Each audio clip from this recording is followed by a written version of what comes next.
to me, it feels like a SummerSlam that has divided opinion. I'm seeing people with pretty low scores, 4s and 5s, and then I'm seeing people with 7s and 8s. And so it really has like divided opinion. I think that the bulk of a SummerSlam was there. I feel like there was some flavor missing. And I do think that it feels too sterile. That's actually my big takeaway, is the fact that I thought by and large the matches were okay. I don't know if anything really shone match-wise. Like, I don't know that anything really got to that upper level. I think there was a lot of stuff that was around, 6, 7, 5, 7 sort of ballpark, right? I don't know that there's anything that punches into a 7.7, 8, 8.5 type range out of 10, any of the matches.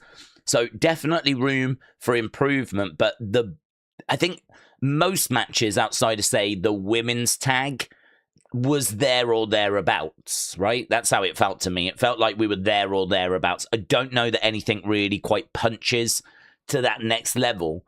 And I really do think that the lack of backstage interviews, the lack of flavor, I mean, Randy's return and the Bellas turn-in, those were the two things we got. Brock obviously didn't retire.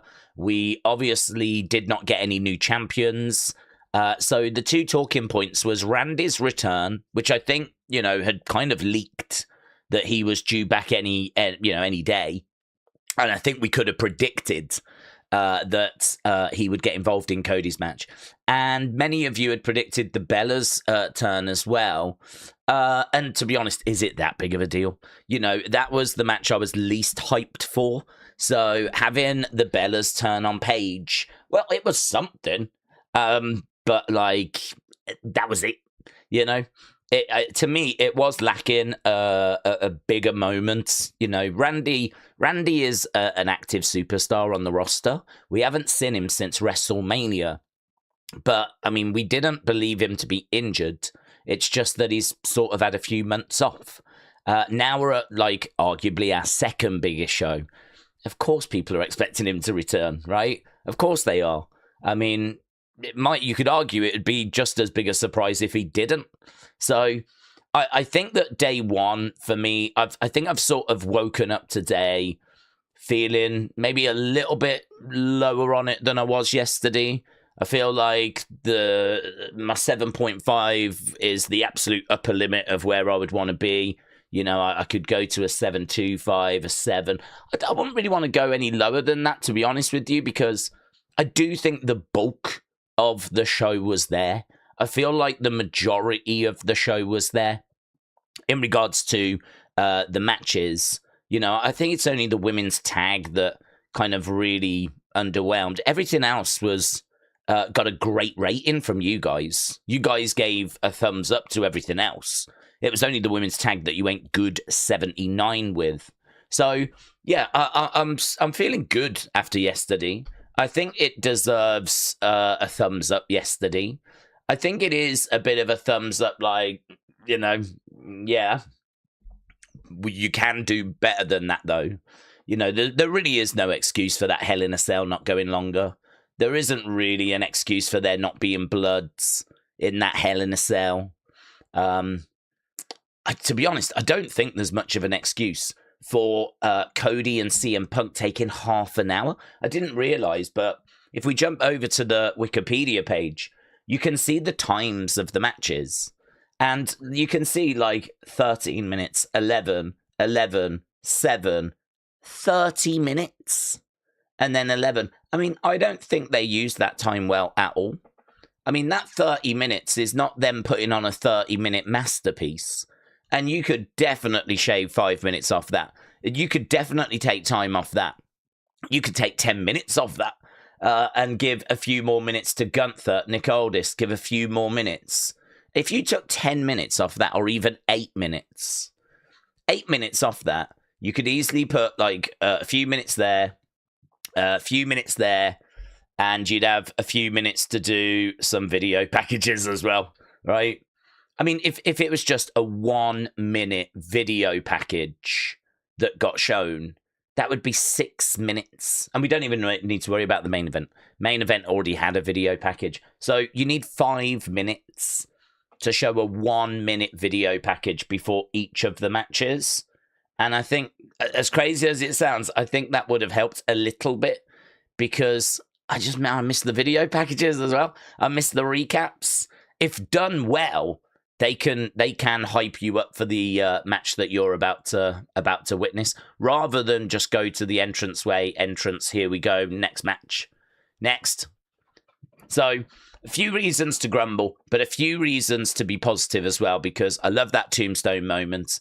I thought that was really, really good. That is one of my highlights. I thought Nick Aldis looked great. His entrance with Oasis was really fun.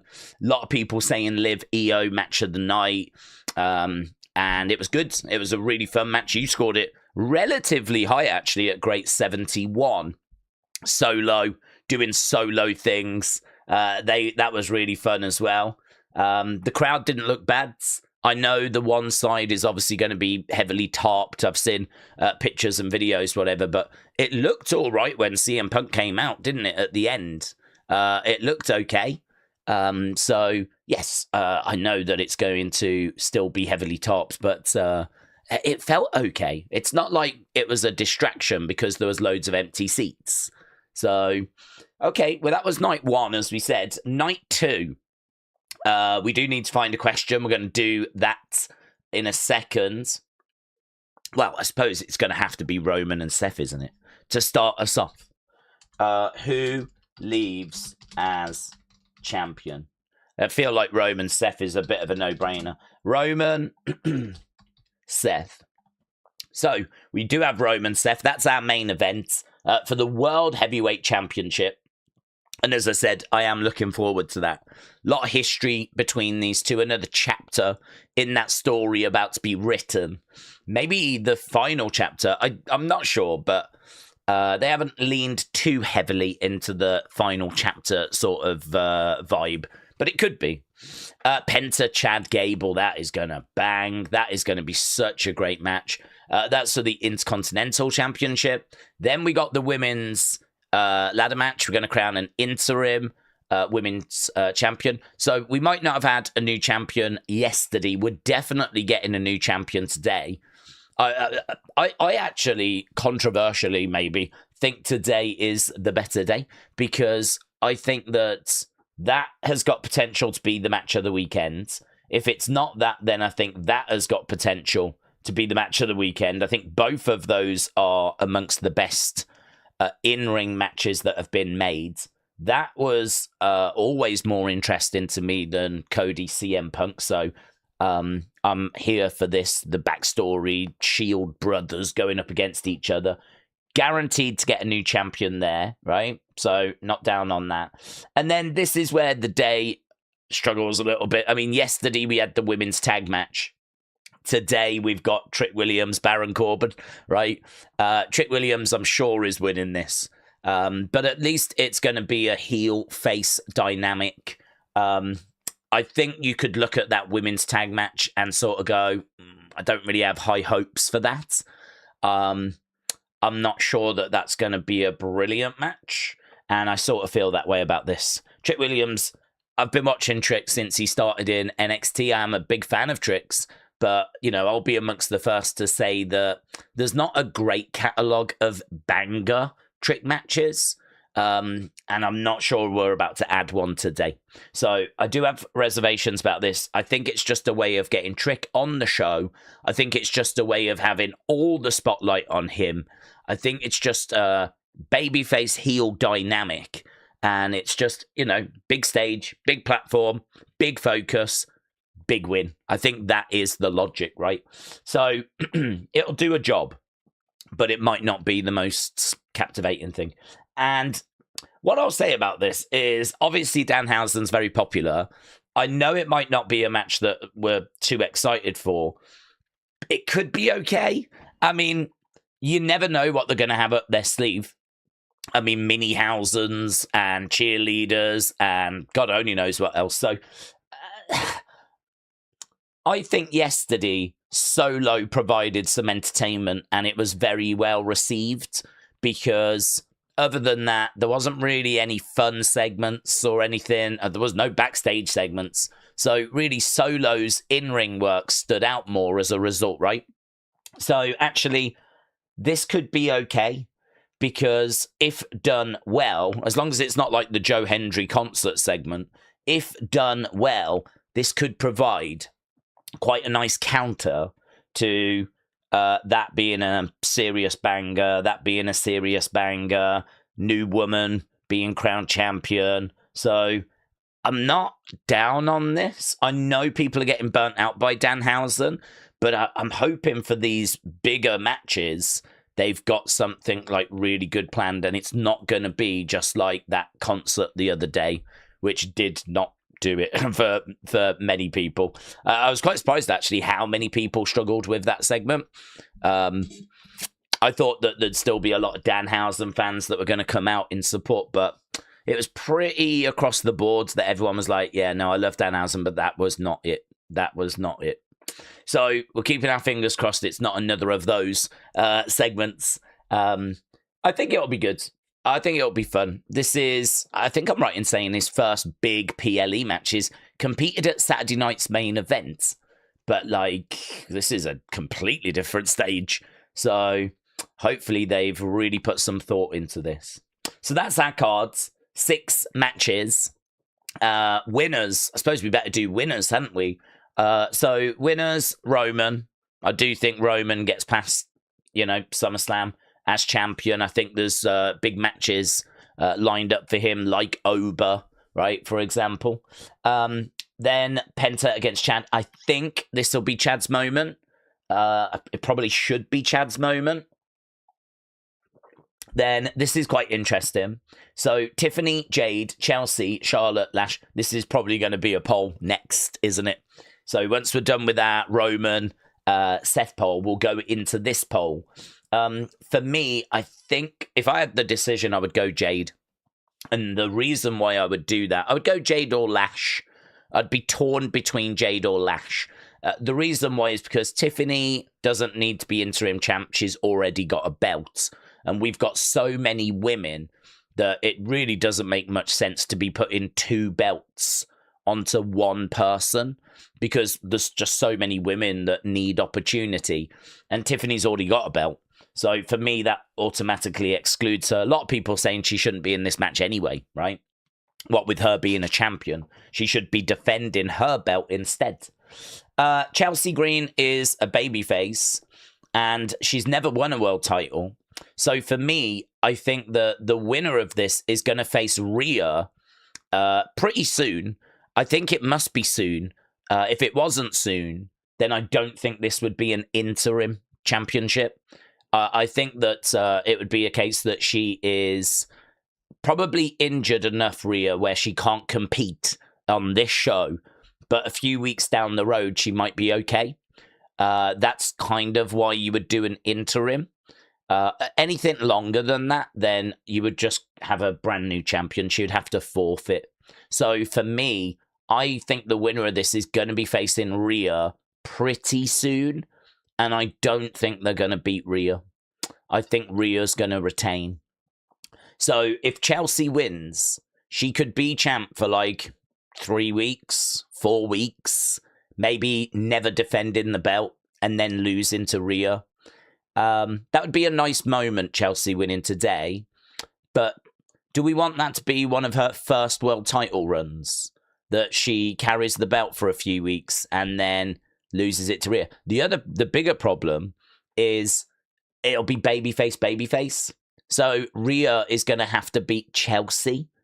And there'll be plenty of fans that won't want to see Rhea beating Chelsea.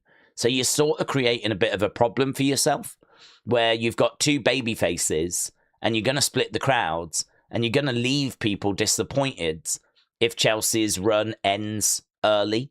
People will, if you put the belt on Chelsea, want the belt to stay on Chelsea.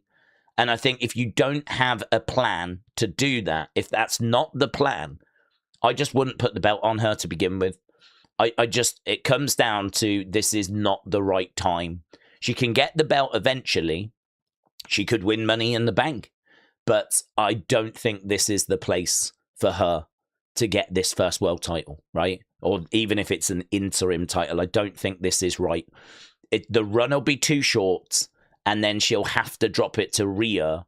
And I think you're setting up a bit of a problem for yourself down the road with babyface versus babyface, and you're going to split the crowds. And, you know, the positive you get from, you know, the fun at SummerSlam, you're going to have to worry about the negative further down the road. So for me, it makes more sense that we go with a heel right now, so that you can have a heel that can gloat about being champ.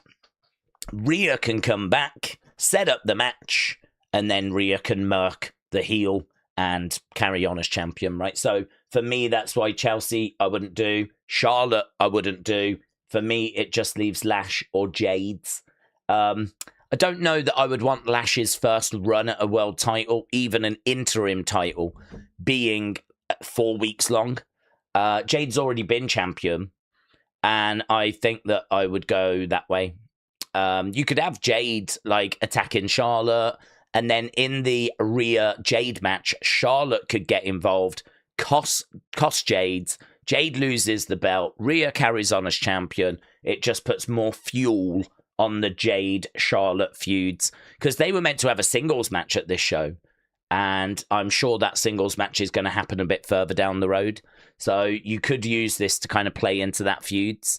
So I understand the majority are going to be hoping for Chelsea to get the win, but there's just a couple of reasons as to why I'm not sure that's the right direction. So that's where my head's at with this ladder match situation. Don't get me wrong, I'll be pleased if Chelsea does, but I will also be concerned as to what does that mean for the future. Surely she ends up just losing to Rhea. Then we got Danhausen against Dominic Mysterio. I think we're going to go with Danhausen, of course. Then I think we've got Sami Zayn against Finn Balor. This one's really interesting. It could go either way. I think I'm going to go Finn with Sami crashing out, but Sami could win, then go on to face Punk, and then lose, and then he crashes out. So you could go either way on that. I think it's quite close, to be honest. I said Finn in my prediction video, but I might actually be leaning Sami now. Sami by cheating, yeah. It got mentioned the other day, and I think it's a good shout. So really close on that. Trick Williams by a mile. I don't really have any doubt that Trick's gonna retain the title here. Would be a big shock actually if Baron won. If they pulled the trigger on Baron, that would be quite the surprise. So yeah, lots for us to, as we say, get our teeth into. I'd imagine there's a lot of people that are still going to be asleep. Slowly like waking up, coming out of their slumbers, and we'll be here when they do, obviously. Days, what do we think about Alexa coming down to the ring to the ladder match to make sure that Jade loses to Charlotte in Joy Night 2, said Stuart. Well, my thoughts on that would be that if Charlotte wins, that's going to set up Rhea Charlotte. That's going to set up babyface, and you are sort of splitting the crowds. Because, although saying that, I don't know. Because are there going to be a lot of fans rooting for Charlotte? I don't know. Is that a good look? If Charlotte wins this title, goes into a match with Rhea, and the whole crowd are rooting for Rhea.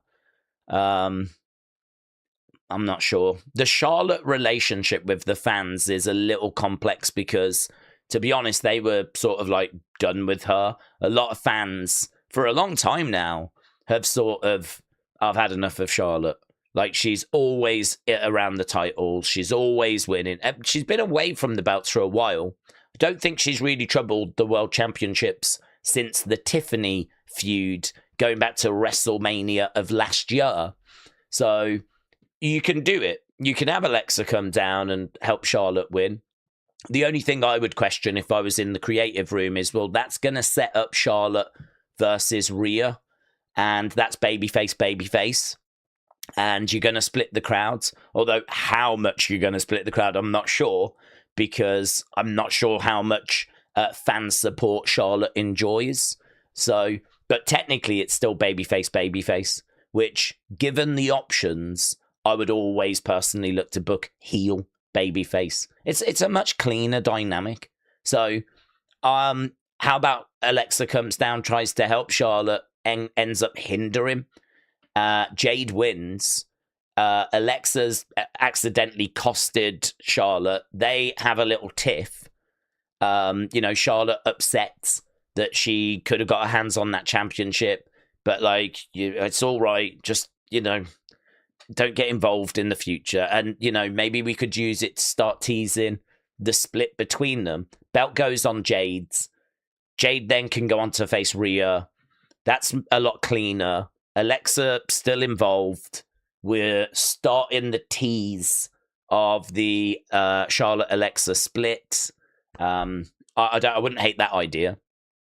I mean, I don't really hate any idea. I'm not really bothered as to who gets it, but I just know that for me, the heel babyface dynamic is, more preferable when it comes to who faces Rhea. Sean said, I think they will announce another person for the ladder match. I think it's going to be AJ. I think that we do get Zilla tonight. I'm done stripping now. It was like, oh, Sean, shout out to you. Do you know, as soon as she said stripping, I was like, is that Sean? Because I didn't actually read who said the message. So you're done with stripping. Good to hear that, bud. I mean, listen, I know you've said before that it's good money, but it doesn't matter. There's more things in life than money. So, yeah, respect. Sean, shout out to you. Triple A said WWE didn't announce the attendance. That's very surprising. What do we think will be next for Ober and Roman and Punk? He wins the title when I don't want him in War Games. Oh, what, Ober? I don't think he'll be in War Games. I don't think he will. Just because I'm not sure what the teams are going to look like, but I could imagine Bloodline being on the one side. You could put, I suppose, Ober on the other and start building towards the Ober-Roman... maybe he will, actually. Because this could be how you start bringing him into Roman's orbit. We kind of get quite close to War Games, and then LA Knight's team and Solo's team unveil their mystery partner, and it's Ober. And then all of a sudden you're starting the road. Ober's then mixing it up with Roman. We're testing the water for next year. Maybe he will. I was not thinking about him being in War Games. But now that you've said that, I think it does actually make sense. Because Solo, LA Knight, if that is the feud that's going to be the War Games match, Solo and LA Knight could, with Royce, get a mystery partner. It could be Ober. And then you're going to have moments at Survivor Series where you got Roman Ober face-to-face. Crowd will be going crazy. You give them a little tease of this is what's coming next year. And then, they've crossed paths. They'll obviously have things to say about each other. Maybe Ober wins the Rumble and on we go, Obviously, it all depends if we're doing Roman Rock. At the moment, I'm not convinced we are. So at the moment, Roman Ober, probably the front runner. If you put a gun to my head right now and said what's going to be the main event next year, it's between two. It's between Roman Ober and Roman Rock, and I don't know which one it's going to be. But yeah, you could put Ober in. Now that you've said that, I'm thinking there's probably a good strong chance. Connor said, after the Bellas turns on Paige, maybe we get the return of AJ Lee. Then that sets up a tag match. Bellas, Paige, AJ Lee. Yeah, we could do. There's lots of women that are not being used as well, though. So, I wouldn't hate it if it was Naomi that came back and took that spot. Because there's a lot of frustration, to be honest. You keep hearing it, don't you? Stream after stream after stream of this person's not being used and that person's not being used. So I wouldn't hate it if it was like a woman that's not being used. And actually, it could even be someone like Jordan Grace, because Maybe it doesn't quite fit with the story of the old timers, whatever. But we do need to try and get new talent over as well. You know, do we bring AJ Lee back and put her into this match, or do we get someone that's sat in catering backstage? I don't know. It depends how much people really want to see a Paige AJ Lee tag match. I suppose it comes down to personal preference. It's not something I'm particularly clamoring for. I think it would be nice to see an interaction between them.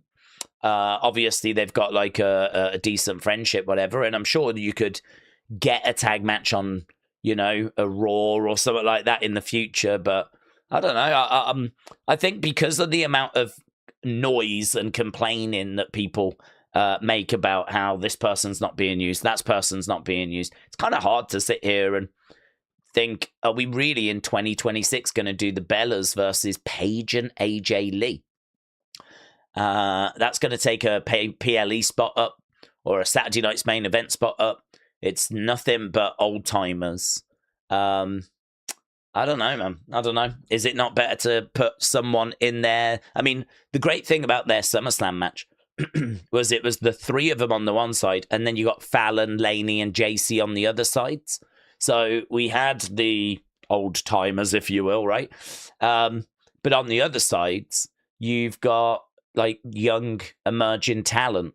So I don't know. I'm not desperate for AJ Lee to come in and go into that match, to be honest. But if she does, fine. I'm not particularly against it. So she could. CCB said, I hope you're doing well. Could we see one of the women's ladder matches, people getting attacked and then being replaced by AJ Lee? Could I see it? Yeah. Do I think it's going to happen? Not really. Not really. I think that this is not a match that they had planned. This isn't a match that's had like months or even, you know, many weeks of booking. We've obviously found out that Rhea can't make it. We've then done these qualifying matches, and yeah, we're doing the match. So could someone get taken out and replaced? Sure, they could. I'm not particularly expecting that though, but it could happen. I mean, I can't give you a reason as to why it won't. The only thing I will say again is that the winner of this is going to face Rhea. But I think people would be down for AJ Lee versus Rhea. But I think Rhea's winning that match. I think Rhea is going to win that match and go forward as champion. And I don't know if you want to have AJ Lee, Rhea splitting the crowds. I don't know. It's tricky because AJ Lee's got lots of matches that she needs to have that obviously she's been away for so long. And you could argue one of those is Rhea, even though Rhea is a babyface. So, yeah, I think that it can be done. I'm not expecting it. I think that's probably the best way of wording it. Daniel said, do we think that we see The Rock tonight? Wow, we're getting AJ Lee, we're getting The Rock. Do you see my point? Like, I don't think we're going to get anything that crazy. Look at yesterday. You know, I think you could get something. You could get AJ Lee, right? You could. I don't think you will, but you could. You could get The Rock. I don't think you will, but you could. But if you look at yesterday, we had the return of Randy and we had the Bella's turn on Paige. That was it. We didn't even get Stephanie yesterday. We didn't get Kevin Owens. There are rumors that his return is imminent. So I'd say it's more likely you get Kevin than it is that you actually get The Rock. And maybe it's more likely that you get Naomi than it is that you get, say, AJ Lee.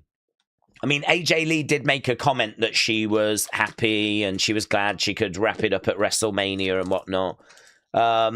Whether she would want to now come in and do some at SummerSlam, I don't know. I mean, only she can answer that. But yeah, I'm not really going to go in with those kinds of expectations. I think if you go in with those kinds of expectations, I think you're going to be disappointed tonight. I think that when we were talking about who could return, A lot of the chatter was around Naomi, Drew, Randy, Stephanie.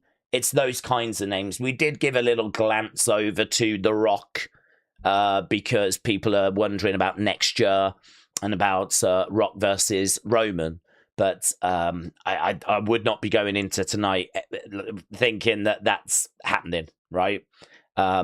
If it does, amazing. It will be a true moment and a surprise. But yeah, I wouldn't be going in with that as an expectation. Bold prediction, said Benny. I think Vince is going to return. Now we're getting Vince. Wow. We're getting The Rock. We're getting AJ Lee. We're getting Vince. It's going to be the greatest night of our lives. I think Vince is going to return with an iron fist at the end of the show. If it was Brock that returned last year and set waves, WWE TKO will risk it all for that big surprise, says Benny. What happens now with Bellas and Paige, said CCB Bree, is injured. Will they do just like a single feud with Nikki and Paige? Well, I mean, I would imagine that is probably the pivot, isn't it? Because, or you could do it whereby Nikki gets a partner, someone that, I'm trying to think if there's anyone around that's a heel that she kind of knows. I don't know. There's not really girls around from like back at WrestleMania 31, 32, is there? I suppose you got a Nia that's been around for quite a while. I'm sure Nia and Nikki have crossed paths. I think it would be good to try and get some young talent with them because, as I said, there's a lot of frustration about how people are sat on the sidelines, right? And how they're not being used. So you could have Nikki go and get, someone to partner with a heel. And then that means that Paige has got to get a partner to, team up with. And this is where some people will be hoping that it's AJ Lee. But as we said, we're not drowning with options. There's plenty of options that are backstage that you could use. So, yeah, I wouldn't be shocked to see a Nikki Paige singles match. But I don't know that it only has to stay as a Nikki and Paige singles match. And actually, I'm going to say something a bit controversial. I actually kind of like Nikki and a partner against AJ and Paige a little better than I do Bella's versus Paige AJ, because it does sort of fix that one issue that I had, which was in this day and age, in 2026, I think there's a lot of people really looking for fresh faces to be getting pushed. To, people are kind of a bit bored of the same names being around the top end of the different divisions. So if we could use this to raise up someone's profile, Kiana James, for example, Nikki and Kiana James, I could see being a very good pairing. You could do something along those lines. I could see Blake Monroe and Nikki being a very good pairing, actually. Because, I mean, Nikki is obviously a girly girl who likes going shopping and pampering herself. And that's very much Blake Monroe's wheelhouse. So, I could see them going on shopping trips together and, doing lunch and stuff like this, right? So I could see those two actually being a very interesting pairing. And then, of course, if they're picking on Paige, then that means Paige has got to get a partner. That then opens it up to AJ Lee. And I'm a lot more receptive to that because at least I feel like someone young, new, fresh-faced is benefiting, is actually getting something from that story. So you could do Nikki and Paige as a singles, but ultimately it could expand beyond that into like a tag match. Obviously at this stage, no word as to how long Brie is going to be out for. So we don't know how long she's out the picture for. But yeah, hopefully nothing too serious. Hopefully nothing too long. But it's never good with shoulders, is it? Normally, if you're holding your shoulder like that, it can normally mean that you're out for a good few months at least. So we'll have to see. I know she was at hospital last night. Triple H told us that in the post show, getting scans and all this sort of stuff. So I'm sure word will come out probably Monday now, unless anything is obviously announced today. But the tag match is not dead, and it might actually then mean that you can bring in someone new, a Kiana, a Blake. I think both of those fit with Nikki for me. Days, WWE's got the same issue when they only do big matches in Mania or SummerSlam. Why make the champions be in War Games and not defend? Why push Ober's title match as well? Why, it's refreshing. Why push Ober's title match? Why push Ober's title match? Let me read that again. WWE has got the same issue where they only do big matches at Mania or SummerSlam. Why make the champions be in War Games and not defend? To be honest, I mean, I think things like Royal Rumble and Elimination Chamber and Survivor Series, the focus of those events are the gimmick matches. So, you know, everyone tunes into the Rumble for the Rumble. People tune into the Chamber for the Chamber. I think people tune into Survivor Series for War Games. It doesn't quite hit the same for me. But as a result, like, I suppose there's less pressure on the title match carrying the weight of the show. And I suppose if you're a booker, that means that you don't have to worry so much about using one of your big matches, dream matches, interesting title matches on a show that's gonna sell tickets and views based on the gimmick match, if that makes sense. So actually, we don't see title changes too much at, say, the Royal Rumble, because the kind of matches that you would put onto a Rumble, championship matches, they're the sort of championship matches that you just sort of chuck on there to pad out the cards. They can still be interesting. I'm not saying that it's like Roman versus Akira Tozawa, right? They can still be decent opponents. But if it's anything that's going to really grab attention, anything that's like a really big deal, you're probably going to want to save that for when you've got to sell a hell of a lot more tickets for a SummerSlam or certainly a WrestleMania. I mean, normally WrestleMania, you're having to sell a stadium out 2 nights in a row. So, you know, you're having to try and figure out, how am I going to shift 70-odd thousand tickets? You really do need matches on the WrestleMania cards and the SummerSlam card that people really are engaged with and really do want to see. It doesn't make much sense to put those matches onto a Survivor Series where the appeal is more the War Games. And the War Games match should do a lot of the lifting, if you will.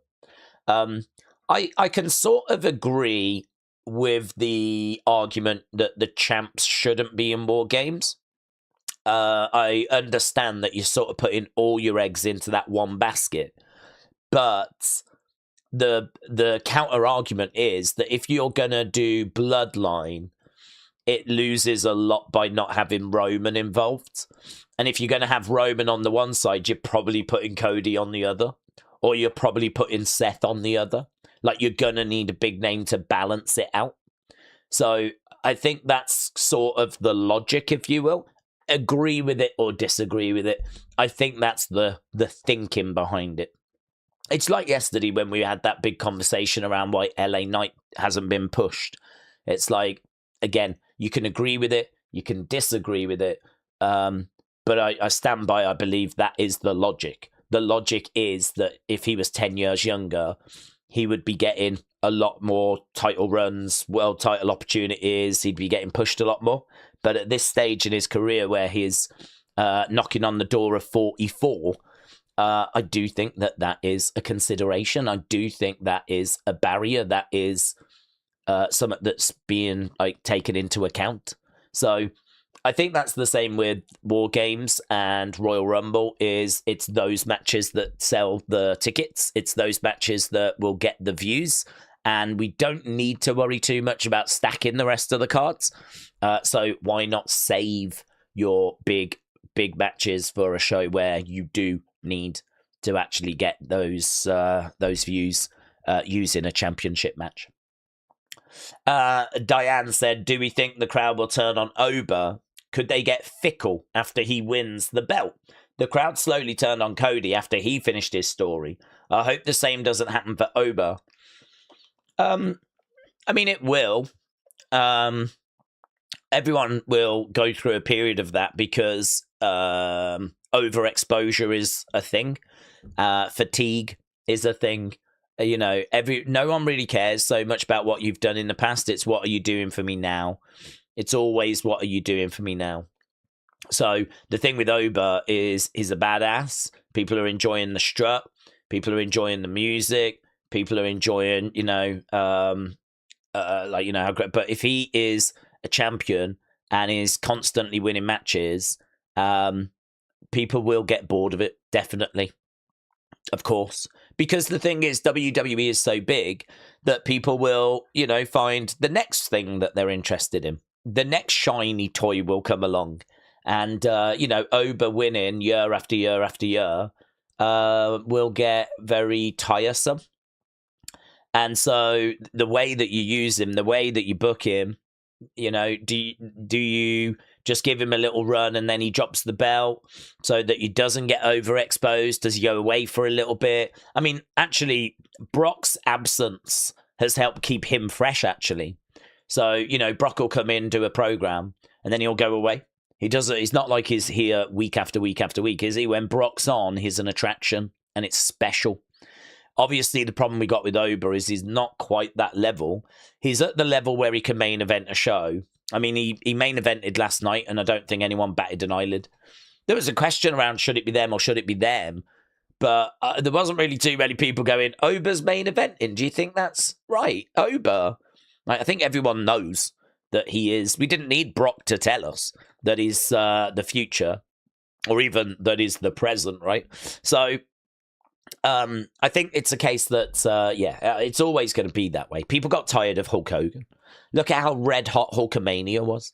But, I mean, look at where it is come, say, 93, 92, 93. It's lost some of its luster. All of a sudden, sin it, sin it. It's old news. Things become old news. And that will happen to Oba. The thing is, though, that it doesn't have to.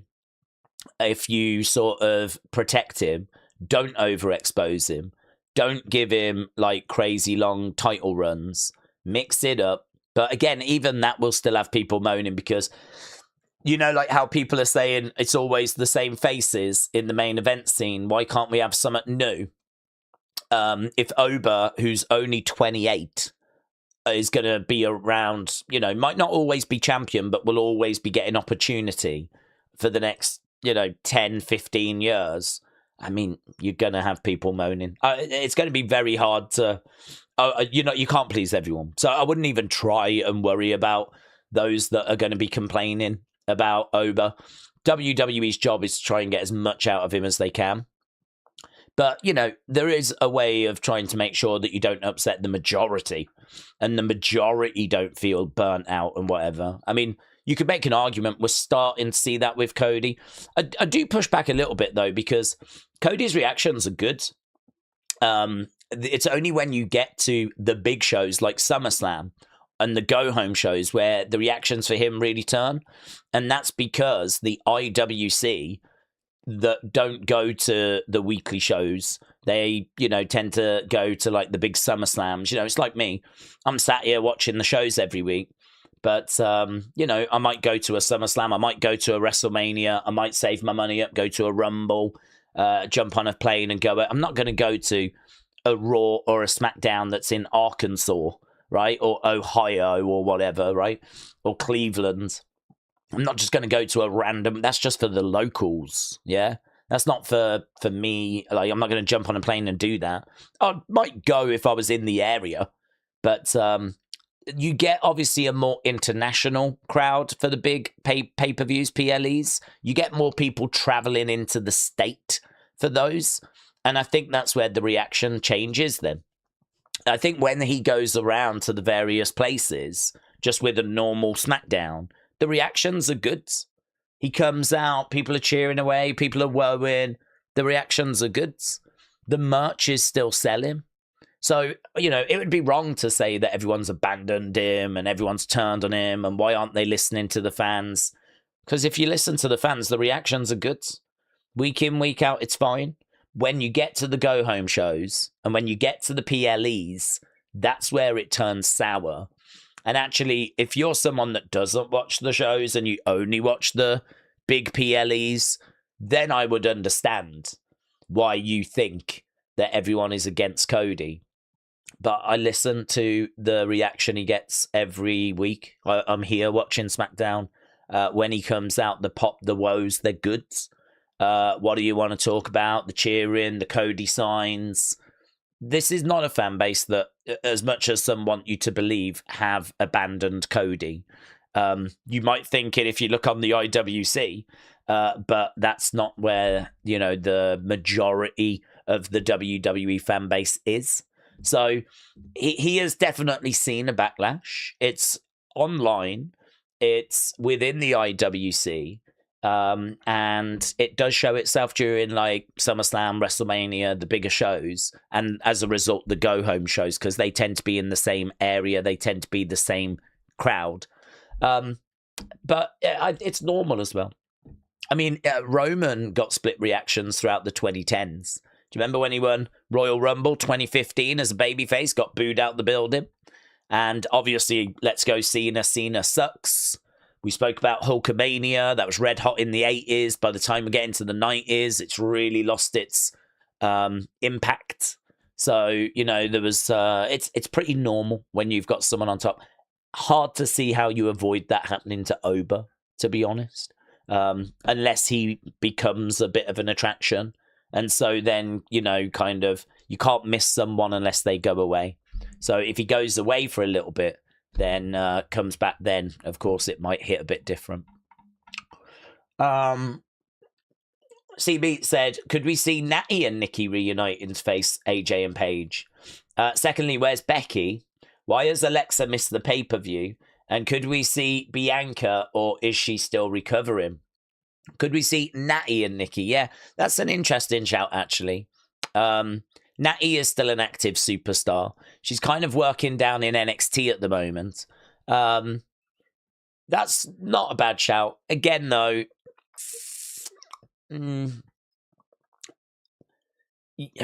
I think for me, I'm just trying to find, how do I get Kiana on the show? How do I get Jordan on the show? How do I get Blake on the show? How do I get Julia on the show? Where do I put Stephanie? Where do I put Fatal Influence? Where do I put, Tatum, who's about to come up, Lola Vice that's about to come up? I'm trying to figure out where all these women go.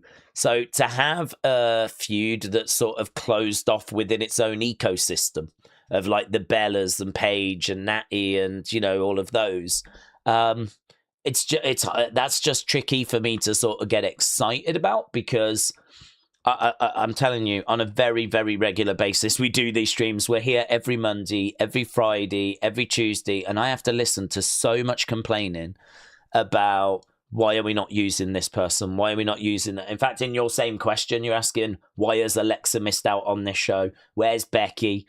We get this all the time. So I think that we hear so many people complain about, why is this person not being used? Why is that person not being used? Blah, blah, blah, blah, blah. And then we've got this kind of closed off ecosystem of, these legends, if you will. I would like to try and find a way of getting like a Blake. I'm more excited to get a Blake in that story, or to get a Kiana in that story. So could Natty come in and join up with that? She could, but she's doing work down in NXT.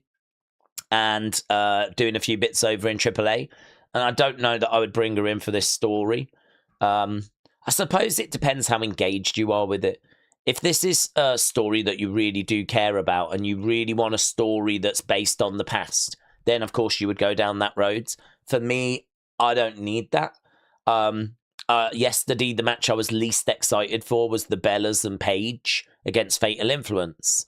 Because, to be honest with you, I would rather that we were getting Lola, Tatum, and these women onto SummerSlam that missed out completely, right? I feel like, rightfully or wrongfully, I feel like the Bellas had their time. And I feel like it's great to bring them back and do a little something with them. But I don't know that I want them really taking spots away. from the girls that are trying to have their careers now.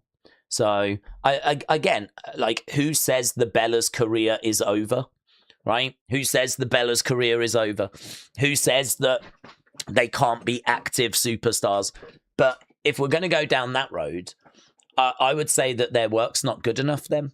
I mean, I don't think what Brie Bella brings to the ring is good enough. I don't think that it matches some of the quality of work that's coming out of some of the younger talent. So if they want to be active stars, not just living off the fact they're legends, then, you know, without being moody, I don't think they're the attractive option. I think that there are younger talents that are doing better work. And so if we're going to go off merit, I think they miss out. So, and if they're going to take spots because they're legends, then, well, okay. I mean, there is a place for that, but I don't think I would want to just put all the, like, you know, kind of names from that era into that one match, unless you specifically are trying to do a nostalgia thing, you know? But I don't know. I really don't know how many people that appealed to. There was a lot of people in our community that were not feeling that women's tag match before it happened. So I think it's quite a niche appeal. So I don't know. For me, could Natty come in? Sure. Would I do it? I wouldn't. I'd be way more excited to get a Blake Monroe in there or to get a Kiana in there. In regards to Alexa, why did she miss it? Don't know if there's not an injury or something. I genuinely don't know, because she is obviously doing that, you know, she did a twisted arm trick that she does. So in kayfabe, she's selling an injury. So in kayfabe, she's, you know, pretending to be injured. But I don't know if that's not hiding a real injury that she might have picked up. I don't know. I mean, she did post a picture, actually, of her arm bruised up. But, I mean, obviously that could just be makeup, and it could just be trying to sell. You know, she is double jointed, so when she does that elbow trick, we know that that's not her being actually injured, right? But at the moment, they've gone with that and they're selling that. So I'm not sure if she's just had some time off. I don't know, because I think the plan was that it was going to be Charlotte Jade. And so maybe she was just collateral damage. So she's got injured to sort of justify or put more fuel on the Charlotte Jade fire. So it could just be that. It could just be that they've decided they don't want to do a tag match. They really want to dial into Charlotte Jade as a singles. And then what's happened is Rhea has got injured, and now Charlotte Jade have been moved into the ladder match. And could we see Bianca? Is she still recovering? We don't know. I think people have worked out that she should have had the baby by now, of course. I think they have. I mean, she announced it, didn't she, at WrestleMania, but I don't know how far along she was. That was April. So obviously there's been May, June, July. That's another 3 months. I don't know. Could she have had it? If Bianca is... I don't know. Was she 6 months gone? I don't know. There's been no word that she's had it. And I could see her posting a picture if she has had the baby. So she announced at WrestleMania she was pregnant. And has she had the baby? Don't know. I'm not expecting her back anytime soon, though, of course, because even when she's had the baby, she's going to want months and months with the child. Same with Naomi. But obviously Naomi was pregnant like last year, so she should have given birth by now and also spent a bit of time with the baby. So people are thinking it's time for her to return. But no, I wouldn't see that for Bianca yet. She posted an update long ago and the bump was looking big, said Alex. Okay. So Bianca. Yeah, I can believe that. I can believe that she's not... I think she's the kind of person that would share the news. You know, she'd want to share the news. So I can believe that. Right. Let me have some water. I think they should build new stars in the women's division rather than be bringing back the legends and those that were stars. Go to the future and not the past. So there is a future, says Lepeg. I mean, there's a balance because... I agree. Like I love the legends. I mean, I love the golden era. So for me, it was always exciting when we would see Jake the Snake coming back. Or I mean, I always wanted Jake in the Rumble, But I remember there being a retro Raw, old school Raw, and Jake came walking down. This was like 12 years ago now. And it was brilliant. Oh, it was so good. And do you remember at WrestleMania when we did like Superfly Jimmy Snuka and Roddy Piper and Ricky Steamboat taking on Jericho? Like, I loved all of that. I think there are places where you can bring in legends in and giving them, matches and moments. So, I mean, I wasn't like, personally, I wasn't down on Paige and the Bellas taking on Fatal Influence, because for me, it ticked the box, didn't it? You got your legends, you got your new stars that are coming through. They're all in the same match. It's nostalgia meets the future. It was a nice blend, actually. So I wasn't down on that. I didn't have high hopes for it. It obviously, I think the consensus is it was the match that underwhelmed the most. But, I was okay with old school versus new school. But yeah, talking about should we close off and just really focus on nothing but legends and do their own sort of little feuds. I don't know. That's where I start to struggle, as I said. That's where it starts to be a bit, I'm not sure about this now. Because I just know I'm going to get people jumping in going, Daze, can you explain to me, why are we doing a feud with the Bellas, Paige, AJ Lee, when Jordan is sat backstage and Blake doesn't have anything to do and Candice can't get on TV? And does anyone know if Ivy Nile's even alive anymore at this point, right? And I just know that'll be a question that sort of comes my way eventually. I think trying to find that balance this is why, as I say, old school, new school. Yesterday, I didn't mind it. Aaron, hello, hope you're well. But Triple H's comments about talent being frustrated and him saying that they need to work on getting over, I do think is right in a way, but saying it publicly, I'm not sure that's good for morale. Yeah, this was a big talking point yesterday coming out of that post-show press conference. So for those that didn't see, it was basically Triple H saying the way this works is you get over and then we give you the push. We don't just take you and give you a push. You get over first. And if you're not getting over, the performers have got to ask themselves, where is it falling short? But I think that there are so many factors to respond to with a comment like that. I don't know that it was wrong to say it publicly. I think it maybe could have been worded a bit different, because I think it is very nuanced, and I think that it is there's a lot of exceptions. I mean, you're opening yourself up to, really? Okay, well, what about this? What about that? What about this? What about that? And we've seen that online all day today. People going, well, what about Bron Breakker? What about LA Knight? What about Gunther? Gunther doesn't sell loads of merch. Gunther doesn't get big reactions. He might have had them around John Cena's retirement, but, it's not like he comes out week in, week out and he's getting monster reactions anymore. But yet he constantly gets put in title matches. So explain that. So, I mean, it just opens Triple H up to having to sort of then go case by case, because I think it is kind of a case by case basis. I think he's right in saying the general rule, right? The general rule, and this is what we ideally are looking for. Doesn't always happen. It's not universal, but the general rule is we want you to get over yourself, right?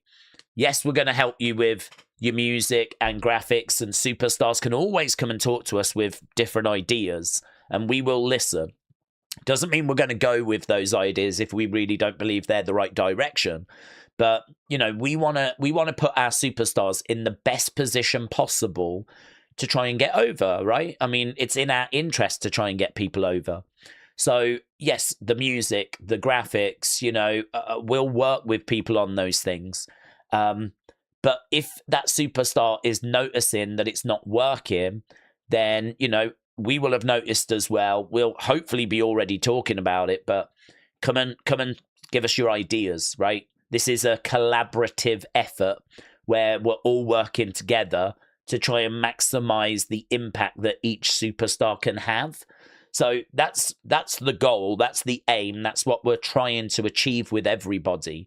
But the truth is that the creative is not always going to be there for every single individual person to get them over.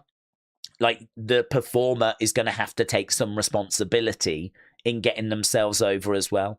Once we've got someone that is really generating some serious merch numbers, and we've got someone that's getting big crowd reactions and is, really highlighting on our indicators that we use in creative meetings, that's where, of course, their names are going to start coming up more and more and more in regards to opportunities. So, yeah, the key is rise above the rest of the locker room. You've got to find a way of standing out. You've got to find a way of demanding those opportunities.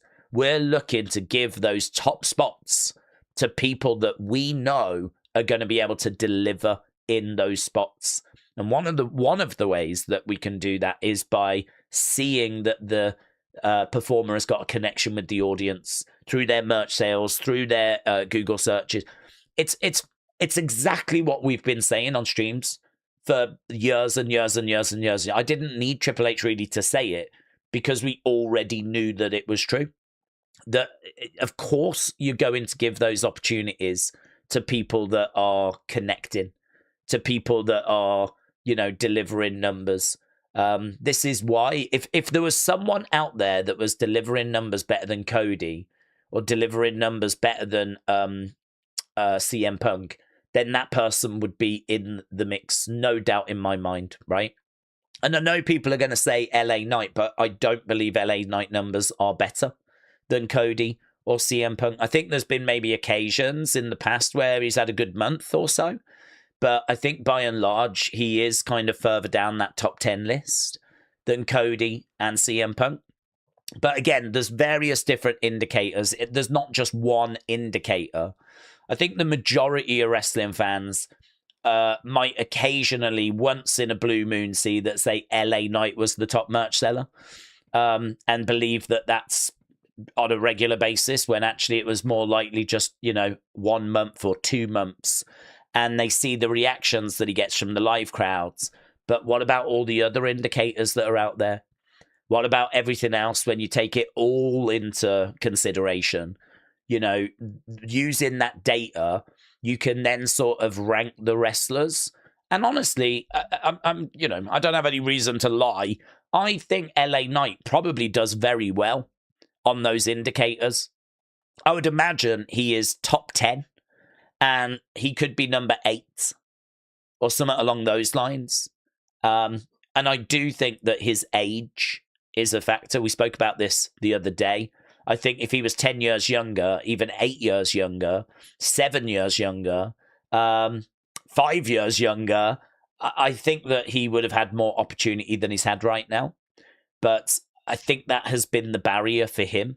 I think that his numbers are probably good, but I don't think they're the very top.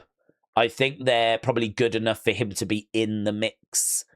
But again, I think they look at the age, and I think they wonder, if we go with him, how much return on our investment are we going to get when he turns 44 in a few months' time, at the time of, recording this. And again, you could point to Jericho, who's in his 50s, and say, well, he could do that. Well, he could, but there's absolutely no guarantee that he's going to, because for me, I always think around 45 is, kind of like the cutoff, if you will. I've said that for a long time. I think that CM Punk, LA Knight is kind of, as we said, 44 very soon. So I don't know that they're going to want to give him loads of opportunities, put a title on him, because I think in their mind, they're probably thinking a few years, and then, we've got to start moving with Braun. He's got to get opportunity. We've got to start moving with Oba. He's got to get title opportunities. Got to start, pulling that trigger with Gunther. who retired John Cena, and people are frustrated we've not capitalized on that. Trick Williams is coming through. Ethan Page, I think, is going to be a player. That top end is very crowded. He said that as well, actually, yesterday, Triple H. He said, there's a lot of top stars that we've got. It's just that right now, yes, we are using a lot of those same names, but those are the very top of that list that we were talking about, that ranking that we were talking about. If you put everything into consideration, Google searches, Twitter searches, video views, TV views, section breakdown, how does everyone's TV segment perform? They'll have that numbers as well. They'll have global sales. Don't forget, WWE Shop tends to service, is it like North America, but Euroshop is different. I think there's other shops around the world as well. So they'll have merch sales and data globally. Pull it all together in a ranking. Those names that they're going with are the ones that are at the very, very top. Roman Reigns, by a mile, will be number one. Cody, CM Punk probably at 2 and 3. Seth will be up there. Drew will be up there. Danhausen right now will be up there, believe it or not. I think LA Knight makes the top 10, probably about number 8. I'm just plucking a number out of thin air there, but you get my point. He's in the mix. He's absolutely in the mix. And people are right to question why we don't pull the trigger. I think it's his age. And I think that the sad truth is there are people ahead of him that are delivering just slightly more. And as a result, he finds himself getting a few opportunities here and there, but largely being that sort of fan favourite that's not quite getting over the line. And we've seen a lot of examples of that throughout WWE history. I mean, Daniel Bryan was sort of that person where he was getting really good numbers. Might not have been at the same level as John Cena, but he was getting really great numbers, and the fans really wanted to see him get an opportunity.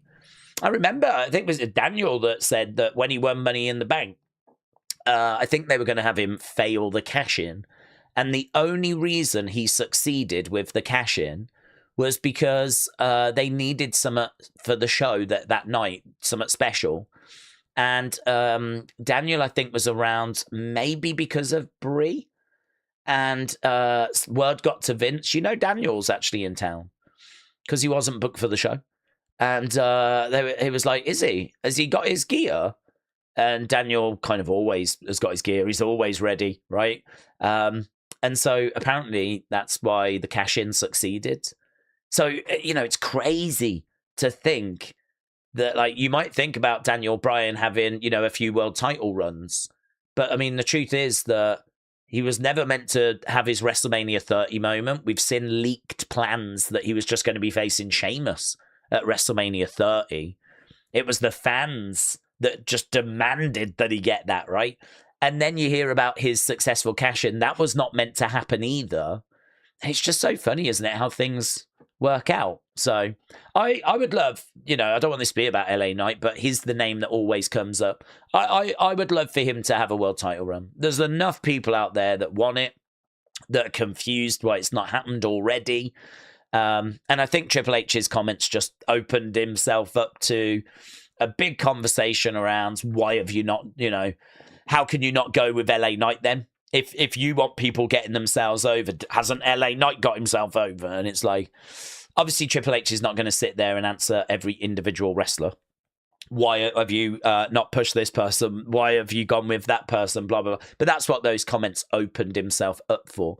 Maybe there was a different way of wording it, but I think the general rule, I agree with you, is probably, that's honest. It's probably honest. It's probably true. Get yourself in that mix.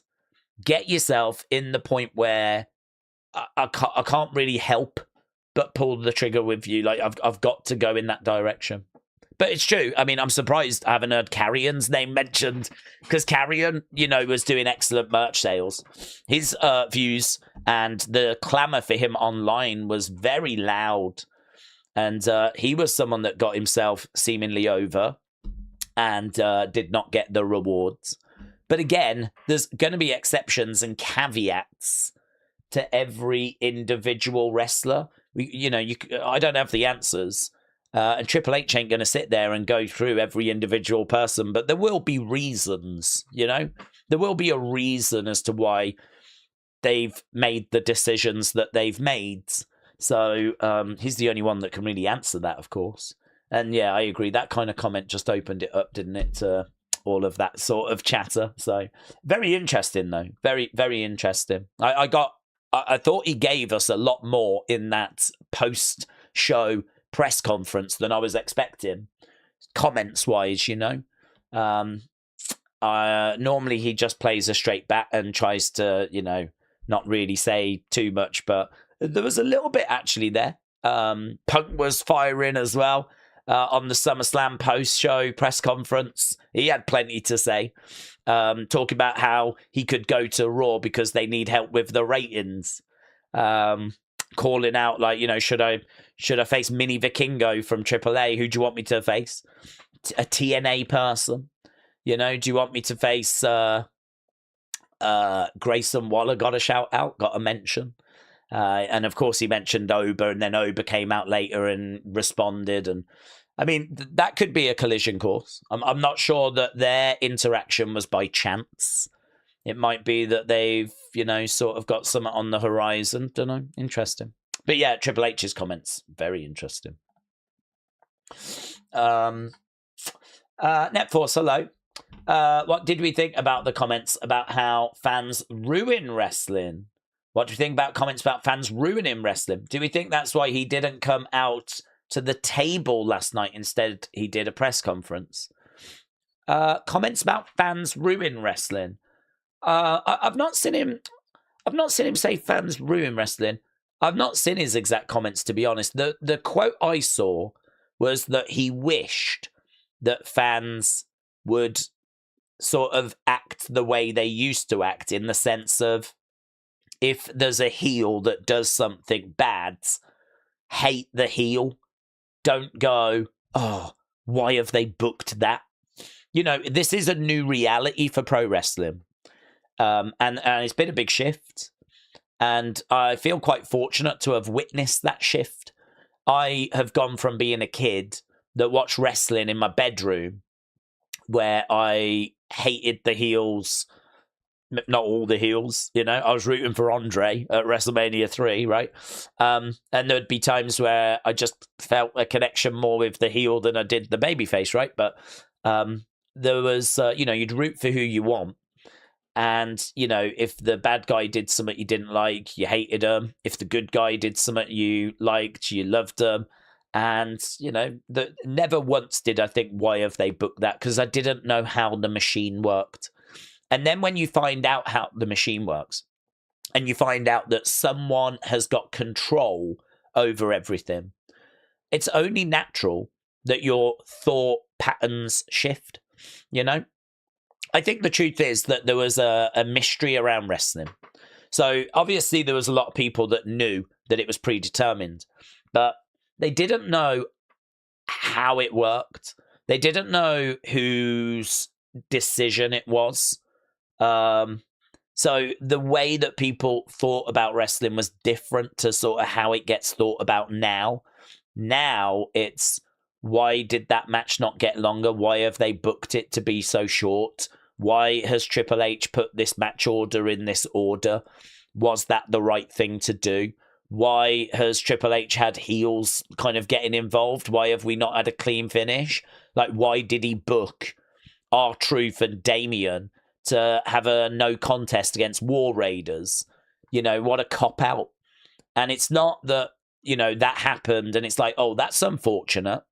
Oh, that's a shame. I was hoping we were going to get a tag team that had both sets of tag titles. Instead, it's Triple H gets the blame for booking a screwy finish that's a bit of a cop-out finish, because both belts are on the line, both sets of tag belts. The winner on Friday was meant to take both sets. And the way the match ended was a no contest, got thrown out. And so both teams just kept their belts. Back in the day, it might have been, you know, oh, well, at least they get to keep their belts kind of a thing, you know? It's a shame that R-Truth and Damien don't get the other belts, but at least they don't lose theirs. You know, that might be how I thought about it as a kid. how we think about it now as adults is, why has Triple H booked that? But the truth is that how are you going to change that? There is no way of changing that, because unless wrestling goes back behind a wall of secrecy, I don't, and even then, how's that going to work? Because there's always going to be leaks. You know, the dirt sheets have always largely existed, but obviously they've operated in the shadows. So there was limited reach for them. Whereas now there is not limited reach because of the internet. So it means that all of a sudden everyone can find out everything. You know, if Dave Meltzer or anyone finds out a piece of information back in the day, that would have gone on a chat room in a forum, and, you know, X amount of people will have known about it. But the majority would not, because it would not have got out to the wider fan base. Now, you know, it's everywhere. It's unavoidable. You know, that difference, that shift has completely changed wrestling. Completely changed wrestling. And I mean, unless someone can tell me, unless the internet goes away, unless social media disappears, and it's hard to see that happening, I don't see how wrestling can go back to how it goes back to. I think Triple H should accept that, understand that, and I'm sure he does. And I think the goal for him is to try and book knowing that. So, for example, R-Truth, Damian Priest versus War Raiders.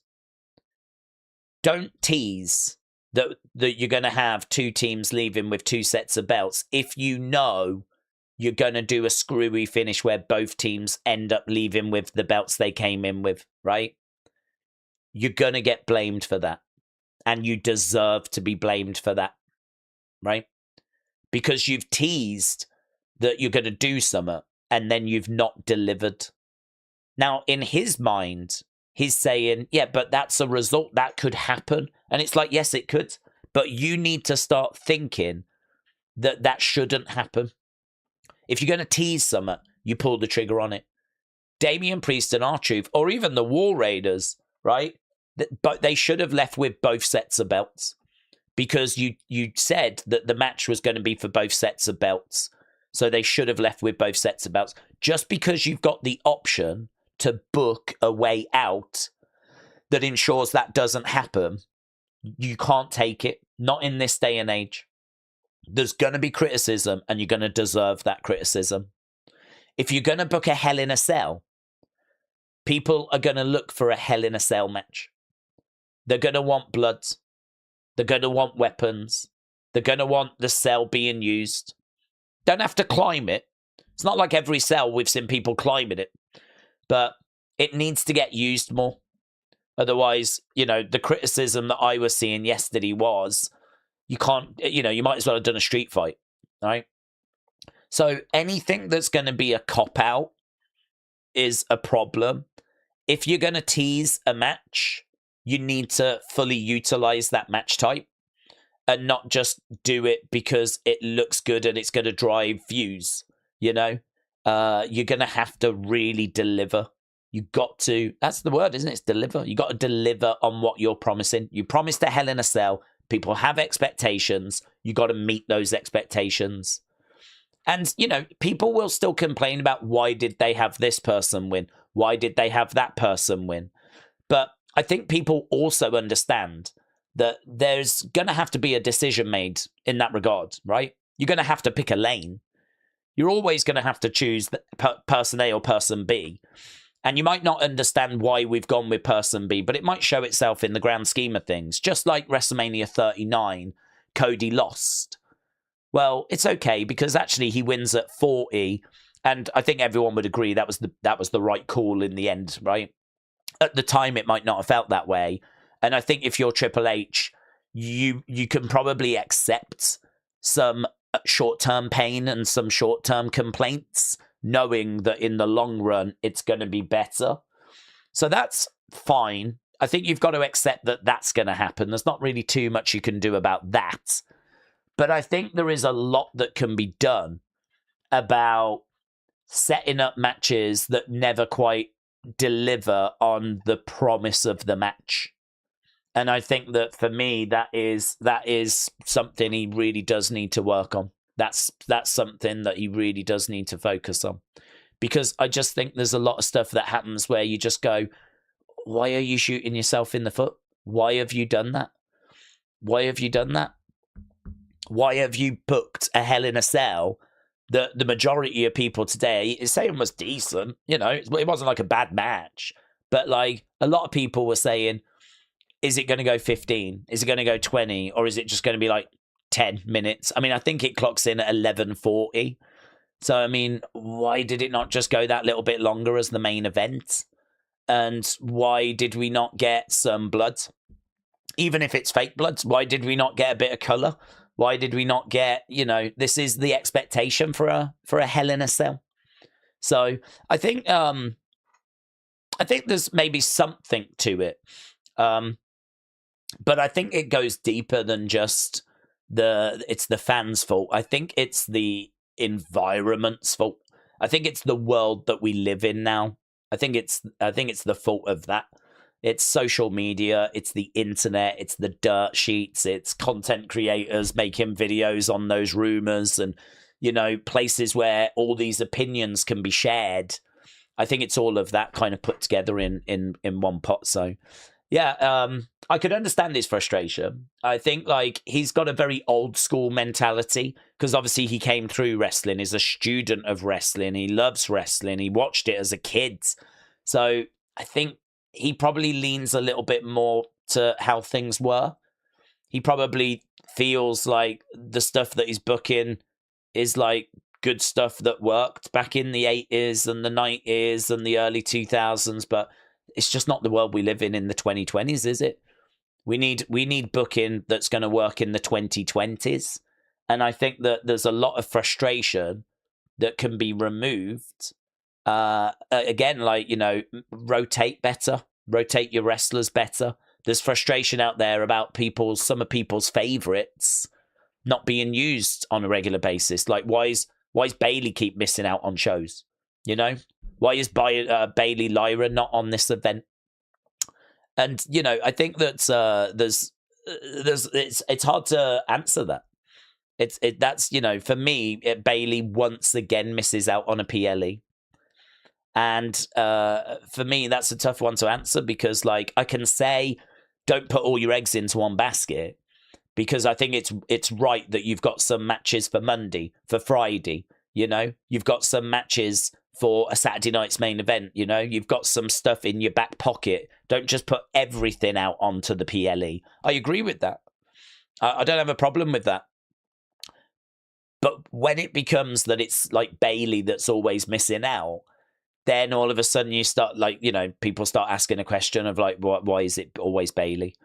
You know, Bailey constantly misses out on being on posters, constantly misses out on making like WrestleManias or whatever. Why is Carmelo missed out again?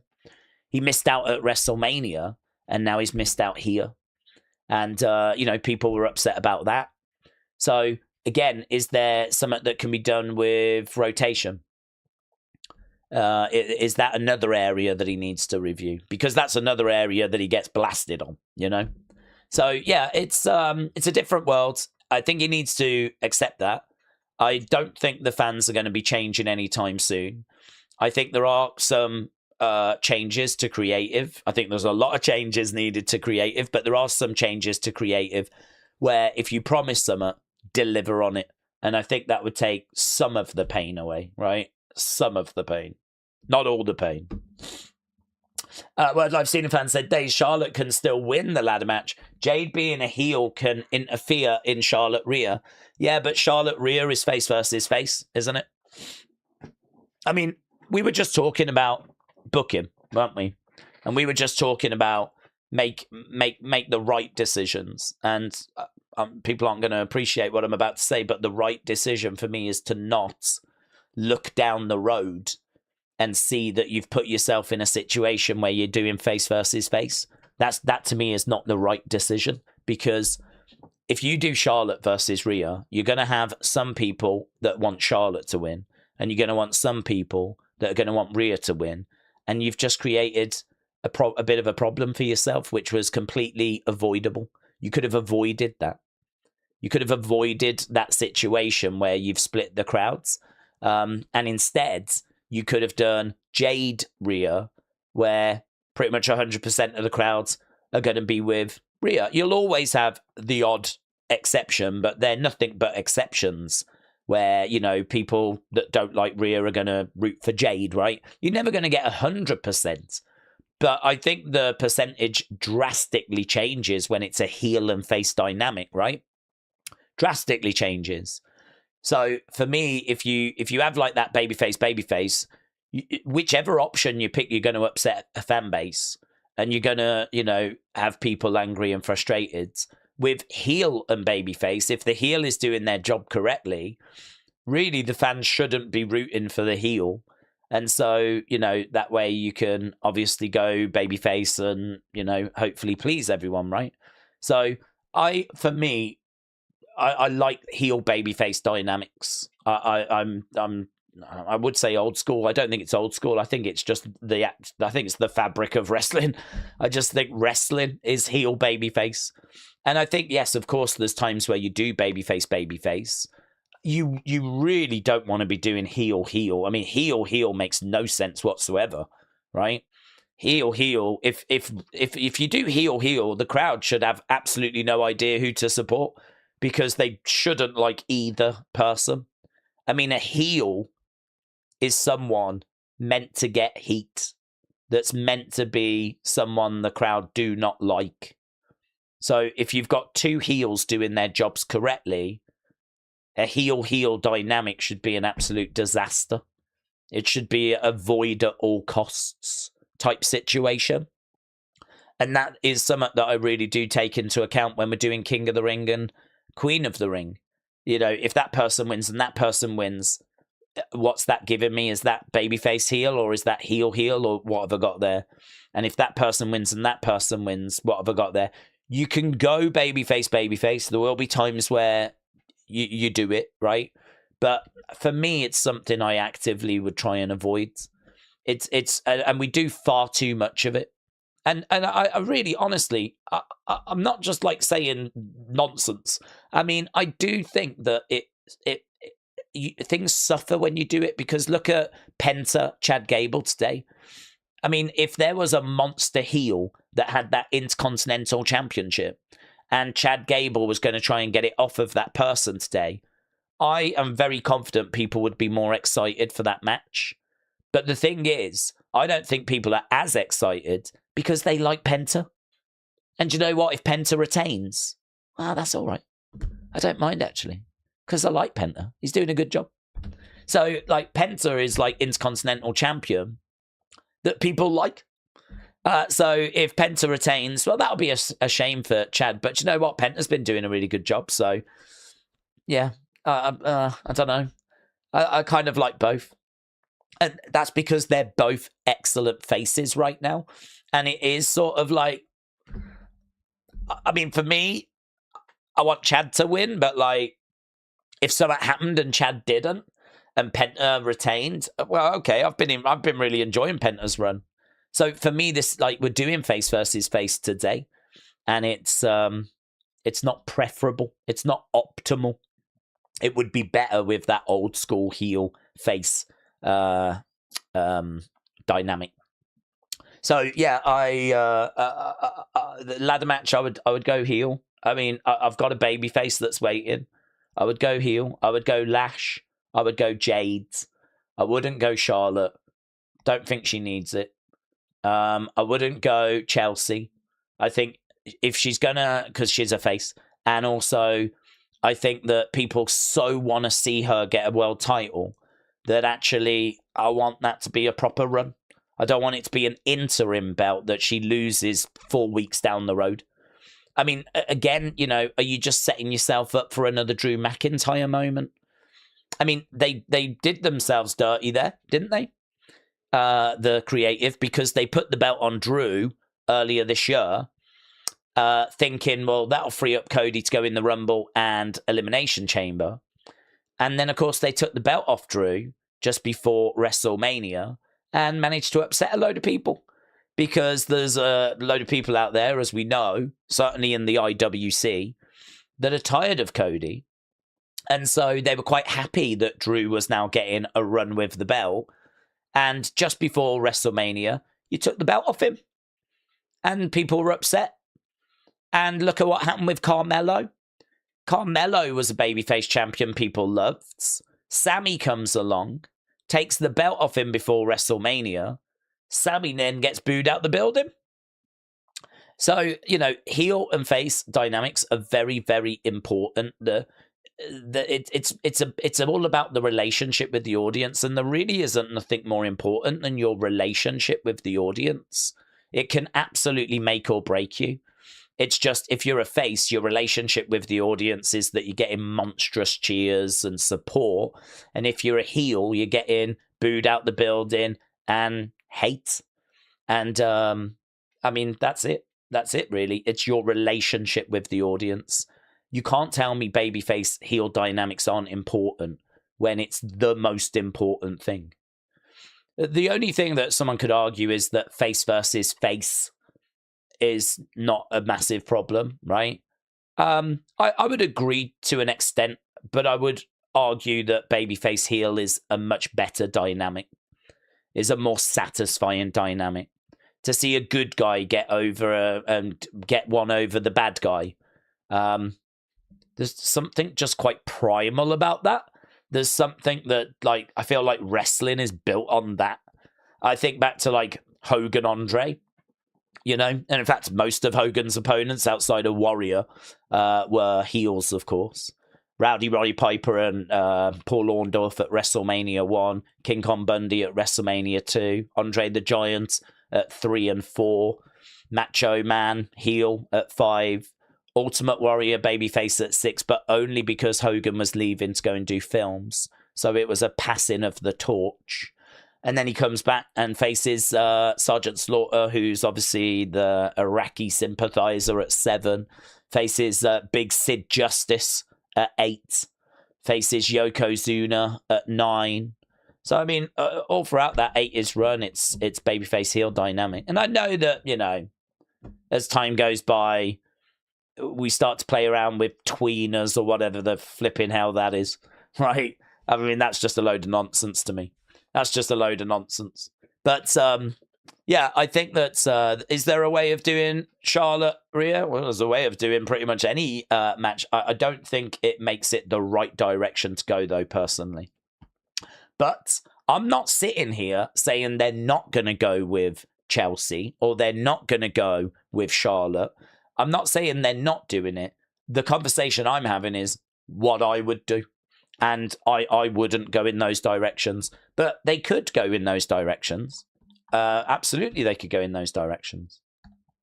Okay, let's get a poll ended. Talking of that women's match, let's have a look and see who do you lot think is going to get the victory. So, who wins? It's obviously one of the more interesting matches because there's lots of options. We've got Jade, we've got Charlotte, we've got Chelsea, and we've got other. I think Jade gets it. Could be Lash. They could go Chelsea. I mean, it would be a moment for SummerSlam. But again, are you just setting up a bit of a problem down the road when actually it then becomes babyface, as we said? Carlin Gareth. Oh, Carlin Gareth, thank you, my friends. Really appreciate the support. Days, have an amazing stream. Thank you, my friends. I really do appreciate it. Yeah, big thank you to everyone that joined us yesterday, and obviously everyone that's joining us today. We have got, actually, I was going to say a long way to go. It's not a long way to go. We've got an hour and 15 minutes, and then the countdown show begins. So these always go by so quickly. I mean, apparently we've already done an hour and a half. So we did 10 hours yesterday. 10 hours, which is, you know, a fair bit of talking. But my voice is, I've just got these throat sweets, but my voice is holding up quite well. So I'm feeling good. So Carlin Gareth, thank you, my friends. I really do appreciate the support. And as I said, a big thank you to everyone that's joining us. Carlin, I hope you enjoyed yesterday, buds. I hope you had a good day yesterday. It does actually take me nicely, actually, over to cage match. I did just want to show you this because obviously there's a lot of chatter around how yesterday went, and there's a lot of different scores. I went 7.5, and honestly, I've woke up today thinking, is it more a 7.25, 7? I'm definitely at the higher end of where I would want to be, right? I think, I don't know why, I've woken up today and like some of the more negative aspects have stuck with me a bit more today than they were yesterday. I think yesterday I enjoyed pretty much every match apart from the women's tag, but, you know, whatever, even that was okay. But I think it is true. There's not really anything that really stood out to me as like, I need to go back and rewatch that type thing. I mean, if I was going to go back and rewatch anything, it might be that Hell in a Cell, because it's only 11 minutes long and it's pretty fun. And I really loved the Tombstone moment. I think EO Live you can go back and watch, but it's not a classic, right? But you can go back and watch it. A lot of people saying it was the best match. I would not really want to go back and watch Cody CM Punk. I don't think it's that mind-blowing. I think there is some stuff in there. I think they do some stuff towards the end that's quite nice. Like, you know, Crossroads kicking out and GTS kicking out, you know, the usual stuff you would expect, right? But I mean, they have half an hour. They have half an hour for that match. And, you know, the score it's got here on Cage Match, 154 people have voted. It's currently averaging 6.8. I mean, if you're going to give a match half an hour, you're really looking for it to be, you know, a show stealer, a 5-star classic. I mean, that looks like it's going to get 3.5 stars, maybe 3.75. It's currently a 6.8. So, yeah, this is where the day one scored. So 6.1 out of 10. You can see, though, that the majority have voted 7s, okay? So 32 people have gone 7+ out of 10. It is the one that got the most votes, but it is just dragged down by the fact, you know, the next load of people went 6s and then the next load went 5s. I think I sort of feel the same, actually. Like, that's where I am, but if I'm going anywhere, it's definitely down. And that's sort of how I've woken up today, is like, yeah, my 7.5, I'm feeling, should it be in a 7.25, a 7? I don't know. But 6.1 is where it is on Cage Match. And to be honest with you, Cage Match is normally a touch below where I am. So it actually is kind of what I would expect. Normally with a Raw, I'll give it, say, a 5. On here, it'll be a 3. So, do you know what I mean? It's kind of what I would expect, really. So, Liv Morgan EO 7.4 was the highest rated match. LA Knight, Royce Keys and Solo against Bloodline 6.07. Gunther, Nick Aldis 7.07. I think that was the second highest rated match, 7 basically. Then the women's match 3.4. I think that's harsh for the main event, honestly. I think 5.8 is low for that main event. I know it might not have lived up to what people were hoping for, but it was still good. Do you know what I mean? Could it have been longer? Yes. Could it have had some blood? Yes. Could they have used the cage more? Yes.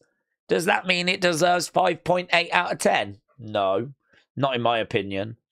I think all of those things are valid, but I don't think that is the right number. To put it into perspective, our community scored it great 71. Scored it about in line with the opening match. So that got 7.4. I mean, I think this should be like 6.87, personally. I didn't hate the match, honestly. I didn't. 6.8 for that, and it had half an hour. I just, yeah, for me, too long. Take some time out of that. That was too short at 11:40. A lot of people were saying that match was just getting good, just getting to the good point, and then it ends. So 11 minutes 40, could that have gone 15? 11:30, could that have gone 15? And could you have took the time from this 29-minute match that did not need to be 29 minutes? Yeah. And would that have helped? Maybe. I don't know if it would have changed things drastically, but it might have improved the scores of those matches. But that's all retrospect, isn't it? So this is the scoring. So that was the top match. That was the second match. Third match is CM Punk Cody. Fourth match is Bloodline. Fifth match is main event. And the bottom match at 3.4 out of 10 was Fatal Influence against Bellas. So again, number of votes just over 100. I mean, it's not, we're not dealing with big numbers at the moment. So this can absolutely still sway and change and whatever, and it will as the years go by. But it's just a snapshot, you know? You could go to a website and get one person's opinion, because you could go to Bleacher Report or Sports Illustrated, whatever. That's just one person writing an article. At least with Cage Match, you get in, 100 wrestling fans' opinions. I wish it was thousands, but, it's a snapshot. Just use it as that. So that's the latest for day one. I don't think that's harsh, to be honest. I don't think it's harsh. So I wouldn't go that low. I wouldn't want to go that low, but I think that, I wouldn't really want to go below 675. But I think that I understand kind of where people are with it. It was fine, fairly solid outside of that women's match. Not really anything that was a disaster, but not really anything that's going to be troubling match of the year conversations either. And no massive OMG moments outside of the Randy return that I think everyone sort of knew was going to happen anyway. So that was largely day one. Okay. I don't know why WWE doesn't make SummerSlam and Mania have big moments. The only big thing that happened was our title changes.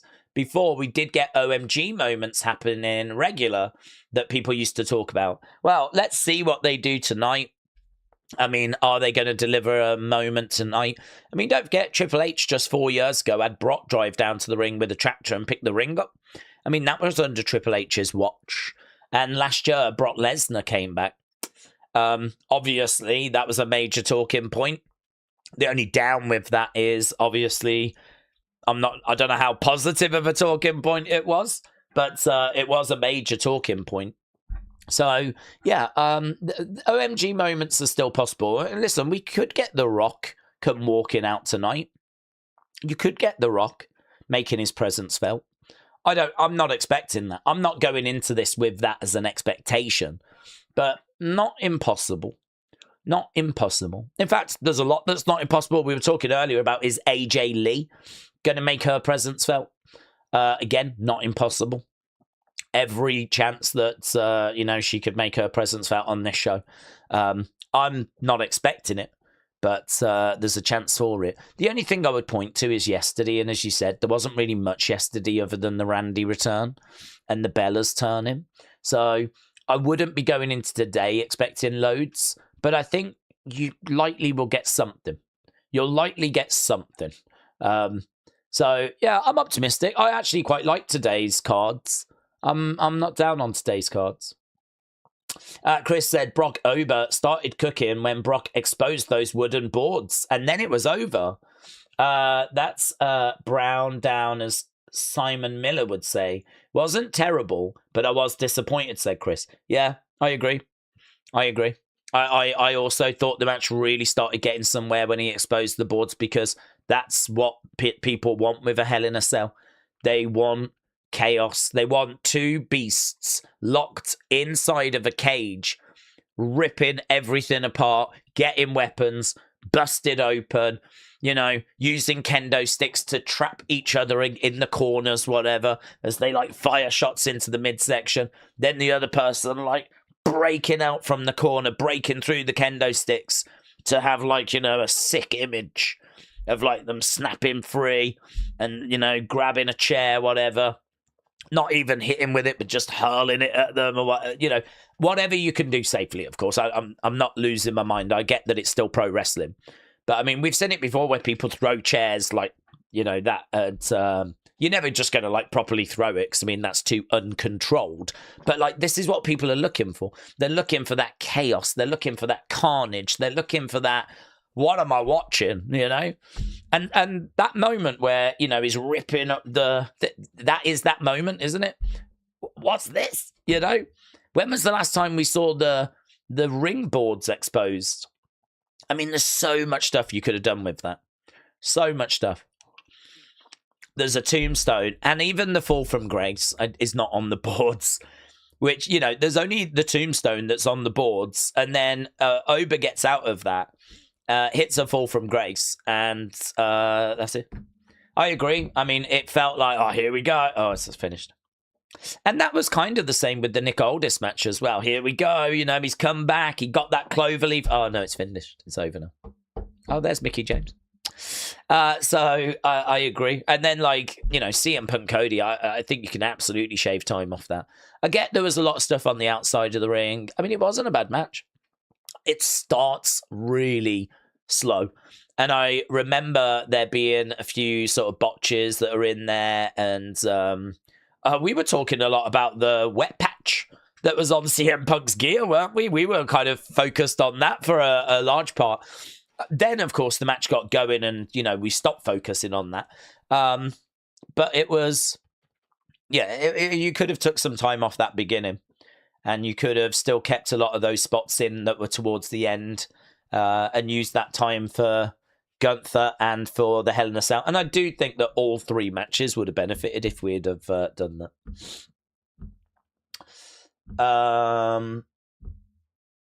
I want to see the Wagner brothers on the main roster. Pat said, I might agree with you. Dave Meltzer, both are experts. Storyline was too short. Bella's and Paige was a problem to me, says Davids. Days, do we think that Owens is going to return? Yeah, I think there's a chance. It's been rumored. So yeah, I think there is a chance.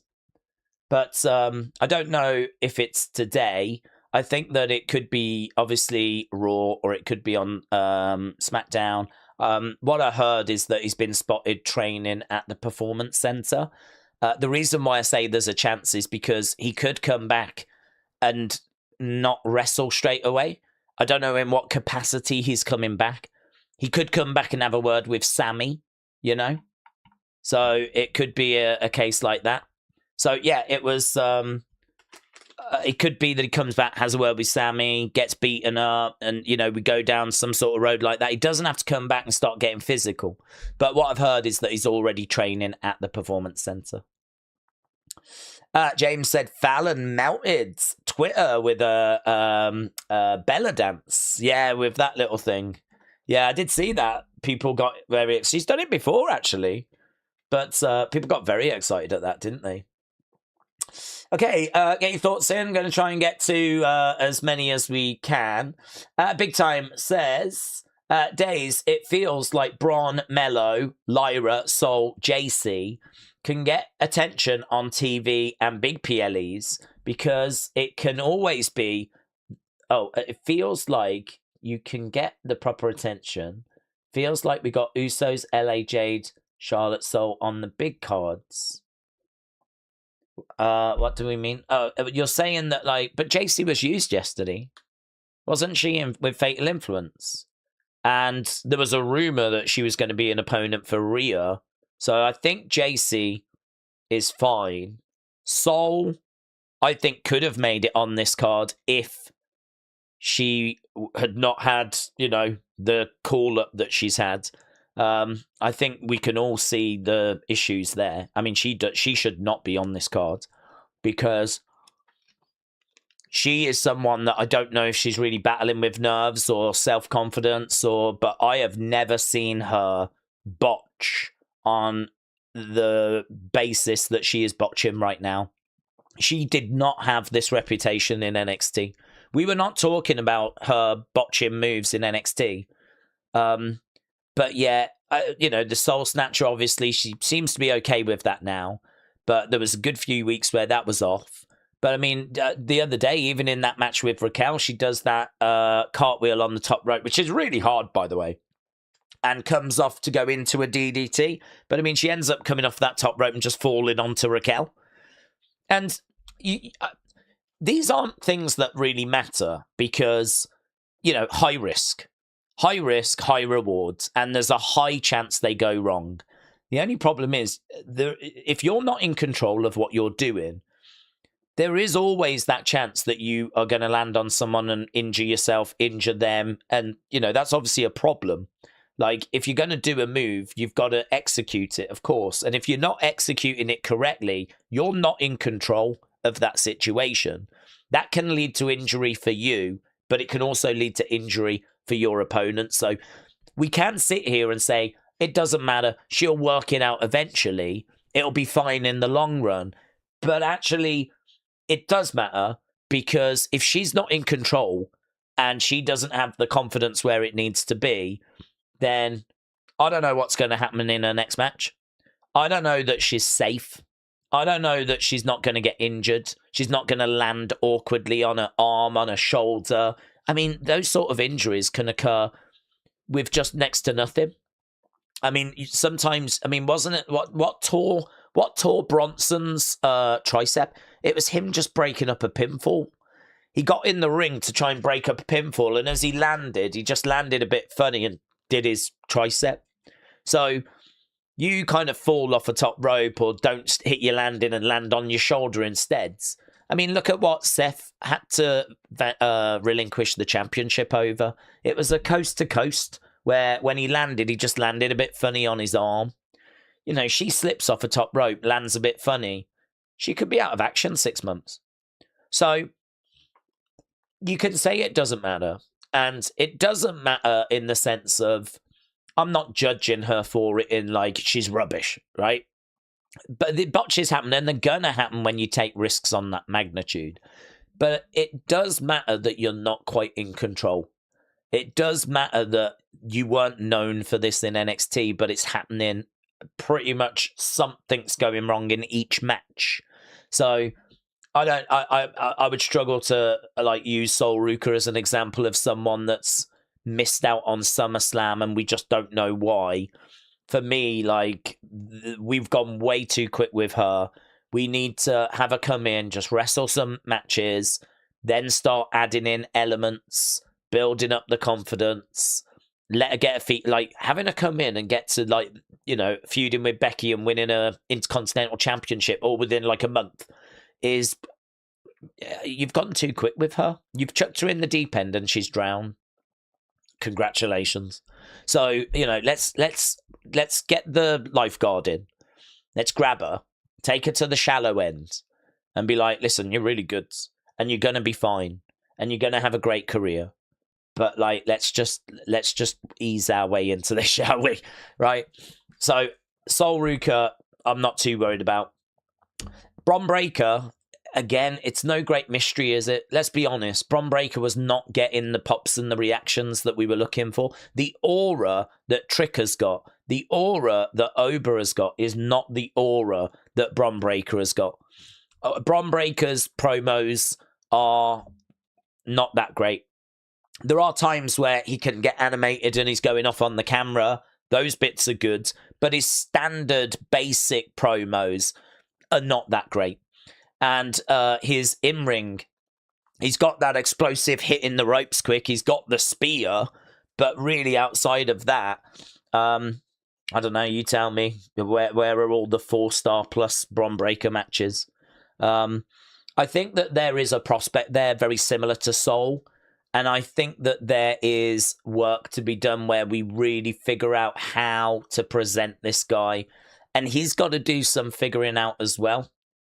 He's got to keep improving his in-ring abilities, his promo abilities, and whatever ideas that he has got in regards to how he should be presented. I'll listen to them as well. If I'm Triple H, I'll listen to anyone that's got any constructive thoughts on how we can actually get Bron Breakker to click.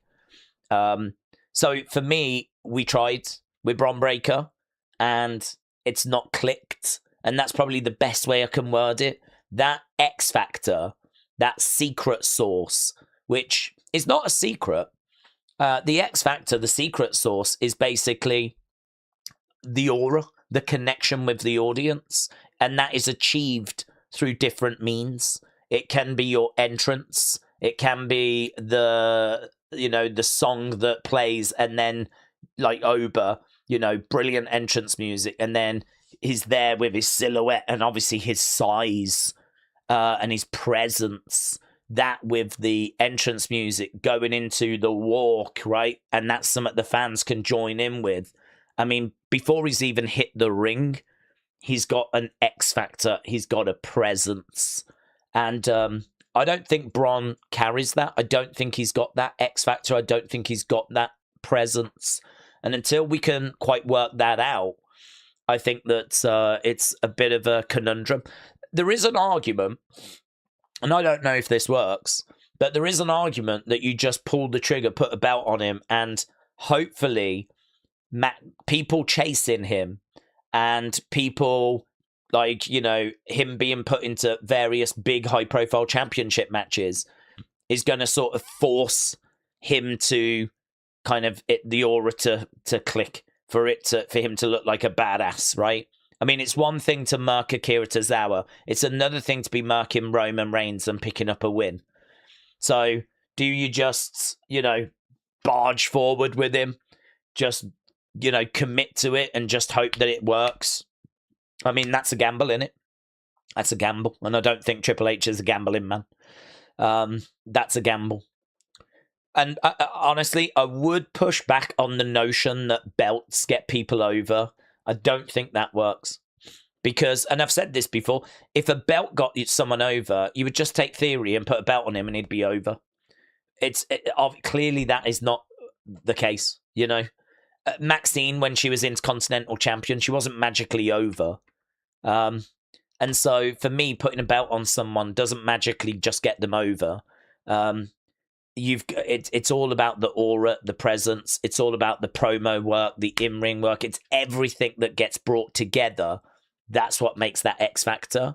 And something's missing with Braun. So for me, Braun was an experiment that we were working on and we haven't cracked and we haven't succeeded. And now he finds himself in the tag division and he finds himself in the Vision.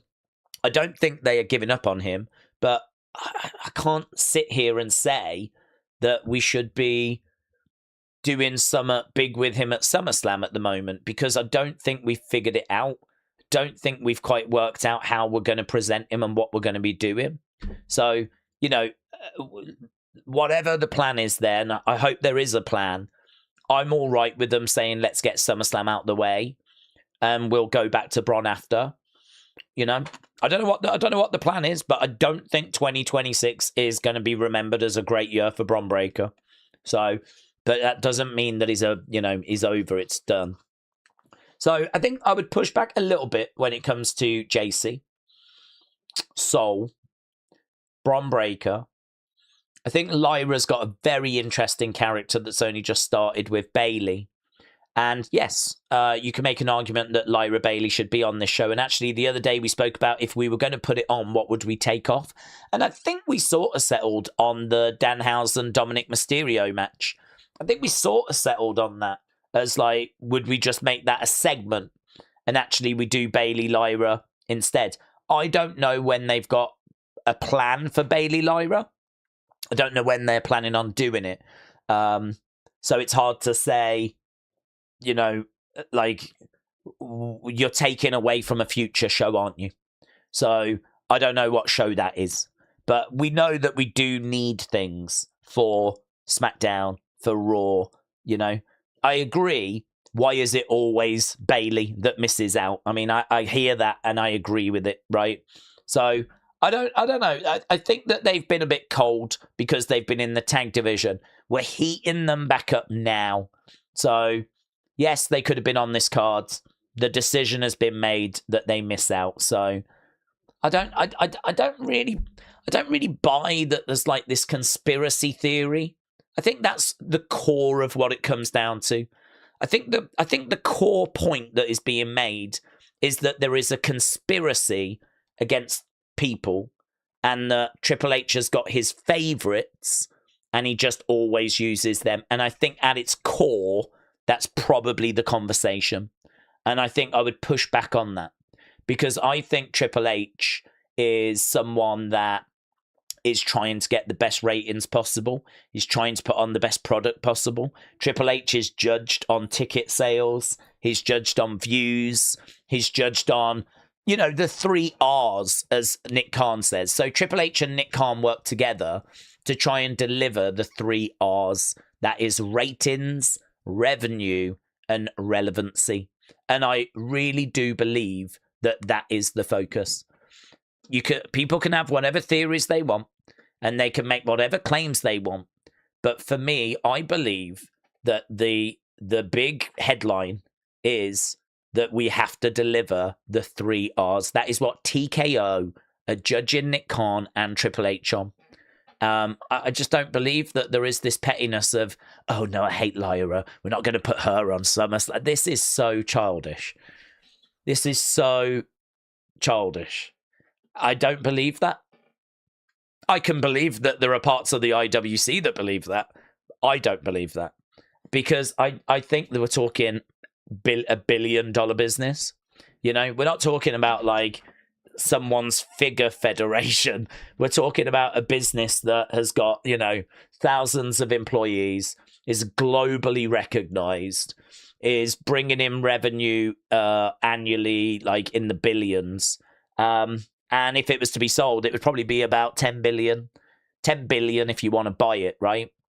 That's more money than Vince McMahon has got access to. People are saying, is Vince going to buy it back? He couldn't. He ain't got the money.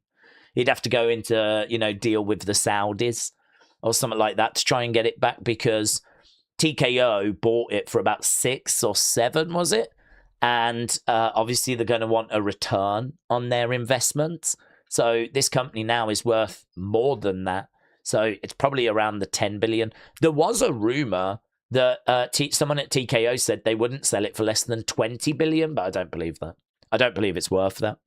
But anyway, to me, I just think this is so dumb. This is so stupid. Such a stupid conversation. It's so just beneath where like we are as adults, like educated, proper, head screwed on adults. The idea that there is this conspiracy theory against like a load of the wrestlers, that I'm not going to pick them or whatever. I do believe Triple H when he says, if you get over and there is a buzz around you, then you're going to be under consideration. You are someone that we will give opportunity to. So, get yourself over, basically. And it's not, as we said earlier, as straightforward as that. Because if it was as straightforward as that, then, LA Knight would be getting opportunity and Karrion Kross would still be with the company. And I understand the pushback, like we said earlier. But I do think that there is some truth to what he said. I don't think he's just made that up. I think it is true, because I think he wants the easy life, like all of us. He would love nothing more than to have loads of people that are delivering big numbers, and to go, well, I'll put that one with that one. I'll put that one with that one. And, well, there we go. They'll love that. The fans will love that because all these people are over. But the truth is that when he looks at his document, I think he sees that he's got a chunk of people that are delivering big numbers.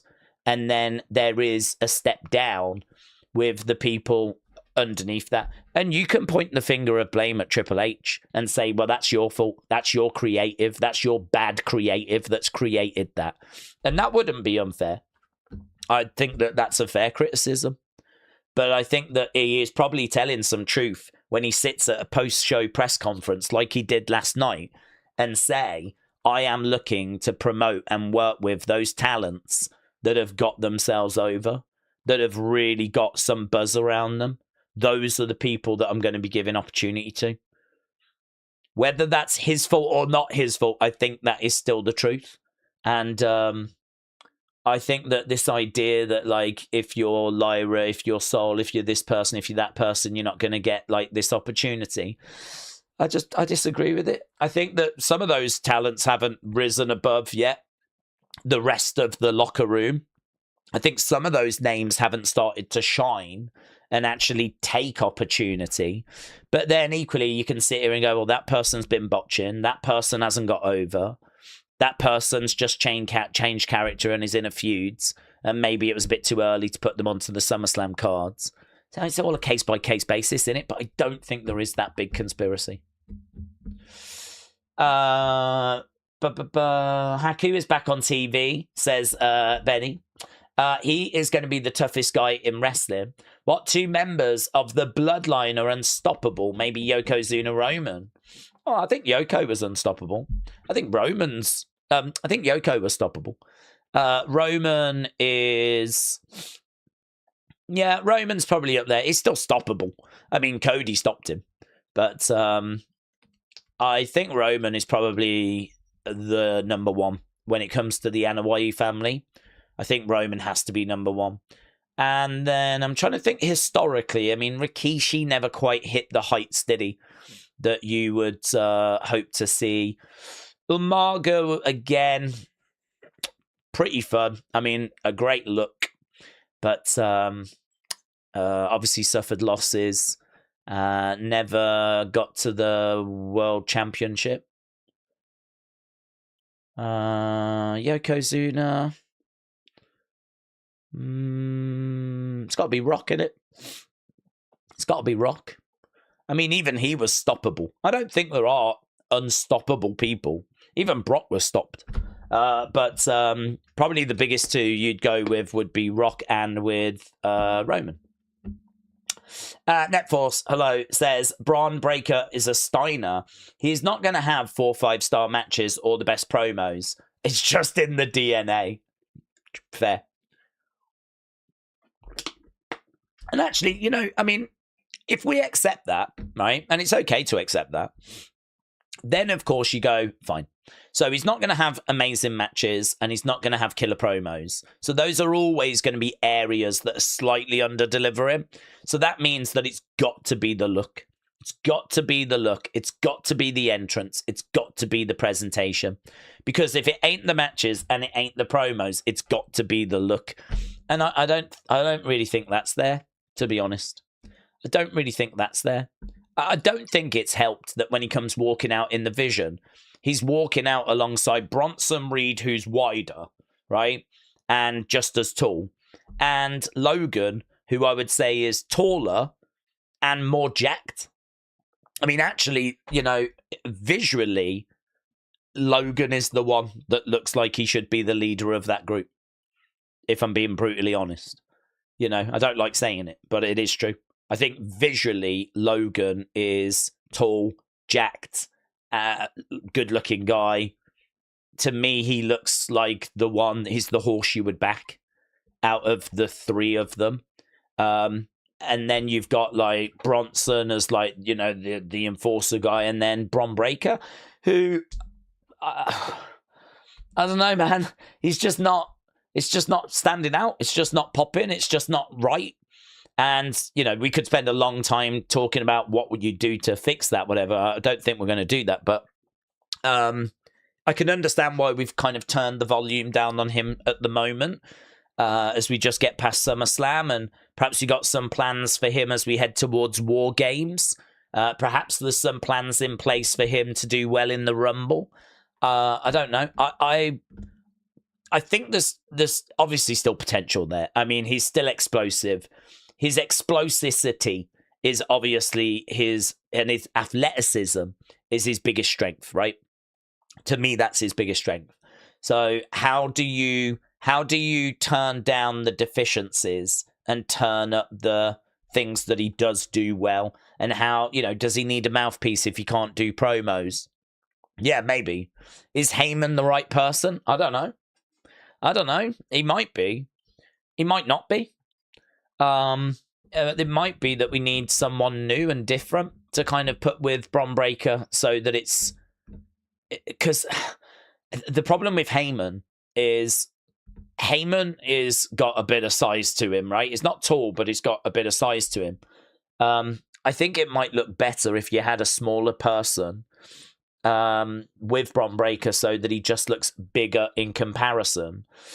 The bigger problem than even that, though, is it's going to be really hard to look at Heyman kind of, glazing Bron Breakker and bigging him up.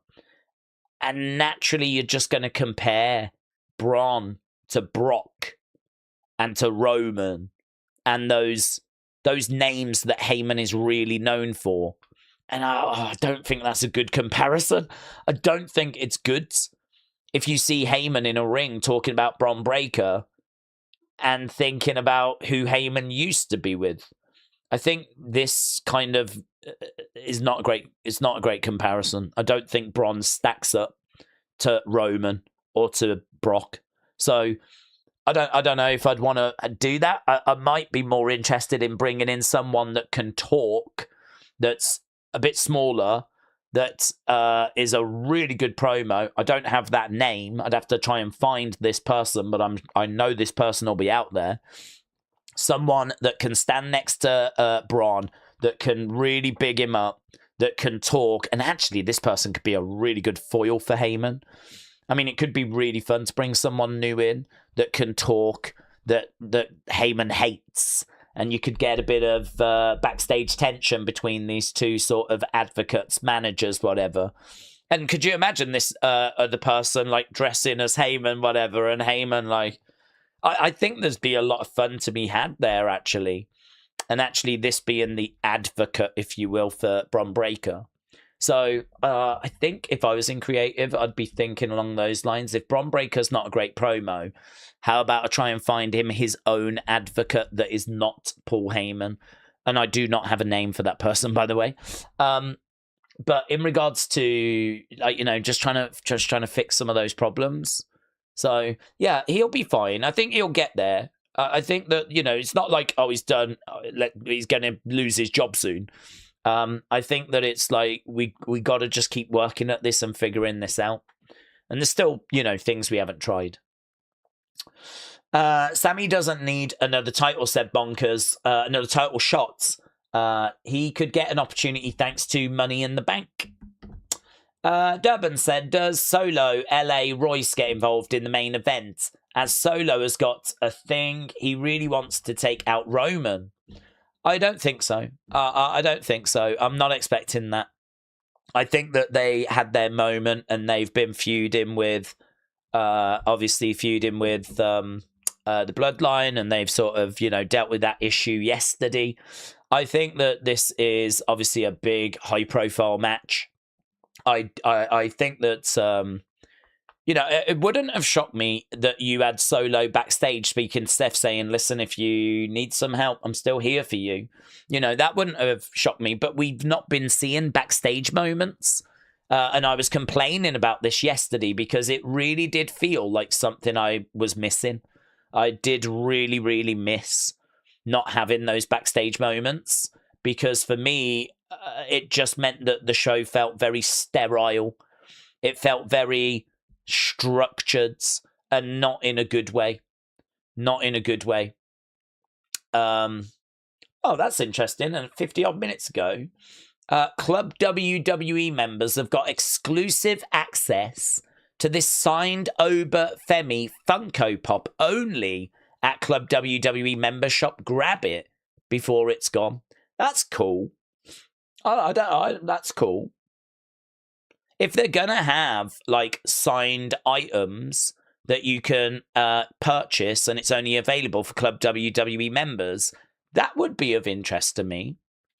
That's something I would be interested in. Do you know, actually, I never thought about that, but quite often I see people sharing pictures of merch stands online. And when AJ Lee came back, she had like an 8x10. They sign them backstage, don't they? And you see the big stacks. Well, that's obviously for the people that are at the live events, yeah? But, like, you never see those being sold on WWE Shop. If you go to WWE Shop, it's normally, like, photos that are signed or figures that are signed.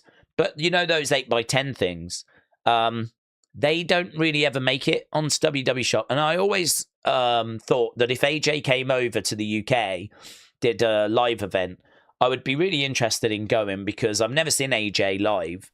and I like AJ Lee, and I would go, and really I'd be hoping that I could get one of those 8x10s. And imagine if they started to like sell those online for club WWE members could purchase. That would be of interest to me. I don't know what other ones they do. I know they do like CM Punk and Cody and Danhausen, your big names, but like perhaps there's a Fatal Influence one, where all 3 members have signed it. I did get a Bella's one actually back in the day, believe it or not. It was like £20 and it had Nikki Ambry on. So I've got that. I am a fan of autographs. So an Oba one is really cool. So I think that's pretty fun, to be honest. That's a good idea. So that coming out for Club WWE. I'm not following that. My bad. I am now. Club WWE have got their own X accounts, which I didn't even realise. But I do now, and I am following it now. Lovely. Right, Days, did we see Gunther convince Aldis that because the WWE title picture is so full, he should go face Roman? They teased it at the Rumble last two, and it was rumoured post-Mania. Do we see Gunther convincing Aldis that the title picture is so rammed that he goes after Roman? I can't say that I do see that happening. I mean, again, it's not impossible. But I can't say that I see it because I think the title picture over on Raw is probably crowded as well. So, yeah, I don't know. It's not impossible. But, like, we've just moved not long Gunther over to SmackDown. He moved a few months back, so he's moved over to SmackDown. I don't know that I see him now trying to convince Aldis if he can now start trying to chase after the Raw title. So I think they'll probably try and keep him focused on SmackDown. I think their paths will cross, though, Roman and Gunther, of course. James said, how about Robert Stone with Braun? Yeah, I think it'd be one of those I'd like to see them together. Robert Stone can talk is pretty fun as well. I think I'd want to see what they look like standing next to each other because, again, it's a bit old school, but like, and I've told this story before, obviously backstage interviewers tend to be quite short, like on purpose. If you think about Kayla Braxton, think about Mean Gene, you think about Jackie Redmond, right? You think about backstage interviewers, they don't tend to be big, giant people. They tend to be quite small, and the reason for that is so that when they're interviewing the wrestlers look so much bigger. If you think Mean Gene was down here and like Hogan was up here, like you would think, most people won't even think about it, but you would just imagine that people would largely be about the same size, or maybe the interview would be just a little bit shorter, but they purposely would try and get much shorter people. So it just made the wrestlers look like giants. The optics are really important. So I think in regards to Bron Breakker, I tell you the name I was thinking of, but I don't think he's the right person. But the guy that's with the House of Elegance. He's like this comedy type person that kind of does the talking for Ash by Elegance and Helen by Elegance and Mr. Elegance and all of those. He is someone, I don't know what his talking ability is like, but if he could, he strikes me as being on the shorter side. He's always pretty well dressed. I could see him and Heyman really not getting along, which is a dynamic I really like, actually. And if he's got the ability to talk and really kind of talk about, this is, the guy, this man's amazing, you need to love him, blah, blah, blah, all the stuff Heyman normally does. If he's got that skill, and he might have, because to be honest, the role he's in right now, I think, is very comedic. So you would turn that down a little bit. Still keep a bit of it, but when he's out there with Bron, you turn it down. When he's backstage, you turn it up. But when he's out there with Bron in the ring, you want to focus him more on doing the Heyman stuff, the big, grand kind of intros. So he was kind of the mental picture that I had, Robert Stone could work. But you know, I personally, if I was working in creative, I'd want to see them standing next to each other. I'd want to see them doing behind the scenes promos together, or see what that looked like, because you might look at it and go, I don't know, size wise they're quite close, and I don't know if I'm getting enough flavor out of Robert Stone here for what I'm looking for. But he could work. He's a great talker, isn't he? And he is pretty fun as well. So it's a good shout, because he might be able to deliver those two sides. Yeah, it could be. And the other advantage is he's in the company, and so he ain't got to worry about trying to sign him. Durban said, I think Roman is going to win tonight with help from the Bloodline. I think Solo and his gang will get involved. And then I think there'll be a surprise debut from Zilla, who hits a spike on Seth, says Durban. It's all going down. It's all going down in that main event. Mr. Matches said, who do we see Roman facing post SummerSlam? Could it be a trilogy with Seth? First ever match with Royce. Maybe something to do with Solo. Another match with Knight. Maybe a fatal four-way, or maybe something else. Well, my honest answer is I don't think it matters.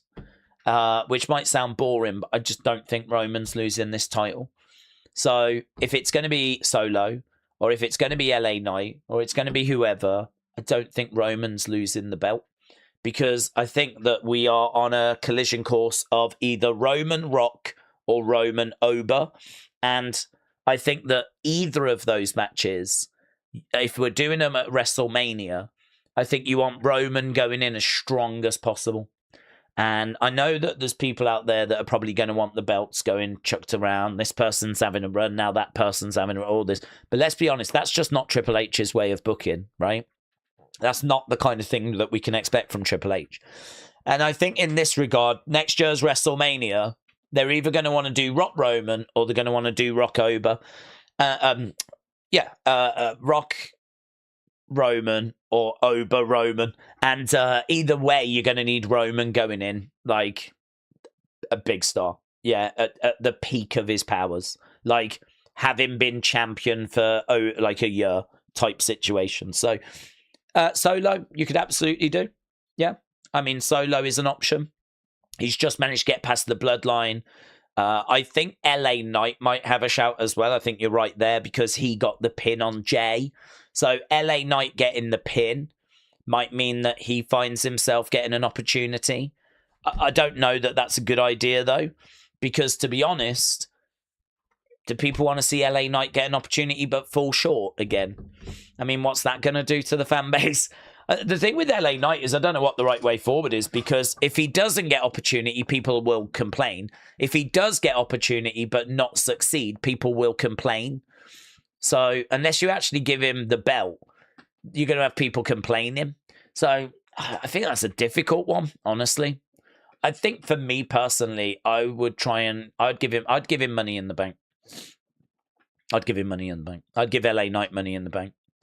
I'm at the point with LA Knight where I know that he's such a hot topic of conversation of why have you not pulled the trigger on him? We had the big conversation yesterday, right? That for me, I would just be like, you want LA Knight? You can have LA Knight. You know? I'll give him money in the bank. And I'm going to have him tease cashing it in for 12 months. Maybe not that long. Might be 10, might be 8. Right? But it'll definitely be WrestleMania at the earliest. And it'll probably be after that as well. Although it maybe not, actually. Because could you imagine that we do Roman Ober wins, and then LA Knight cashes in? Imagine that. That could be interesting. Because then that prevents Ober from having that long title run that people are going to get bored of, whatever. You can kick that down the road.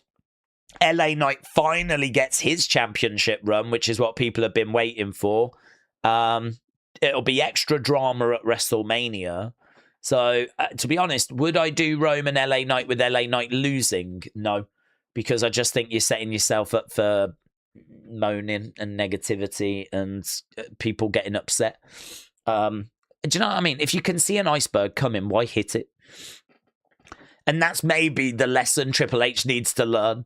If you can just look forward a little bit and see, oh no, that could be an iceberg if we do that. Well, don't go that way then. Don't do something because it might be well received in the short term. If you can see in the long term it's a potential iceberg, then maybe don't go that way. So I would put money in the bank on LA Knight. I would avoid him getting title matches that I know he's not going to win in because I want to do Roman over for the title and I want Roman to be champion. And I would maybe look at giving Solo an opportunity. Solo's in an interesting position because Solo is over for being fun. But I don't know if he's over to the point where people think he's going to be beating Roman. You know, if he loses to Roman, I don't think people should be too shocked at that. But he's still popular. And I think people would like to see him get an opportunity now with this new version. And actually, the promo exchanges between this version of Solo, this goofy kind of fun, loving version against Roman could be really good. So, yeah, I think there's, I think I would go that way personally. I can't speak for what WWE are going to do, but Money in the Bank on LA Knight, I think that ticks some boxes. Solo getting an opportunity just sort of rewards him for the work that he's done and the great work that he's done with this new kind of character, if you will. And it's kind of capitalizing on that as well. Roman can retain. It keeps us moving forward towards WrestleMania, and yeah, for me that's ticking a lot of boxes. But I think the headline is I don't see Roman losing the championship. I don't see him losing the championship this year. I certainly don't see it happening tonight. Doesn't mean it's not going to, because as we know, WWE can do whatever they want. I'm obviously not in the room when they have those conversations, but I think they will probably want to keep investing in Roman as we head towards what is surely going to be a very big WrestleMania next year. Days, do we think that Chad will finally get his moment tonight? I think so. Yep. I'm expecting Chad to get the win tonight. As I said earlier, bit of a shame that it's against a babyface because I think that like it's not maybe going to hit quite as hard because I think a lot of people really like Penta. So, you know, like people will be okay if Penta retains when really it should be, oh, God, I really hope Chad wins tonight. I've not been getting people sending those messages of like, oh, I really hope he does. I really hope he, gets that victory tonight. I think there's people that are like, they'd like him to win. But it also, if he doesn't, it's okay because we like Penta as well. So, but I think he will. Right, Liv and Raquel are at the Minnesota Lynx Indiana Fever game. Paul, what's that? I don't even know what that is. Is that basketball? Doesn't strike me as basketball. Minnesota, is that baseball maybe? Minnesota Lynx. Never heard of those teams. Days, does WWE do backstage stuff on a pre-show? Not really, no. No. I mean, obviously they show you people arriving and you might get the odd interview. I'm trying to think what interviews we had yesterday, though, to be honest. There wasn't loads, no. Really, the countdown, 3-hour countdowns, is largely video packages and a lot of chatting, a lot of punditry work, and a lot of going to like Kathy Kelly, who's not with anyone. She's just sort of standing there sharing thoughts about giving you a vibe of what it's like backstage. Then you go to Pete Rosenberg, who's in Gorilla, and then you'll go to Jackie, and we have like Michael Cole kind of doing a segment. We tend to do the first hour outside the stadium, second hour inside that's what we did yesterday. Second hour inside the stadium. So no, there's not really tons. I mean, you keep an eye on it.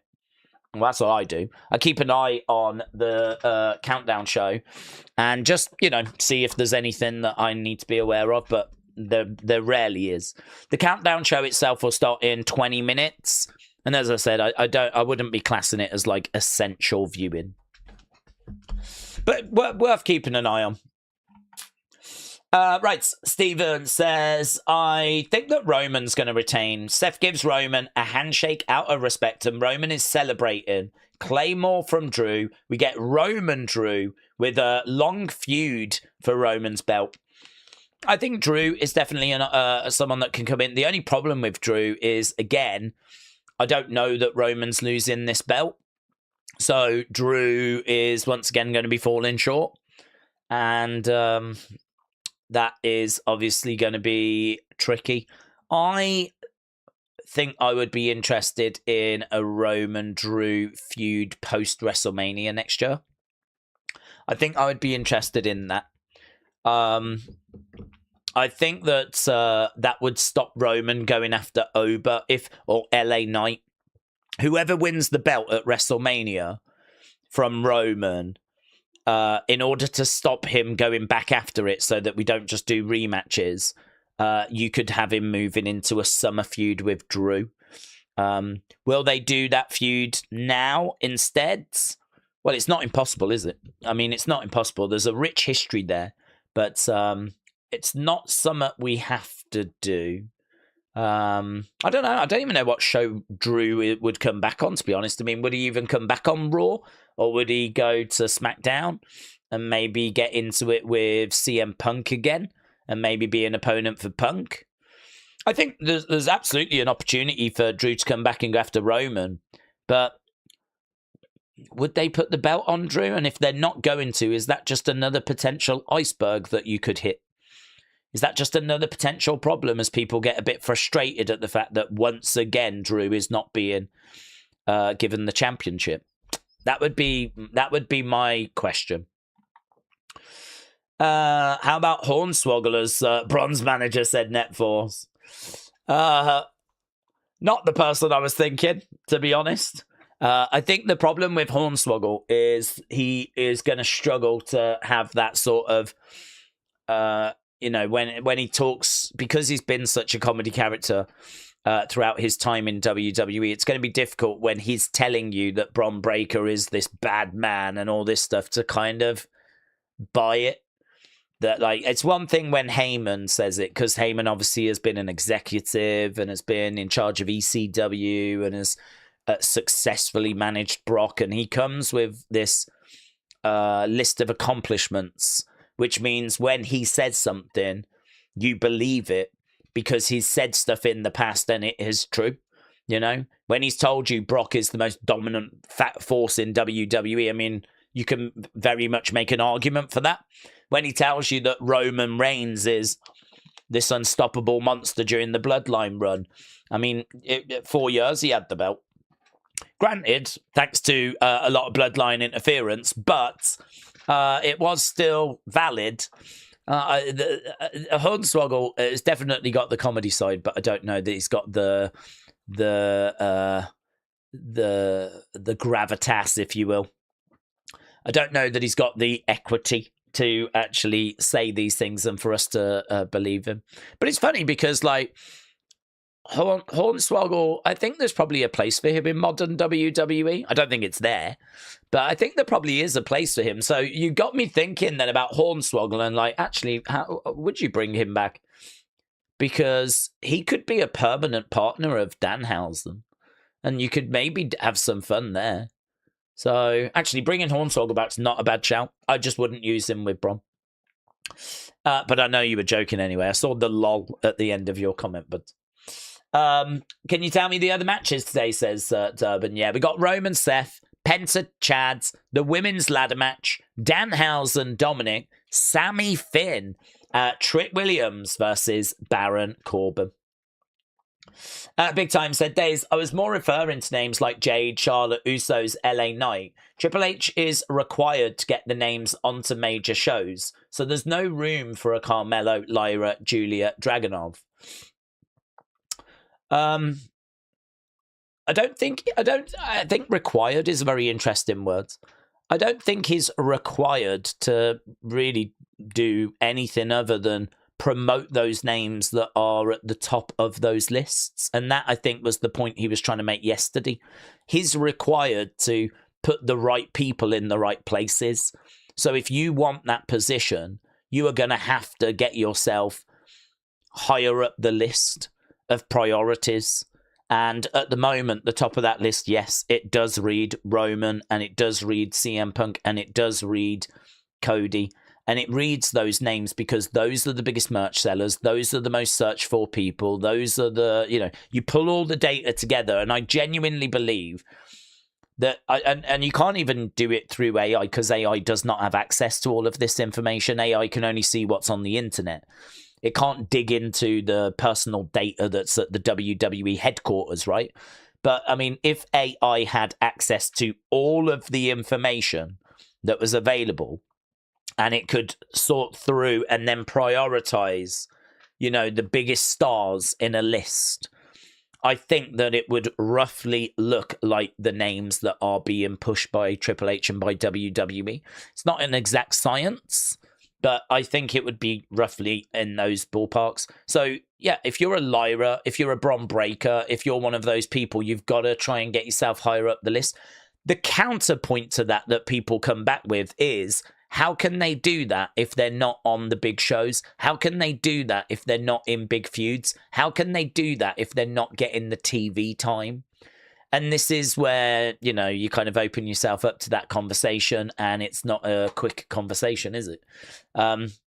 There is going to have to be times where you do take a chance on someone that doesn't have the numbers, because if you don't, they're never going to get the numbers, There's a reason why I'm not the number one merch seller in WWE, and that's because I'm not on WWE TV. But we all know if I was, I would be the number one merch seller, right?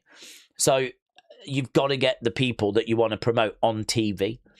And if they're not getting the TV time, they're not going to get the numbers. And so that's the stick that you kind of beat Triple H with, You've got to help these people as well.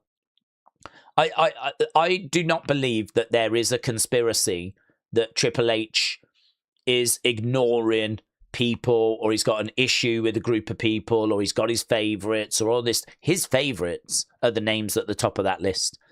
And it just so happens that the way the system is set up, and this, we're getting somewhere now. The way the system is set up is, if you're in that main event scene and you're getting that spotlight, it's more likely that you're going to stay in the main event scene and you're going to stay in the spotlight, because you're getting the exposure that keeps you there.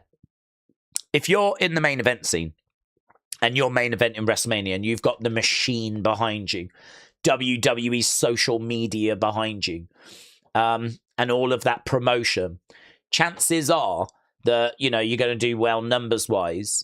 And that might keep you around for the next opportunity. And then that goes well. And then and it just, it kind of grows and grows and grows. And all of a sudden, before you know it, you're a mile ahead of the mid-carders. Before you know it, do you know what I mean? You've shot ahead of people. And so the system itself might be flawed, whereby, yes, Cody, CM Punk, Roman, these are the biggest names that deliver the biggest numbers. They are the right people to be putting in these positions, but it's only because they're always in those positions and the system just keeps them there. And it's a struggle to bring these other names and get them to that level, because unless you're going to take a chance and just put them there without those numbers, they're never going to get to that level, And that would be the argument to push back with the Triple H on, wouldn't it? That would be the counterpoint. That would be the counter argument. His logic is correct to look at the top of that list and go, these are the names. But it might be that the system itself is flawed. So, again, we're getting into the weeds on this one. But I don't think he's got a requirement to use, necessarily certain people. I think he's got to use the right people. Because, to be honest, even if you've got someone on a high wage, eventually, if they're not justifying that wage, we've already seen that WWE is quite happy to have conversations about reducing wages. So I don't even really buy into the argument that if you're on a high wage, that person has to be used. I don't even really buy into that, because I think that WWE have got the ability to go back to those people eventually and say, you're not really justifying this wage anymore. Can we negotiate a wage reduction? Or, you know, are we going to have to part ways, whatever? And we've seen those conversations that have been happening with the likes of Sheamus and New Day and, you know, maybe Asuka, we're not sure. So, yeah, obviously a lot of stuff there that we don't know about, though, as well. So there's a lot of speculating that has to be done to try and figure out why certain things are happening. But I really don't believe in this conspiracy that Triple H has got his little favourites and all that. I just find that really silly. Guitar Crow said, I wish WWE would replace the main event with Velocity and Heat. Oh, you mean main event in the show. But this time, stream it on YouTube an hour before Raw and SmackDown. Maybe have a couple of matches, tell some stories, do some interviews, showcase some talent. I think that's a brilliant idea. Brilliant. I agree with you. I agree. Cost effective wise, I don't even think it's a problem because you've got the wrestlers and that you're paying them anyway. You've got, I mean, SmackDown used to be 3 hours. It's gone down to 2. So you've got the arena. You've got a crowd that not that long ago would have had to have sat through a 3-hour show. Now it's only 2. So you might as well use that hour that you would have had them sitting there anyway for SmackDown. Might as well use that to sort of... You're right. You're absolutely right. Why does all 3 hours need to be on TV? Why can't you have an hour that goes onto YouTube? You know? And you can still call it some... I don't know that you have to go Velocity Heat or whatever, but... Because, I mean, you could still have it connected to SmackDown. It could be like the SmackDown pre-show. Something like that. So it's still connected to SmackDown. Because they're still SmackDown superstars. So you might still want to have it sort of... And, you know, that you might still want the SmackDown logos to be used. And so there's not too much. Because, like, if you bring in other branding of, like, hang on, what's Velocity? I thought that person was on SmackDown. Now they're on Velocity. So you might want to just take some of that confusion away and just go with SmackDown Dark or SmackDown Pre-Show or, you know, whatever, right? SmackDown Light. I don't know. You can chuck the ideas around, but, like, I think I'd still keep the SmackDown name and I'd still keep the SmackDown logo as it is. And I would just put basically that first hour onto YouTube, and it would just be, as you say, people that aren't really in feuds at the moment. It would just be your Fraxiums, it would be your Candice LeRae's, it would be people, but try and get some stories in there so that it's not just next match. Yeah, I think it's a really good shout. I think that you've had a great idea there. Honestly, I agree. I don't know why we can't use people. I don't know why we can't just use people on a show like that for YouTube so that they're still wrestling, they're still getting reps, they're still getting exposure, there's still clips you can make that can be shared on social media. It won't feel as bad. Hopefully, it doesn't have a stigma of, oh, have you seen Julia's on SmackDown Light this week? You know? You would run the risk of that, but, well, it's better than Julia's sat in catering, innit? You know? It's better than Julia's sat at home. So, I think you've had a great shout there, Guitar Crow. Shout out to you. World Live Cena fans said, going forward, what theories do we think about Io since she lost? What do we think about Liv for retaining? I think Io losing is tricky because... And I said I had Io winning because I'm not sure what you do with Io if she loses. I mean, you could move her to the mid-card. I mean, she could be upset that Raquel got involved, and so she could be a good opponent for Raquel. I know some people will be like, you can't move Io to the mid-card, but we're like, well, you got to do something with her if she's not going to be around the world title. If she's not going to be around Liv, then what are you going to do with her? You haven't really got loads of options, have you? If she's not doing that, she's got to do something else. So, you know, last year, she was doing tag division stuff with Rhea. So I think mid-card would be okay for her to at least be on TV and involved in a feud. And, her against Raquel with Roxanne getting involved, whatever. That could be a way forwards. I also don't hate Becky coming back and actually getting into it with Io. I don't hate that either. I think that that is also a very viable option. Because I think an Io-Becky feud would be very interesting. And you don't need belts involved for that. In regards for Liv, well, people were saying surely Stephanie is not that far away. Is it that Stephanie's going to come back and get her belt back? And is that what we're sort of doing there? Plus, also, there's plenty of people that want to see Julia just get away from SmackDown after that 2-minute squash match. Get her over to Raw. I mean, you could be doing Liv Julia right now. And would I do that? I'm not sure. It really depends. I think I would want to have Julia in a feud first. I don't feel like Julia has massively connected with people. We don't know much about her. I think I'd want to get her sort of known a bit more to people about who she is, what she's about, what she's been through. I think I'd want to do that first before putting her into like world title situations, But we've got loads of women, and then there's more women on the way as well. I mean, the streets are saying Lola Vice is on the way. Tatum Paxley not far away. I mean, we know we have got some amazing women in NXT. I mean, Jada Parker can't be that far away. Kalani Jordan can't be that far away. I mean, by the time we get to this point next year, I would imagine we've probably had another 5 women that have come up from NXT. I mean, it's just a never-ending conveyor belt, isn't it, of like great talent? So, yeah, in regards to Liv, Stephanie feels like an option. But obviously, it's obviously open season now for some baby faces over on Raw to get opportunity.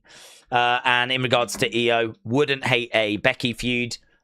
Wouldn't hate a Raquel feuds. I think either of those would be interesting.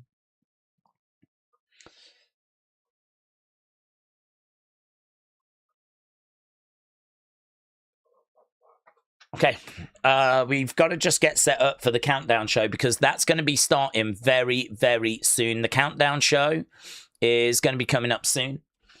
The top guys won't be there forever. The younger talent will eventually get to that main event. Of course. The frustration people have, though, is it moving quick enough? That's the frustration people have. Is it moving quick enough? Is it getting there quick enough? And I can understand that frustration. But then, it's been a big, big talking point today. Triple H's comments about if you want that spot, you got to take that spot. And so, there's been a lot of chatter online around that. Okay, countdown show. There it is. A couple of thousand people waiting at the moment. So nothing too crazy, but that is going to be starting very, very soon. Let me click on that. Get rid of that. Okay. So just a cheeky 3-hour kickoff show now. Cheeky 3-hour kickoff show for us to get our teeth into. Loving it. There we go. Tonight. Okay. Days, do we think that Bron Breakker has been hindered by joining the Vision? Yes, I do. I think that it was good intentions, though. I think that this is not something I blame Triple H for. I think that actually Seth winning at WrestleMania and then starting a group of promising young talent to sort of roll with him on paper sounds good.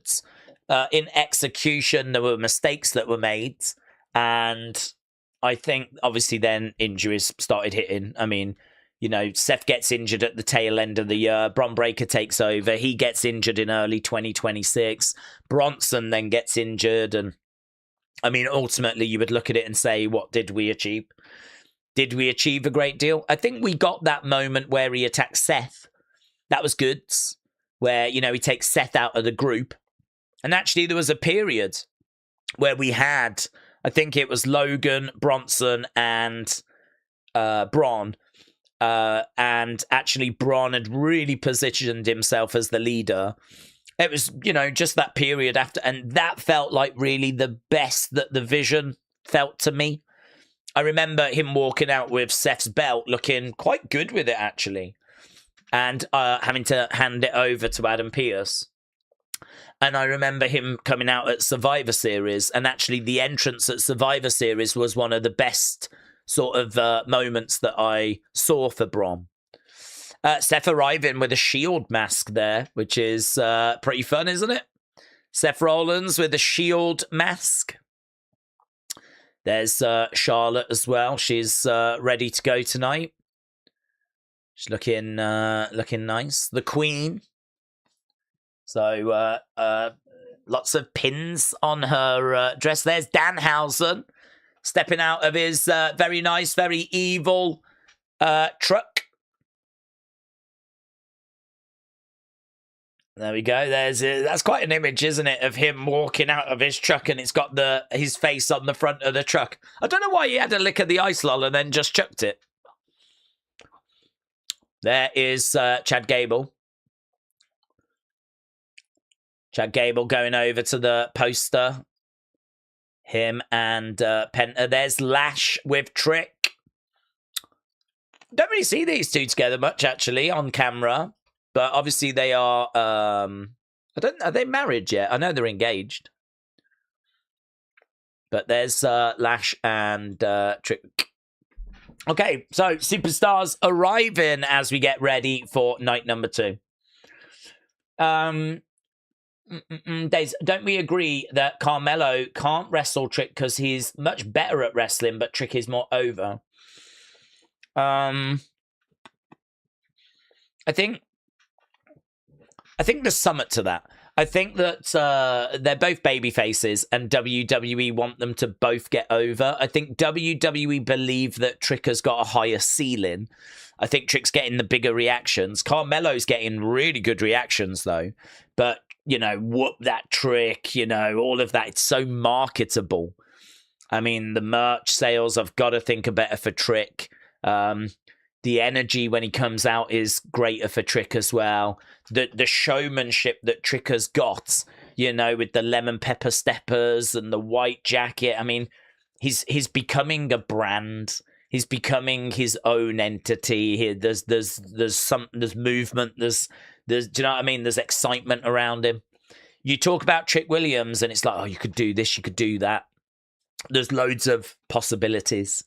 And there is for Carmelo as well, but I wouldn't say as much. I wouldn't say the excitement is quite there. He's got the wrestling, but I think talking ability, it's quite close. I think they're both quite good at talkers, but I think Trick by a mile has got the better look. And, in WWE, look is really important. Might not be as important, maybe AEW, but in WWE, it's really important.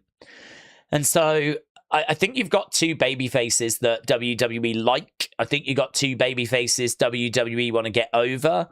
I think you got two baby faces that, I don't know. I mean, right now, I don't get the feeling that WWE feel that putting the two of them against each other is going to lead to great results.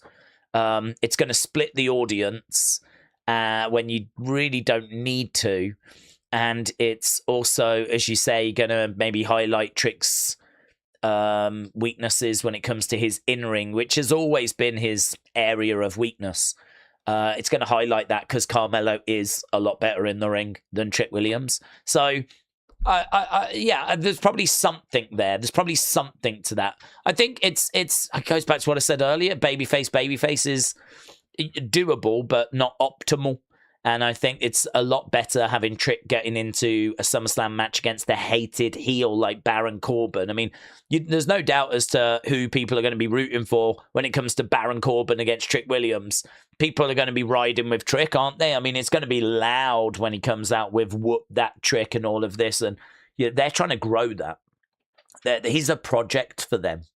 So I understand the frustration at Carmelo not being in that match, and it could have been a triple threat and all of that, but I get where they're coming from. I get why he's not in it. And it's unfortunate he misses out again. Yeah, I agree. I get it. I get the frustration. I understand. But I think they've weighed it up and decided that it's more important for them that they really get Trick Williams, the presentation correct, and that they really see dollar signs there. I think they see a big multiple-time world champion there for them, Trick Williams. Top of the card. Let's go. I mean, Obertrick, you can do. I'm sure it's going to happen many times. Obertrick will be a match that we get as a main event for a world title in the future. And we were watching it happen in NXT, of course, right? With Javon Evans in the mix. We were doing Obertrick Javon like last year, where they were all kind of going up against each other in a triple threat in NXT. And this is why NXT is so good. This is why you can't miss NXT. Because if you really want to know the stars that we're going to be buzzing about tomorrow, you can watch them today in NXT as we're watching the future. Just like how we knew we were watching the future with Ober, with Javon, with Trick.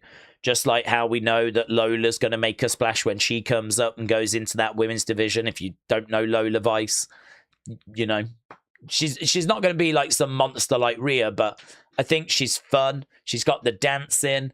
I think she's got, like, you know, good entrance music. She's quite likable. She's a Latina. It's going to connect well with that demographic, that audience. It's a growing market for WWE.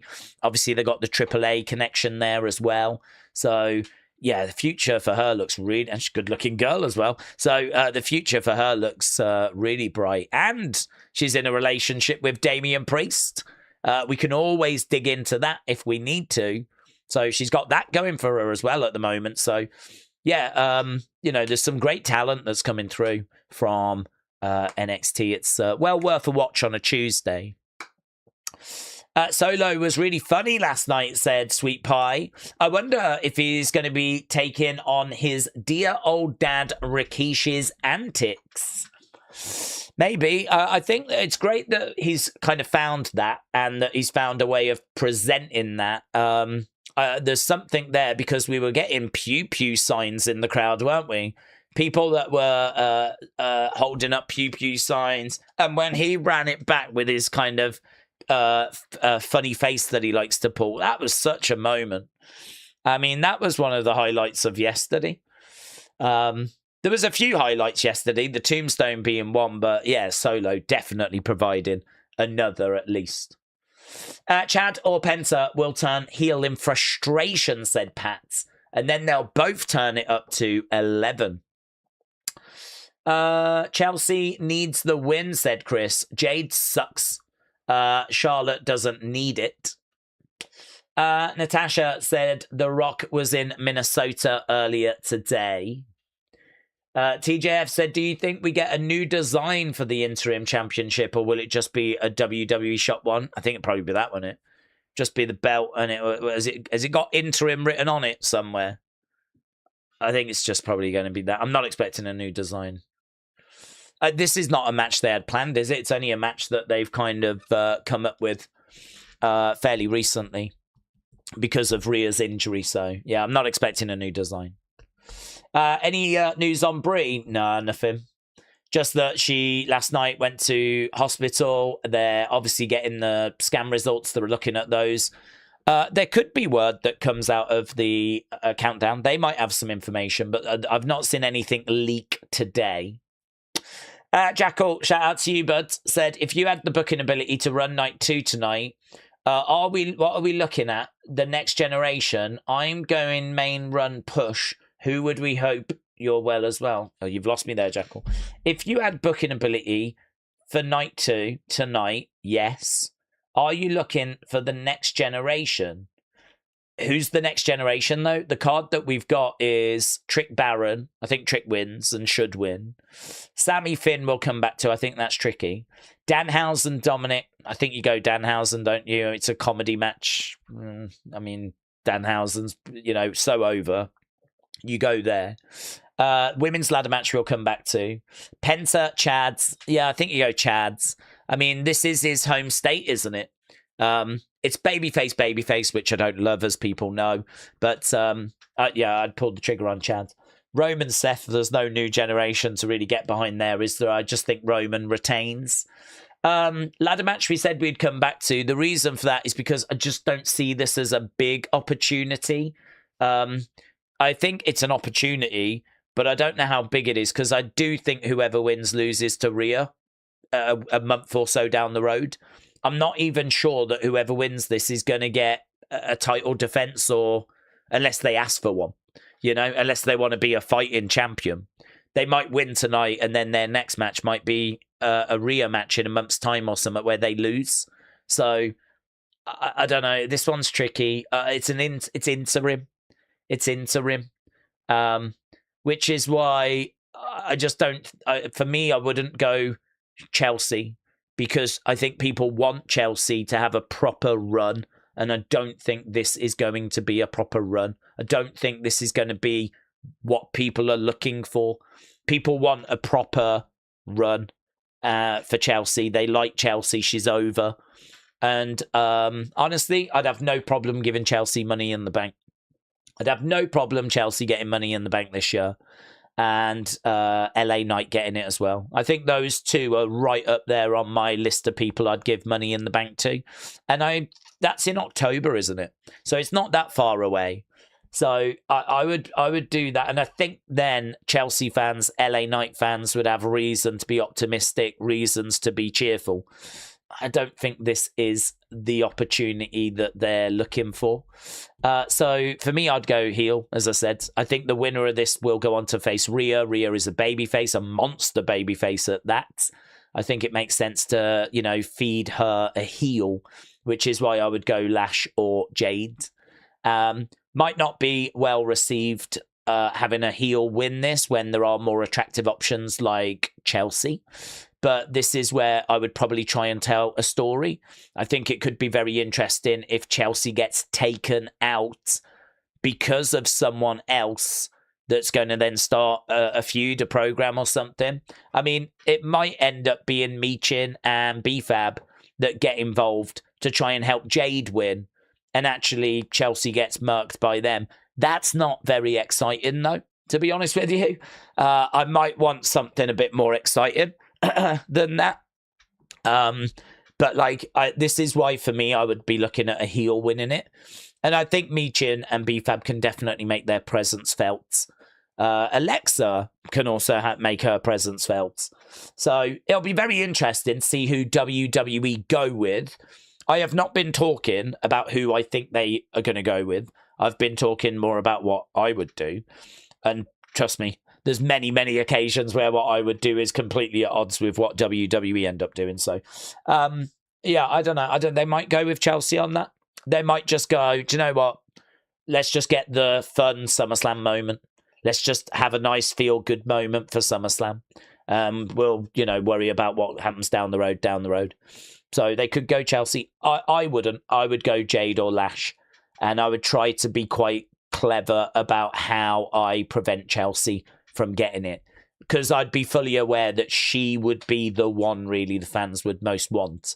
So I've got to find a creative way of preventing her from winning, something that I think the fans would be excited by, something that could you imagine actually if Doudrop came back?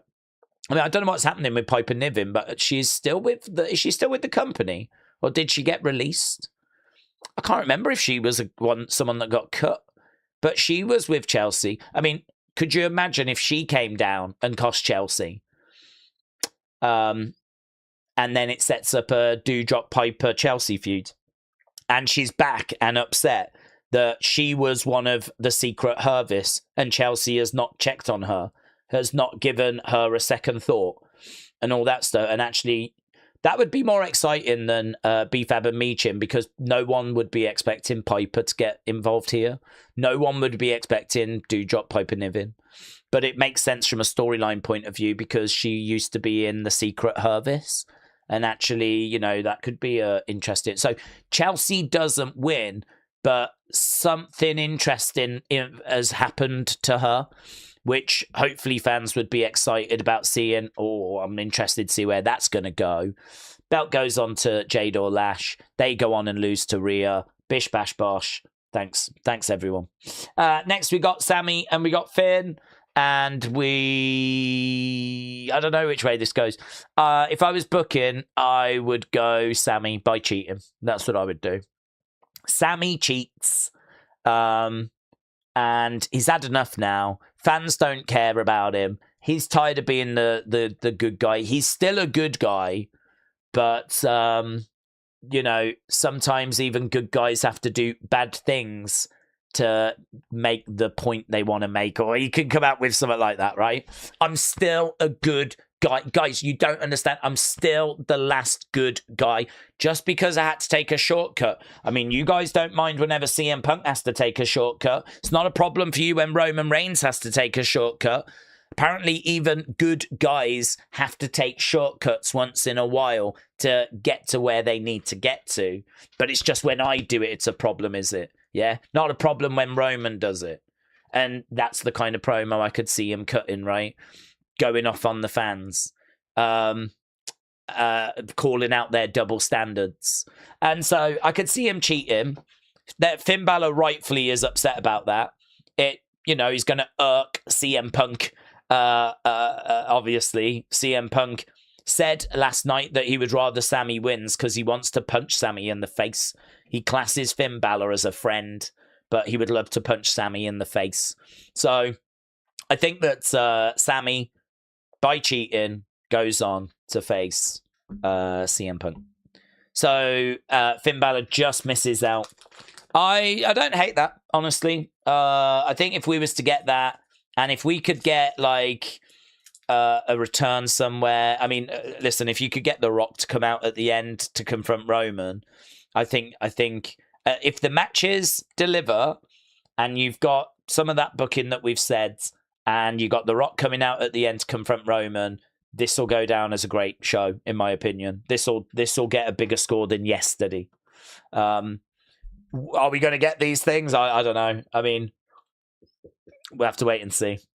But I think booking this show and trying to invest in the future is difficult because I don't really feel like the future is being represented too much here. I mean, I don't know how much of the future Chad Gable is. Trick Williams is. Trick Williams is the future. Is Finn Balor the future at the age of 45? Yeah, I don't know. Is Sami Zayn the future at the age of 42? I don't know. Is Roman Reigns the future at the age of, actually, surprisingly, only 41? I would have thought he was a little bit older than that, to be honest, Roman. I could have guessed at about 43, but 41. How old's Baron Corbin, by the way? Just he's 41, same age. Trick Williams is a young 32. So, yeah, I think Trick wins, though. So, Jackal, I hope I understood your question there, and hopefully we got to it. Right. Michael said, I know that it's SummerSlam. Yeah. I know it's SummerSlam, but do we think who wins Money in the Bank? I think Soul and Trick. I would go LA Knight and Chelsea, because I'm a big believer in the people that win Money in the Bank should be people that need a bit of a boost. They need a little bit of a boost, a little bit of a help to get to that next level. You know, a Damien, a Jay, you know, a Royce Keys, someone that's not, I suppose in a way, Triple H made that comment that, like, if you want to get an opportunity at the top of the card and be a main eventer, you got to start delivering numbers that main eventers deliver.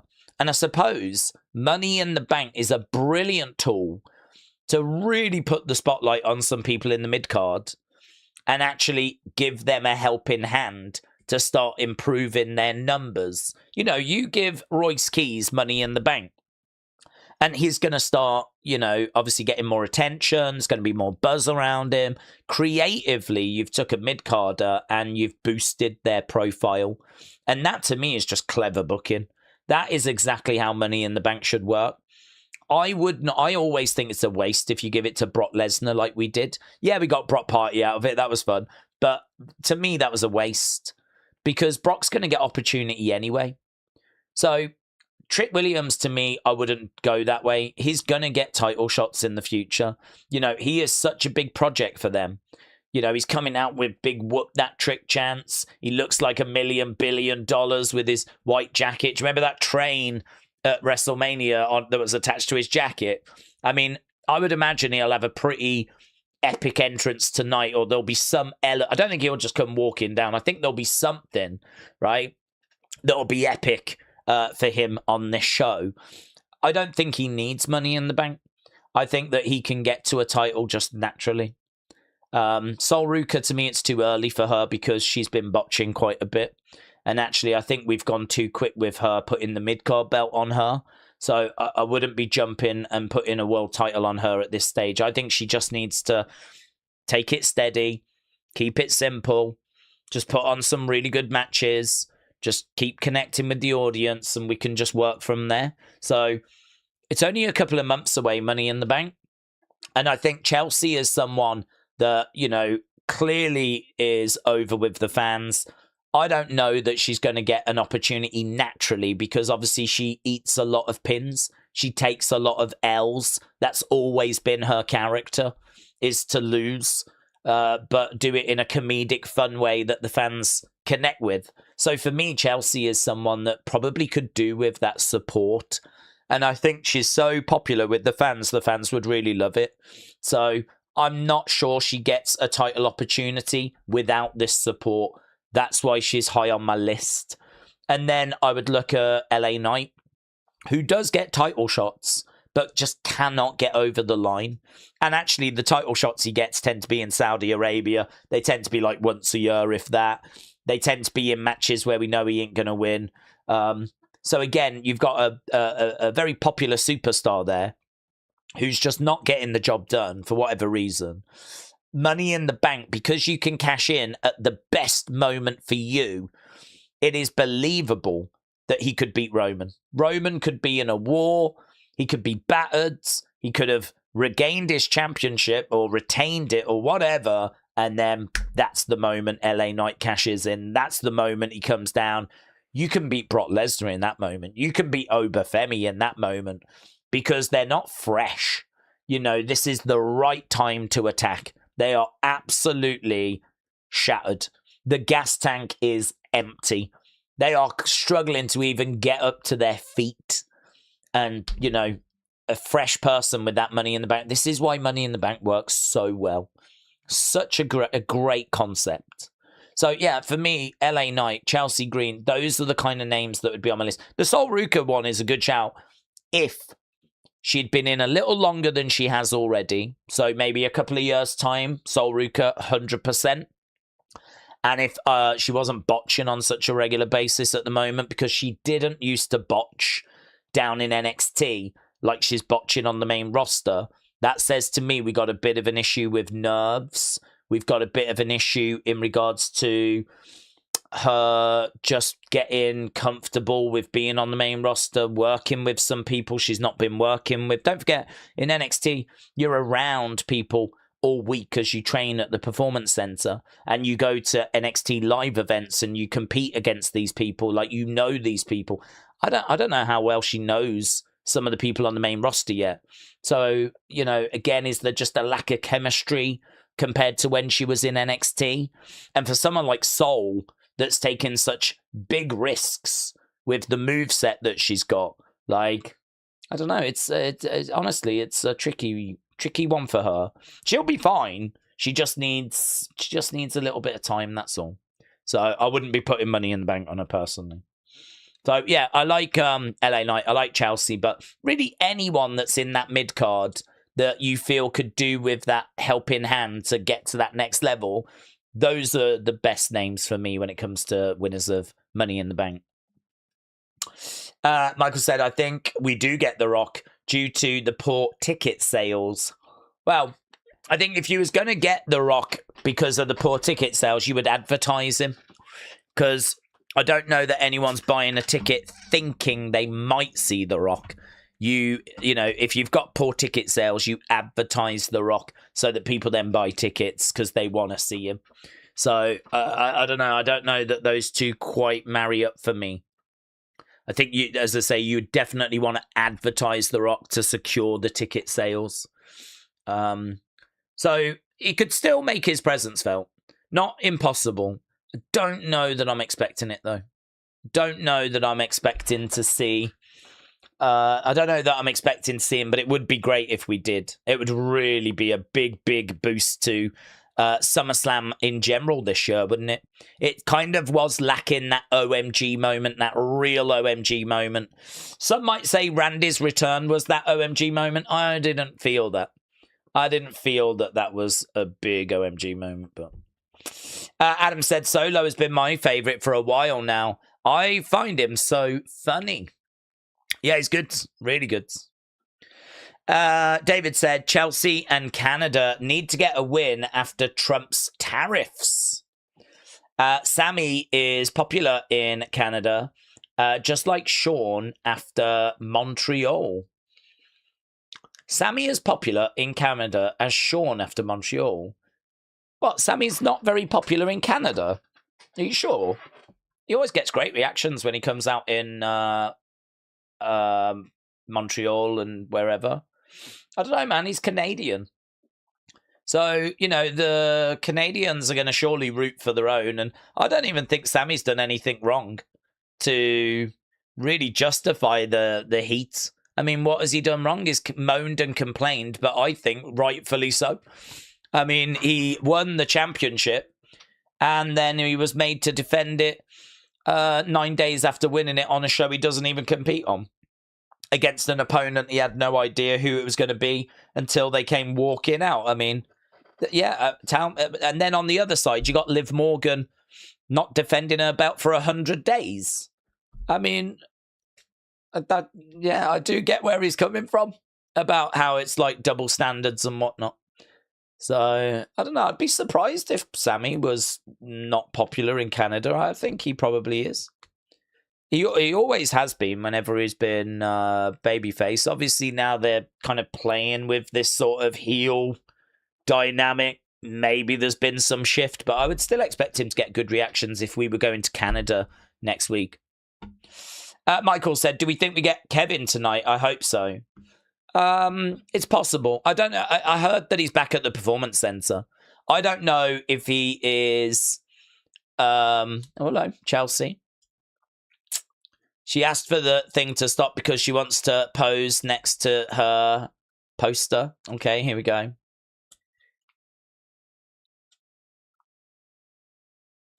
I mean, she's great, isn't she? Even that there. No one else gives you any sort of... it's just people walking, yeah? But it's Chelsea that's like wanting to stop and then yelling at the driver to go again. Every moment she gets TV time, she is trying to make the most out of it. She's fantastic. In regards to Kevin, yeah, I mean, look, he's at the Performance Center training. That's the word on the street. There is a belief he's coming back. Will he come back tonight? I don't know where we are with his return. So it's very hard to sit here and say, yeah, he's going to come back. Or, you know, because I don't know how long he's been working towards an in-ring return. It might be that he's started that process, but it's not going to be ready yet. I mean, it might be he doesn't come back until Money in the Bank, or, you know, it could be like a few months down the road. It could be tonight. Could be next week. There's absolutely no word. So I would say, again, there's a chance, but I am not expecting it. I'm not going to go in expecting it. Just because he was spotted at the Performance Center and there's chatter that he's on his way back, does that mean he's going to show up tonight?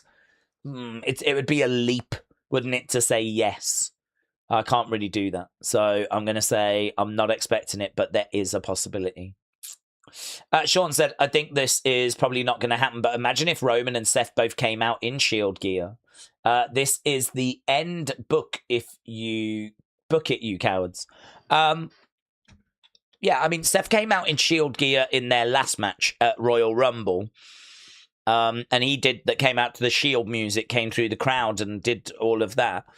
I don't know if they would do that again here with both of them. I don't think Roman really thinks back to those times. I think Roman feels like he's gone past that now. Roman, unless he wants to play some mind games with Seth. Seth played mind games with Roman by coming out in Shield attire and Shield music. Maybe this time Roman plays mind games with Seth, coming out in Shield attire and Shield music. I mean, I don't think so. I think it'll be full on tribal chief. You know, throwing up the wands, the usual shebang. Will Seth have something up his sleeve? Maybe. But he has done dressing up with as Shield before, so I don't know that he'll do that again. Q3 said, do we think WWE will ever give Jimmy a title run other than tag titles? He deserves it, in my opinion, but well, at least a chance. Well, I don't think he deserves a world title. I think deserving is a loaded word. I think that he is someone that he hasn't got the yeet. He hasn't got that hand. That's Jay's, right? And if he does it, he's stealing it off Jay. That's how it'll be seen. I think technically Jimmy was wearing a yeet shirt first, believe it or not. Said it first, might have even had it on his merch first, but he never got it over like Jay did, and now it's just synonymous with Jay. So it sort of feels like Jimmy has not really found his identity. He's not found that presentation that's going to take him to the top. So for me, he's a tag guy. You could maybe do something with him in the mid-card. But, I mean, his character just feels so flat. I just don't know what his character is. I don't know. Could you get somewhere with him? Yeah. You'd have to invest a lot in his character in order to, like, unlock that. But... yeah, you could. If you wanted to run it as a project and have him mixing it up in a mid-card for a mid-card belt, sure, why not? But I think it feels to me like he's a long way from a world title. It takes something really special to get to that level. And obviously Jay struck on gold. I mean, he literally struck gold. He got drunk, didn't he? When he was teaming with Cody. They did a press conference.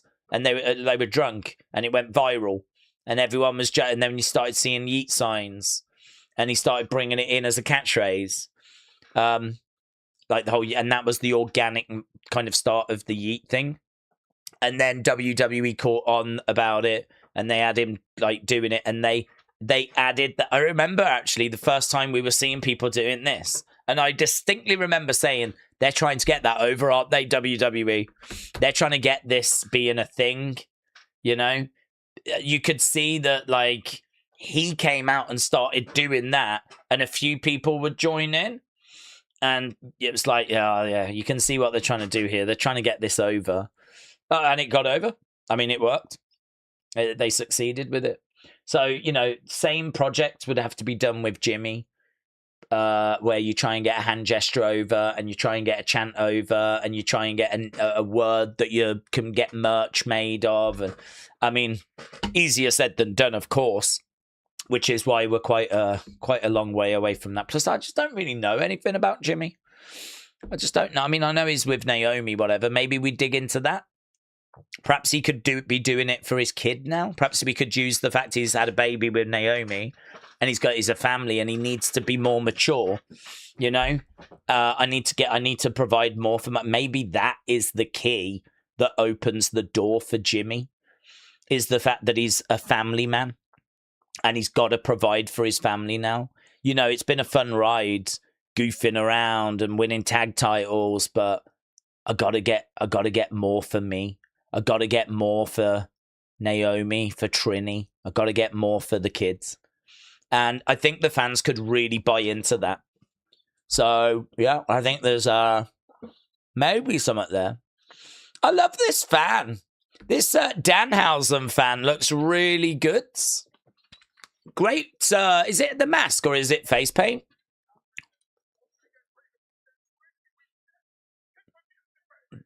Okay, we've got Danhausen. The Danhausen's brilliant. Penta looks good. And we've got a J fan as well. And for some reason, we've got them dancing to whoop that trick.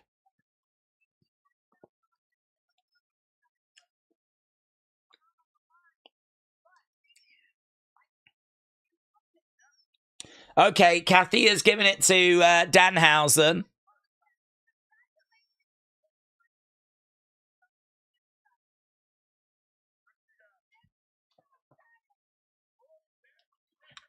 There we go. The Danhausen one. David said Solo is repeating, not yeeting, says David.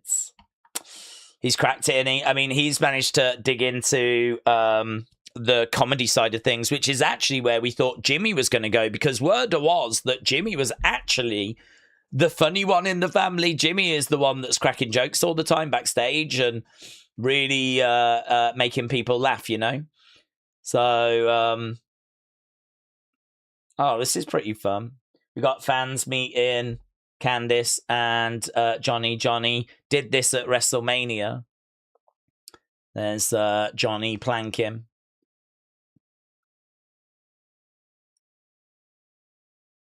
Poor Candice. I was going to say she's having to do all the talking here, but I think Johnny did just say something there. He spoke. He actually spoke. This is my husband. Poor Candice. It's weird, isn't it? I mean, it's weird. There's like it's such an awful gimmick that they're doing with him, but part of it is enjoyable. Actually, part of it you can be like, I would actually quite like a picture with Candice. I really like Candice and Johnny. They're two people that I've always had time for. I've always loved Johnny's work down in NXT. Candice, you know, I never watched much of her on the indies, but I don't know, because she was with Thingy, what was his name? The guy. Oh, what was his name? I forget his name now. Got caught up in controversy. She was around with him. The clips of them were always on social media. So I think that she's, you know, I didn't really watch her on the indies, but I always kind of saw her around on social media. And so obviously, you know, I knew that she was with Johnny. Johnny was in NXT. It was great when she finally came in, and I've just got a real soft spot for them too. So I wish them nothing but the best, honestly. I really do. I'd quite happily get a picture with Johnny and Candice. It looks good fun. Okay. Candice deserves better, said Andrew. That is true. What's the name of that guy she was with? That's bugging me now. Velveteen Dream. No. This was on the indies. Guy that got cancelled. Used to have his shirt open, chest hair. I think he used to suck on a lollipop. It's on the tip of my tongue. My brain is saying Jay White. It's not Jay White. Matt Ryan. Can't remember. Joey Ryan. That's it. Joey Ryan. Yes, thank you. Oh my God, that was doing my head in, Sean. That was not coming to me at all. That was not coming to me at all. I was in the neighborhood. I was knocking on the doors, but I couldn't find it. Yeah, Joey Ryan. There's clips of her with Joey Ryan, you know, on my social media in the 2010s all the time, because they were like indie darlings, weren't they? They would team together all the time and hang around with each other all the time. And I think Johnny was in NXT at that point doing stuff with Tommaso, like in the early days. And she was out there, and you know, so I never watched her, but I was always like aware of her. And then eventually she came in, and the whole way, you know, that group with Johnny and Candice and Indy, and I love that group with Theory. That was good time. Actually, maybe that's the future for Theory. Do you know what? Perhaps Candice and Johnny need an old friend. Perhaps they need an old friend. And perhaps that old friend might need them as well, actually. I don't know. I don't know what the future of the Vision's looking like. I think they're trying, aren't they? theory with Maxine and seeing if something comes of that. If not, maybe the future for Theory is to get back with Candice and Johnny. Anyway, Days, what if Alexa appears as the 6th woman? It would be an interesting dynamic against Flair and Jade. Then Rhea could return. I think we could do Alexa, Rhea said Mr. Matches. Well, not impossible. It's not what I would book personally because, again, Alexa's a much-loved babyface, and so is Rhea, and I'm just not interested in face versus face for that. So I think we've got the 5. I think Alexa could come down to try and help Charlotte. I don't know that we're going to get a 6th entrant. The option is there to do it, but there's been people saying, could AJ Lee be a 6th entrant? Could Alexa be? We don't even know there is a 6th entrant. I mean, there's been no tease of a 6th entrant. I think if I was WWE and I was going to have a 6th person enter, I might have a silhouette on the graphic so that there's a 6th person, and actually then you can get people speculating in advance as to who that person is going to be. Plus, don't forget, everyone had to qualify. So Alexa has not qualified. So how would she justify getting a spot? And again, you can make the argument AJ Lee is not qualified. So how would she justify getting a spot? So I don't know. I'm not expecting a 6th entrant. I'm not sure where this conversation has really come from. I think it's probably more fans just having fun with booking, really. But fantasy booking. I think it's probably going to be the 5. You could see Alexa, though. She could come down and try and help Charlotte win in the match. But I'm not expecting her to get a spot in the match. I think that Chelsea will win because her as champion would be hilarious, said Laxo. James said, Days, Joe Gacy has tweeted a picture of him, Shaw, Eric, Taylor, staring at the Righteous and the Hardys. Oh, that's TNA, isn't it? So could that mean that they're like TNA bound? That would be good, wouldn't it? Certainly if they stay. I think there'd be people would want to see them staying together, Days, hello, holla. The final day of SummerSlam. Besides the Danhausen match, this card does look promising. Do we see any of the following surprises? Wyatt 6? No. Ric Flair? No. Shane McMahon? No. iShow Speeds? No. AJ Lee? I'd say of all the options, she's probably a little more likely, but I don't see AJ Lee.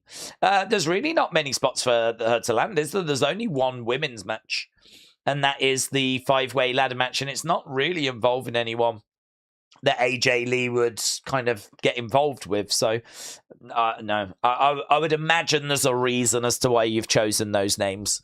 And it's probably because all of them feel like they are not really going to be making a presence felt tonight. So, no, I think if we are going to get anyone, Kevin Owens, because of Sammy, there's potential. The Rock, there is potential, but I mean, I'm giving that like 5% chance. I'm really not going into this with an expectation that we get The Rock, right? Alexa could come down to try and help Charlotte, like was mentioned just. I don't think that's impossible. She could come down. I think you get B-Fab Meechin, but that's probably not really a surprise, is it? That B-Fab Meechin are going to come down.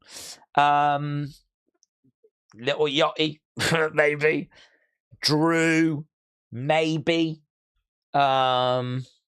Yeah, that's it really. I mean, I don't really have like loads of names that I think we're going to get tonight because truthfully, I think you're probably only going to get 1 or 2 people. Just like how yesterday you had Randy and that was it. I mean, you only had Randy yesterday. There wasn't anyone else, was there? I mean, the 2 big moments from yesterday were the turn involving Nikki and Randy coming back. Those were the 2 moments.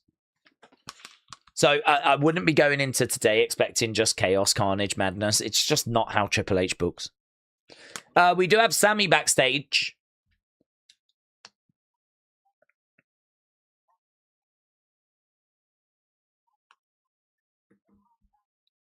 I've got no shortage of things that I want to say about CM Punk, says Sammy. He's scared of me. Come, let me talk to you. Come over here. Sammy's talking, so we're listening. I terrify CM Punk mentally and emotionally.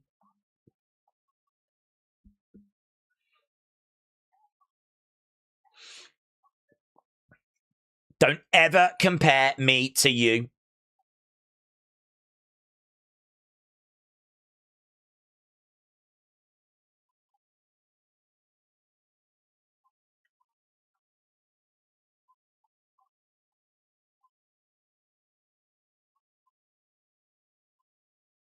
Why would someone try and cut off Sammy when Sammy's talking?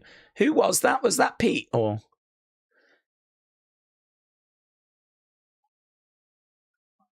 Yeah, it was. Pete, why did you try and just talk over Sammy when he was doing his promo?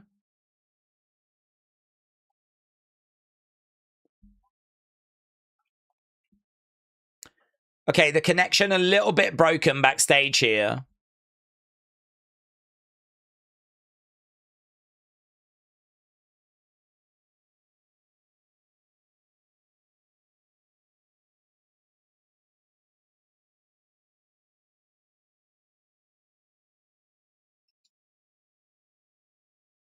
I need this. I need this. I need to win tonight. I've got to get back to CM Punk and get back what he stole from me. Gotta tell you, man, there's a reason why us Sammy stands are Sammy stands, and Sammy just keeps on providing killer promos. I don't know how many times he needs to put on brilliant promos and great matches before, he starts winning over more fans. The fact he gets booed is an absolute disgrace. Brilliant professional wrestler. Just lacking that sort of look, isn't he? Just lacking that look. He's an average-sized guy, a pretty average-looking guy. He could be your next-door neighbor. You know, he might come round and offer to mow your lawn. That's always been the barrier for Sammy, but if you look at just his wrestling ability or his promo ability, is one of the very best WWE have got. What do we think about CM Punk's comments on the post show about Randy and Ober? Maybe we try and do CM Punk Randy or CM Punk Ober. Yeah, I mean, I thought it was interesting. I think he's just sort of making it clear that he's done with Cody, and he was saying anyone can get it.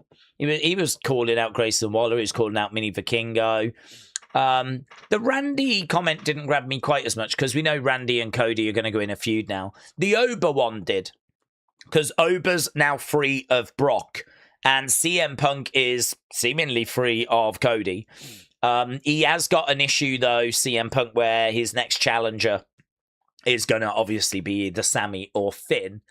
So, he's got that to deal with.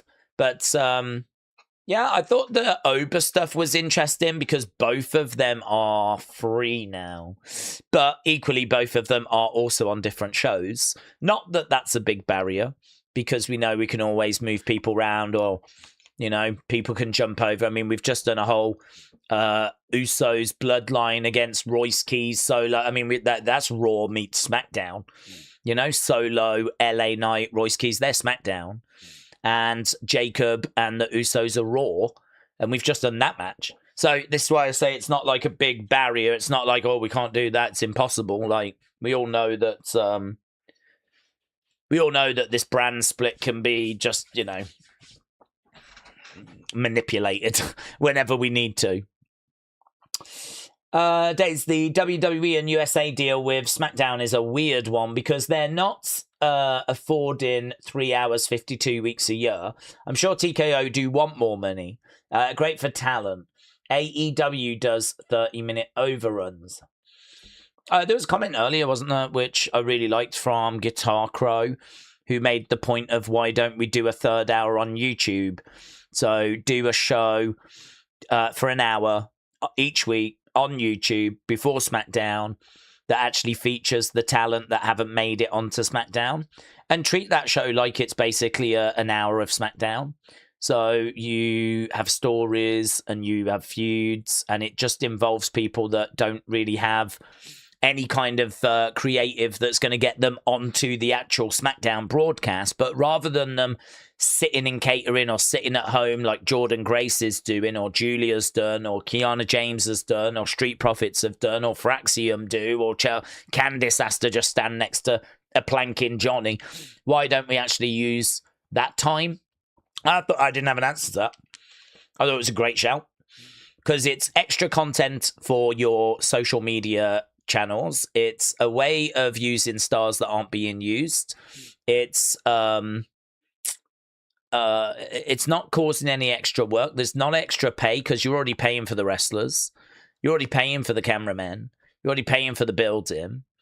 I mean, all you're doing is there's going to be a cost in regards to filming it and streaming it over onto YouTube live. There'll be a cost there. But I mean, I think there is a big upside in regards to, making sure people aren't just sat at home twiddling their thumbs or sat in catering without something to do. Instead, they're on that sort of YouTube pre-show, and then you go from that straight into the broadcast. So I don't know, maybe, and this is where it starts getting a bit like murky, but maybe the networks wouldn't like it, because obviously they want people watching their network, So maybe like a USA network wouldn't like the fact that WWE are kind of counter-programming their show before Raw by showing an hour, of content on their social medias platforms, on YouTube, whatever. And maybe there'd be some conversations where they're not happy about that, because wrestling fans are watching that and then go into Raw afterwards, rather than just watching all of, Netflix or something, like, watching something on Netflix and then going to Raw, or watching something on USA Network and then watching SmackDown. So trying to think of where the stumbling blocks might be. Maybe that would be something. I don't know. I'm not sure. I thought it was a good idea.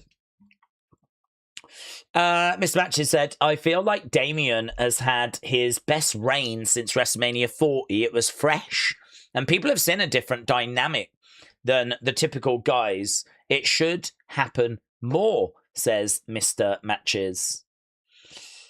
You think that Damian had the best reign since WrestleMania 40? Okay. Mr. Matches, shout out to you. Chris said, do we think that Roman Seth is going to be a clean match? I don't know. I really don't know.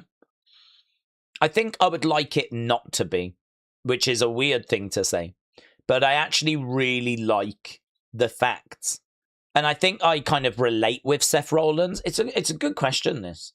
But like, I relate to Seth in the sense of, and I think a lot of us probably do, that, you're chasing a dream or you're trying to achieve something, and, the mountaintop, it always just seems a bit out of reach, I mean, this channel, for example, it's far exceeded my expectations of what I thought this channel was going to do. But like, obviously you're always like, okay, what's next? Where are we going next? What are we going to do next? And it's like, you're always sort of chasing, trying to reach the top of a mountain that I don't know that you're ever going to reach, actually. I mean, I suppose the mountain just gets higher, doesn't it? I mean, if you always dream of getting to 20,000 subscribers and you get there, the mountain all of a sudden becomes 50,000. And then when you get there, the mountain becomes 80 and becomes, do you know what I mean? Like, I don't know if you ever quite get there. In regards to Seth, he obviously is not at the top of the mountain. Roman is at the top of the mountain.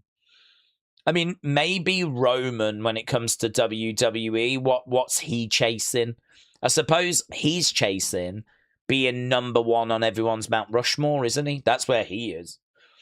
He knows that he is the superstar of this generation, but when people start doing Mount Rushmores, does he feature? If he's the number one guy in this generation, that's, him at the top of this mountain. But again, there's always another mountain, isn't there? And that other mountain is, does he make everyone's Mount Rushmore right now? And if he doesn't, why? And what does he do to change that? So the fact that Seth is overshadowed by Roman and is eclipsed by Roman, I can really understand that being a frustration, and I can really understand Seth having to sort of deal with that as a person, yeah? Seth has grown up loving wrestling, and, you know, he's got into wrestling, he's chased his dream, he's given everything, and still he can't quite get to the very, very, very top because there's someone in his way. But the one thing he does have over Roman, is that whenever they've faced in a singles match, Seth always gets the better of him. And I think it's going to be such a shame tonight that we sort of throw that away. I really love the fact that Seth is a thorn in Roman's side. I love the fact that Roman can go out there and go, you'll never main event WrestleMania as much as me. You'll never have as many championship reigns as me. You'll never have as much money as me. You'll never have as many opportunities as I get. And Seth can stand there and listen, and he'll go, well, guess what? You'll never beat me. You'll never be better than me. And I love that. I love that. There is value to that for Seth. And if we just throw that away tonight, I think it's a real shame. I don't hate Roman at all. I like Roman, but I don't need Roman to have everything, you know? I don't need Roman. I mean, what can Seth come back with? If Roman ever got into that conversation with Seth and was like, I've had more titles, I've had more WrestleMania main events. And do you remember SummerSlam? I beat you as well, didn't I? So, yeah, Seth has got that one thing, really. And I think it would be such a shame that tonight we're going to take that away from him. So, I suppose in a way I would like for Seth to win so he keeps that. But, I mean, if Roman's got to win, and I think he will, I think I'd like there to be an asterisk next to it. I think I'd like there to be that, yeah, you only won because of this, you know? So, do I think it'll be clean? If Roman's winning, I hope not. And I think Roman's winning. So I think that would be my answer. If Moxley returns, I'm going to eat my hat, says Fallout Frank. I think your hat will be safe. Seth is great for a while, but he keeps being given the same promo, just tweaked. This guy can go. Just let him do his thing in the ring. That's true. I mean, we know that he is Monday Night Rollins, you know? I mean, he really is one of the very best in the ring. Maybe he has lost a little bit in recent years. That's natural. Injuries catch up with everyone. So, I mean, that would be understandable. But, yeah, he is one of the absolute best that WWE have got when that bell rings. And actually, you know, he got so over when he was just doing that Monday Night Rollins thing, because he was doing what Carmelo Hayes got over for, having bangers, go out there, steal the show. And that's what Monday Night Rollins was. This is my show. It's not Monday Night More, it's Monday Night Rollins, and I'm going to prove it week after week. And he did that by having matches and putting on absolute bangers week after week. Roman is trying to get past that. He's going to go for a chair. Last Raw, Seth got the stomp in, says Mr. Sporley. Fluffy Cake said, anyone think that Nick Aldis will wrestle again? I hope that we get Aldis against Drew, but maybe that was his last match, said Fluffy. I don't know. I think that I think there's a conversation to be had there by Nick, where he can go up to Triple H and say, listen, I've still got that bug. I don't want to, you know, kind of rock the boat because I love my position here and I don't want to be appearing ungrateful, but can you get me a feud? Can you get me an opportunity? Can you get me out there? Can I do something with Drew? I think there's something here. I think his match went well, and actually, you know, yes, it did not look out of place at all, did it? I mean, on Cage Match, I think it's like third, maybe, or something like that, on yesterday. It might even have been second, actually, behind the Live match. It did well. It didn't come last. Didn't stink the place out. He didn't look lost. He wasn't like gassed or anything like this. Like, he looked good. He looked good. And you got to remember, he's been out the ring for 3 years. You got to remember, ring rust is very real. You got to remember, you can be in shape and look jacked like he is. And to be honest, the size that he is, it's going to drain his gas tank quicker, carrying that sort of muscle mass, you know? I mean, that's not great for cardio and longevity and, you know. So, you know, bumps and all this sort of stuff. Like, yeah, he is someone that is a great worker, but you got to get back into that rhythm, haven't you, to really bring out the best. I don't think you saw even 60% of what he can do. I feel like that was like 50% of what he can do. You know, he was in there putting a really good performance. He's got so much more to show, though, Nick Aldis, than what we saw yesterday. I think he still gave everything, but I think it's everything he's got right now, not everything he's got. So, yeah, I would love to see him come back. I'd love to see him in a feud with Drew. I mean, he's still only like 39. He's like 4 or 5 years younger than LA Knight. He's got time. I mean, I think 39, 38, 39, that's fine. Yeah. I keep... You've always got to have a rough kind of idea, right? And for me, 45, I don't know why, but 45 is where I draw the line. That's to me where I'm like, if someone tells me their age and they're like 38, mentally I'm like, right, I reckon I can get a good 7 years out of you. That's good. If you're 32, I could get 13 years out of you. If I'm Vince, you know, that's how I'd be thinking. Really, anything after that, injuries could start catching up. The body starts slowing down. The level of performance is not where it was. You can carry on after that point, but I don't know that you're carrying on at the top end of the card. Or if you are, you're probably going down to being an attraction that just comes in for, like, you know, I think things change. You know, Randy's gone past that point, but then Randy takes long absences. Obviously, you know, Jericho's still going into his 50s, but that's not a Jericho that you would say is of the same level of Jericho from 20 years ago.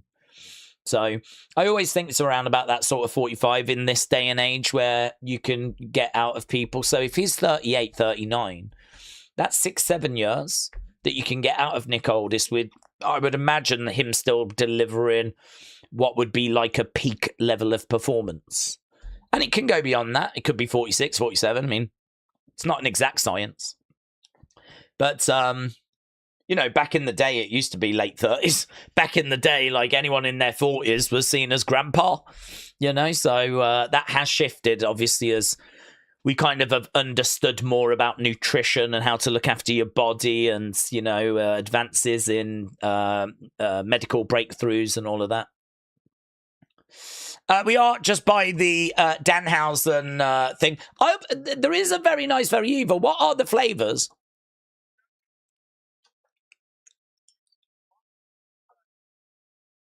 Mango with... Okay, that's interesting. So the one is lemonade. The other is mango. The very evil one looks horrible. Have you seen that in the bag? It looks like some organ.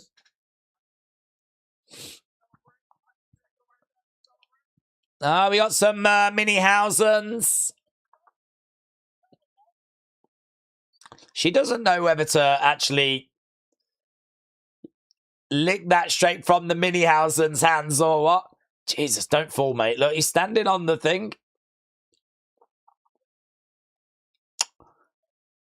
He could do a crossbody onto Chewie right now, couldn't he, that one? Okay, The Miz.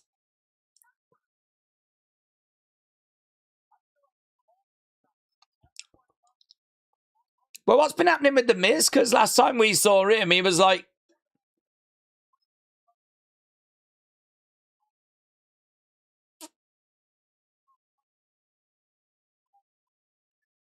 I'm alive and well, thanks for asking, says The Miz.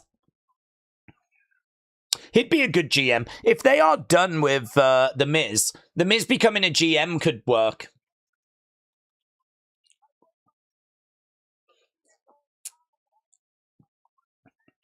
You were all cheering Nick Aldis last night, and I blame him for this, says The Miz.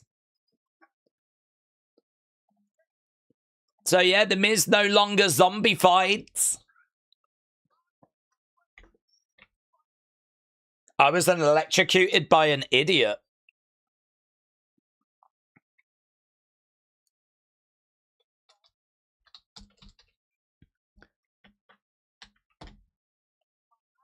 He broke into my house.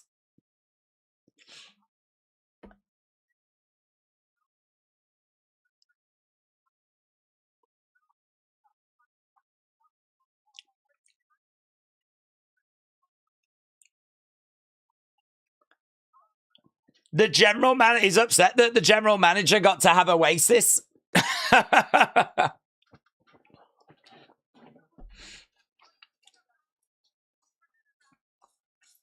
Okay, well, there we go.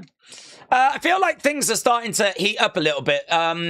Obviously, people are waking up a little bit later today, recovering from yesterday. Seemed like it was a bit sparse, to be honest. There wasn't loads of people around. Kind of outside, you could see there wasn't as many people. As I said, I think people are probably feeling the effects a bit of yesterday. Still to come, Triple H is going to be speaking on the show. We're just seeing Triple H has arrived. So he's up. He's ready to rock and roll. And yeah, starting to feel a bit more of a buzz. Starting to feel a little bit more.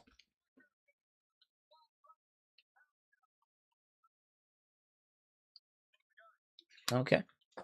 Right, let's get back to the chat. Hello, Jojo. Hello, Shining Wizard. Bobby, hello. Days, I sort of don't want The Rock to return, said Radiated Zombie. As last time he did it, ruined the storyline for me. If he comes back, I want him to commit to it full time. Well, I think he would come back. If he comes back tonight, he'll walk out, he'll do a hand gesture to Roman, and I think that he's gone then, right? And I think tonight would just be message sent. We've got an issue. We don't know what that issue is yet, but this would be Rock coming out saying, you and me have got a problem, right? And sending a message. Then, of course, on Monday, Roman would be speaking about it and saying, look, there's some stuff going on that you lot don't know about. And I don't want to be dragging it out now because we're trying to sort it behind the scenes. It is an issue that's affecting the family, but our family is strong. Our family is united. Every family fights. And, you know, this is just a situation. So, yes, I'm aware, of course, that it's now public knowledge. But we're not here to talk about that.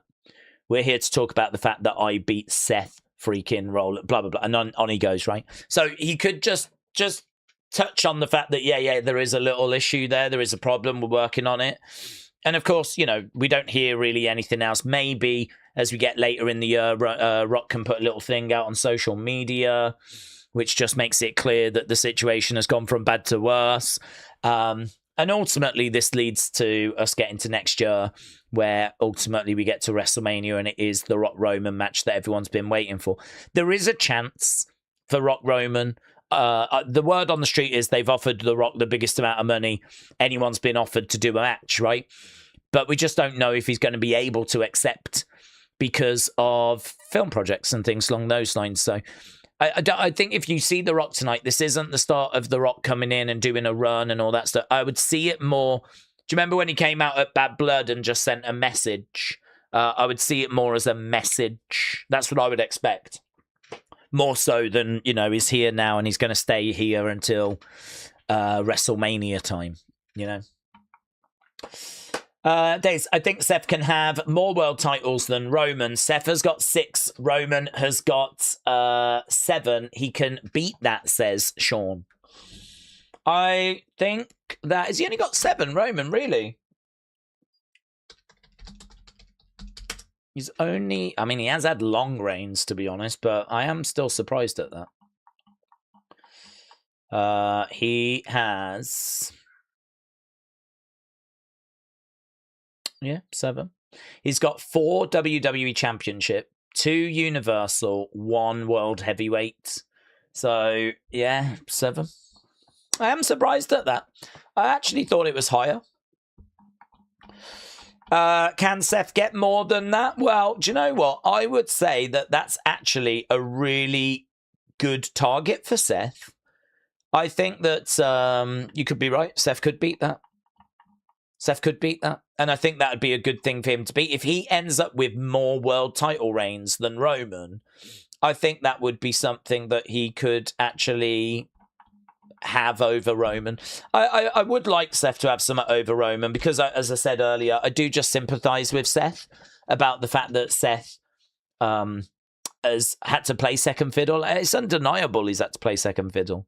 I mean, Roman is the star of this generation. So if we take away the fact that Roman has just not been able to beat Seth in a high-profile singles match, if we lose that tonight, then, yeah, I think you might have found something there. Maybe then Seth can turn his attention to, you know, I've got a purpose. My goal is very simple. I want to end with more world title reigns than Roman. And that can be like the focus for him. That can be the motivator. And as you say, yeah, it's quite close. Shiny Wizard said, Days, WWE are going to have a hard time keeping Ober away from Roman. Now that he's been built so strong, how would we do that? You just got to do feuds, haven't you? I mean, you've just got to get people in the way. So I don't know as to who could come back and distract him from Roman, but I would not be against, say, a Drew. I think that would be a very interesting feud, because I think what's interesting about Drew is maybe not got the presence of Brock, but Drew, dare I say, is a little bit smarter. You know, I feel like Brock is a beast that's going to just keep coming at you. He's just going to keep like running into you, colliding into you, believes in his power, believes in his ability to overwhelm. And actually, I think Brock can be outsmarted.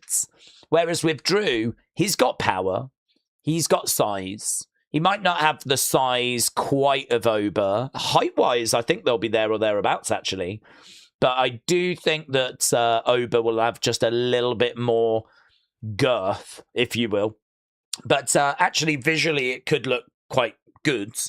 And I think what's really interesting about the Drew challenge is the experience of Drew.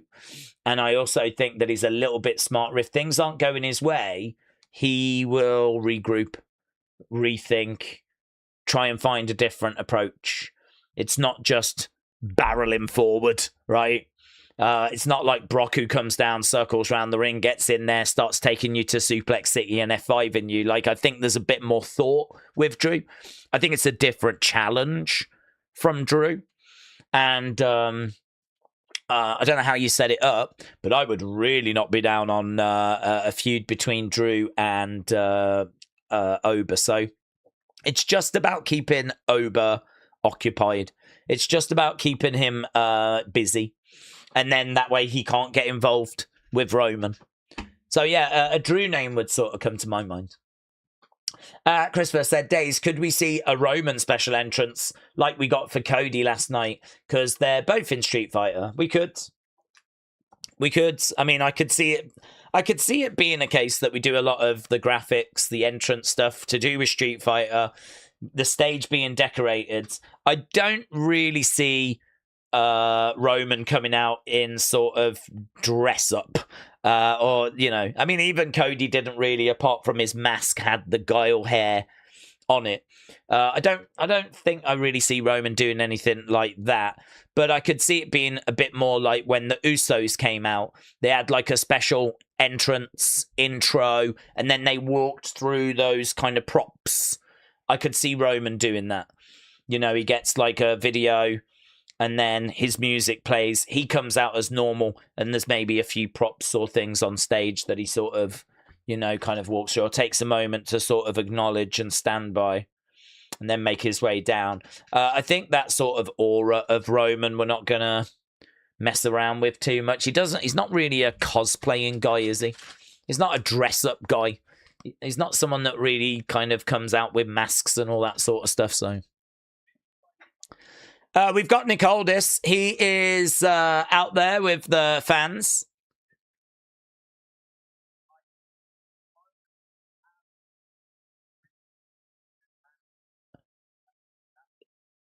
That was my moment last night.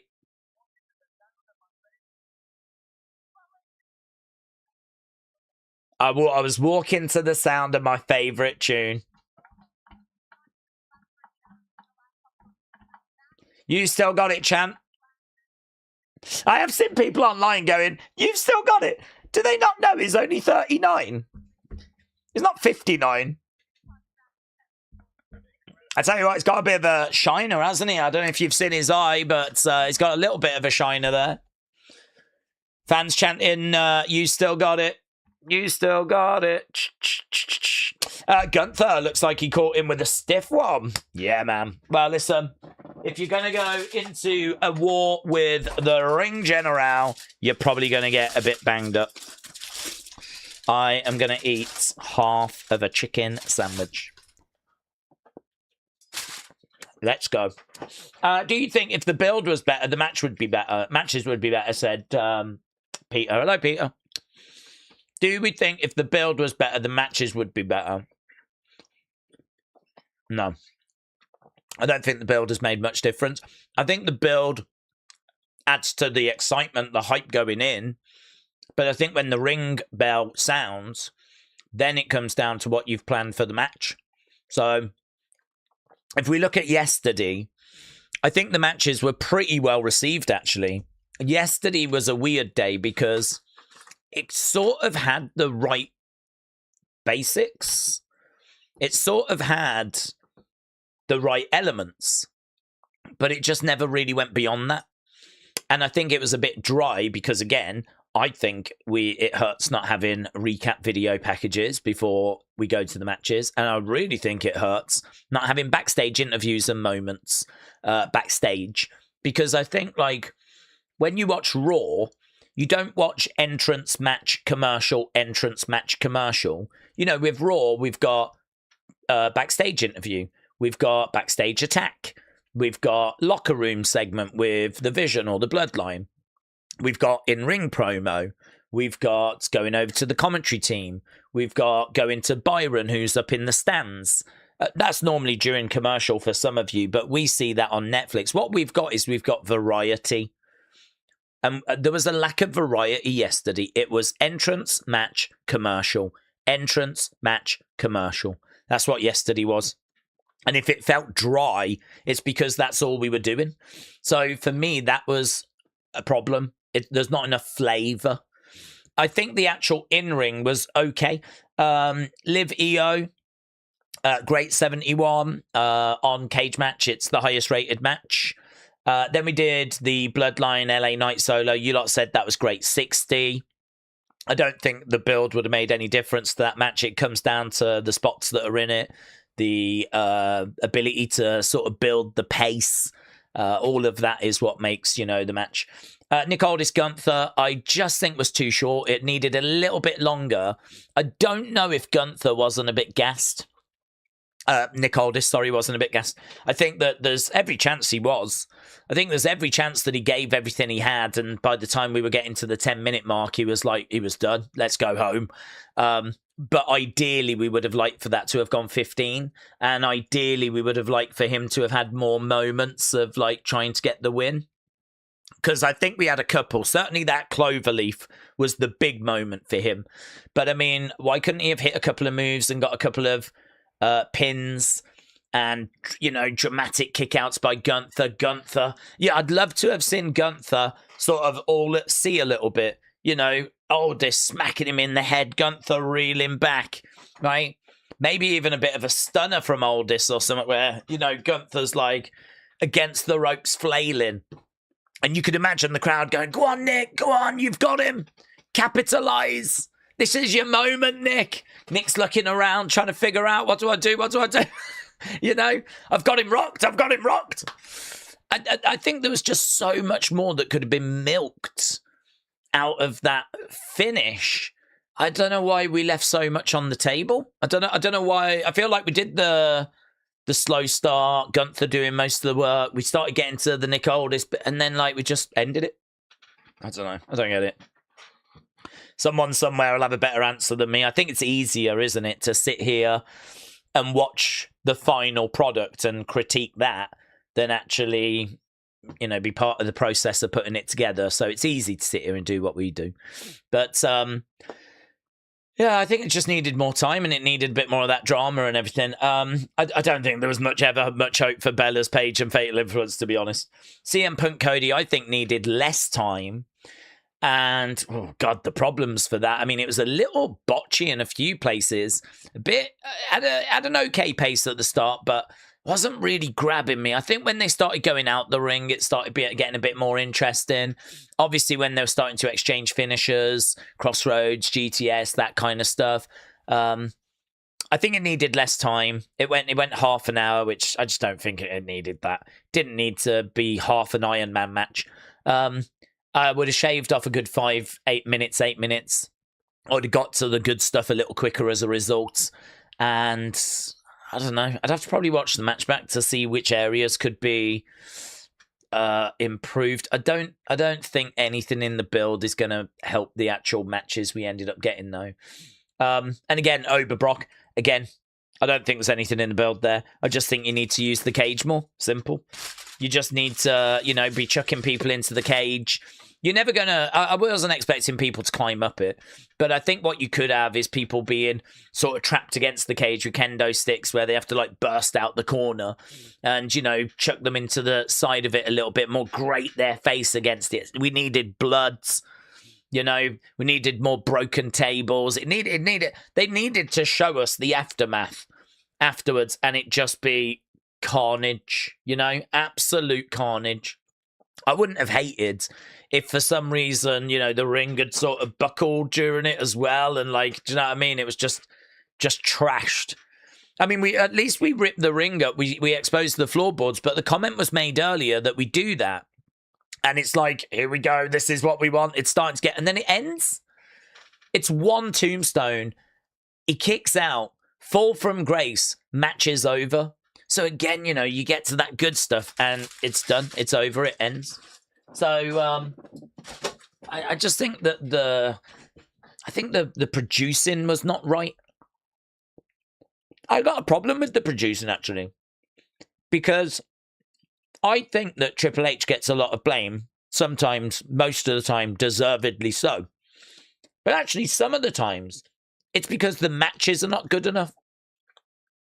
And I think that's on the producers. And I think that yesterday was a bit of an eye-opener, if you will, that shows that I think a lot of what happened yesterday wasn't Triple H's fault. He set the table for these matches. He set the card. But really, those matches should then be delivering when we get there. And if they're not, that's on the producers and it's on the performers. The fact that we had a Hell in a Cell match that went 11 minutes 40 and didn't use the cell so much. Yeah, there were bits, but it could have done more.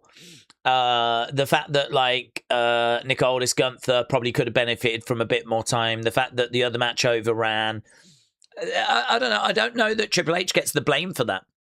I think that I'm looking at producers and I am wondering if the quality of their work is good enough. Have we got an issue with the match producers? Could we bring in some new people that could maybe, you know, get some better results? Because we watch Raw and SmackDown on a regular basis, and those shows, the quality, match quality is not good enough on those shows. It's not good enough.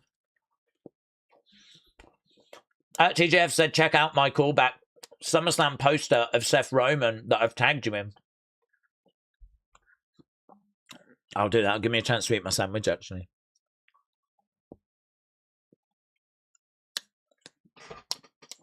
So, WrestleMania 5.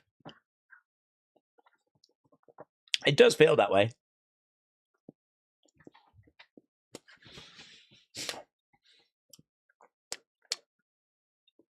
I was going to say, that would be a fun video cover.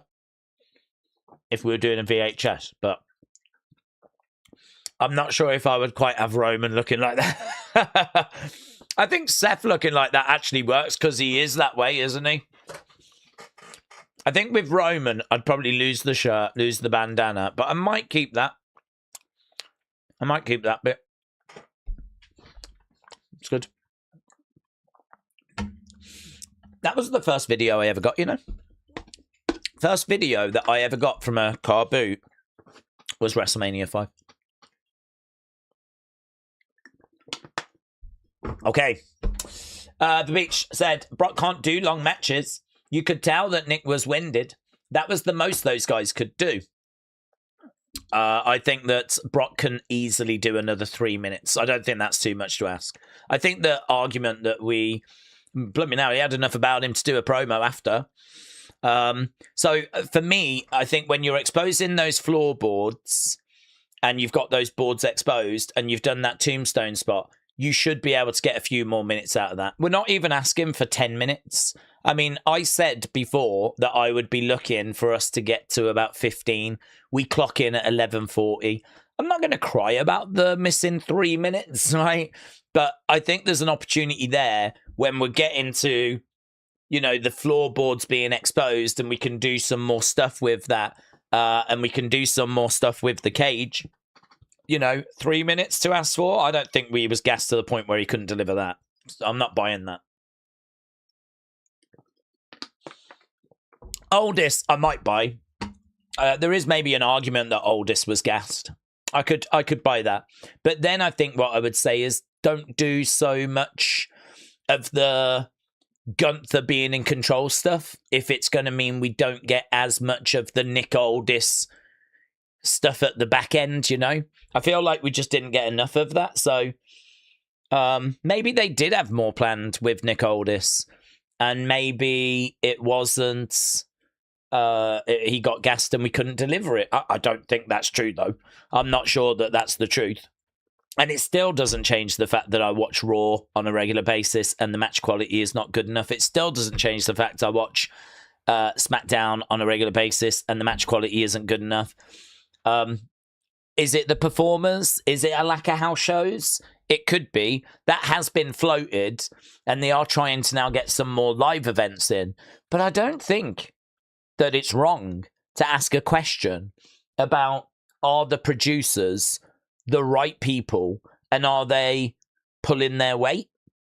I think it's very clear that WWE in 25-26 has had issues. I think Triple H bears the brunt of that because obviously he's the head of creative, so you know he's the name above the door. So he bears the brunt of that. But I don't think it's unfair to start asking questions about other people. I don't think it's unfair to be like, are the producers doing their job? And honestly, are the wrestlers doing their job as well? Are the wrestlers doing enough? Is there more that they could be doing? Difficult because obviously they, you know, can only do what they're being asked to do. But, well, I mean, it is true. When the bell rings and you're having a match, it's your job to try and have the best match possible. It's your job to, you know, put the best foot forward. And just on too many occasions, we're getting match scores of like great 85, great 88, great 90, good 90, good, all good scores. Well short of the kind of things that we're looking for. So there is a frustration around match quality at the moment. Certainly a frustration I've got. I definitely think it's an area that needs improving. Definitely. And then yesterday at SummerSlam, we get I mean, I can show you the cage match. We got the cage match ratings. Nothing stands out yesterday. Not a single match. And don't forget, this is SummerSlam. This is SummerSlam. This is the biggest party of the summer. So this is where we are right now. 6.17. There's nothing here that's getting high-end 7s, 8s, or anything like that. The highest score we've got is Liv EO, which was 7.4. Gunther Nick Aldis, 7. Then you've got 679 CM Punk Cody. I mean, they're fine. I gave SummerSlam a decent score. They're fine, but they're not mind-blowing or great, or do you know what I mean? Like, they're fine. The average is 6.1 for a SummerSlam. But I mean, was yesterday a disaster? No. Some people will say that it was, because I've seen all different opinions. So, I mean, some people will say that yesterday was a disaster. I don't believe it was a disaster. But I do believe that these scores should be higher than where they are. You know, a 5.8 for your main event. A 6.7 for a match that got half an hour. 6.1 for this tag match. You know, maybe Gunther Nick Aldis 7 you would take because of Nick Aldis being out the ring for 3 years. But yeah, it's not good enough. The match quality is not good enough. And let's not even have a look, shall we, at some of the flipping match scores to come out of Raw and SmackDown, because that we don't need to go down those roads. I'll tell you now, it's not good. And I'm sure you lot already know, because many of you join us on a regular basis. Last night was very enjoyable, says James. Timothy said there's too many camera angles that were showing too many misconnections. Shining Wizard said there was a lot of spot calling and verbals. I think there was a lot of changing in matches in ring due to circumstances. Matteo said, Days, the rumoured match order is Finn, Sammy, Braun Trick, ladder match, Danhausen, Penta, and then main event. Do we like it, or would we switch it? Finn, Sammy will be a banger like Liv yesterday, and it will set the right tone, so I don't hate that. Baron Trick is not a match that I think is going to be that exciting, but it's going to follow an exciting match. So that is probably going to be more about Trick's aura. I might move that to the co-main spot, though.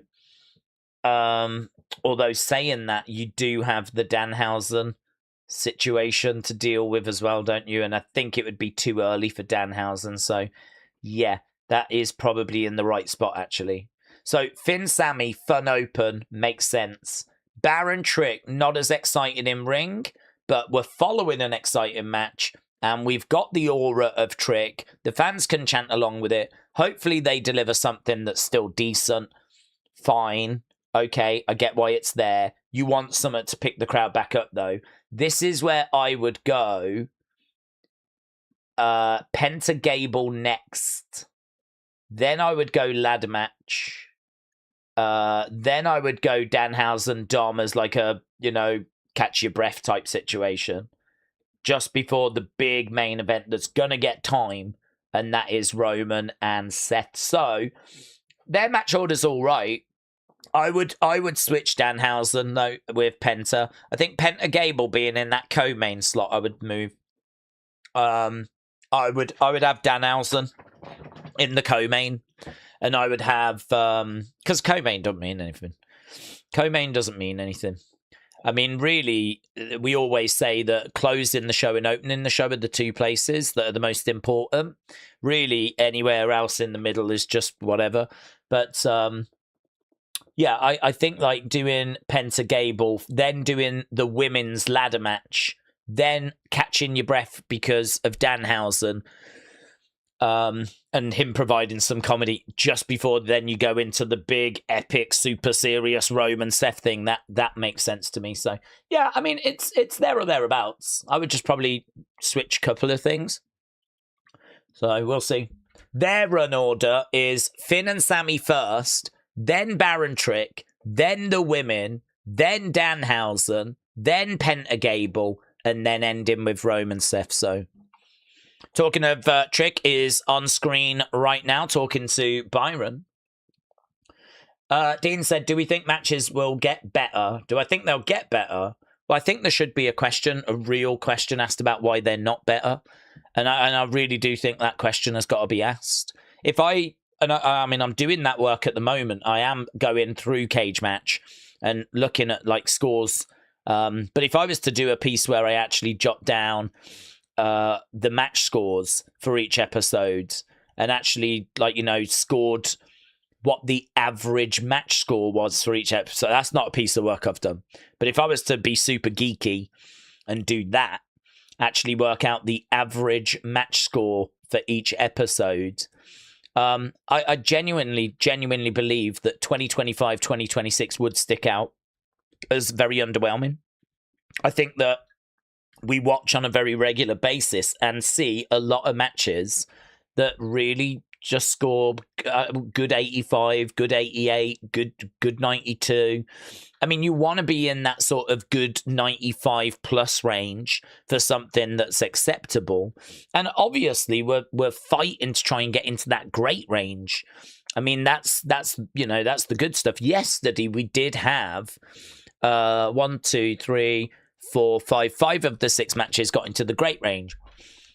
It was fairly low end great, and there was definitely room for 1 or 2 matches to kind of get to that upper end, and nothing got into all time. I don't know you can really have that as an expectation, but yesterday delivered. I don't want to paint a picture that's not true. I was positive in my breakdown. It delivered. There's lots of thumbs up about it. But I think the frustration, if we're going to talk about a frustration, is that none of the matches really exceeded. The matches sort of delivered, but did not really get above that. And if you look at Cage Match, it's even debatable if all of the matches delivered. We know the women's tag didn't. But, I mean, on Cage Match, the main event's not scoring that well. I don't know why. I thought it was very good, but it was, this is SummerSlam, Where's the matches this year that are going to feature in those countdowns that they do? Those top 50 greatest SummerSlam matches ever. I don't think there was a single match yesterday that makes that countdown. Is it unfair to think that a match should make that list? I don't know, actually. I mean, we've been doing SummerSlam for coming up to 40 years. So you'd like to think there'll be at least one match this year that could make that sort of a countdown, and maybe that match shows itself today. Perhaps today is when we get that match, but I don't think there was a match yesterday that makes that top 50 countdown. So, for me, I think there is a question to be asked around match quality. I think that is a frustration fans have. Will it get better? I can't see why not. I can't see why it won't improve. I just think that the work's got to be done to really identify the problem. Where I get encouragement is the fact that they've obviously asked this question because they have started to introduce house shows. So they're bringing house shows back. So they clearly know there's an issue because they are bringing back house shows. So I think that they are aware that the match quality is not where it needs to be. They're bringing house show back so that we can get more chemistry, more reps. But I just don't think it's wrong to question the producers. I think if Triple H has got the spotlight on him where, he's no good, get rid of him, the creative's not good enough, the matches aren't good enough, rather than Triple H taking all the grief, why can't we talk about the rest of the creative team? Why can't we talk about the producers? Why can't we talk about the wrestlers? Why is it that it's just all Triple H's fault? Because I don't think it is. I think Triple H can definitely take the lion's share. He's the person that signs everything off. He's the top guy when it comes to creative. But, I do think there's other people that probably should look in the mirror and ask themselves if they're putting their best foot forward, So, will it get better? I hope so. I can't see why not. Wrestling is cyclical. It goes through these periods, doesn't it, of like being good and dipping away a little bit and then coming back. And so, it'll be fine. We'll have another boom period. I have no doubt about that. Netforce said, do we think the classic matches that we think of as all-time, like Steamboat and Macho Man at 3, would have been scored like that if they had happened today? Would they have been scored like... No, I don't. But I think that that doesn't mean that you can't put on great matches in this day and age. I think that those matches are seen as standouts because they were delivering something that wasn't really there at the time. That was a period where the in-ring was about just beating up your opponents, doing different moves. I don't know that there was really a lot of thought put into, the selling. You had good sellers, but I mean, you could get away with just doing, a bit of reacting and not really like selling was not like an art form, if you will. And obviously, we didn't have the gymnastics that we have of today. I mean, we have actual gymnasts that come in that have got gymnastics backgrounds that can do, incredible flips and stuff like this that were just not around back in the day. So I think like that match stands out because it was really structured, and obviously Macho Man wrote all the moves down and was like, I'll do this, you do that. And as a result, they knew what they were doing in advance, which meant it had a nice pace to it. It never slowed down. It never had like this extended period of like rest holds where, they're chatting about what shall we do next. They both knew what they were doing. They both went out there and executed it, remembered it and executed it. Went out there and delivered what was, at the time, one of the very best matches that WWE had ever seen. And you can go back and watch it now and still appreciate that it's a really great match. But I think if we're being honest, if I was to say to a kid now and say, you've got to watch Macho Man Ricky Steamboat, I would not be expecting them to come back like, wow, my mind is blown. Because you got to think about what they're watching in this day and age, which is so athletic, explosive, fast-paced. It's the stuff you see now is just a different level. So no, I don't think that it would score as well in comparison. But the problem you've got now is that you do have very spot-heavy matches. You do have people that are able to deliver, very athletic moves, and we've kind of built on the past, haven't we? So, we've had like, you've got stunners, and I mean, a DDT now is just part of the match. A super kick now is part of the match. A splash now, going up in the corner. I mean, you never saw suicide dives back in the day. Now they take us to commercial breaks. But just because you're seeing these things, it doesn't mean that it makes the match better, if you will. Because, like, I don't know about you, but a suicide dive, I'm pretty desensitized to a suicide dive. A suicide dive doesn't do anything for me because I see them all the time. Actually, matches that kind of stand out now are matches that get a little bit of time, build up the drama, start off because you don't get that time on Raw or SmackDown.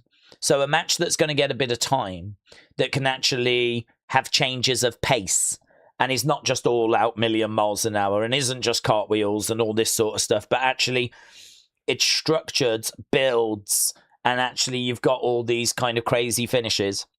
That's the stuff that kind of, I think, really pops people in this day and age. It's about trying to milk the drama, isn't it? It's about trying to get the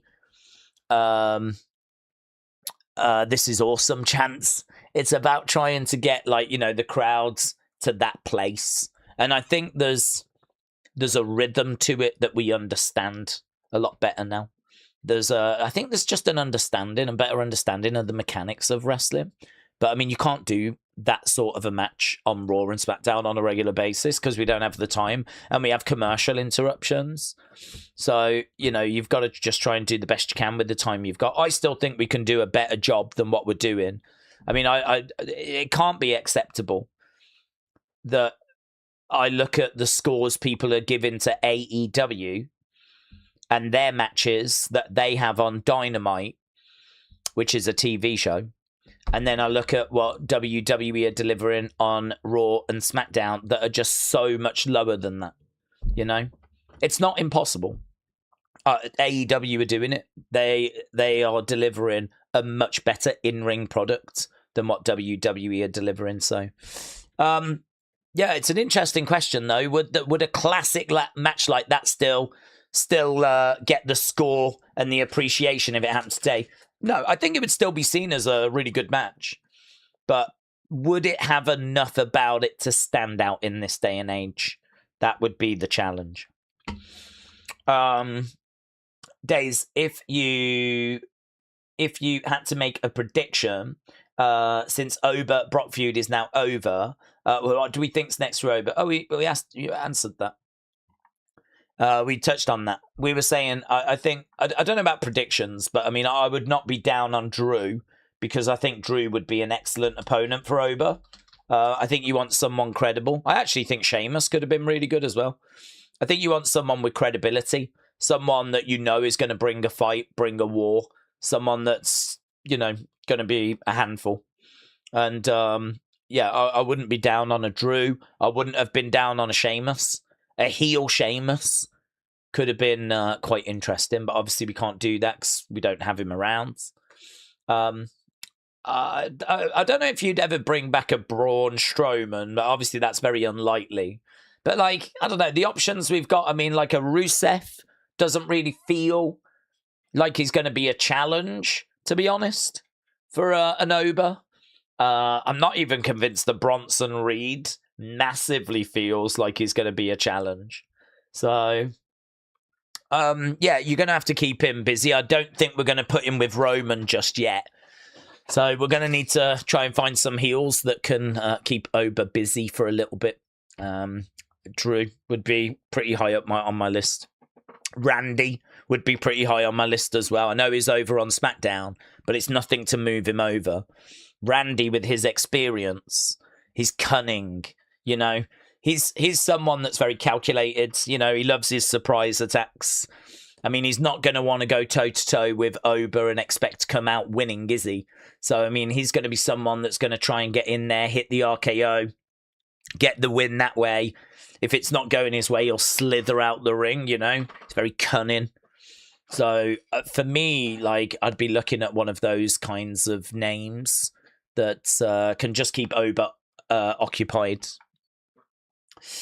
Zortz said, I believe that I've mentioned this before about training. I'm training to be a wrestler. I've been going 5 months. Oh, very good. With my best pal, who is my tag team and coach.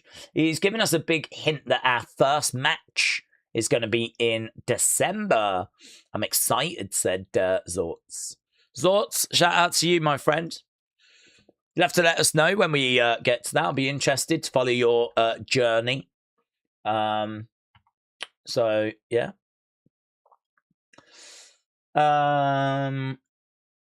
Days, when are we hopefully expecting Becky Lynch to come back? Oh, anytime. I mean, she could come back and start getting into it, couldn't she? She could start coming back and getting into it with Io. We were talking about Io and what next for her, and I would not be down on a Becky Io story. I think that could be a lot of fun. So, yeah, I don't know where she is at the moment. I don't know what she's doing. She might just be spending time with Rue, mightn't she?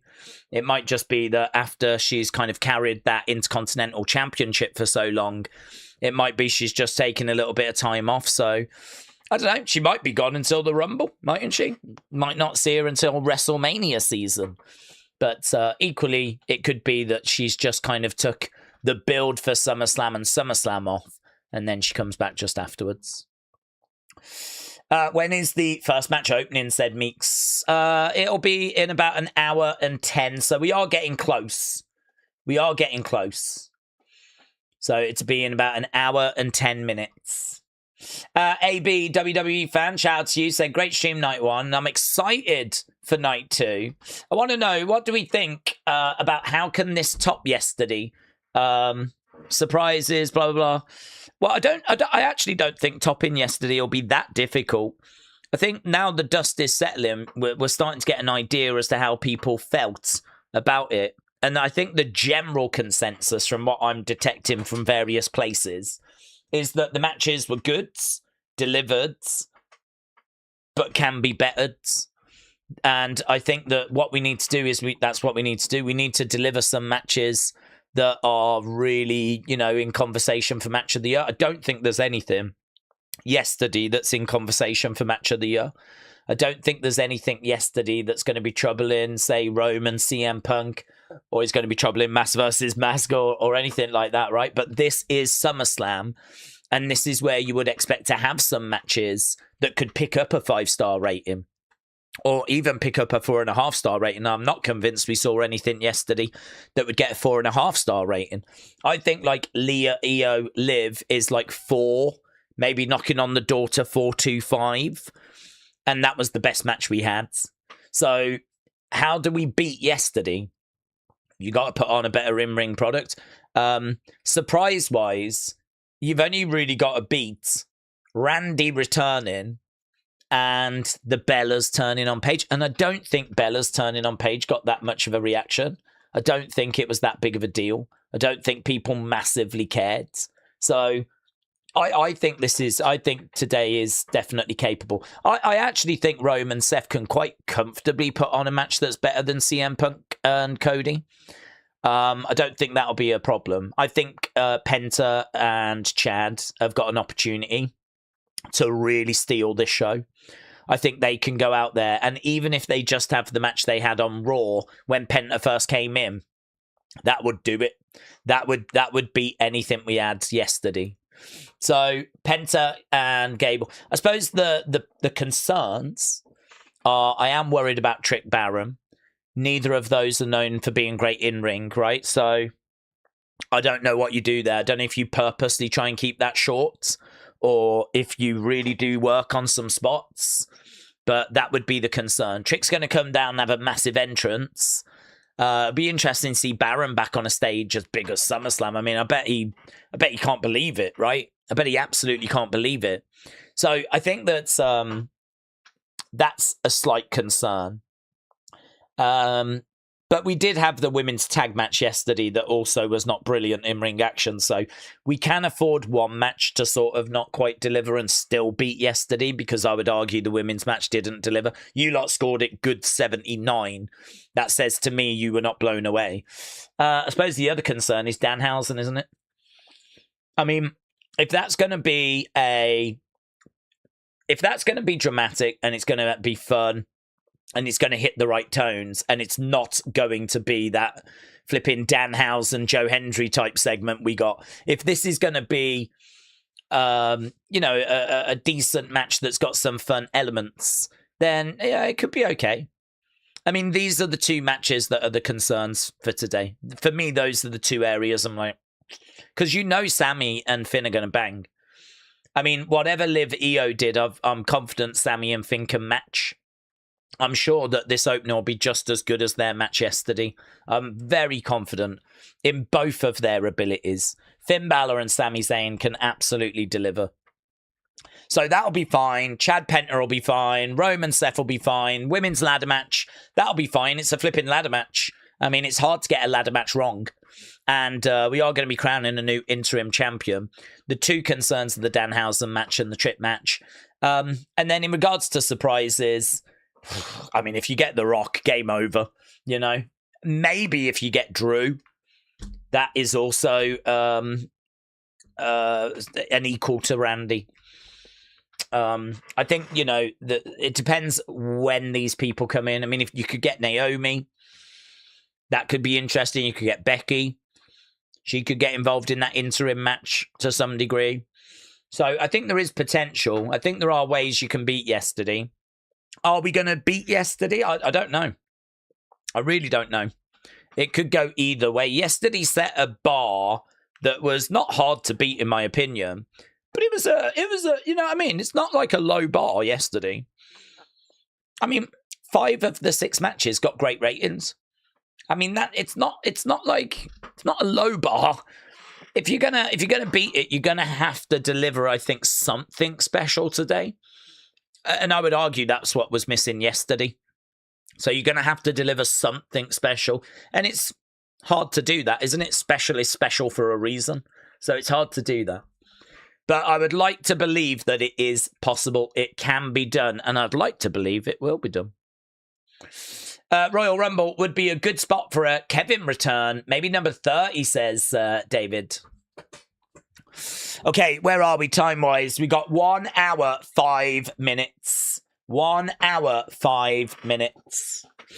Big Time said, Days, what if match quality being consistently below average has got to do with WWE wanting wrestlers to slow down, prevent injuries, producers having 90s, 80s mindsets rather than keeping up with the times?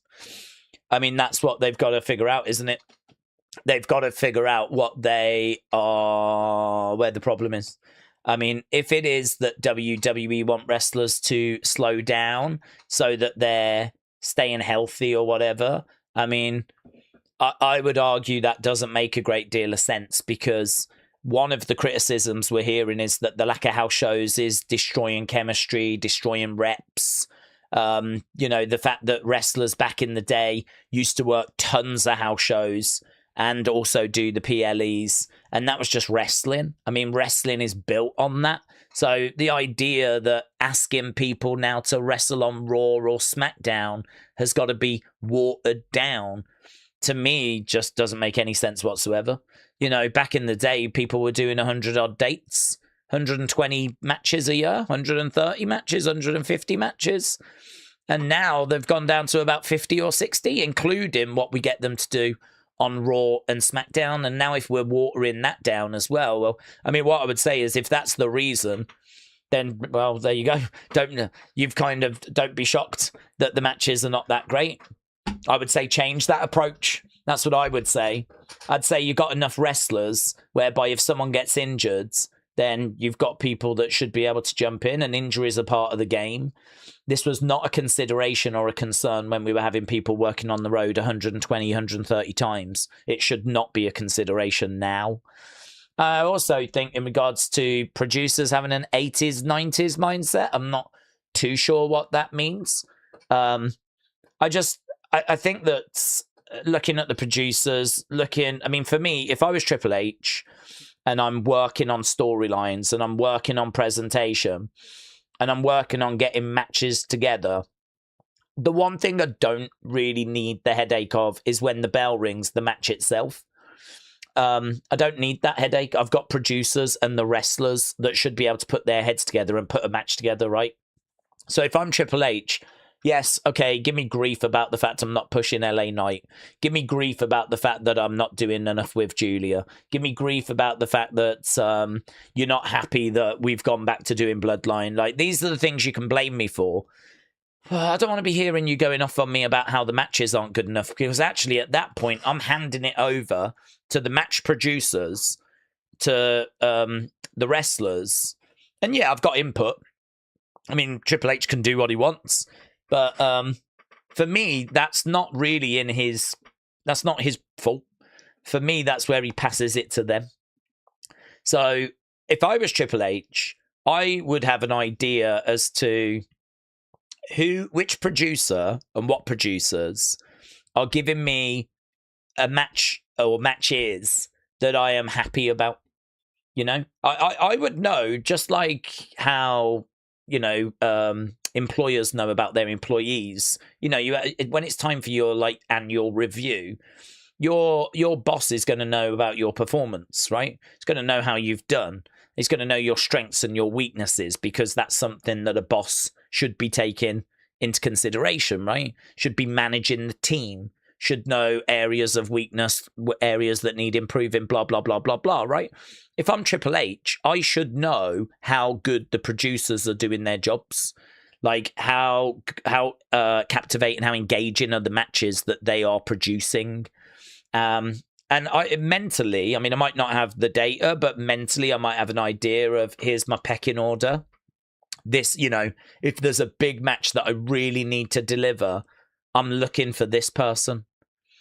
And actually, I'm not so sure about this person, because do you know what? The past few matches they've produced have kind of stunk the place out, to be honest. And maybe I'm having a word with them about that, and perhaps they're saying to me, listen, it's the wrestlers. I keep telling them to do this. They're not doing the work. Oh, it's, again, sitting here rather than being in Gorilla means that we can't find the actual answer. So we're just going to be going down dead ends. But for me, there has to be a focus put on that. People tune in to wrestling shows for wrestling. And yes, you want stories and characters. WWE do that, but the wrestling is not good enough. And that has been a consistent problem. So they've got to figure it out. They've got to figure it out. They've got to figure out what the issue is. And honestly, if you end up upsetting a few people in the process, breaking a few eggs, so be it. So be it. Because the most important thing is that the on-screen product improves. The money they make from Raw and SmackDown, as we keep saying, is so sizable. It's a considerable contribution to the finances of WWE. It's not just pocket change. It's really important. And if you want to get another TV deal, you need a product that's delivering that people want to watch. And the wrestling side of that's important. So, yes, there is an issue there. There is a problem there. It's hard to pinpoint why it's happening. It's hard to pinpoint how it gets fixed, because we would have to be behind the scenes in order to do that. But there are a few areas, as we said, lack of house shows, producers not quite reaching the levels that you would want them to reach, a lack of accountability. One of the things I would question is, if you're a wrestler and your match is okay, whatever, and you're a producer, where's the feedback? Who is saying that was not good enough? Is that in place? I don't know. Or is it, okay, job done, on to the next thing? Is it a machine that is constantly moving so quick and forward all the time that actually the feedback process is not right? And as a result, we never see the improvement. Is that an area of concern? Again, I don't know, because we're not in Gorilla. But those are the kind of things that we're kind of chewing over. Shining Wizard said maybe they should swap some producers. Yeah. Bobby Roode always does like Seth and Becky. Hurricane does Logan and Breaker. Things can get stale. I agree with that. I mean, I understand that certain wrestlers might feel comfortable with certain producers, but for me, I agree with that. I actually think that we should have some flexibility there. Because, I'm sure Seth likes working with Bobby Roode. Perhaps Bobby Roode's one of the best producers. Well, I might like Bobby Roode to actually apply his skills elsewhere. I might like him to actually, produce some other people and get some other results. So, I think moving some things around, but also, we talk a lot about how do the wrestlers improve and what does that look like on the main roster, but we never really talk about how do producers improve. How do they get better? I mean, I can only imagine it's like feedback. So, interesting. Okay, we just got a little wobble right now. Just a little. There we go. Just a little dip. Little dip, but we back. Another little dip. Momentary dip. Hope that doesn't last throughout tonight. No, it looks okay. Okay, Jackal said, what's the one thing that most loved moment so far in 2026? What is the most loved moment so far? For me personally, I love CM Punk's entrance at WrestleMania, which is a really weird answer because, well, it's just a weird answer, isn't it? But I think it symbolized a lot. I think that was CM Punk's first Night 2 main event. And I think that him walking up the ramp to get to the stage from Gorilla, because you've got Gorilla and then you have to go, I think, up like some ramp to get to the stage because the stage is obviously quite high. So you actually watched him as he was walking up this ramp to get to the stage. And it really felt like a moment to me because wrestling obviously is scripted, predetermined. But one of the reasons why we love wrestling is because there is reality that comes into wrestling. And I think genuinely in that moment, it's about as real as it gets.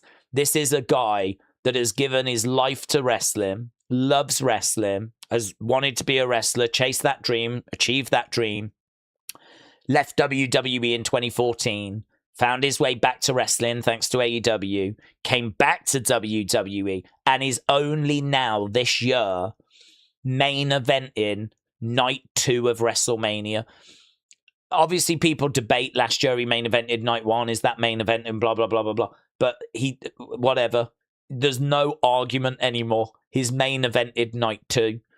And so I felt like as I was watching him walk up that ramp backstage with his Ring of Honor music, AFI, right? As he was kind of coming up with that music as well, it really was like, and they did a great job because they showed all these images of him from his past to kind of really get across, like, this is where he's been and this is what he's about to achieve. And so you've got that amazing track playing, which is a brilliant track. And he makes his way up the thing. And then, of course, the track sort of ends. And they don't go into Cult of Personality. For the first time, they have him walk out onto that stage in silence, which they did yesterday. But he stood in silence, and you could hear what everyone was yelling at him. You experienced the exact moment that he walked out on stage, and you heard what he heard. He'd spent his whole life waiting to get that moment. He'd chased that moment his whole life to main event WrestleMania, walk out on that stage at WrestleMania. That's what everything had been building to. And we got to sort of walk out on stage with him, you and me. That camera was right behind him. We walked out with him. And there was no music, and we could hear exactly what he could hear. We could see exactly what he could see. We experienced, if you will, kind of what he experienced. And it is by far my favorite WrestleMania entrance of all time. There is nothing that comes close. There's nice theatrics. There's nice imagery. But from a deeper meaning, like what I've just said, of kind of everything leading to this, and then we've got the ability to walk on stage with him thanks to the cameraman walking there, and there's no music and you can hear what he can hear. I thought they absolutely nailed it. I thought it was perfect. And a real treat, actually. I mean, it's rare to say that, isn't it, for an entrance? But a real treat to sort of share in that moment. It's my favorite moment of the year. It's my favorite moment of the year. And I thought they did a fantastic job with that. I think they tried to sort of recreate it a bit, didn't they, with SummerSlam yesterday. It didn't work as well, though, because, I mean, I don't think he dreamed of being in the co-main event of SummerSlam 2026. So I don't think that it was quite as impactful, actually, as being the last match at WrestleMania. But yeah, it was really good. Really, really good. So, I mean, people will say mask versus mask, and, you know, they would be correct as well. Everyone would be correct with whatever it is they're saying. But yeah, I think moment-wise, that would be my number one. I tell you, I did love that tombstone moment yesterday. That was one of my true highlights from yesterday, was that tombstone by Brock. That was great. Jackal said Drew beating Cody for the Universal title off the back of interference of a returning Fatu. And the fact it was a title change on a weekly show and not a pay-per-view was something that was a little special for me. That wasn't the Universal title, was it? That was the undisputed WWE title. That was yeah, that was right at the start of the year, wasn't it? In was that the 3 stages of hell, was it? Right at the start of the year. Yeah, I can understand that. Drew getting the win, that was something that a lot of fans really wanted to see. I think that's going all the way back to January. And yeah, and it being on a TV show, as you said. So it wasn't something we necessarily was expecting because of it being just a normal SmackDown. But yeah, good. I can vibe with that, Jackal. Hogan Curtis said mask versus mask. The CM Punk entrance. The best angle is Vision Maxine getting heat on Tozawa and Otis. That was recent, wasn't it? That was only the other week. Yeah. I think that did land quite well, actually, with people.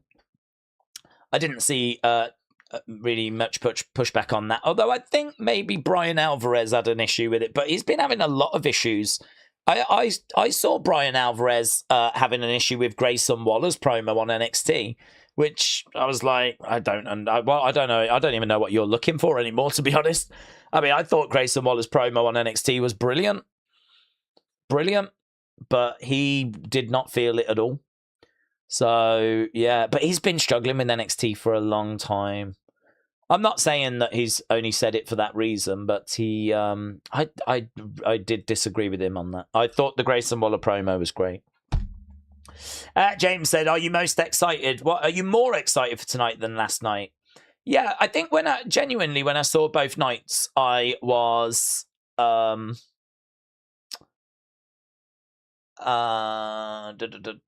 think when I saw both nights, I felt they were quite balanced actually.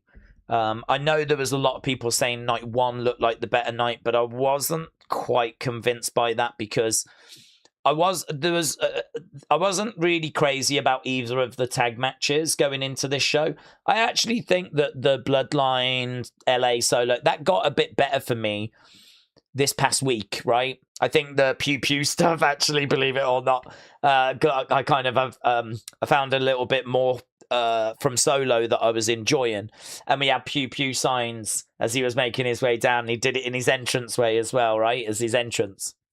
And then when he got in the ring and, ran it back. So, but actually, when I saw the card be announced, I was like, at the time, I wasn't crazy about the 6-man tag. I wasn't really crazy about the 6-woman tag.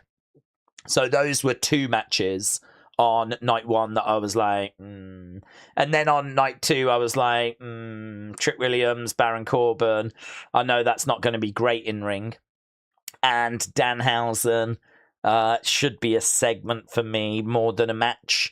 I think Bailey Lyra instead of Danhausen and have Danhausen as a match. That's probably what I would do instead. So I think both nights sort of felt like they had 2 matches. I was like, but the rest of it for tonight looked good to me. I mean, genuinely, Seth and Roman was more interesting to me than Oba, Brock, or CM Punk Cody. Seth Roman was the one that just personally, it's preference, right? There's not really a reason for it. Other than, I don't think the build for CM Punk Cody has been that great. I think they've tried to create some heat that's not really there. And I think Oba, Brock, we've seen them face twice before, right? It was always going to be basically a third match, only this time inside Hell in a Cell. Yes, hopefully there would be blood. Hopefully there would be weapons. Hopefully they would go the whole 9 yards. But I don't know. Roman Seth was the one that grabbed me more. It's a match that I would like to see because they are each other's great rival in a way. They are, brothers in a way that have kind of turned into enemies but still sort of love each other. I mean, they'll always be connected because of their time in the Shield. So, they'll always be connected, but it's like, yeah, there's such a history there. I mean, I feel like it's when the bell rings and they're standing opposite each other, staring at each other, it's going to mean something. It's going to matter. Like, there's history there, and this is another chapter in that story, right? So I kind of preferred that out of all of the main events, and that's today. Obviously, everyone knows I'm a Sammy fan, so never a chore to watch Sammy in action. Sammy against Finn. I kind of like the women's ladder match because you're guaranteed to get a new champion, so I'll take that as well. And who's going to be down on Penta versus Chad? I mean, that thing could steal the weekend. So it was really hard to see the cards and make an argument that really one day was stronger than the other. I really felt like both were about the same. I thought they'd done a pretty good job of balancing them.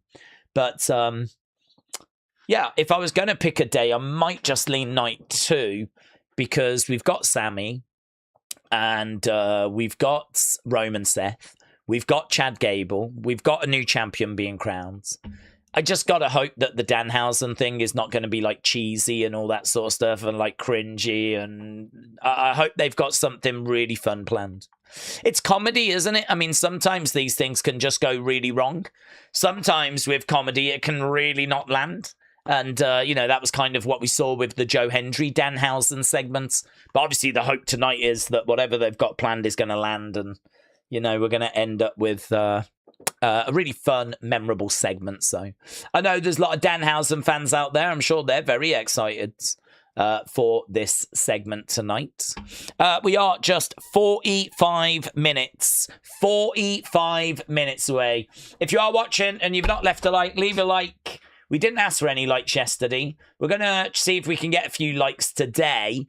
I'm not sure if we'll get some or not. I have absolutely no idea. But if you haven't left a like, leave a like. We've got 45 minutes. We're seeing inside the stadium, of course. There is a DJ that's playing right now. She's on the screen at the moment. She looks a little bit like Becky Lynch. But I don't believe it is Becky. Although it would be very fun if it was Becky. But it's not Becky. So people are making their way inside the stadium. And as we said, we got 45 minutes to go. Connor said, Days, imagine if Seth comes out to Shield music. He did that at the Rumble, but Word Life Cena fan said, Days, do a new poll out of Penta and Chads. Okay. Who wins Penta and Chad? I did end that other one, actually. I saw Chelsea, I think, had won it, but I didn't see percentages. I was chatting away and looking at that. Can I go back to it? I can. Chelsea, Chelsea 32%, Charlotte 32%, Jade 21%, anyone else 15%. So you lot are saying that it's between Chelsea and Charlotte that's going to win. So Chelsea or Charlotte. So there we go. That's what the community is saying, Chelsea or Charlotte. So yeah, I think there's a few that can win it, honestly. I think there's a few in the running for tonight. I think Chelsea is the one that people want to see win it because they really like Chelsea. So that'll be the one that people are cheering for, rooting for. And to be honest with you, even though it's not the direction I would go, as I said earlier, if she wins, it will be a moment. I mean, to be honest, if she wins, that could end up being the thumbnail. It could be, Chelsea at the top of the ladder with the championship in her hands, because that would be a very, very well-received moment with the fan base. So the problem she's got, though, is that she'd have a date with Rhea not long down the road, and I'm not sure that's a match that she would be getting a victory in. So that would be her problem. That would be her next problem. But could they do it tonight to give SummerSlam a nice moment? Absolutely. Of course they could. I think I don't really think there's anyone in that match that doesn't have a chance. They could even put it on Tiffany and make her Tiffy 2 belts, couldn't they? So if they wanted to. Taro Shima, shout out to you, said, can we do a poll on if Zilla will return tonight? Well, we just started our Chad Penta poll. I wouldn't be expecting Zilla. Zilla gets mentioned at like every pay-per-view, but Zilla's not really known by the wider fan base. So if you brought him in, it would be a lot of who's this guy and having to explain that he's another member of the bloodline and whatever. There'd have to be... So it wouldn't be that Zilla would get in and the whole crowd would be, like, going crazy and all that stuff, because I promise you, a lot of people wouldn't have a clue who Zilla is. Because he works on the indies, doesn't he? He's got a bit of recognition within the IWC, but again, there's a lot of casuals, a lot of kids that watch that are not following Zilla. Or keeping up to date with what's happening on the indies. So, I don't know. I think there's obviously word that Zilla is coming in. Whether that means he makes his presence felt at SummerSlam, I personally, I really, really doubt. I give it like 1% chance. The only reason I give it 1% is because we know that he is on WWE's radar. I don't know if he's actually signed or if they've just been kind of talking with him at the Performance Center. But yeah, I'd give it like a 1% chance. I don't say 0% anymore. I've been caught out in the past with like CM Punk's return and whatnot. So, is it impossible? No. Is it likely? I would say no. I don't think it's likely. Let's go night 2, said Jesse. Hello, Jesse. Shining Wizard said, is the Shield the biggest glaze ever for an act that lasted 2 years? That's interesting. Is it the biggest glaze ever for an act that only lasted 2 years? I mean, you could make an argument the Attitude Era only lasted, like, 98. I mean, there's bits in 97. I mean, it's obviously the pieces are there, but I mean, really, the Montreal Screwjob at Survivor Series 97 is seen as like the moment it explodes. It's kind of like we've got all the pieces, but the big bang is the Montreal Screwjob, right? And so, like 98, 99, 2000.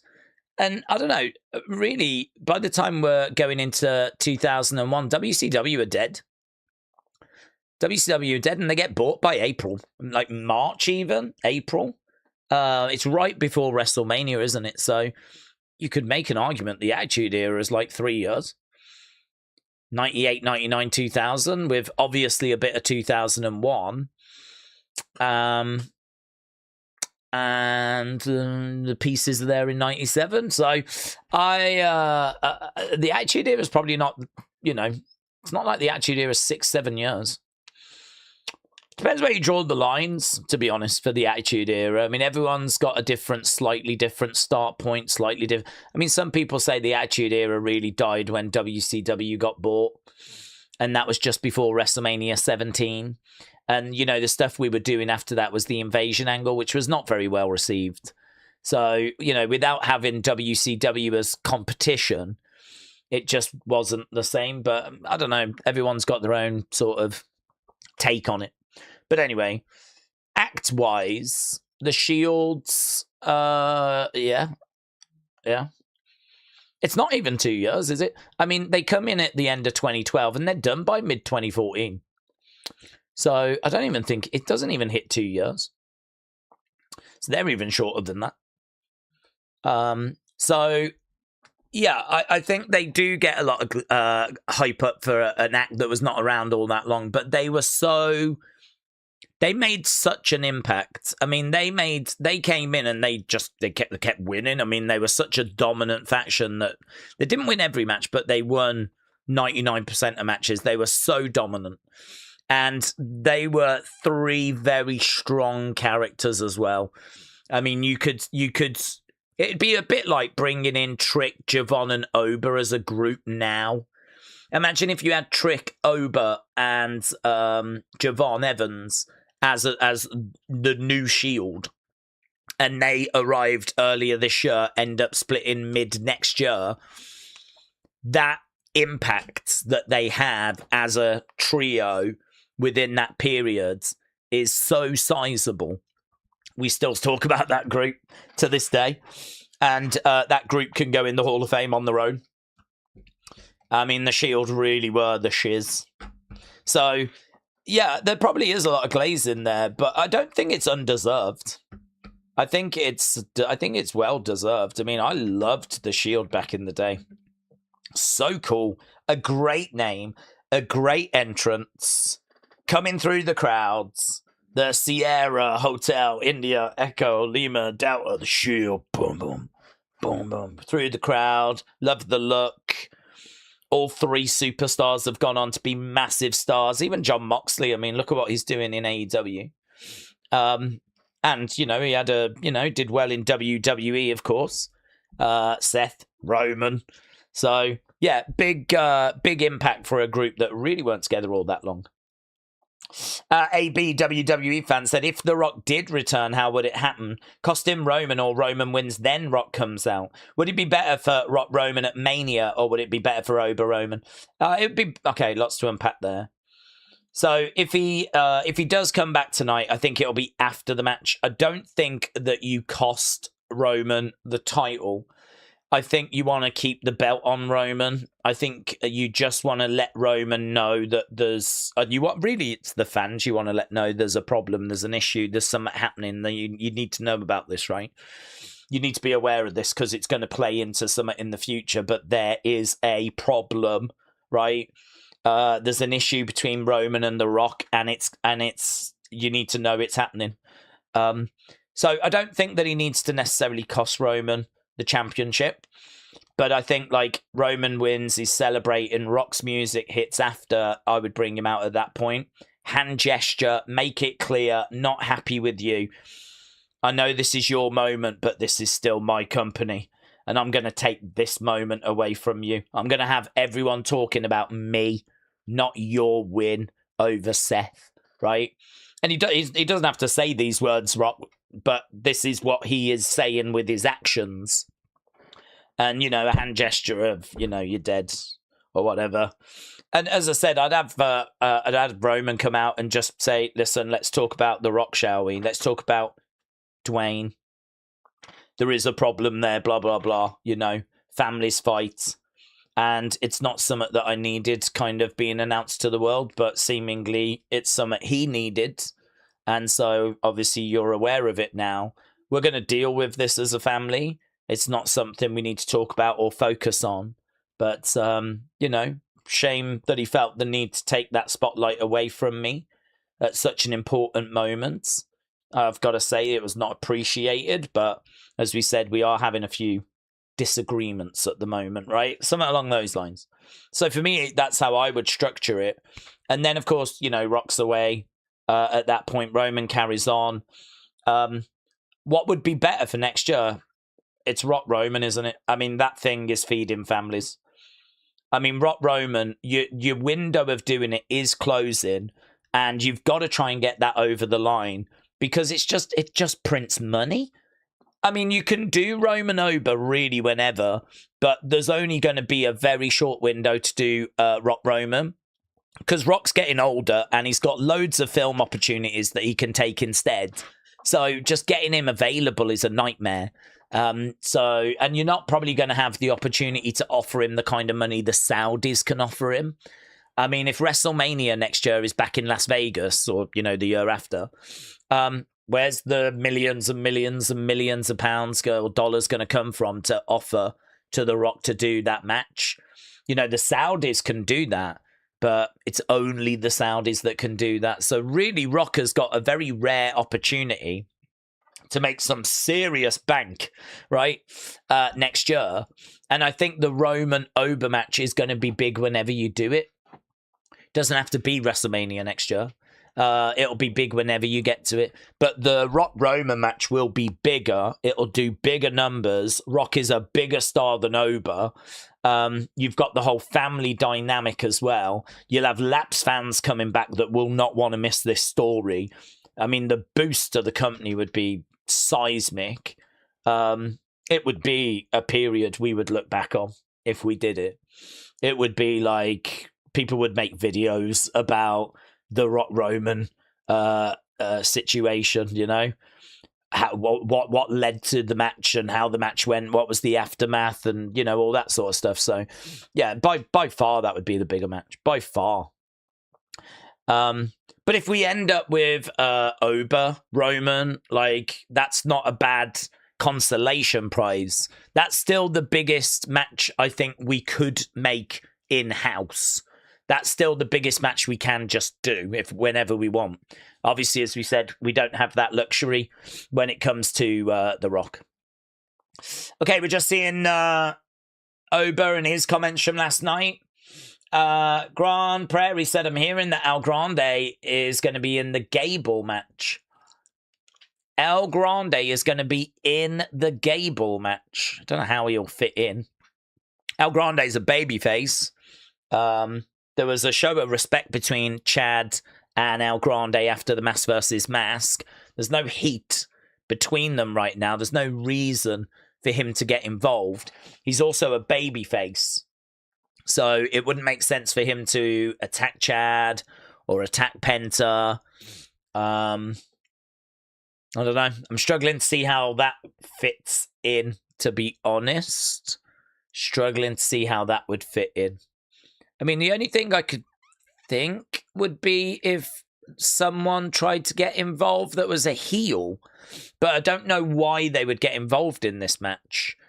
And then El Grande comes in to deal with that person, you know, to get Penta and Chad back to being a singles match. But I don't know. It doesn't really matter. The math's not quite mathing on that one for me.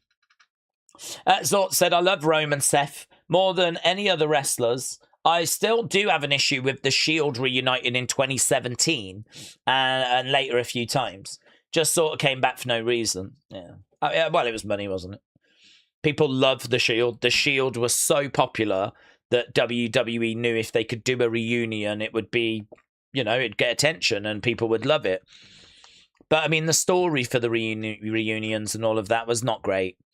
So, yeah, I can understand why you didn't love some of those Shield reunions. They did feel like cash grabs. They did feel like, you know, kind of just grabbing low-hanging fruit, really. Really, when we think of the Shields, you think of 2013 going into 2014 and their debut at 2012. You don't really think about the reunions. I don't, anyway. I think Enzo Cass could come back tonight to help Danhausen, said Billy. I don't think so, because they've announced Big Cass is going to be tomorrow on Raw. God, that's weird. Sitting here and saying tomorrow for Raw. It's just weird being here on a Sunday now. But it's a Sunday, isn't it? So, yeah, we're back again tomorrow. So, if you are enjoying the conversation and having fun in the chat, and we encourage people chatting away with each other in the chat, we are back tomorrow, and we are going to be digging into the fallout of SummerSlam. I mean, it should make for a really fun Raw, actually. Should make for a really fun Raw. There's been a few Raws recently that have underwhelmed, but for me, I think that's because we were pretty much locked in to SummerSlam, and I think tomorrow should be where we really do start to, you know, make some progress with, you know, now coming out of SummerSlam and moving forward to, I don't even know what the next event is. I mean, I don't think there's anything else for WWE at the end of August. End of August, there's an NXT show. At the moment, there's nothing in September outside of Worlds Collide, which I think is like NXT, AAA, and maybe there'd be a Penta, Dominic Mysterio, those kind of people. But I don't think, you know, War Raiders, but it's not Roman and Seth and Cody and all of those, right? So, I mean, that's not really the PLE that we're looking for. And what else is there? I think there's something else in September. Maybe a Saturday night's main event? Maybe. But, I mean, there is no big PLE. So, I don't know. I don't know what we're building towards. I don't know where we're going. Money in the Bank's October. So, I don't know. It's going to be weird coming out of SummerSlam. We come out of SummerSlam and then big questions about what's happening with Crown Jewel. That's the show that's missing. If you're wondering, if you're like, well, what would we do? Crown Jewel. That's the show that's missing. Well, WrestlePalooza as well. That's what we did last year, but I don't think that was a great success. I don't think we'd be shocked if that gets canned. So yeah, we're missing Crown Jewel. Days, this is the final Seth Roman match. I want to see Roman win. After I see that, I want to see them both embrace and acknowledge that it is over between them, said Zorts. Tonight's supper was beef stew, said Sonny. It did not taste good. The beef stew juice did not taste like beef, and it hurt my stomach. Oh. They're not letting me have Pepsi. They said so, said Sonny. Oh. Well, that's a shame. I know you didn't even get a chance to have dinner yesterday, did you? But so disappointing. You finally got it and it wasn't very good. Durban said, Days, does Dean return today? No. He's under contract with AEW, so he's not available. Monique says, hello to the chats. Can't wait for night 2 of SummerSlam. Hopefully it'll be a good show like yesterday. I agree. I thought that, I think it's easy, isn't it, to kind of get stuck into the things that maybe didn't work so well yesterday, but there was a lot of good stuff that worked well yesterday, and I think the general consensus was that it was thumbs up, maybe 1 thumb. I don't know if it was quite 2, but it was, 1.5 maybe. I think there is room for today to be even better. Whether it's going to be better is obviously a very separate point. I don't know if it's going to quite achieve that, but there is scope, there is room, there is chance that this will be even better. So we're keeping our fingers crossed. I do think that Roman Seth is gonna deliver. I mean, Roman's great in-ring competitor. He always puts on consistently good matches. His match with CM Punk earlier this show, as we said, got 5 stars. And Seth Rollins has still got it, hasn't he? I mean, what a dance partner. So there's no reason to not believe that that match can't be something special.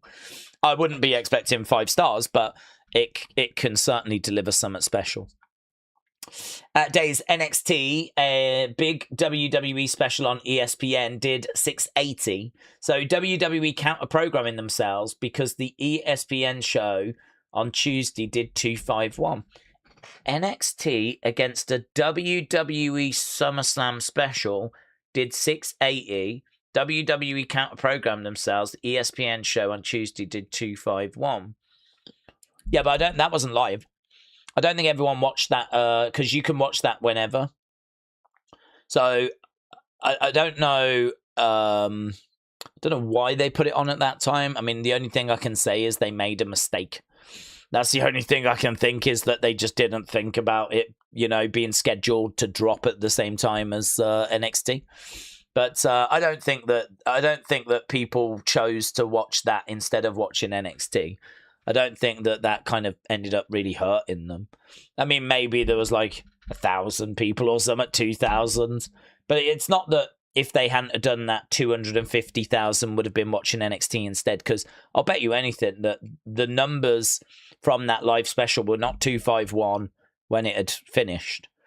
That'll be people kind of going and watching it after NXT or in the days that followed. So, yeah, dumb, stupid. But I'm not sure that it had any sort of major impact on the NXT rating. Frankie said, I'm doing okay. Frankie, shout out to you. Durban said, do we think that Roman and Seth will be a clean match, or do we see Tongans or either Zilla? I hope it's not clean, as I said earlier, because I think Roman's winning and I really want Seth to be protected with a loss.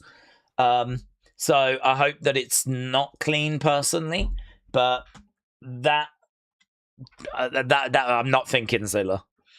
I'm not thinking anything really. I mean, I've just kind of thought Roman wins.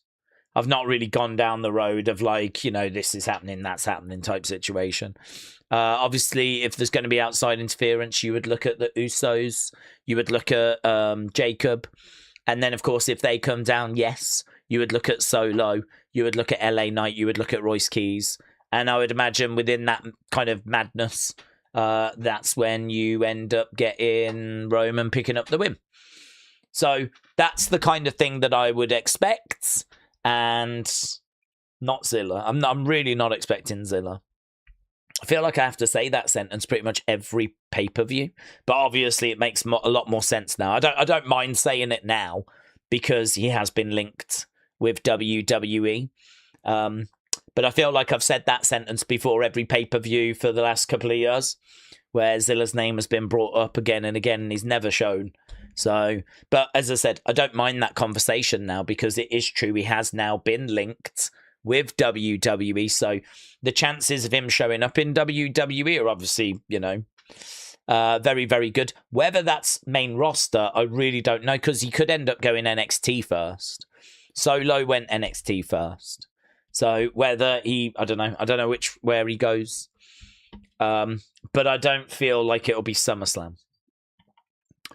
I don't think Roman cares if he beats Seth clean or not. The only thing Roman cares about is that he wins. And he does it without help, said Sean. John said, I love the whole bloodline, but it's getting predictable, says John. If Karrion Kross showed up, I'd poop my pants, said Chris. That'd be great, actually. I'd love that. That'd be great. I feel really sorry for him. Triple H made that comment yesterday, didn't he, about how people have got to take their opportunities. And I think there was a lot of questions being asked about, well, what about Karrion? You know, what about LA Knight? And it is true. I don't know what more Karrion could have done. I think it's just a hard, harsh business, isn't it? It's difficult.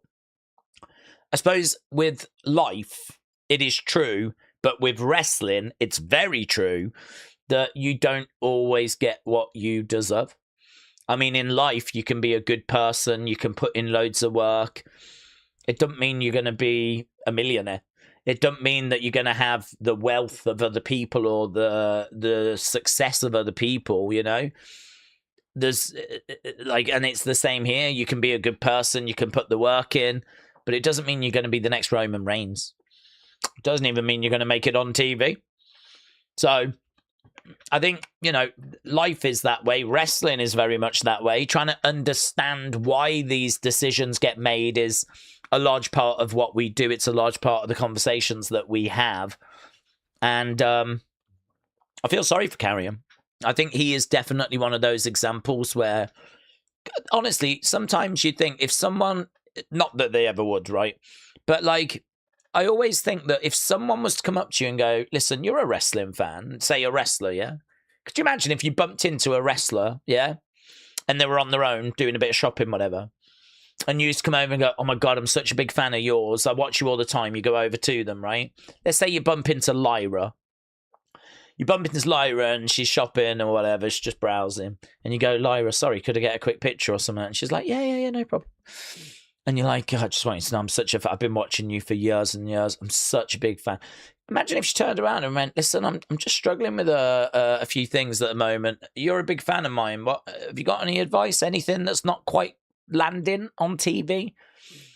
I always think that would be like a really interesting situation to be in. And what would you say to different people? Like if Lyra said that, if Bailey said that, if Liv said that, if Punk said that, not that he would, not that any of these would, but you get my point, right? Just as a fun game, what would you say back to them? Oh, I think you need to work on this. You need to work on that. This isn't quite landing. That's not quite working. And I think when it comes to Karrion, I don't know what I would say. I don't know what I'd say. I'd be like,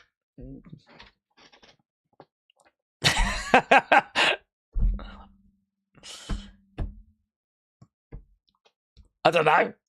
I have no idea what I would say. What could he do better? He's got a great promo, a great look. He's got an attractive woman on his arm. His entrance was epic.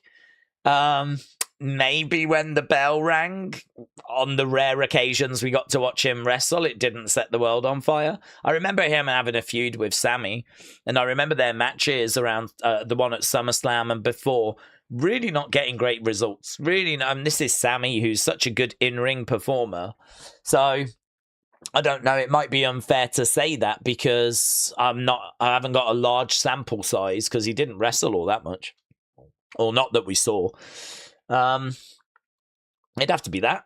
I'd have to say I think your in-ring, to be honest, is, you know, maybe not pulling up trees. Maybe it wasn't quite vicious enough, or perhaps it wasn't in line with the character. Perhaps it just didn't grab attention.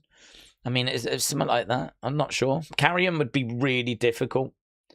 Really difficult. Because to be honest, WWE don't massively prioritize in-ring, do they?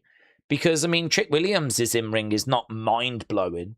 Baron Corbin's is not mind-blowing. He's found his way back. So, I mean, you can say that, but is that the real reason? I don't think it is. I don't think it's the real reason that things didn't work. I don't know. I really don't know. We've had a lot of conversations around him in the past. I don't think we ever quite got anywhere, really. To be honest, I'm not even sure he knows. I don't know that he himself has really got the answer as to why things never worked out. Billy said, that's a great question. I think all the expert fans would not be the expert at the point dead in the face of talent, says Billy. Yeah, I think it gets a bit harder then, doesn't it? I mean, I think it's easy when you watch it's easy to watch something and react to it. It's easy to watch something and go, that was good. Yeah, I mean, if you liked or didn't like something, that's easy, isn't it? I mean, how do you feel? Do you like it? Do you not like it? I'm sure you can make your mind up about that. It's the next step, isn't it? Of like, if you didn't, why? And actually, if you did, why? What was it about it that you liked? What was it about it that you didn't like? That's the next step that some fans don't take. A lot of fans do. But then it's about seeing if there's patterns and seeing if, does someone just do the same stuff all the time? Is it getting less and less returns as a result? Is it becoming a bit monotonous? I mean, it could be someone's got the look, they've got the promo skills. It could be they've got the in-ring ability, but they've just gone a bit stale, It's just sin it. And it could be something along those lines. So I think not only asking if you like something or didn't, but trying to understand why, and then trying to see if there's any patterns within that. That's, kind of a whole project piece of work that I don't think most fans kind of go to those levels. So, yeah, I do sometimes think about that. If, someone was to come and ask you a question about, listen, Bron Breakker comes to you right now and says, listen, it's not clicking for me. What can I do? What do you say to him? If you've got the answer, then maybe you should be working in creative. And if you could give Karrion an answer, then maybe you should be working in creative. And if you can answer these questions, then maybe that is, something that you could go into. But I do think there's probably a fair few fans. Yes, I'm not going to say everyone. And I'm certainly not saying people that are here. But I think, yeah, I'm sure I'm probably in the same mindset as you, Billy. Thinking about some of those in the IWC that are kind of ranting and raving, and I'm not convinced really think things through. I'm not convinced that actually if you was to dig down and question them, that they would have some answers that they could come back with, Yeah, I think there probably is a fair few of those people out there, yeah. Okay, where are we time-wise? 14 minutes? Blammy now! Reset Days, how are you? I'm good, thank you. I love the coverage for night one. Thank you. What will the match of the night for night 2 be? I'm looking forward to the ladder match. Yeah, I'm looking forward to the ladder match, Reese. I'm looking forward to pretty much all the matches. I'm not going to go into any match dreading it. I do think there's some that I'm a bit concerned about, as we've identified, but I'm going to hope for the best. And in regards to what's going to steal the show, it's hard to look past Penta and Chad. It's hard to look past Seth and Roman, because I think both of them are really good in-ring talents. I think both of them with their history. The only thing is, if there is going to be a lot of shenanigans and things that sort of distract. But I think they're going to get time. And I think they're both going to want to put their best foot forward. I mean, Seth is not going to want to put on a bad match against Roman, and Roman ain't going to want to put a bad match on against Seth. So if you told me you're back from the future and that Seth Roman was a 4.5 star plus banger, I would believe you. I'd be like, okay, yeah, Roman and CM Punk at WrestleMania was. We know that Seth's had an injury and probably frustrated that he wasn't able to do more at WrestleMania in his match with Gunther. And, this is big, isn't it? This is the main event of SummerSlam against a Shield brother. Yeah, absolutely. This match can steal the weekend. But I think Penta Chad can as well. They won't get as much time, but I've seen them wrestle before. Chad was Penta's first opponent, and it was flipping amazing. It was a fire match. I mean, the pace they work at, the moveset, the selling, it just hits. They're just made to wrestle each other.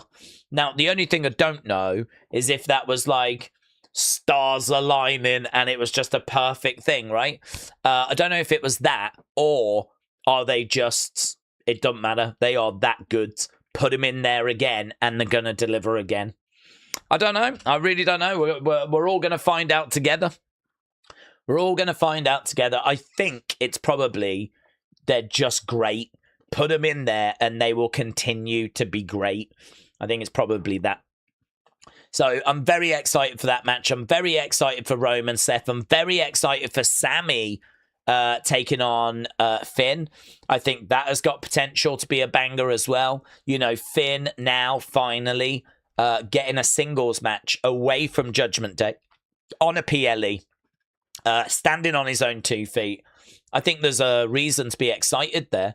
I think there's a reason to think that he's going to bring whatever he's got. You know, he's going to want to obviously impress.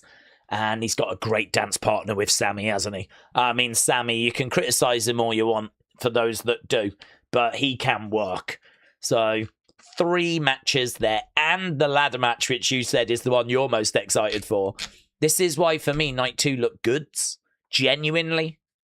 And then the other 2 matches I've got some concerns over. But I am really into the other 4. So, yeah, goods. Jared said, I'm not expecting it, but if we do hear If You Smell, and then we get the stare down between Rock and Roman to end the show, I mean, that'll be crazy. That'll be, you know, that'll be a true moment. And yeah, I'm not expecting it. I'm not expecting it. I'm just sort of like, I'm just going to watch and see what happens. There is a chance that it happens because of WrestleMania next year. We are building towards that. And so, yeah, there's a chance. There's a chance that The Rock is here. Because the thing is, he only needs to be available today to walk out on that stage and send a message that you're on my radar and there's a problem. And he can go away again till next year. And they've offered him a ton of money, the Saudis. And we don't know. We still don't know. We don't know what the main event of next year's WrestleMania is going to be. But we have heard that The Rock has been offered a lot of money. There is a chance. And do not be disappointed if he does not show up. Do not expect it, right? It is not likely, but there is a chance that The Rock does come out at the end of tonight to get that ball rolling, to get that chattering, right?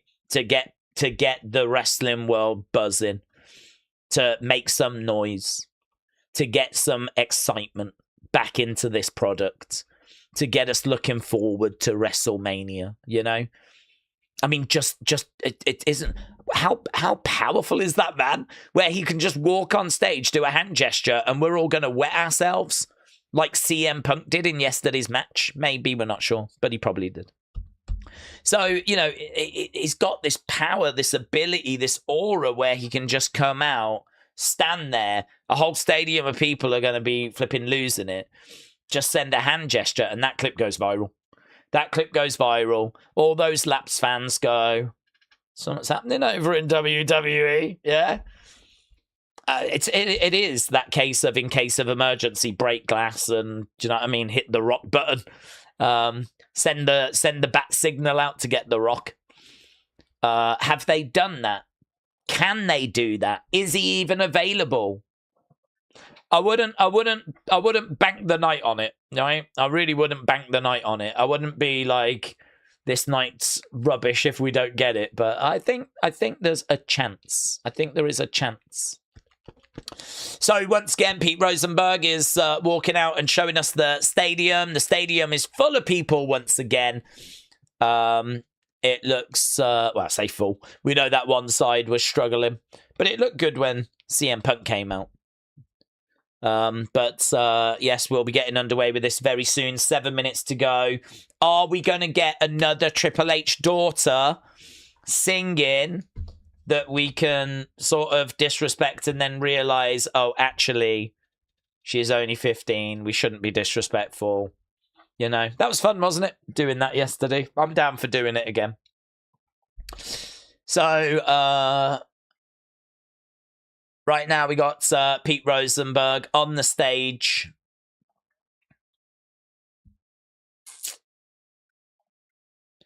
How long? Where are we? 6 minutes. Realistically, The Rock really only matters to wrestling fans these days. I do think his time has passed with Hollywood films, said Shining Wizards. He's had a few bombs, hasn't he? Yeah, it's true. I've seen a video, actually, people saying, is The Rock's time over as, like, Mr. Hollywood, because he has had some box office flops. But I mean, I don't know. I don't know if films in general are just struggling a little bit at the moment. Obviously, there's big franchise ones that are doing well, but outside of that, if you're not in that sort of bubble of like Marvel films and whatnot, then I don't know how easy is it to get into a film that's going to do well in the modern day. I just think the world has changed, hasn't it? I mean, we've got so much entertainment at home now in our living rooms with, you know, video games that take up so much time, and Netflix and YouTube and Twitch streams and TikTok and mobile phones and the internet and all this stuff. Like, going out to the cinema now, I don't know that it really happens as much anymore. We know that the cinemas are struggling. I think, you know, it's funny, since The Rock came into Hollywood, I think there's been a massive shift over the last 20 odd years. I don't know when the Scorpion King was, but it's got to be about 20 odd years ago now, hasn't it? But easily, actually, quite comfortably. So, I mean, that's a hell of a run, isn't it? 20 years in Hollywood. I mean, fair play, actually. Fair play. But I do, yeah, it's a different world now, isn't it? Callum said, imagine if The Rock did come out, signal to Roman, lights cut out, Ober's music hits, fall from grace, and then he stares Roman. What, so he murks The Rock. Crazy. Imagine that. And then he goes backstage and hits a fall from grace on Triple H. And Stephanie's back there, she's screaming. As a result of Stephanie screaming, through the curtain comes Vince, going, is everything okay? What's Stephanie, what's wrong? And then Ober hits a fall from grace on Vince. He goes down. And then Shane puts his head through the curtain and goes, what's happening? Where's Dad? Stephanie, are you all right? And then Ober murks him as well. Yeah, as I was saying, I wouldn't expect that. Oh, here we go. This is Triple H's son, I think.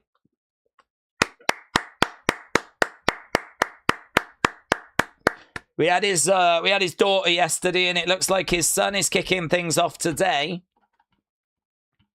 It's like keep it in the family. That's what I say.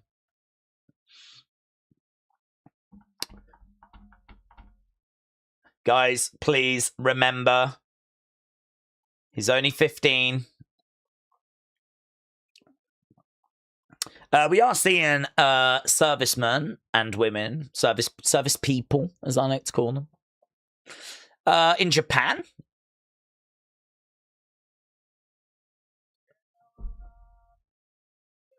You can tell that's Triple H's son. He hasn't got any hair.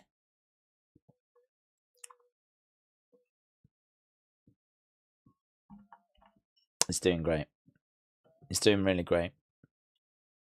Just like his sister yesterday. Let's go.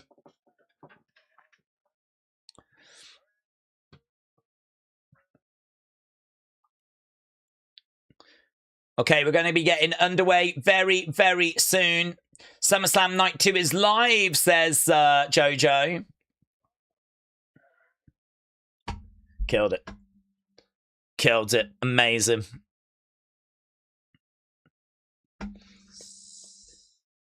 Triple H, Triple H, Triple H. Right. That is it for YouTube. It's time to jump over now to SummerSlam on Netflix. Time for day 2. Let's go, kings and queens. Let's go. Yes, we've got the intro starting. Things are happening. Forever. Dun, dun, dun, dun. Bum, bum, bum, bum, bum, bum, bum, bum, bum. Forever, together, forever. This is Minneapolis, Minnesota, and the U.S. Bank Stadium, home of the NFL's Vikings tonight. Home to night 2 of a terrific weekend of SummerSlam. Okay, let's go. There is the Danhausen mobile arriving. Here we go, said Connor. Who's ready for a new era, said Who Dat Saints J.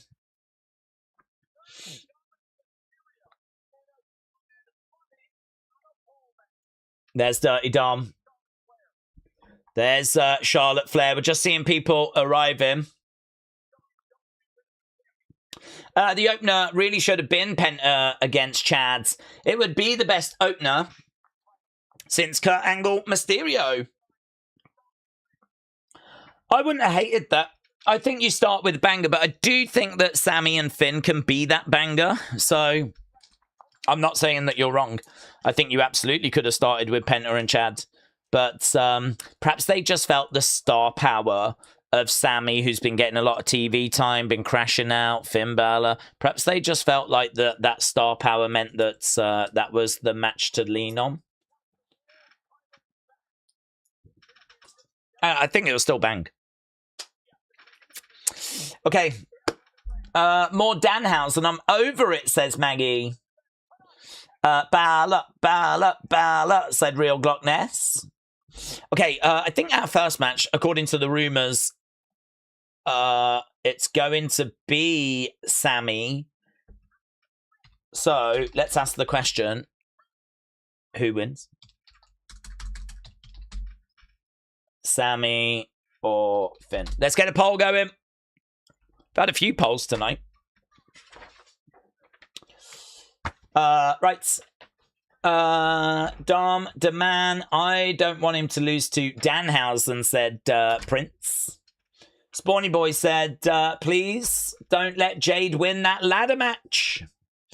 I can't see Night 2 topping Night 1, said Tribal List. Well, I hope it does. We're all here hoping that it will. Metal Mama said, thanks for joining us for Night 2. Don't forget to hit that thumbs up. Days, if the Shield do go into the Hall of Fame, will Triple H and Kurt go in with them? Oh, I'm sure that Triple H will try and get himself in, yes? I'm sure he will. Day 2, this is where the real narrative shift begins. Yesterday set the foundation. Tonight determines the trajectory. That's a really fun way of looking at it. What if Night 1 laid the foundation? What if tonight we build on that foundation? That's a really fun way, because I gotta say, yesterday felt like a foundation day to me. It was solid. It was solid.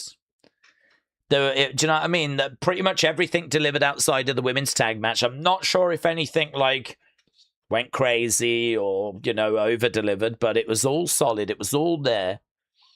There was some good moments. Maybe today we build on that. That would be good. Let's see, shall we? We've just got the cold open at the moment. Let's go. This might be the match of the night, said Can't Stop, Won't Stop. They're just making us wait. Danny, shout out to you, said Days, I'm at work. Have a great show. God bless everyone else here. Danny, shout out to you, buds. Hope work goes well. We are going back into the stadium. We are seeing inside the stadium. And we have got a lot of... I mean, it looks good. I know they don't show you the one side, but it looks good. A mass of humanity. And we should be getting entrances very, very soon. There wasn't video packages yesterday, so I don't think there'll be video packages today. It's Balor that's coming out first. Yep, so, again, no video packages. Balor making his way out. And we have got Finn Balor stepping out onto the entrance stage. Nothing special in the way of an entrance here for Balor. It's Balor music, Balor Club graphics, and it's Finn Balor in a jacket. Coming out. I have missed this music, though. Nice. Finn Balor looking up at those graphics, little smile on his face, back on a SummerSlam stage in a singles match.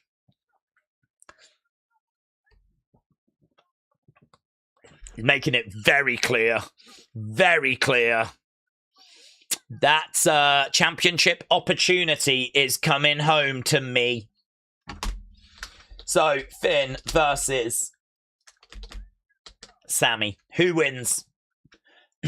Is it Finn? Is it Sammy? Is Sammy going to lose and continue his crash out? Or is Finn going to lose thanks to, say, Sammy cheating? Balor in the ring. It looks packed in there, said Spawny Boy. Thomas said SummerSlam is going to be fire. Adam said, come on, let's go, Finn. Up the card to that world title. Dude's rip, said Comrade. Oh, thank you, Comrade. I have been doing a little bit of, not much, but a little bit. I mean, I used to eat a lot of ice cream. I've kind of now gone to low-calorie ice cream. I think the results are showing, so Comrade, thank you. Okay, here's Sammy. Let's go! Sammy comes out. Again, no special entrance for Sammy. He's just coming out with his Justice for Sammy shirt on. Sammy making his way down the entranceway. We're just getting straight into this match. Dun-dun-dun-dun-dun. Sami Zayn, a ride or die sign. Oh, he's having an argument with a woman there. There was some woman in the crowd and he was just... He has no problem arguing with some of the fans, does he? He doesn't have any problem arguing with some of the fans. Ba-da-ba-da-ba-dum. Okay, Sammy is...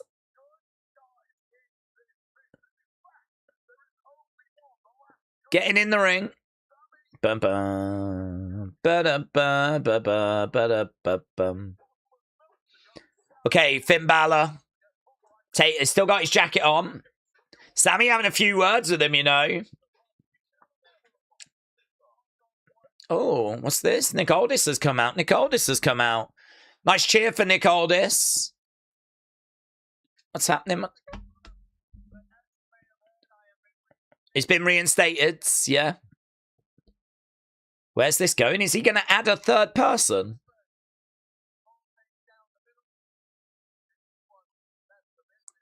Do what's best for business. He is?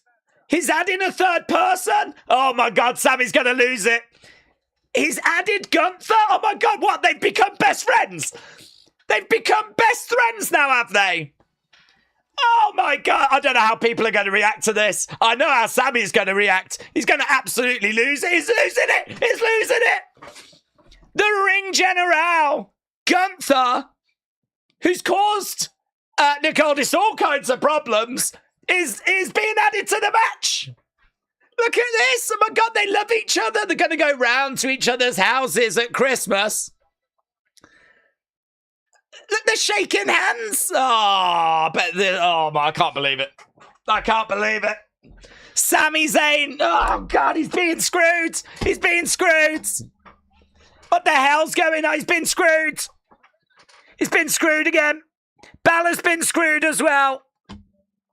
Do you remember yesterday we were singing Oasis with Nick Aldis and now he's gone and done this to us? Hey? Do you remember that? You still got it. You still got it. What's this? What's this about? Oh my God, he's apoplectic. Do you know what? That's not even a word I use very often, but I'm using it right now. He's absolutely apoplectic.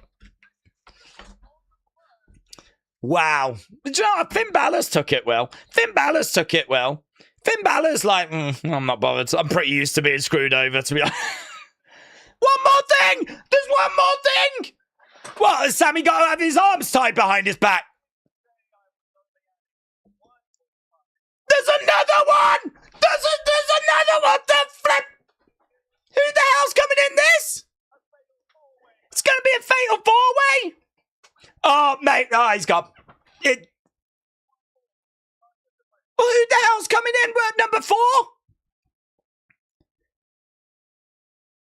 Is this going to be a big return? Oh, it's Kevin! It's Kevin! Oh, my God! Oh, my God! Oh, my God! Kevin Owens! People were asking, could Kevin be at SummerSlam? Could he be at SummerSlam? He's going to be wrestling at SummerSlam. That's what he's going to be doing. Kevin Owens, the return. The return. Look at this. Sammy looks like he's seen a ghost. He looks like he's seen a ghost. Oh, my God. Oh, my God. Oh, my God. Where's it going? Don't walk. Don't leave. Oh, my. She's in tears. That woman's in tears. Oh, my God.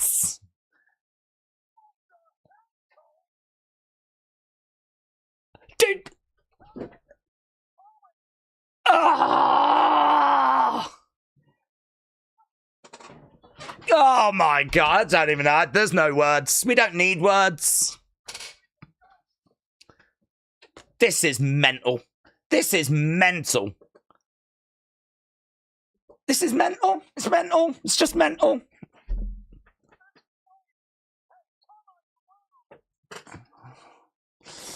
Oh, where's all them people, eh? I'm not going to watch WWE anymore. I'm not going to watch it. Makes me sad.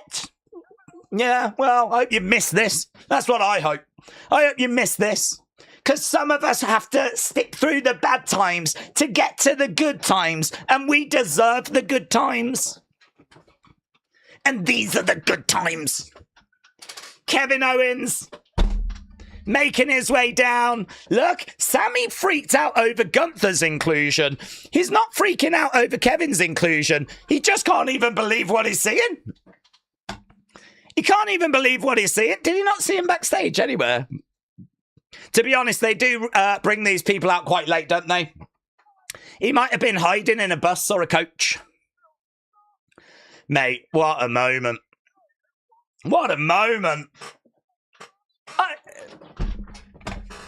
What a moment. Wow, this poll's... Do you know what? It's my poll I feel sorry for. It's my poll I feel sorry for. What an absolute waste of time that was. What an absolute waste of time doing that poll was. Why did WWE never think about this community? Yeah, right now we've got Gunther and we've got Kevin Owens like going at it right now. And all you've got is Sammy going... I think it was meant to be me and Finn, was it not? Was it not meant to be me and Finn? He can't believe what he's seeing. He cannot believe what he's seeing. I cannot believe what I am seeing. Is Kevin about to start fighting with Sammy? Are they going to embrace? What the hell? What the hell? Guys, I know there's things going on in the chat. There's not time.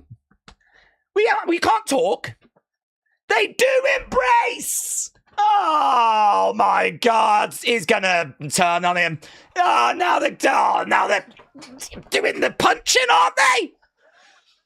Oh my God. Well, we've beaten yesterday. Everyone was like, can we beat yesterday? We've beaten yesterday. Does it make sense? Does it make sense that he's put Gunther in the match, Nick Aldis? I don't know. Probably not. Probably not. Do you know what I mean? Things in life don't make sense, do they, sometimes? They don't make sense. Sometimes things don't make sense. Right now we got Kevin Owens.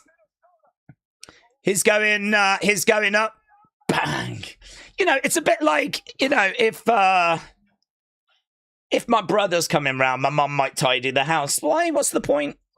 The house is never that messy. You know, he's been here before. Does she need to? Not really. It doesn't really make sense, but she still does it. Right now, we got Gunther down. Kevin Owens is going up. Kevin Owens right now is just... There was rumours he was at the Performance Centre. He must have been doing so much work behind the scenes that we've obviously not heard about. Right now, we've got a sleeper hold in. Sammy is in there. Okay, round the back, looking for No Joy. Bang, big boot, down he goes. Jay said, all of these deserve another title run. God, just, what a moment. I mean, brilliant. Brilliant. We spoke yesterday about how we didn't really get that OMG moment. We had Randy. We've just gone, is this all right? You know, how'd you feel about this? How'd you feel about Kevin Owens being back? And not only that, being in the match. Amazing. Amazing. Triple H, you'll never see this, but this is amazing. This is the stuff people are looking for, Triple H, and I am literally speaking for everyone right now, Triple H. Shot coming in there by Finn. Chop coming in by Finn. AB said, change the poll. I've got to vote Kevin. AB, I'm going to get to it. But we are drowning in feelings right now. You've got to give me a second. Balor in there with Gunther. Think of all the matches we're seeing. We've got Kevin and Gunther. We've got Kevin and Sammy. Sammy and Finn. Sammy and Gunther. I mean, every combination of this is just so good. Chop coming in there by the ring general. Sami Zayn going against the ropes. Nice sling blade. Do you know, he was sat there last night, wasn't he, Triple H, knowing that he had this up his sleeve, knowing that this was going to drop today, knowing that he was going to blow people's minds. Imagine how well he slept last night. Imagine how well he slept last night knowing that this is...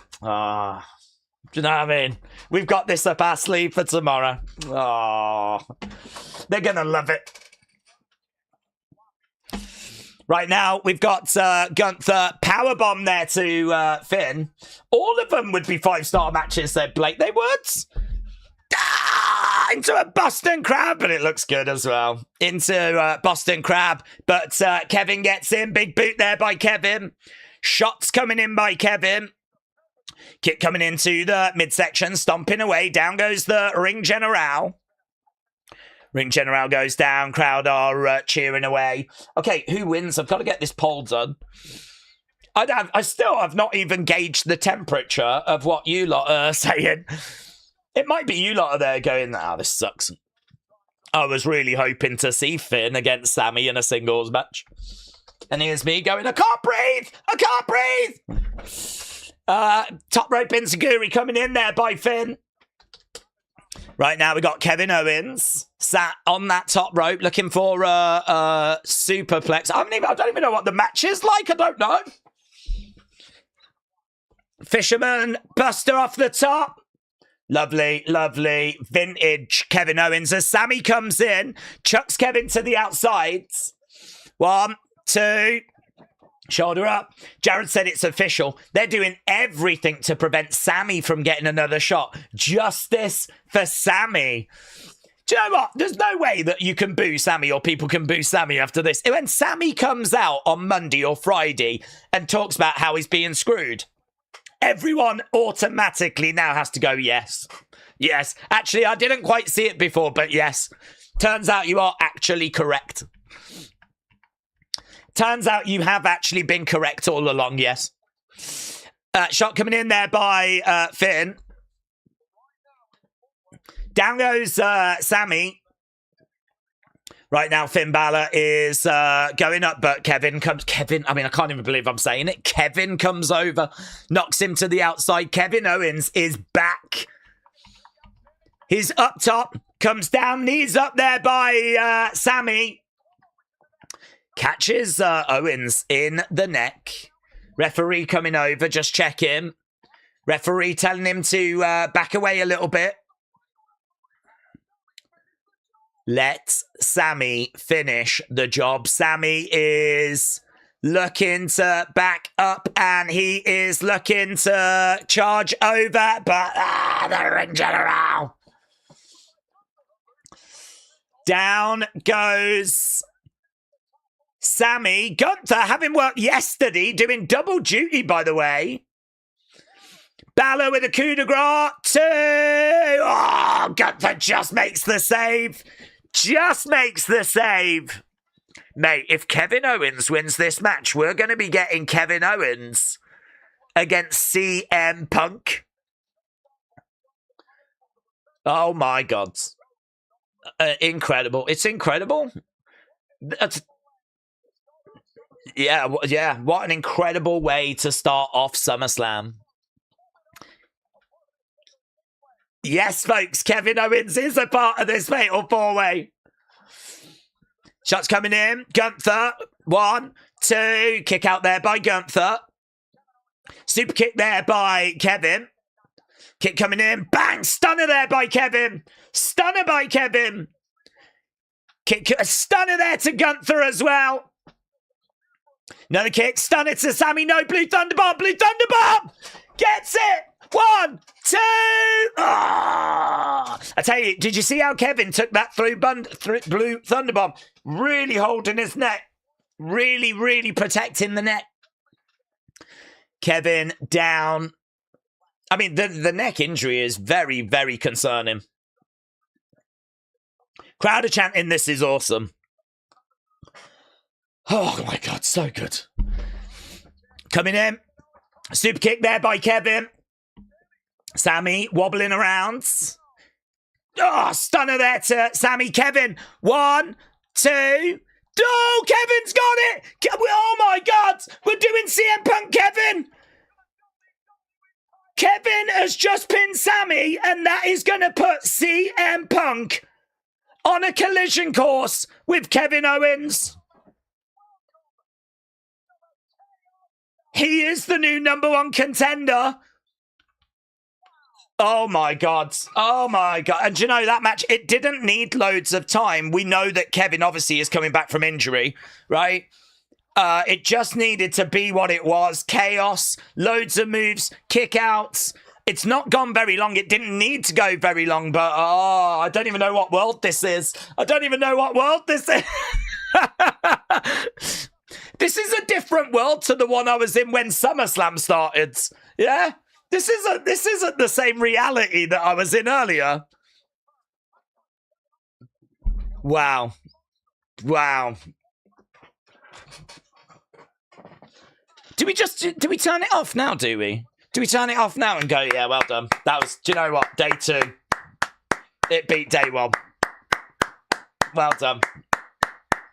Well done. Well done, everyone. Because I got a horrible feeling that this is where, like, it all declines now. Well, I just did. I mean, it was only 4 minutes ago I put this poll up. Do you know what I mean? Why is no one thinking about this channel?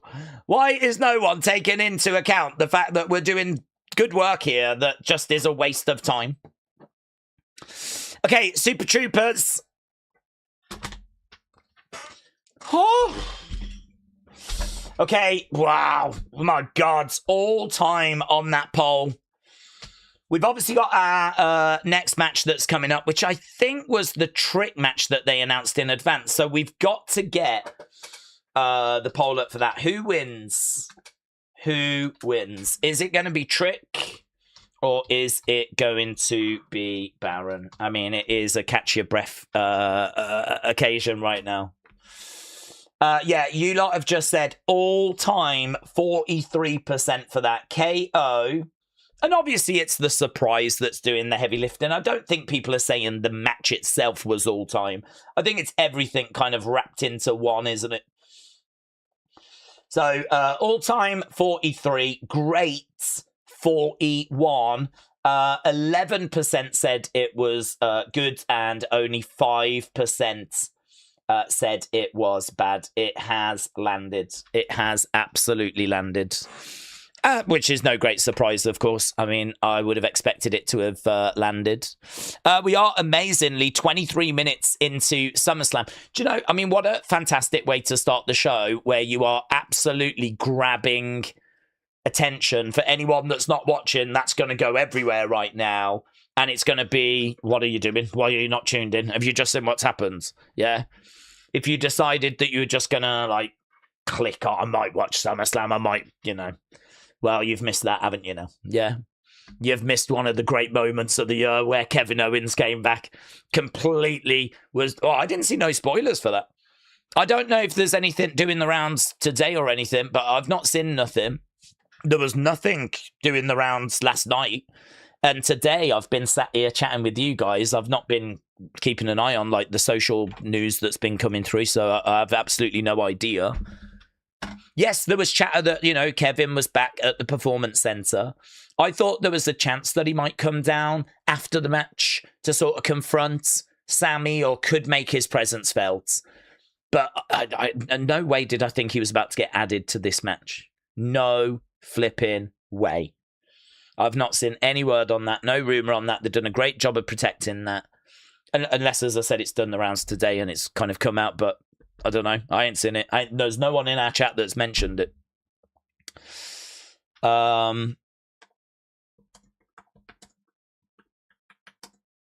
Amazing. Right, we are at commercial break. I do need to get to your thoughts, obviously, because I feel like I've not been doing that because I've been trying to catch my breath. Okay. WWE is giving me Kevin Owens and Punk with a microphone in a ring that is going to make my 2026, said Trini. Imagine, I mean, the match will be amazing, but you're absolutely right. They're going to promo off against each other. I mean, oh my God, CM Punk, you were calling everyone out last night, and I think you did it for a reason. Now, in the cold light of day, you've basically gone, who do you want me to face? This person, this person, this person. Well, it's going to be someone you didn't even consider. It's going to be someone you didn't even mention because just like us, I don't think he was on your radar. And this is going to be very interesting. This is going to be very interesting. I mean, fun fact, Kevin Owens is good friends with the Young Bucks. And, you know, the way that things have sort of soured with CM Punk and AEW, I think that the relationship between Kevin Owens and CM Punk is not brilliant to my understanding. And so I remember when we started Unseen, the reason why we started that video series was because I don't know if it was this country or if it was in America, but one of us got to see some extra programming. One of us went to commercial break and one of us got to watch a bit of extra show that didn't air, right? And it was a bit of a technical botch. So like you went to commercial, but actually we saw a bit more of SmackDown, right? And it was just a brief moment backstage with Kevin. We had CM Punk walk and he bumps into Kevin. And there's just this little stare down in the corridor. And honestly, I don't even know if there's been any other moments between them outside of that. This is not two people that have been in each other's orbits since CM Punk returned. And obviously, you know, Kevin's been out of action. So Kevin and CM Punk have just not been around each other. You want fresh. This is fresh. This is going to be insane. This is going to be insane. We were talking about moments of the year. This is absolutely in that wheelhouse. It's not an exaggeration to say this is up there with the moment of the year, Kevin's return. Connor said a Sami Zayn crash out. We all knew Kevin would win, but we're all still 0-1. Yeah, that's true. We are 0-1, aren't we? Because my prediction video didn't see that happening. Steve, shout out to you, but AB WWE fan, shout out to you. John Kane said if there is going to be a final entrance, it should have been Kane. AB fan said emotions are high. I get it. I'll take KO all time. TV turned off. I've seen enough. It's better than night one. Yeah, I mean, wow. Statement made. We all lose our minds. Now we've got to try and just get into the rest of what will be probably a normal SummerSlam. Boo! Who they're bringing out now? They need to bring someone else exciting out now. I want Stone Cold. Who are they bringing out for Trick against Baron Corbin? If we don't get anyone, then this is a disaster. Days, I think Naomi's going to return, said Chloe's. Well, I'd definitely take Naomi. Definitely take Naomi. I don't think she'll come back here, but I'll definitely take Naomi. Looks like you got your breakdown thumbnail, said Splat. Yeah, good shout. I always look for that. I kind of thought it would probably be whoever wins that women's ladder match, but I'm really struggling to see anything be bigger than Kevin. Could you imagine Trick and Baron Corbin right now being like, oh my God, we got to follow that? Imagine that. You're backstage, you're like, oh my God, really? I got to follow that, have I? Okay, Baron is making his way down to the ring. And the trick entrance should be pretty tasty, shouldn't it? The trick entrance should be pretty good. Funny enough, actually, Wrestle Features have actually tweeted a picture from that exact segment I was talking about. These two bumping into it. You can see the haircut of Punk there. It's not that long after Punk came back. He's still wearing the Hell Froze Over shirt in regards to, you know, his return. That is one of the only rare times I've seen them two kind of with around each other, in each other's orbit, you know? Okay, Baron Corbin is in the ring. Days, congrats on the choice KO thumbnail. Stunner alert. Stunner. Oh, God, it's so good. And actually, I've already got text that says he's back because I used it yesterday for Randy. So, I mean, that saves me work as well. Brilliant. Okay, Corbin is in the ring. Oh, Little Yachty is here. Little Yachty is here. He's made his way out. He's I can't say I've missed him, to be honest.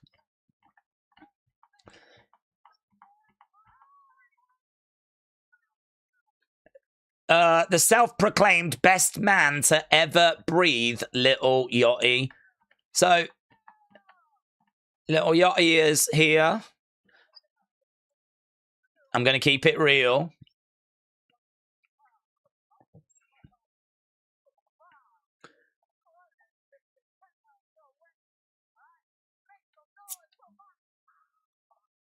Make some noise for my dog.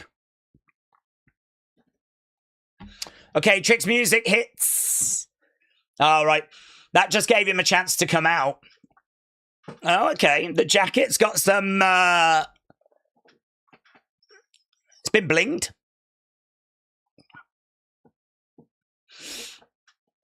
There we go. There's... What's he looking around for?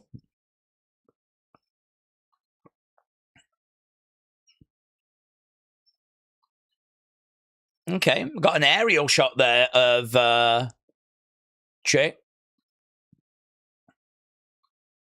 So we've blinged up the entrance jacket a little bit.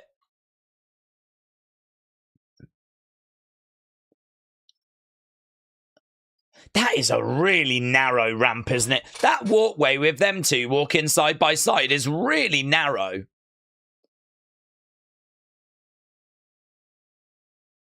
Trick turns, gives a little wink to the camera. I'm not sure what that's about. Trick Williams then making his way down. I kind of felt like Little Yachty could have, for a second, then just walked ahead. You know, why did he have to walk side by side? That didn't really feel like there was enough room for them to walk side by side, but that little boat guy better not get involved, said Blake. Booker T on WWE Radio is wild. Oh, I can believe that. He's pretty wild on a Tuesday, isn't he? Trick is blinded out the coat, blinged out the coat. Anyone else wants Yachty to walk on the train? Yeah. Yeah. I did think that he was potentially going to do that. Wow, we're going straight into it. Here we go. Straight into it. Shots coming in. We need to change the text at the bottom. No one else has been added to this one, unfortunately.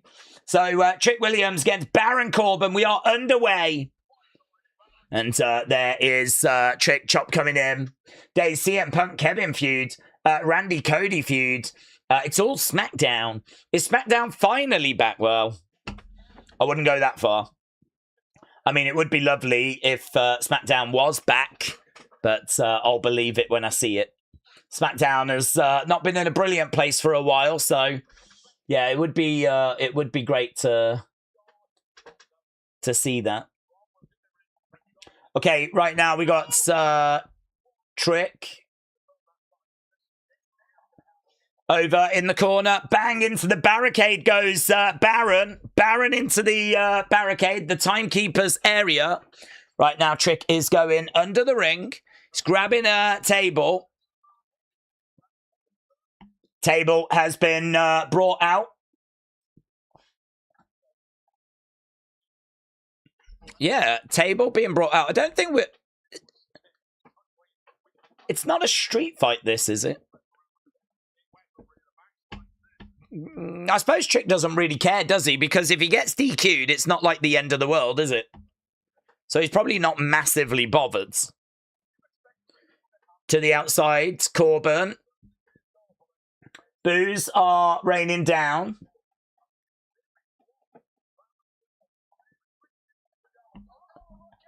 Oh, deep six. That was nice. Deep six was nice. Deep six was nice. Referee is counting. We're still on the outsides.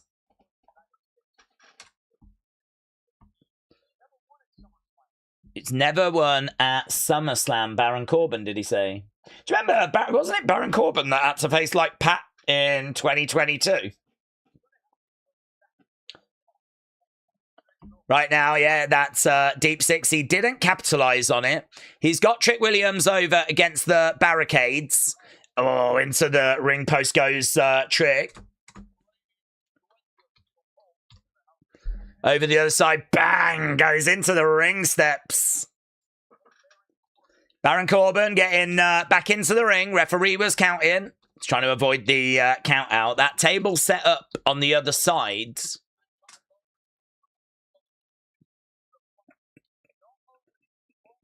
Hopefully Mello is going to come out, said James. I think we're going to learn a lot about the champion here tonight, says... Yeah, I mean, it is true. Baron Corbin's got a decent size to him. He's got a decent size. Shots are raining down right now.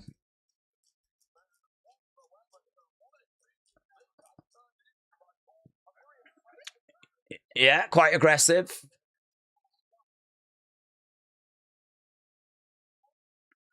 No joy at the moment for Baron. He's just managed to get like a couple of shots in. Okay, the crowd is a bit quiet. I can hear snoring, said Marshman. I think it's hard, isn't it? I mean, it's a really unenviable situation. I mean, they're having to follow one of the most exciting moments of the year. And to be honest, neither of these are known for their in-ring abilities. Shots raining down by Baron. He's getting, obviously, the advantage, but not to the point where he's, like, getting close to getting a pinfall. He's beating him down. Trick having to deal with someone of a decent size here in Baron Corbin. Physically, the matchup is interesting. Kick coming in there by Baron. Trick Williams crawling his way over against the ropes. Corbin's deep six is one of my favourite moves. It's like his opponent is doing a ride. Junkwax said, I'm a little late, but I'm ready for night 2. Well, Junkwax, thankfully you've not really missed anything so far, so yeah, welcome. SummerSlam, night 2, up and running. To the outside goes Trick. James said, Days, imagine this. KO says to Punk, you call yourself the best in the world, but I'm Kevin effing Owens, and I'm better than you, and you know it. And you're not a young buck anymore. That's quite nice. You're not a young buck anymore. Little Yachty getting right in the face there of Baron Corbin. He goes into the barricades. He's back up, though, and he's grabbed a kendo stick. Little Yachty is getting involved here. Swinging away. Baron Corbin getting back into the ring. He's distracted. He's charging over to Trick. Trick moves out the way. Back elbow there by Baron. Shot coming in. Net breaker there by Trick. Coming in with a nice kick. Yeah, this has changed the momentum of this match. Bang! Down goes Baron. Going for the cover. 2. No joy. No joy. Trick needs a 4 or 5 star match soon to keep that hype going. I think he is losing a little bit of aura, says Larry. Robbie said if Corbin hits the end of days, it's a new champ. Only a select few have ever kicked out of the end of days. The boat guy is ruining this, said Blake. Okay, right now, up on the shoulders goes Baron Corbin. He's up on the shoulders here of Trick. Yeah. I think he was trying to rake the eyes a little bit there, Baron. Baron looking to go over against the ropes. I don't know what's happening right now. He just seems... Is he hurt? I don't know what that was. I don't know what that was. 1, 2... I didn't like that spot at all. I don't know what that was. Baron went to, like, run, sort of stopped himself. I don't know if it was Little Yachty not being... I don't know if it was Little Yachty not being in the right position or something. But Baron went to go, and he didn't, and he stopped, and then he did, and then got hit, and it looked really predetermined, like... I don't know. Someone got something wrong there. I don't know if it was Little Yachty not being in ready or being distracted, or I'm not sure. Do you know, Little Yachty is not adding to this for me. He's getting in the way. Look at, he was going for end of days, but he didn't get it. Big boot there by Trick and shoulder up there by Baron. So, Naomi could get added to the ladder match, said Natasha. Is Trick bleeding? Is Trick bleeding? I've not seen him bleeding yet. Oh, man, imagine if we get more blood in this than we did the Hell in a Cell match. Right now, Baron Corbin is getting up. Trick looking for that big boot. But Baron on the outsides. He's going over. He's making his way round to the championship. He's grabbing that furry belt. Little Yachty again coming round.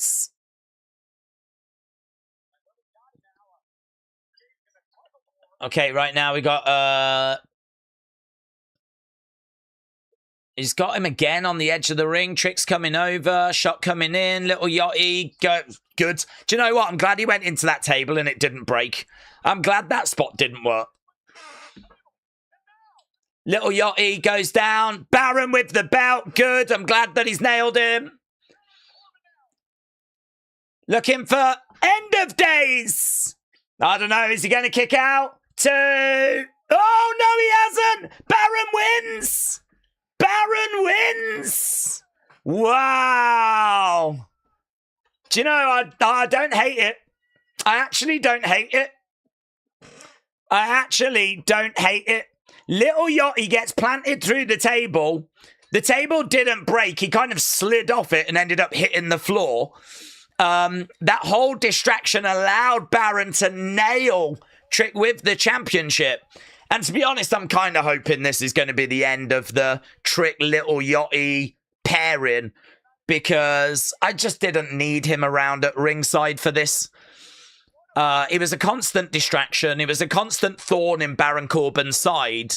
I think if Trick's going to get the win, you don't want it to be because Little Yachty was getting involved. They're showing a replay of the spot here. Look, Baron with Little Yachty. Trick comes over and he knocks into him and he just ends up crashing to the floor, really. But it is a win for Baron Corbin. We have got a new... God, I bet Baron Corbin has just got absolutely no idea about what's going on in his life right now. Not that long ago, he was like outside of WWE. Seemingly, you know, no idea if he was ever going to find his way back. And if he was going to come back, it might be to like NXT. Now, here he is at SummerSlam, winning the United States Championship. I mean, it's crazy, isn't it? It's absolutely crazy.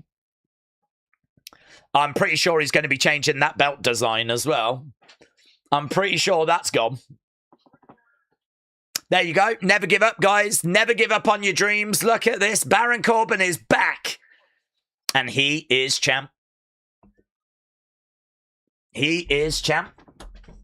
OTMKE said, bye-bye, lemon pepper steppers. Bye-bye, lemon pepper steppers. Amazing. What a show. What a show. This thing honestly right now is probably around an 8.75, knocking on the door to a 9 for me. This is seriously good. This is like historically good. And I'm not just getting like giddy. I mean, Kevin Owens' return, a new champ that I didn't see coming. And that was one of the matches I was really worried about as well. Dude, this, we're back. I'm calling it. We are so back. Chelsea for the win, said David.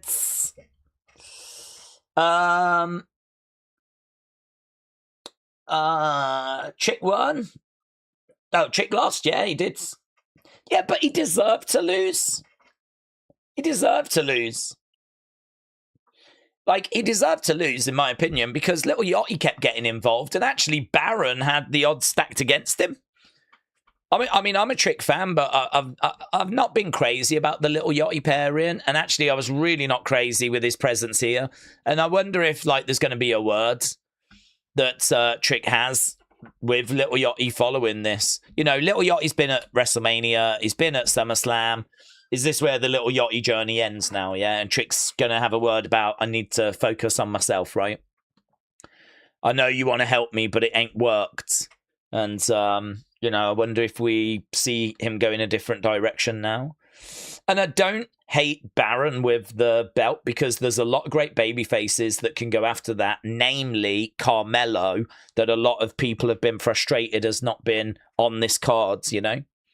Well, you know, he's got a big heel that he can kind of go after now.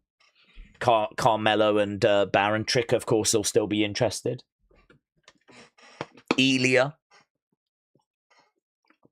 Johnny. It's good. It's good. Dave's interesting fact, Triple H's daughter got more screen time than Julia's match on SmackDown. Is that a sign for worse things for Julia? Dudes, we're not focused on Julia. We're focused on the fact we are back. That's what we're focused on. We are focused on the fact that Kevin is back. SummerSlam is cooking. And I'm not sure now's the time to go, yeah, but what about Julia? What about Julia? Yeah, what happened to Julia sucked. But it don't change the fact that tonight is awesome. It don't change the fact that SummerSlam is SummerSlamming. Yeah, that's what's happening. Oh, God. This is what we live for. We go through all those shows, all those bad Raws, all those bad SmackDowns, all that celebrity involvement where we're pulling our hair out, all the frustration of this person's not being used, that person's not being used, and it's because we know the promised land. It's just round the corner, and we've reached it. We've made it. Right, I need to get a poll, don't I? Because I haven't done that. Let's get a poll. Match score. What do we think? What do we think? Let's get scores in. What do you think about this show so far? It is flipping cooking, in my opinion. Right. Only thing that could ruin this would be a Pat return, said Radiated Zombie. Yes. Yes. The one said they didn't have to, but I do see some things might be deeper than wrestling. I am surprised by comments on a young talent when I heard the opposite. Don't know what that means. SummerSlam so far is so unexpected. I feel a Zilla debut come in, said Durban. Durban, at this point, I'm not ruling anything out. I mean, at this point, I've not even ruled out a Tony Khan debut. Adam said, I hope that Chelsea wins. I would love that because Rhea can beat her, but Chelsea can say that she's the greatest interim champion. I don't think there'll be another interim, says Adam. Well, do you know what? SummerSlam is SummerSlamming, and it's just given us all of our wishes. So, yes, you might get it. Billy said, I think Tiffany becomes a double champ because I think the only thing that makes sense for Rhea to win it back. By the way, everything I say, if Naomi does return, just scratch it. Chelsea for the win or we riot. Okay, let's have a look, shall we? Let's see, because we're going over to the women's match now. We are going to go over to the women's match. Oh, my God. Is it... I mean, this match just feels like it's the show. We're 50 minutes in. I feel like it's going a million miles an hour. I feel like I'm on a thrill ride. Baron Corbin looked completely reinvigorated. And crucially, he now holds that title. He does indeed. Okay, they're just going over to the other commentary team. So that, I'm thinking, is the Spanish commentary team.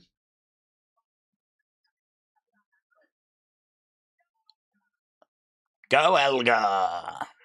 Okay, they're just showing us Cosm. It's not very big, is it, that Cosm? I don't know how many people it holds. It looks nice.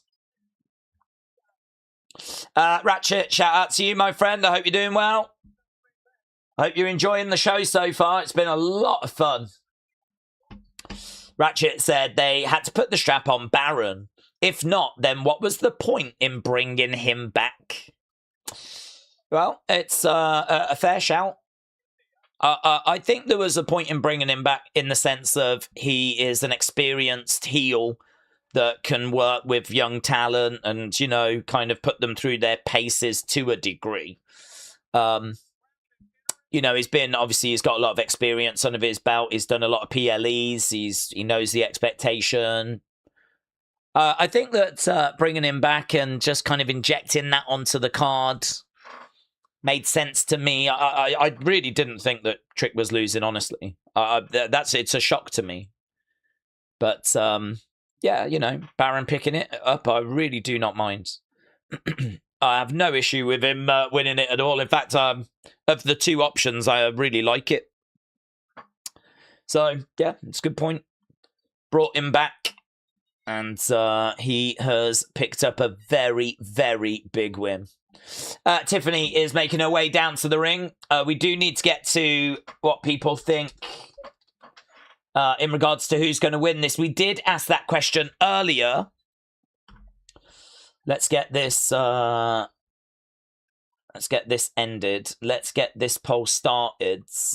Ooh, very, very close.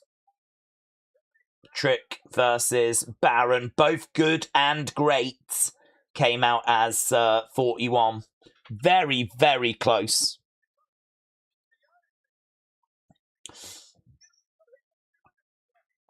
Okay, Baron got the win in that one. KO there. Ladder match. Let's get the poll up, shall we? Who is winning this one? Who wins this? The storm is coming. Jade is making her way out. Wow, wow, wow, wow. Nice. Okay.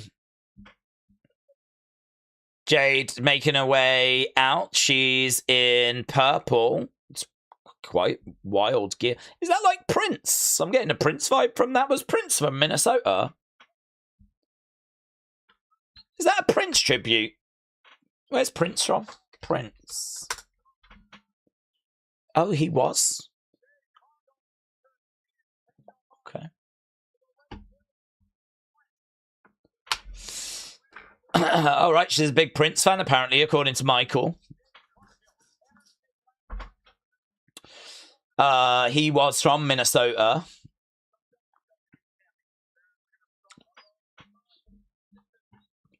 That was nice. She wants to start her own purple reign as champion.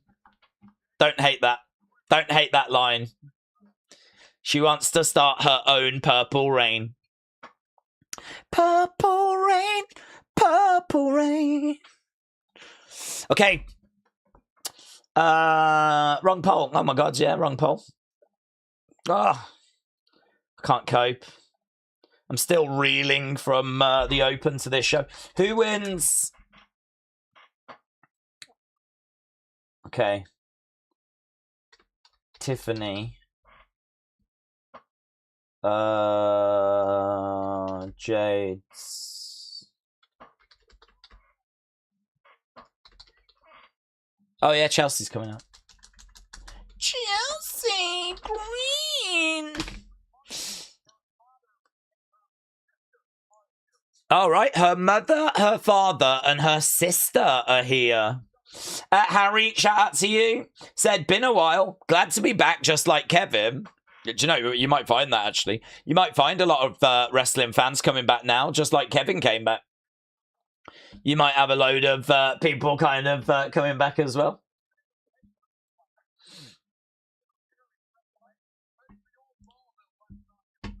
Ooh, I paid for your bar bill last night, says Wade Barrett. Sounds like Wade Barrett and Michael Cole hit the bar last night. So, Harry, shout out to you, buds. Okay, Lash Legend coming down.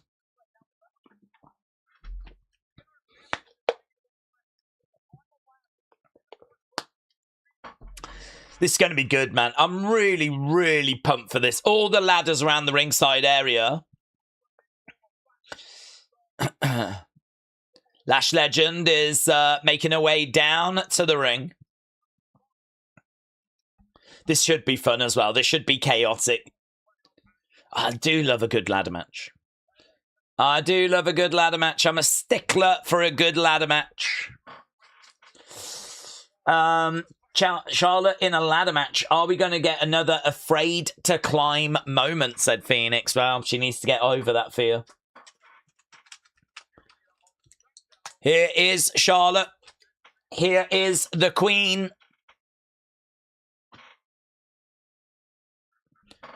Let's have a look, see what she is wearing. What is Charlotte rocking today? All hail the Queen. Wow, quite bright colours. Lots of salmon kind of colour. Oh, it's that Top Girl type design. I think, wasn't that little girl that sort of inspired this? And I think, sadly, the little girl passed away.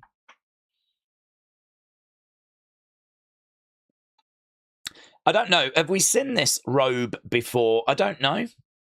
I don't feel like I have.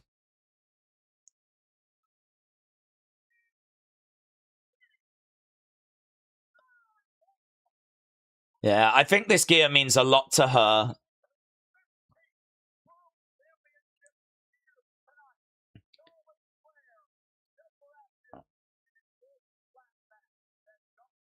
Charlotte making her way down to the ring.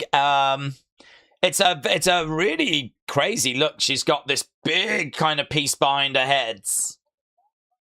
I don't know what you even call that. It's very detailed, isn't it? This gear is very detailed. Right, no extra people have been added. No sixth person. Bella's sounded. Charlotte takes that jacket off and we are underway. So, Charlotte going into the ladder. Charlotte again going into that ladder quite hard, actually. Yeah, that gear looks sick, honestly. It really did look sick.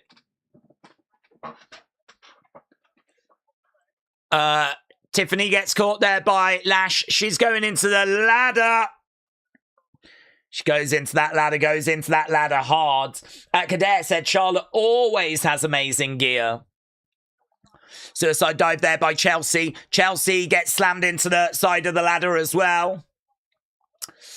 Yeah, Chelsea's attire is tribute to Scarlett. This is the little girl that I think kind of helped design the stuff. The top, you know, she's kind of been sporting this look for a while. And I think it was this little girl that like really inspired it. Maybe even designed elements of it. Maybe even designed all of it. I don't know. But yeah, I mean, that looks like it's like all leveled up, doesn't it? That's like turned to the max, turned up to 11. It's a really good look. Really, really good look. That's got Mattel figure written all over it. Okay, Chelsea just going crashing over into the front row. And Lash Legend coming over. Oh my God, big boot there by Charlotte. I kind of thought she might have caught Lash in the face there, but chop coming in there by Charlotte. And again, another chop coming in. Chop again there by Charlotte. Lash pushes Charlotte back. Charlotte against the ropes. Lash against the ropes. Going into a clothesline, getting caught.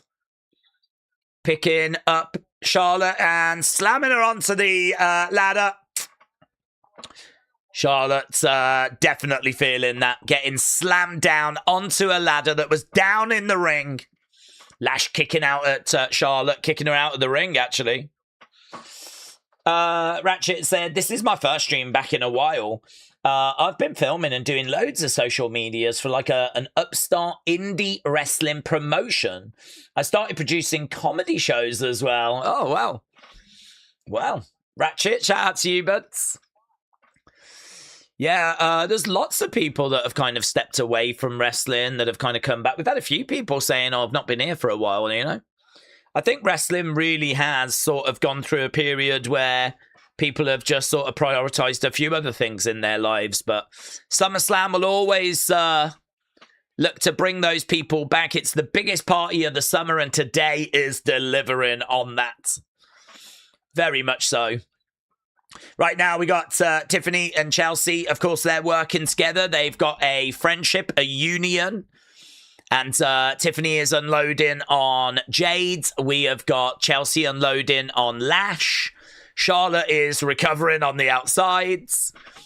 Big boots. Down goes Chelsea. Down goes Tiffany. That leaves Jade and Lash in the ring. They're now looking to go at each other. Wow, German there by Jade on Lash. Charlotte has gone up. Charlotte is perched. Jade turns around. Charlotte. Crossbody there by Charlotte. Down goes Jade.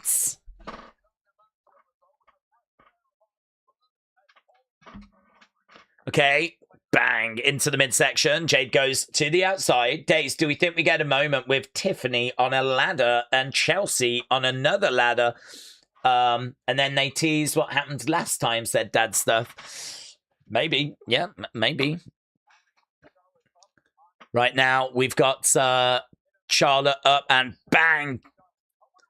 Down Charlotte goes to the outsides. That leaves Lash in the ring on her own.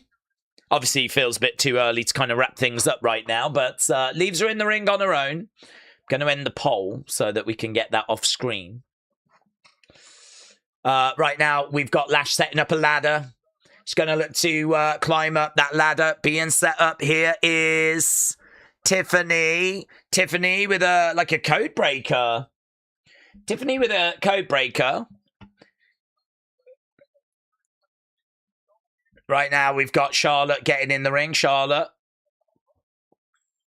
Okay. The history between these two is pretty significant, isn't it? We all remember the history between these two. Oh, mate, could you imagine if Charlotte just said to Tiffany right now, how's Ludwig? Hey, I meant to ask, how's Ludwig? Yeah, it did not go well previous. Big boot there by Charlotte. Charlotte, I think, is in a bit of a different headspace now. Tiffany goes face first into that ladder. Grabs her face, actually. I don't know. She might have done some damage there, you know. She might have done some damage there. We've got people going into the sides of ladders that I think are really hurting. Here we go. Here we go. Chelsea setting a ladder up. Setting a ladder up. Chelsea climbing up. She's trying to get that belt, but no joy. Jade's stopping her. Jade is managing to... Oh, she's going to go for Jaded. She's going to go for Jaded. She gets Jaded. Boom! Onto the ladder. That is not ideal. Jade Cargill is climbing up now. Jade Cargill climbing up. Still feels maybe a bit early to end this thing. Yeah, it is. There's Tiffany. She comes in, throwing in some shots. You cannot take your eyes off this match, you know. I mean, I'm trying to get to have a look at the chat, see what the chat is saying, but, like, things are just happening all the time. Backstabber there by Tiffany. That really proves my point. Right now, Tiffany climbing the ladder. She's going up. Tiffany, right, Charlotte has come in. Charlotte grabbing the leg there of Tiffany.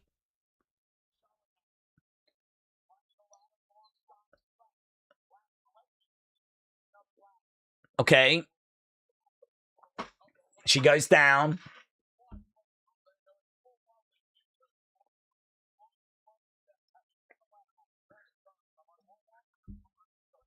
Okay. Over in the corner goes Lash. Tiffany driving her back in the corner, ramming that ladder into the midsection.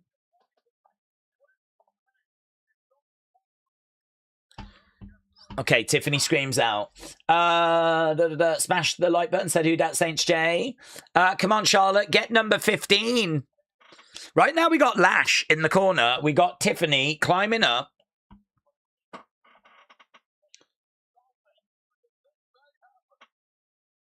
Yeah, they're both up top. What are they going for? Oh, my God! I think she was attempting a hurricanrana. Tiffany goes up to go for a hurricanrana. Lash grabs her, and look at this. Look at the height. Oh, my God. Wow. I mean, if you're going to do the spot, do the spot, and they just did the spot. She screamed in pain. I mean, that was brilliant. That was brilliant. Mate, this is not ballet. Yeah, this is not ballet. If we're going to do this, then we do this. Charlotte is up. Charlotte is up. Jade is coming in. Jade is coming in. Jade's. Charlotte swinging.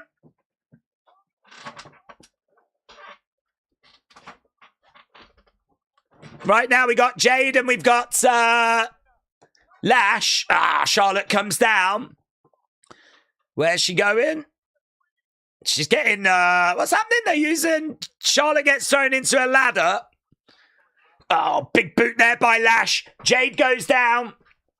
Lash in the ring on her own. She's looking up now. Oh my God. I can't even get my breath. I can't get my breath. It's all happening. Right now, we've got Lash in the ring. She's trying to climb up. The belt is like swinging away a little bit. Is she going to be free to get it? Is she? She said it. She just looked and went. Tiffany is climbing up the other sides. She just put the ladder a little bit too far over. So she's climbing up. She's like, oh, God.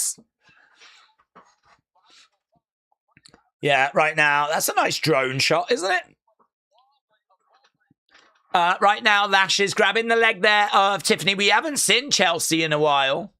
We haven't seen Chelsea. Right now, she's got Tiffany. Tiffany just taking a really nasty spot. Really nasty bump. Ladder is wobbling here. Tiffany. She's climbing. I think, is she anywhere near the belt? Has she even checked if she's anywhere near the belt? Where's the belt? Okay, maybe. You can reach that. Here's Chelsea. Chelsea. Chelsea. Chelsea is going to knock the ladder over. To the outside goes. Now, listen, she's just took out Jade. Lash, that's going to leave Chelsea in the ring on her own right now. Chelsea has got a chance here.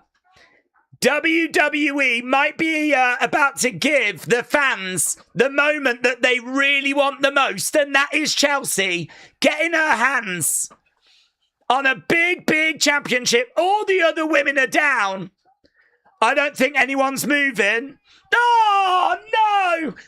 It's B-Fab and Michin! I think both of these might be paying tribute to Prince as well, actually. Oh, mate, that's cruel. That is really cruel. That is actually cruel. To kind of dangle that in front of the fans. To go, oh, you want this, do you? Is this what you want? And the fans are like, yeah. And then, oh, my God. And imagine, like, as well, not only stopping Chelsea from doing it, but being dressed like Austin Powers whilst you stop her. That's exactly what's just happened.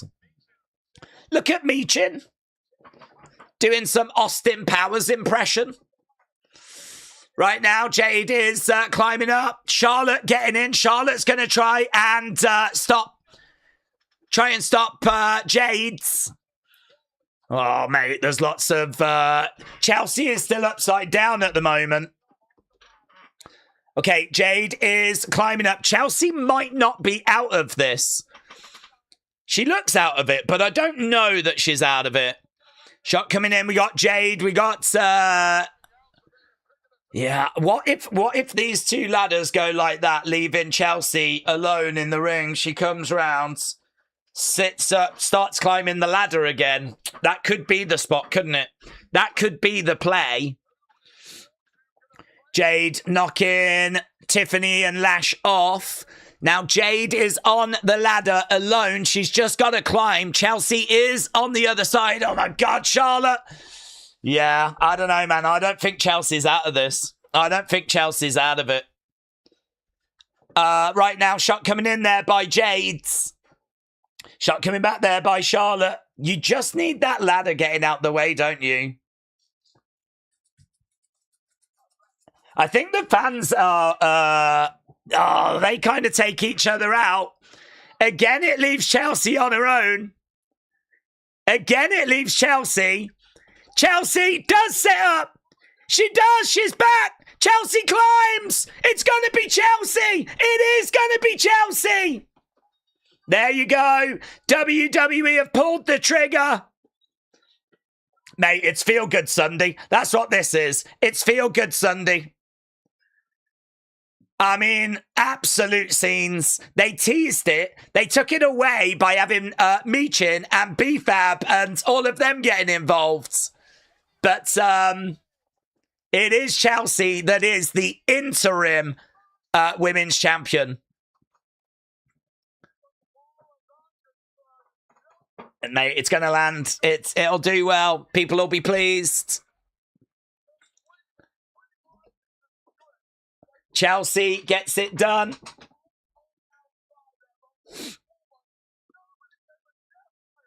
The one woman no one gave a chance to, says Wades. I think it was a really enjoyable match. I think the way they booked it was really well, actually. Okay, let's get match score, shall we?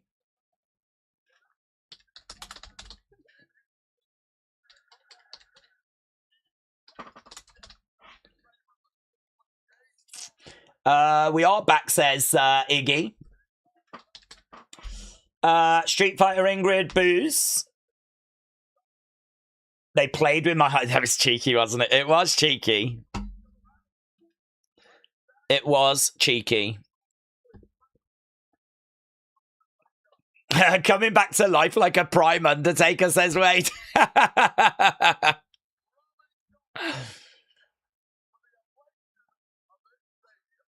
Yeah.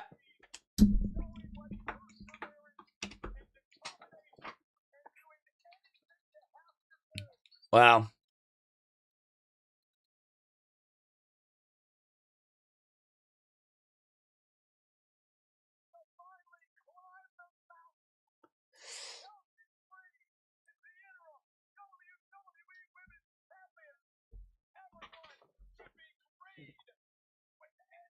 Everyone else should be green with envy, says Michael Cole. Okay, get your thoughts in. I thought that was quite cruel with the whole bringing down Michin and all of that stuff. Right. Chelsea is a world champion. An interim. It's still got the interim next to it. But she is a world champion. I think it counts. I don't know. I mean, like, is this her on 1 now? Or, I don't know. It's weird, isn't it? Is this her on 1?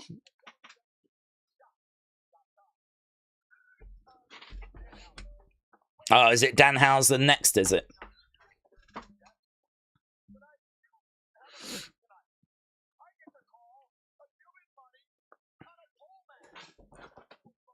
Yeah, Michael Cole said he's looking forward to calling a human monies on a pole match. It's going to be his first time.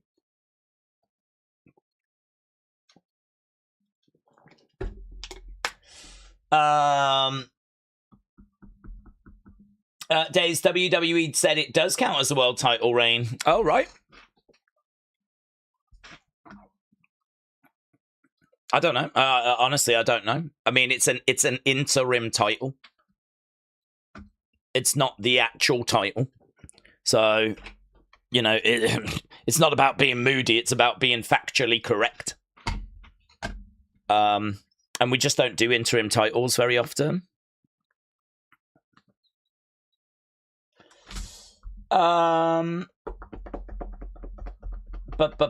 Chad, co-main event means it's going to be effing great, said Alex. Chad is co-main eventing.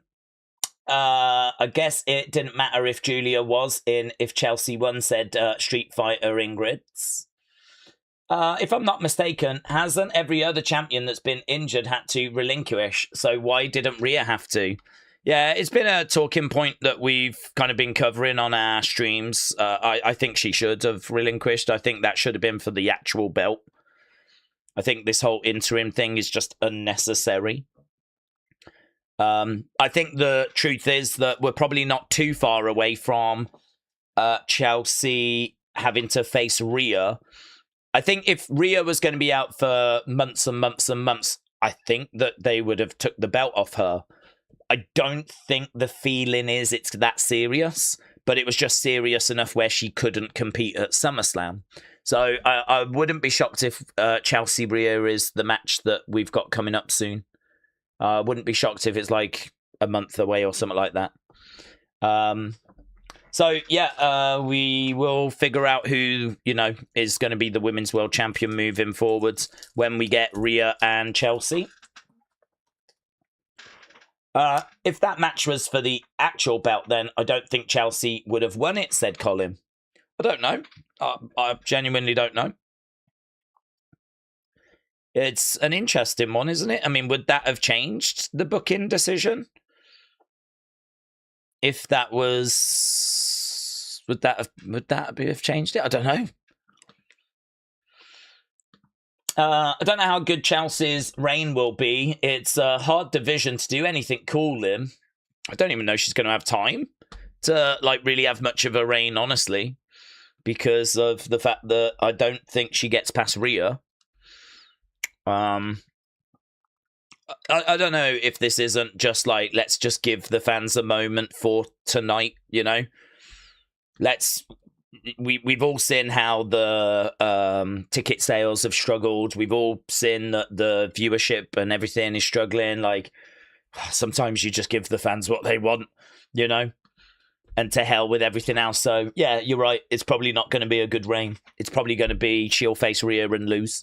But at least you get the moment at SummerSlam. And I think that's probably why they've gone with it, you know?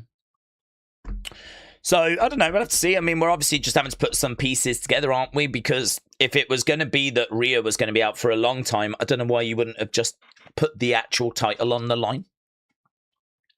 We are at commercial break, if anyone was interested and wondering what the hell was going on. They're giving Chelsea the Sammy treatment, said Spawny Boy. Robbie said if Rhea wasn't injured, she would have faced JC. Tiffany would have faced Blake. Charlotte would have faced Jade. Jason said Chelsea, a great win. I'm glad she won. It's well deserved, I think. Rocky said the crowd is dead, like at a funeral. Do you think so? I don't think the crowd were dead. I thought the crowds. I thought the crowd responded really well to that moment just then with Chelsea. I don't think they're dead. It's not coming across that way to me. You've got me wondering now if, like, are they? I thought the crowd reacted really positive to that. They flipping lapped up everything earlier, didn't they, with the opening match, of course. David said, she is the definition of a good soldier. She deserves it. David, shout out to you. Imagine if I told you a few weeks ago that Baron would be the US champion, KO the #1 contender, and Chelsea the women's champion. Yeah, I agree with you. So far, this show feels like a statement. It really does. It feels like a statement. It feels like a message. It feels like a course correction. It feels like we have acknowledged that this has not gone to plan, you know? We've sort of acknowledged that we need to do things a bit different. We need to invest in some different people and tell some different stories. And that's exactly what we are doing here. So, yeah, I agree. Crazy. Crazy. Okay. We've got the Minute Maid jumping around. Love that for us. Love that for us.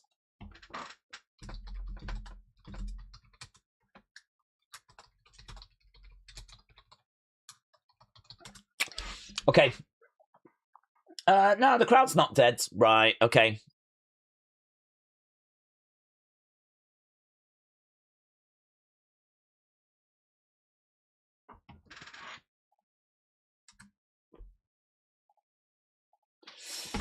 Dace, I'm going to give them credit for tonight only, but I do need to see some long-term and consistent sustainability before I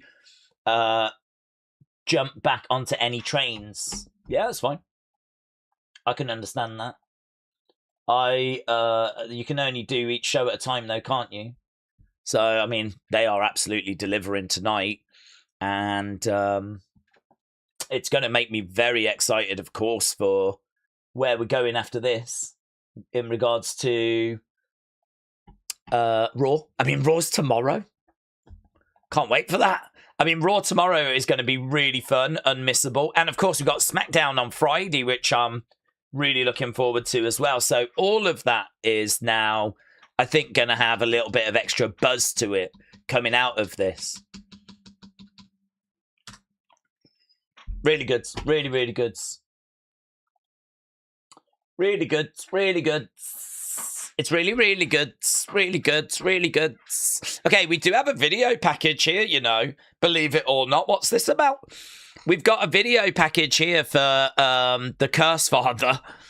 So we do get a video. This is going to be mental, innit? This is going to be mental. I don't even know what to expect out of this, to be honest. We've got Dirty Dom making his way down. So Dirty Dom is coming down.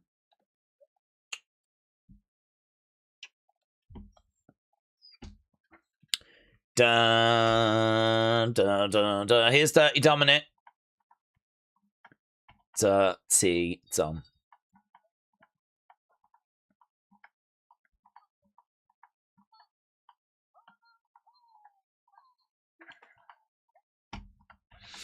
Okay, Dominic making his way down. Sharphausen said, human money's 2 days to dance on a pole. Oh, shit, it's wrong chat. I was supposed to be in the DM. An unconditional offer, said Sharphausen. Thank you, Sharphausen. I always appreciate your offers. And that one definitely seems like one I would be interested in pursuing. Dirty Dominic then making his way down. So, Sharphausen, thank you.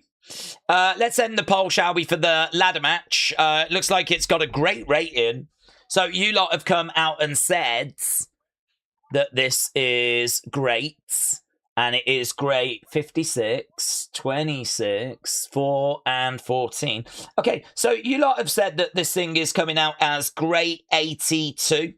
Great 82 for that. Wow. Amazing.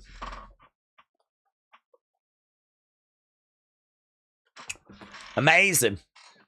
Now, I'm not worried about Penta and Chad. I think that match is going to be fantastic. This is the final part that, and I'm not worried about the main event. This is the final bit that I'm a bit like, ooh, this could go either way, you know? I don't know what to expect from what we're going to get here. It is human monies on a pole. Here's Danhausen's entrance then. So Danhausen is coming out in the Danhausen mobile.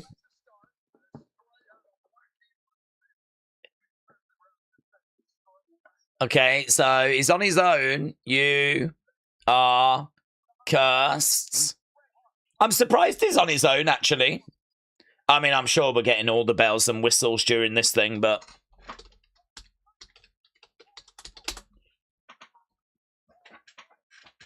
Danhausen making his way down. Dominic on his own as well.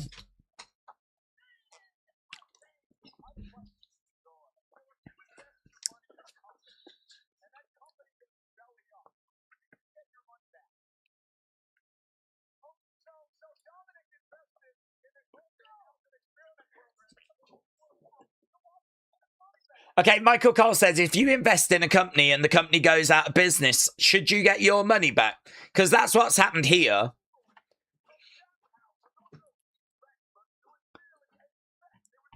It was a theft. It wasn't an investment. Okay. So we had Danhausen make his entrance. And we have had...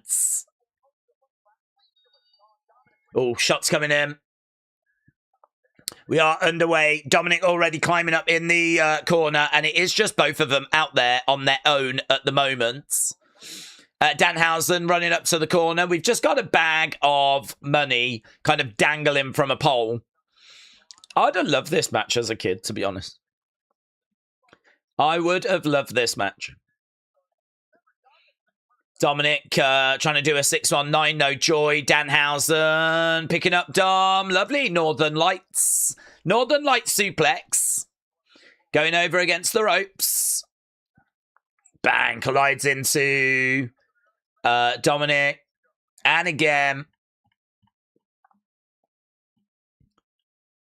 Danhausen colliding in the corner. Clothesline there by Dirty Dom.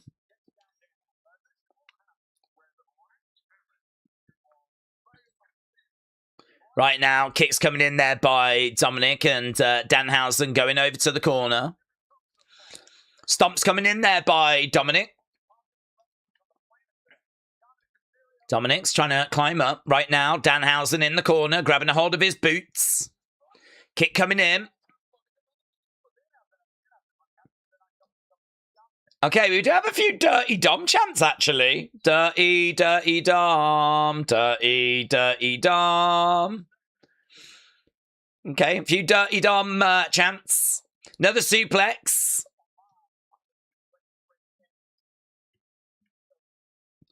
Okay, right now we do have some Three Amigos here by Dominic. No joy. Bang. A Danhausen death drop. Connects. Both guys are down. This has been a standard match so far. Danhausen sitting up. So just standard wrestling, standard match at the moment. Right now, Danhausen going over to the corner. Michael said, I definitely think we're seeing The Rock now. Here we go. JD. JD in the ring. He's unloading.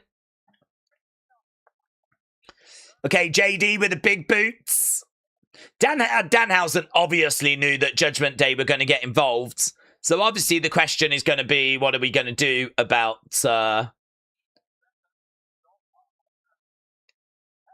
what are we going to do to even it up? There we go. There's the Mini-Housens. Mini-Housens are in.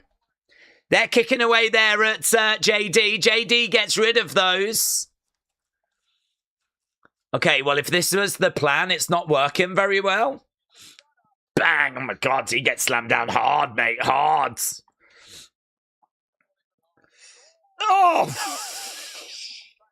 Dude, you see the height? See the height that he got on that wrestler there? That micro wrestler. That Mini-Hausen went for a hell of a ride. Okay, we've just got a spot right now where we've got some of the Mini-Hausens. Torito Hausen.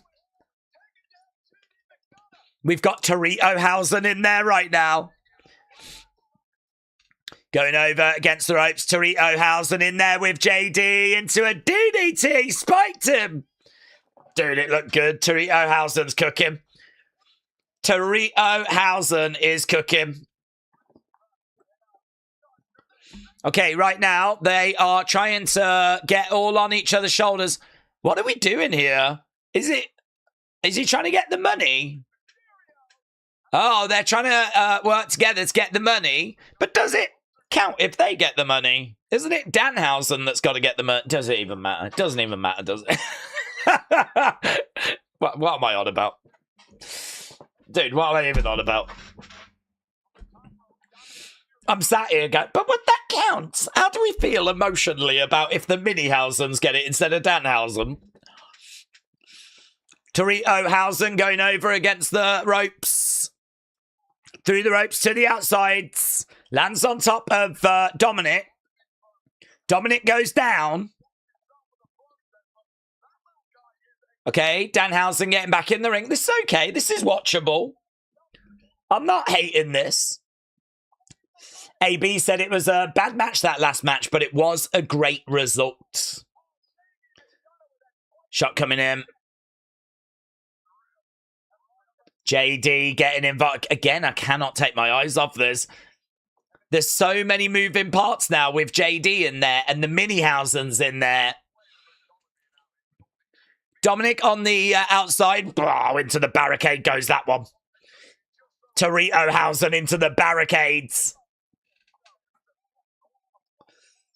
Right now, we got Danhausen being held down. Joe Hendry coming down.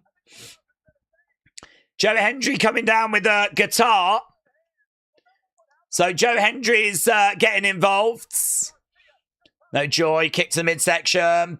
Boom. Oh, my God. That guitar shot. That guitar shot. Joe Hendry getting in the ring.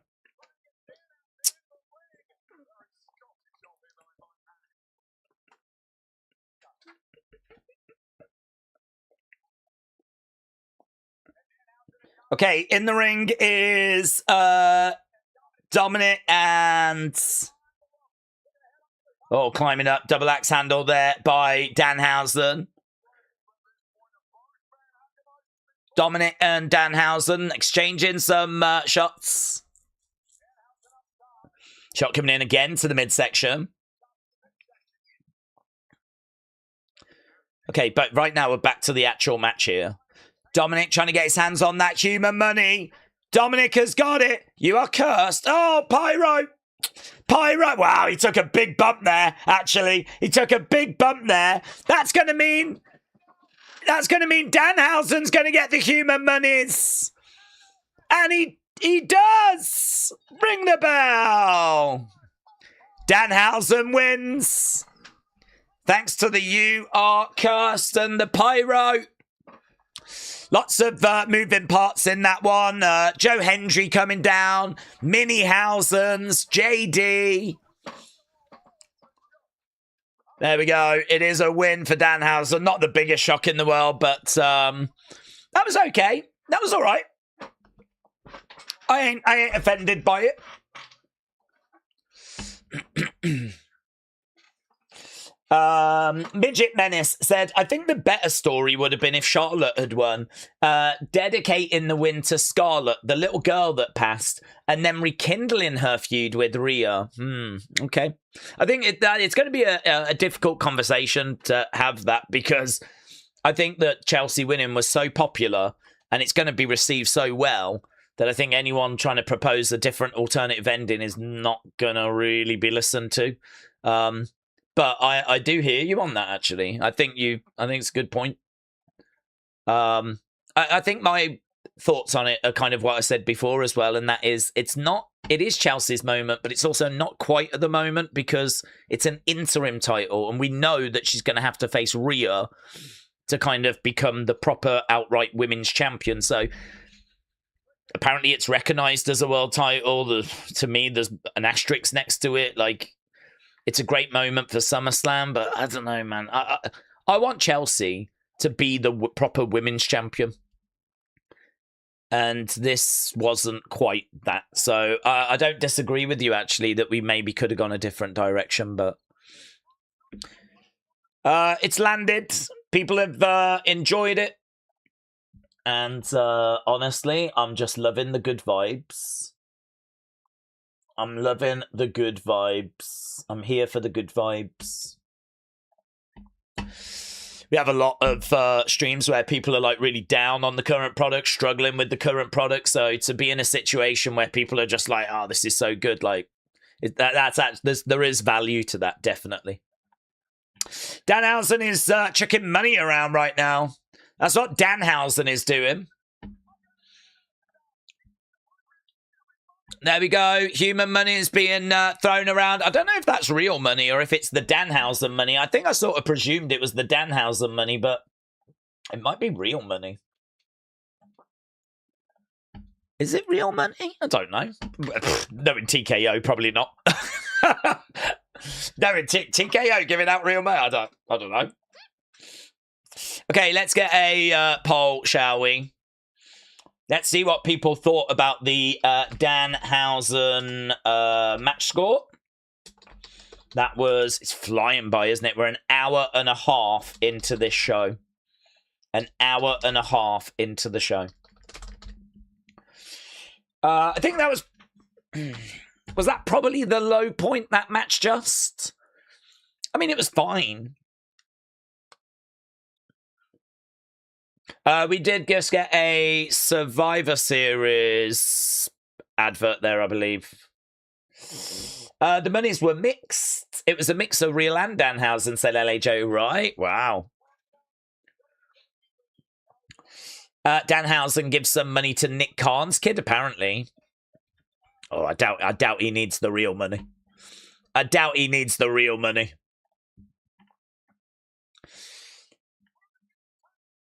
Okay, they're just showing you WWE Radio.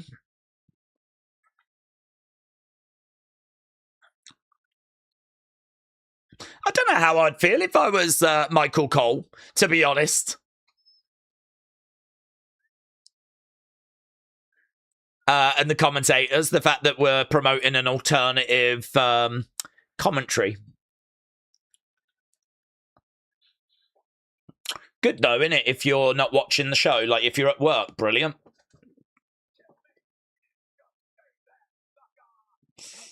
Okay, here is Chad. Here is Penta, and blimey, how much time do we need for the main event? I mean, we're 1 hour 40 minutes in. This will get a bit of time, of course it will, but that's going to leave loads of time for our main event, is it not? Pulled the trigger on Chad. It's about damn time, said Dr. Luchalala.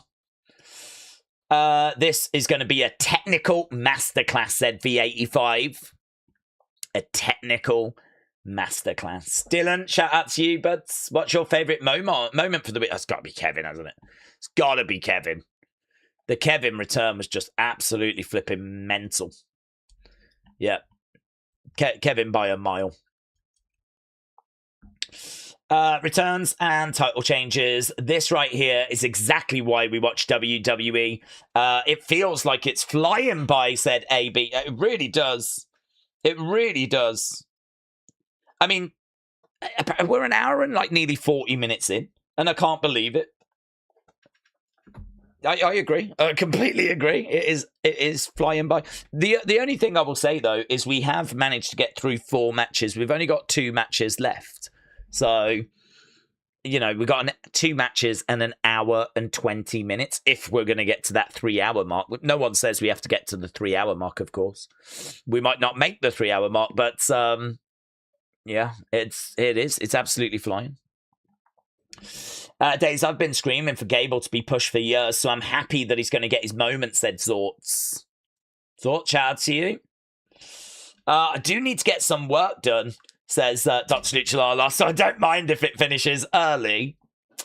Full Clip said, I don't think that Penta will keep the belt tonight, and I do think that sucks, even though I don't hate Gable. Yeah, we spoke, didn't we, before about it's a real shame that Chad is getting his opportunity here against someone that people really like. You know, he's getting his opportunity against someone that I think people would be absolutely fine with us carrying on with a Chad Gable with a Penta feuds. So I agree. I think that bit is a bit of a shame that this isn't like a hated heel that we really want to see Chad bring down a peg or two. But it's going to be a banger, whatever they serve. This is just going to have to be made the best man win type situation. And I just hope it bangs. I just hope that this is a match of the year contender. We know that Chad Gable has got it in him to deliver a match of that caliber. Not for 1 second do I doubt that Penta has got the ability to deliver that as well. Like, I don't doubt that for 1 second. As you said, this should absolutely bang. There's no reason why this does not absolutely bang. So, yeah, I think I'm looking for this to be maybe the best in-ring match of the weekend now. If they can give us that, if they can serve us that, then, well, let's go. I mean, I don't really know what else will be missing from tonight. I mean, they've given us pretty much everything you could be hoping for, you know? So, yeah, let's go. Let's go. Okay, we are at commercial break right now. So we will be going back to this action very, very soon. Very, very soon.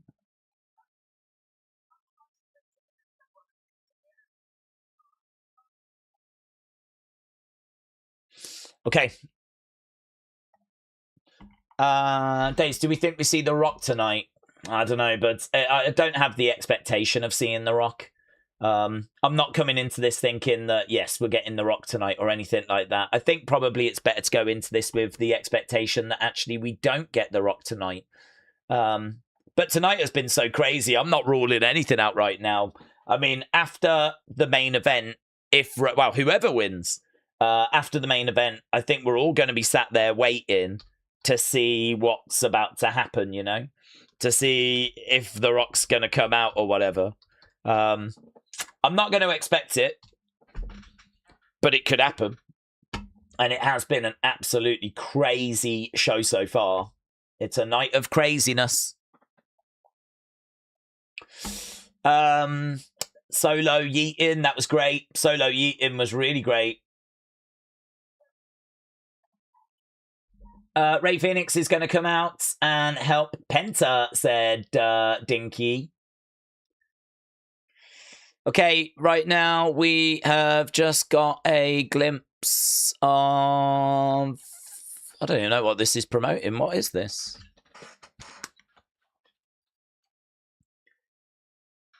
Oh, Oh, is this next year? So they're promoting next year.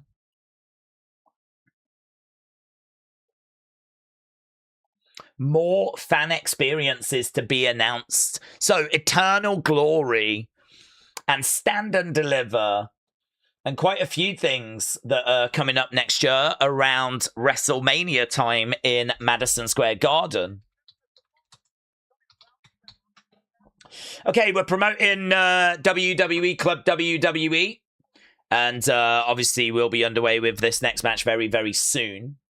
Do need to catch up with these messages. AB said, very emotional, a bit teary-eyed, well deserved. Dude, the Killer Bees? Wow! I don't think we've ever had Killer Bee figures. Rick Martel! The model! I haven't seen Rick Martel in years! Greg Gagne, the model Rick Martel? We've even reached out to some new legends, haven't we? Wow. God, even the people we've got in the crowds are brilliant. Even this guy, Shane Trisco, I'm a big fan of his work. Very cool, really cool. Everything's cool. I can't believe they just showed us the model Rick Martel. I mean, that could we get like I don't think Mattel have made any Rick the Model Martel figures. Penta, Chad Gable. That's going to be our next match. We're going to entrances right now. Chad Gable coming out first. Chad Gable coming out first. With his AI music. Let's go. AI music in the house. Keep on running, Gable. Okay, Gable making his way down. We've got to get so many things changed. I'm juggling so many things. Chad versus Penta. Co-main event. What a spot for these two to be in. We need to end this poll as well. Gable. This is his 6th attempt at winning an Intercontinental Championship. Chad Gable going over to his family. Chad Gable getting in the ring. Gable.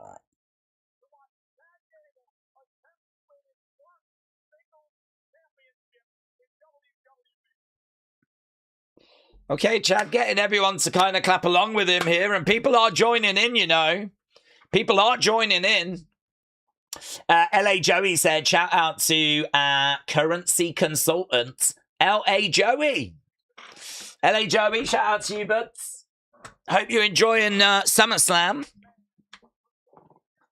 OTMKE, shout out to you. Said, I understand this isn't everyone's cup of tea, the Danhausen stuff, but I enjoyed it. One thing I would say was in and out, it didn't overstep. I think it was inoffensive. I mean, I think the community has given it a good rating. It's picked up goods, 88. So it hasn't reached the lows of yesterday's women's tag match. We could afford one match that's not gonna, you know, really float everyone's boat. And I think that was it there. Good 88. Dominic and Danhausen. Penta versus Chad. I'm really looking for this to be, you know, great 70 plus range. It's an ask, but that is what EO and Liv delivered yesterday. And I can't see any reason as to why this can't deliver that. So Penta making his way down to the ring. Okay, let's get a poll up, shall we, as to who do you think is going to win? Who wins? Who wins? Is it going to be Penta or is it going to be Chad Gable? Who do you think is going to get the win? 153 days as champion. He's done a brilliant job. He's done a brilliant job. Penta making his way down to the ring. Bum, bum, bum. People online saying, surely there's no way we're going to screw this match up, yeah? I mean, honestly, I don't see it. I don't see them screwing this match up. Okay, Penta making his way down to the ring. Chad Gable has already made his entrance. We do need to lock in here.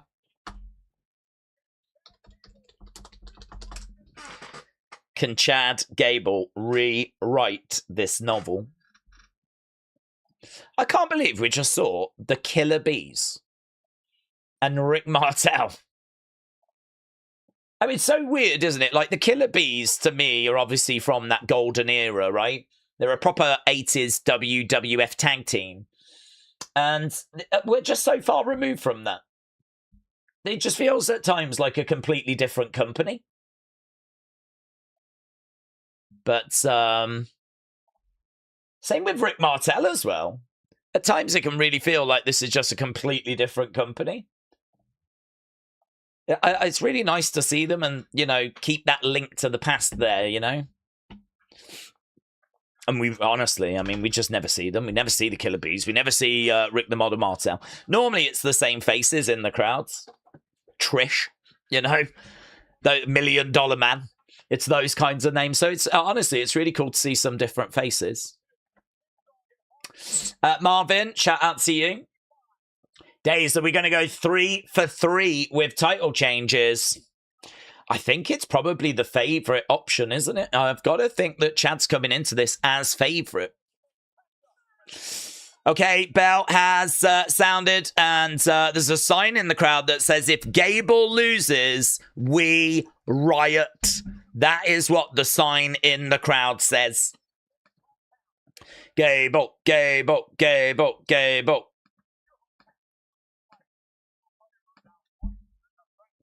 Gable coming over and shakes the hand there of Penta.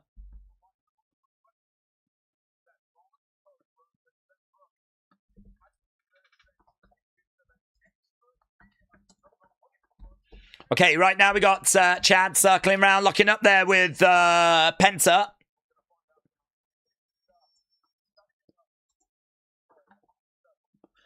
Okay, ankle lock in straight out of the gates by Chad's. Penta rolling back. Chad coming over. Clothesline misses. Penta against the ropes.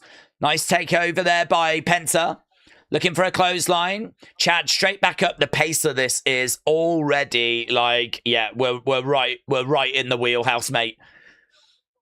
Penta goes over into the corner. Charging in. Super kick coming in there by Penta. Chad Gable goes down. Penta, bang, driving Gable face first into the ring. Chad coming over, gets caught. Not sure what quite he was going for there, but gets driven into the knee. Gets driven into the knee. 2, no joy, shoulder up. Yeah, they're just showing a replay, picture in picture, actually, of that super kick that just landed by Penta, and it looks so good. So good. Let's go, Gable, is the chant.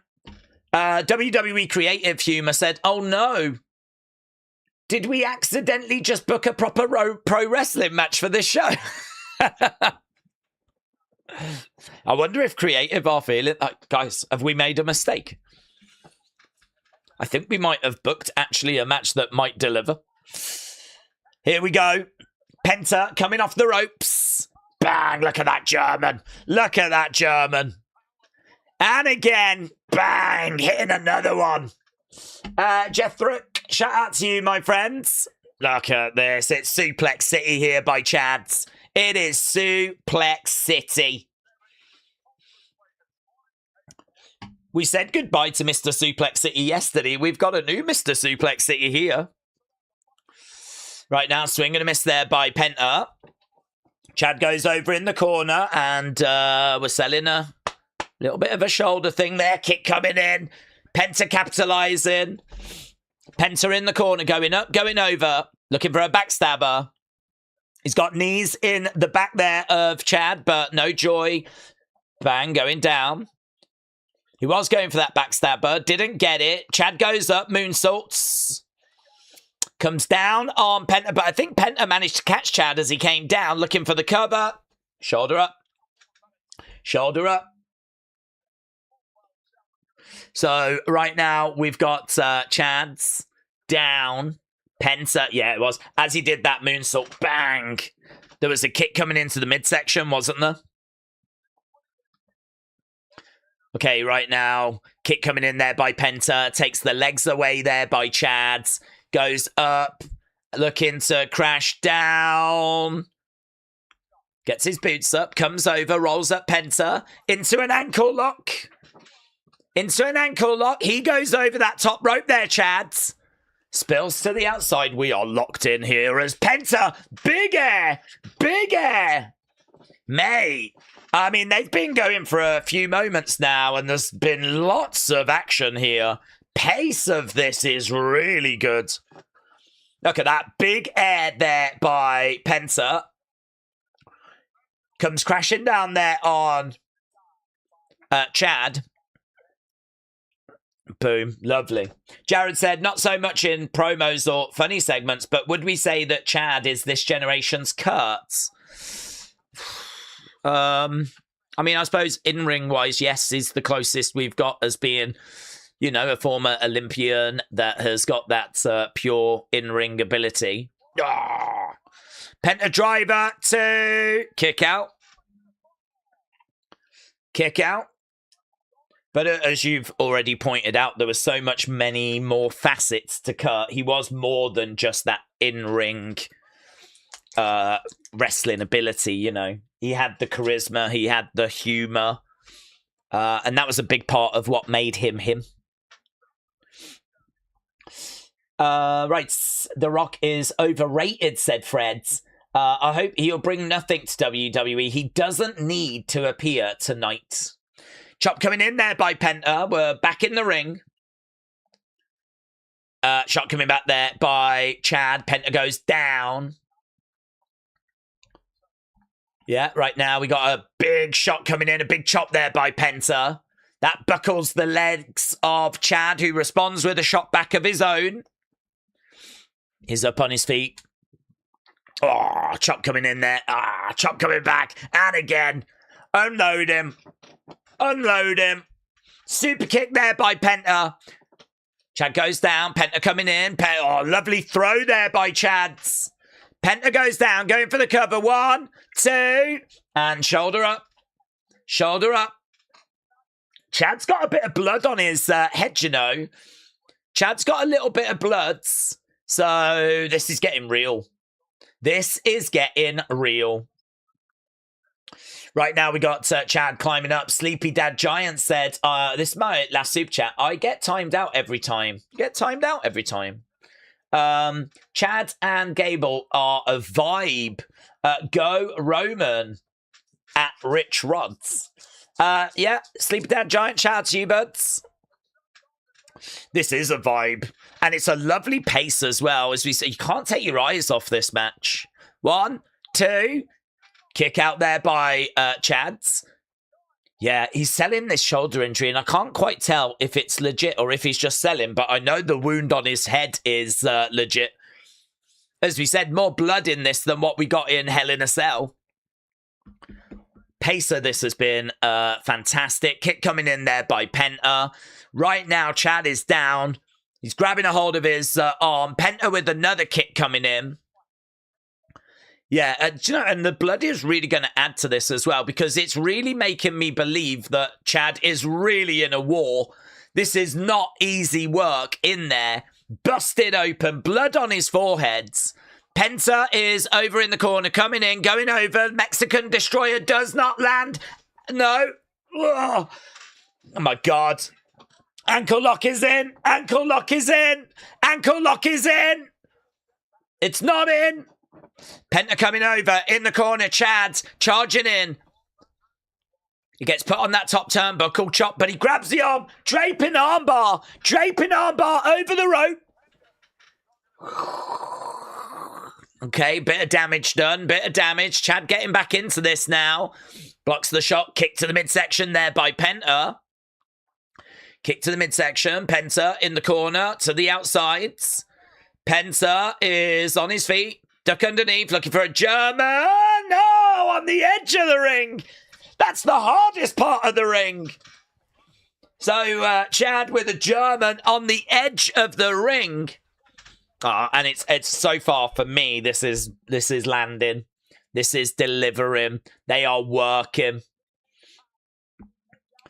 And right now we have got looking for a moonsault. I love that as well. I love the fact that he goes up and he doesn't try and find his foot in and have a look and take his time. He literally went up and just went.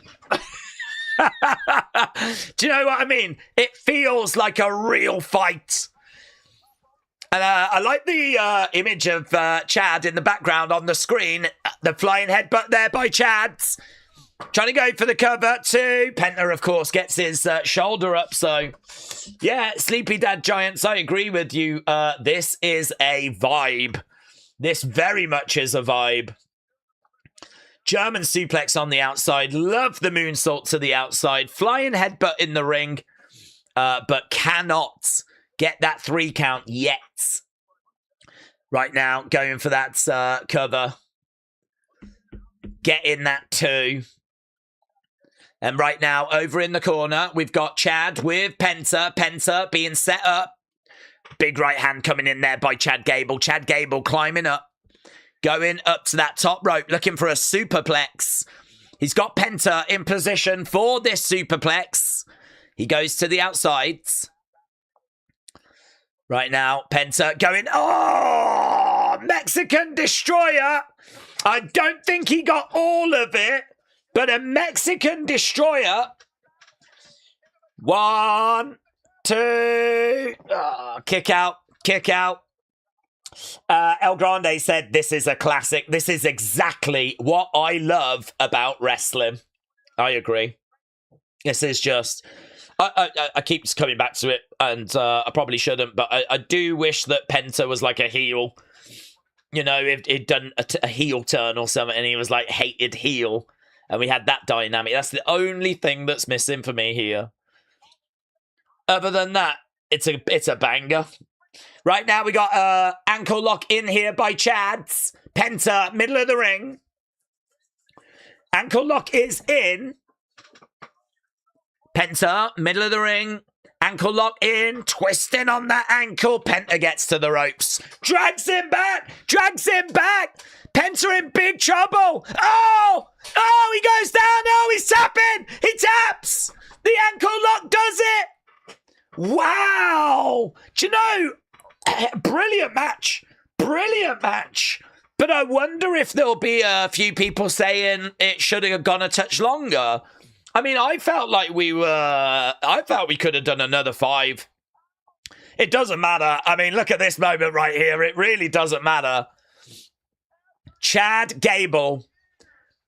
I think it said on the graphic that this was his 7th attempt at trying to win this championship. Look at this. The emotion coming out. He manages to get the better of Penta. And we're seeing some of the moments. Boom, look at that. The Mexican Destroyer. Penta maybe not getting all of it. But this was the finish. Down he went. Ankle lock in. And obviously, you know, he drops it down, really cinches it in this moment right here. Bang! And there we go. Penta doesn't even mess around, man. Penta taps. Tappity tap tap. Could have done with another 5 minutes on it, but again, doesn't matter. This is what it's all about. This moment right here is what it's all about. The emotion of Chad's finally achieving his dream. Penta coming over, helping Chad to his feet, congratulating him. Oh, maybe not congratulating him, probably going to hand it back, yeah. He says to the crowd, whoa, whoa, whoa, chill, chill, chill. I want to hand this to you. No, more than that. I want to put this around your waist. Wow, classy. Classy. Yeah, where's the fire? Do you know what I mean? We're only 2 hours in. We got 1 match to go. What's happening? Have we got to hand the stadium back or something tonight? Is there another show on after this or something?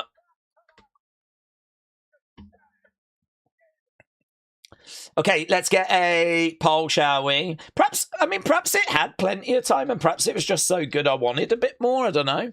Good matches do that, don't they? They do make you want more. And that was a good match. Chad Gable, #1 fan. Chad Gable, #2 fan. Is that his parents? I think they're both allowed to be #1 fan. Apparently his mom is his #1 fan. His dad #2. David said PLE Night 2 being better seems to be a pattern. Well, it certainly is this year. Is that his next opponent in the ring? You deserve it, Chance. You deserve it.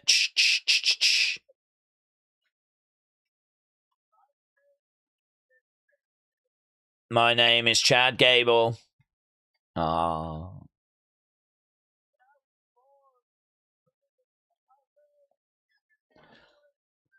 I was born, I was raised, and I live in Minneapolis, Minnesota. I do love the Chad Gable #1 fan, Chad Gable #2 fan thing. You are, and you deserve it. You absolutely deserve it. Mate, he is going to have absolute bangers. There we go, look, holding up that championship belt with the graphic behind him.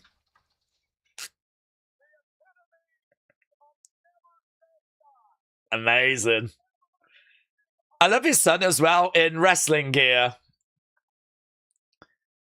Okay, I wasn't expecting this. I'm not. I don't.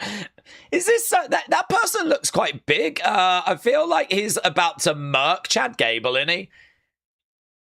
Is this person about to murk Chad Gable?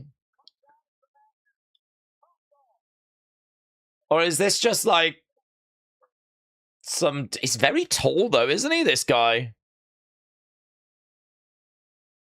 Yeah, I don't trust it. I don't trust it. I mean, I don't like it, full stop, to be honest. Oh my god, no, it was just a sponsorship thing? Ugh.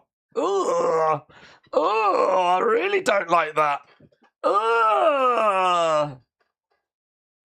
Are you that desperate for money? Well, I mean, in all fairness, we know they struggled with the ticket sales, so maybe they are. Maybe they are. That completely ruined it. What was it? AEW root beer. Ah, those absolute...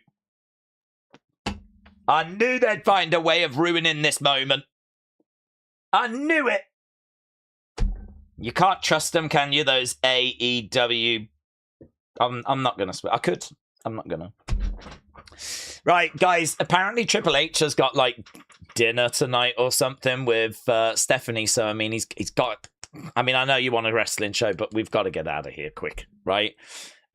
Because he's got tickets to the theatre. He's going to be going to the restaurant. So we've had just over 2 hours. We've got one match left to go.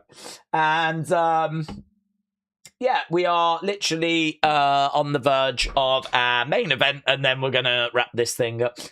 Maybe this main event could go 10 minutes, 15. We'll be done. We'll be done within the next 20. Saying that. Here's me forgetting how long a Roman Reigns entrance is. Yeah, I'm sorry. I'm so naive. Of course we need half an hour for that. So, one more match to go. Get your thoughts in, though, about that Chad Gable match. I think there will be some people saying they would have liked a little bit longer, and by people, I mean me. Other than that, though, it was pretty sick.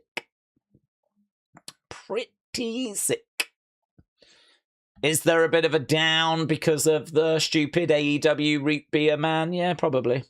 I don't. It doesn't take away from the match, though, does it? Because that was well after. Do you know what I would have liked? I would have liked Chad Gable's son, who was dressed in wrestling attire, to have suplexed that mascot. That could have been a sick moment where the kid comes over, grabs the mascot. The mascot's like, "Oh, hello," and the kid goes, "Boom!" Maybe climbs up top, does a flying headbutt like his dad's, in tribute to his dad's. That would have been a moment, wouldn't it? And we'd be like, "Yeah, Gable, Gable, Gable, mini Gable, mini Gable." Take that, Tony Khan, with your AEW root beer. Right, get your thoughts in. Do we think that Penta and Phoenix are going to go after the AEW tag titles? That's a good shout. I wouldn't hate that. They have spoken before, actually, about going... they have spoken before about going... teaming together. And Triple Mania is September, so I could see that. Triple Mania is the big show for AAA, so AAA. So yeah, could be the direction we go. Would you say dads? Andy, what's this about, buds? Is that how you see me? Is that our relationship, Andy? I mean, I knew we were close, Andy, but I didn't realize it was a dad situation. Oh my God, I don't know how I feel. Dad's okay. I wouldn't go daddy. Don't ever do that. Yeah.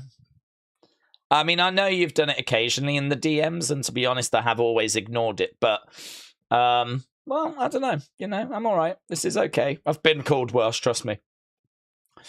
Anyway, I will look past that.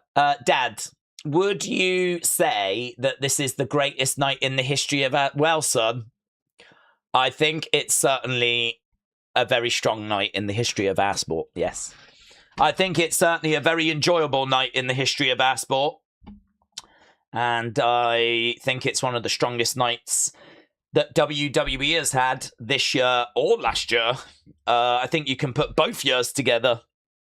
I think this is pretty close to faultless, to be honest. I mean, okay, the Danhausen Dominic thing, I think a lot of us would maybe change that. But knowing the card coming into this, I think that I would be hard pushed to deliver something better than what they've delivered, to be honest. I mean, you could have put Naomi. I know people were saying about maybe Naomi going into that women's ladder match. But, I mean, you've seen how well Chelsea's victory has been received. So I can't even really make an argument that, like, denying Chelsea and having Naomi come back. I mean, that would have still got a really nice... that would have got a really nice pop, to be honest.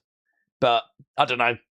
Chelsea was really well received as well, wasn't it? So, yeah, it's... considering what we knew we were getting on paper, this has been brilliant. It really has. I mean, I don't know where you are with your scores, but I am easily in the 8s. Easily in the 8s. I'm at like an 8.75, maybe 8.5, 8.75. The criticisms I've got for today are quite small. You know? And we've got an OMG moment in the Kevin return. So we can't even say, yeah, it was really good and there was some great action, but we never got that OMG moment, did we? Yeah, we did. Yeah, we did. And the show's not even over yet. So, yeah, 8.5, 8.75 is honestly where my feeling is right now. And, I mean, if you've been watching this channel for any length of time, and obviously because you see me as a father figure, that suggests you've been joining us on a regular basis, I don't go that territory. That's not the territory I go. You know, if ever I go that high with scores, I start getting a nosebleed. So it takes a lot to get me up there. But I think this show has earned it. I really do. I think that the first match was really fun. I think the ladder match was really fun. In fact, the ladder match scored higher today than any match scored yesterday. The ladder match scored higher today than any match did yesterday. Obviously, the open with Kevin was bonkers. Even Trick Baron is like high-end good, low-end great, you know? Even that one has picked up, like, a really positive score. And we're about to find out what you lot thought about Penta and Chad. So let's do that now, shall we? Let's end it whilst we are able to, because these entrances, I think, are going to be quite epic. You lot have said that last match was great 85. We did say, could we get something above Great 71? Because Great 71 was the highest rated match yesterday. And Penta and Chad have just delivered Great 85. That does mean that they have got the highest rated match, according to you guys. I think the first match has got the highest rating, but that's because I think of the Kevin return. I don't think the match itself is worthy, of a high rating. But, yeah, Penta Chad, great 85.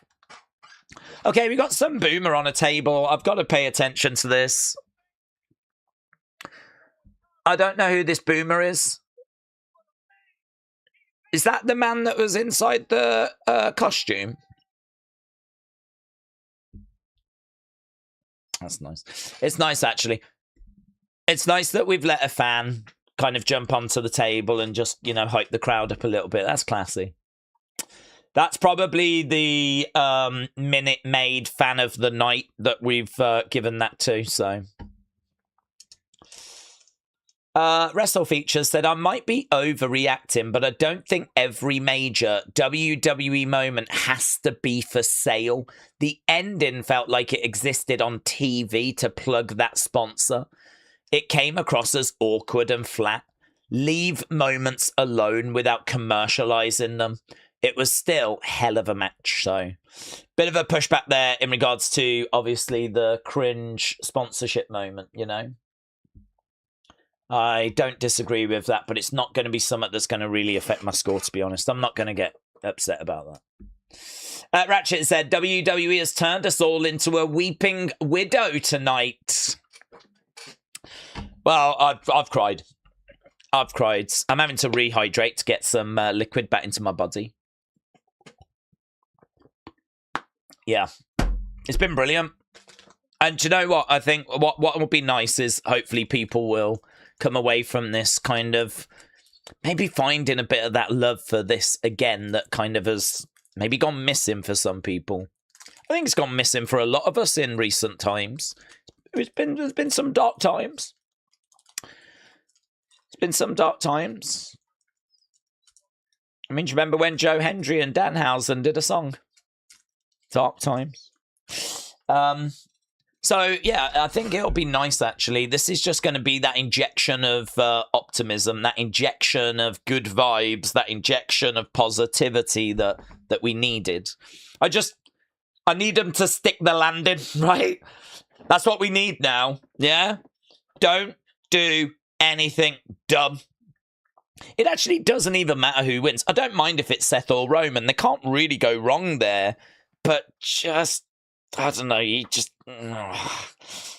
what if Pat McAfee comes running down during this match or something, they can't help themselves. They can't help themselves. Do you know what I mean? What if the referee takes the mask off and it turns out it's Pat McAfee under there or something? Do you know what I mean? Oh, God. Just keep it simple. Do you know what I mean? Just do a match, have someone win. That'd be great. That's all we need. You don't need nothing else. Don't overcomplicate it. Okay. Grand Prairie said, love, respect for days. It's 105 Fahrenheit. Blimey now.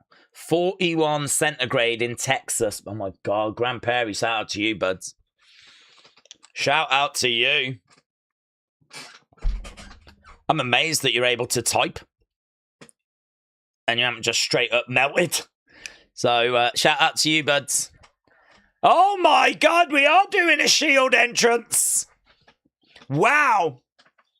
Oh, it broke down. Wow, this is creative. Started with a Shield thing. Oh my God, was that like a hologram? Wow. So it had Seth in Shield attire, but it was on the screen. It looked like he was stood there, but it was actually on the screen. And then it's like faded away. And then Seth came out wearing, you know, I don't know, some clown costume, but, you know, whatever. Oh, it's white Shield attire. We still got a white Shield vest. It's the Shield mask. I maybe didn't need the colours kind of on the side thing.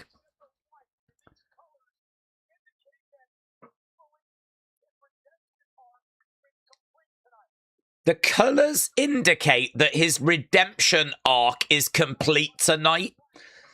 Okay, I'm not sure about the jacket. The Shield mask is cool. The white Shield jacket is cool. I even don't mind the ring attire by the looks of it. Nah, I could have done without the jacket. But he loves his wackiness, doesn't he? Come on. Come on. You got to give it him. You got to give it him.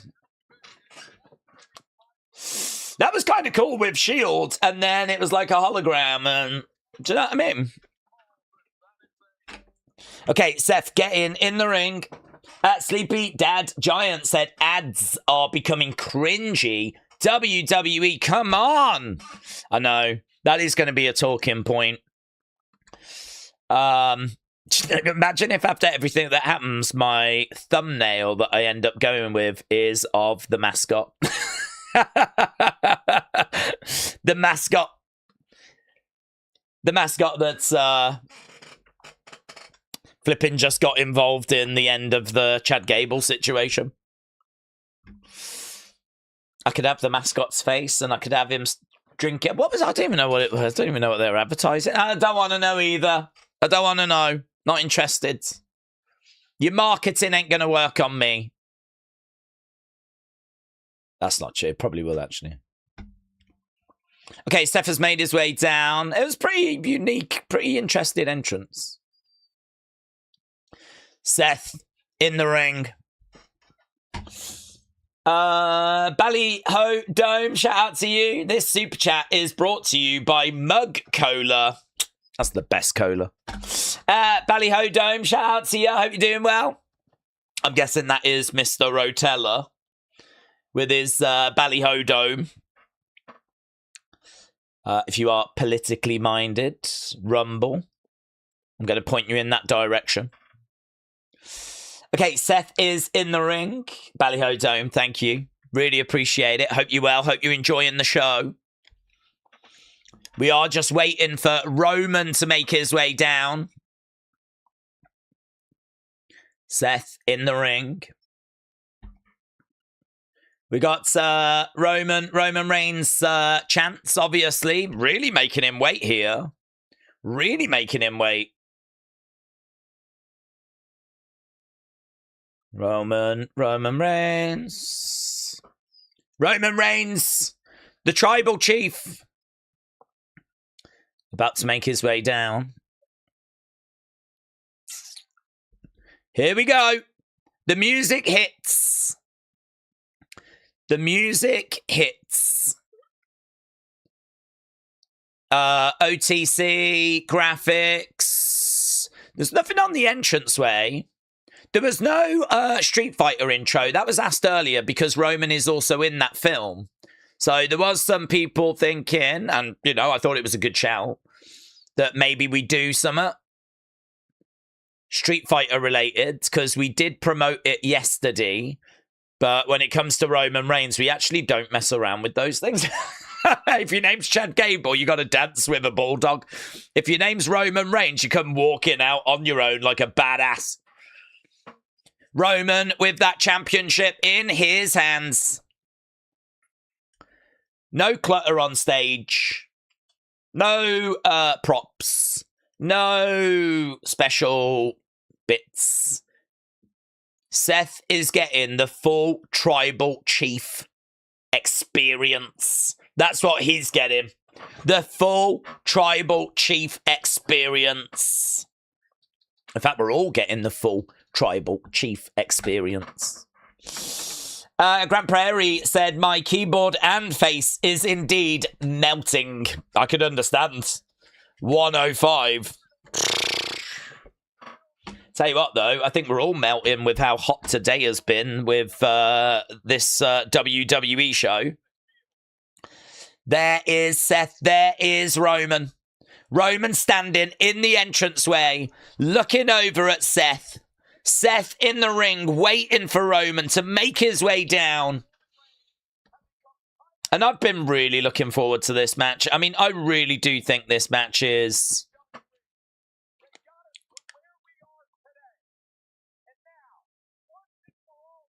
It's one of those sort of dream matches that we've already had, but I'm always happy to go back to it, you know? Because there's so much history there between these two. Okay.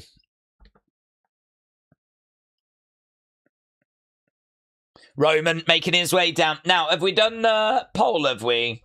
Sean said, acknowledge me, the stripper that works with individuals with autism and disabilities. Okay.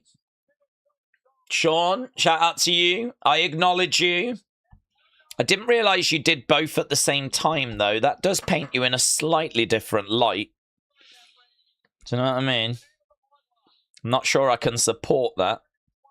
If you're doing both work at the same... It's not worth thinking about, is it, Sean, to be honest? But you do you. Yeah, I'm sure that they still appreciate it.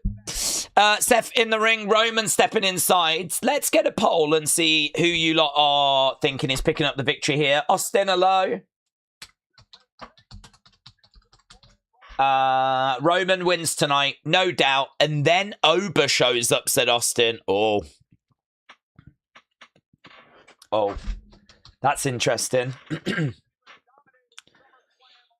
That actually stopped me in my tracks there momentarily, Austin.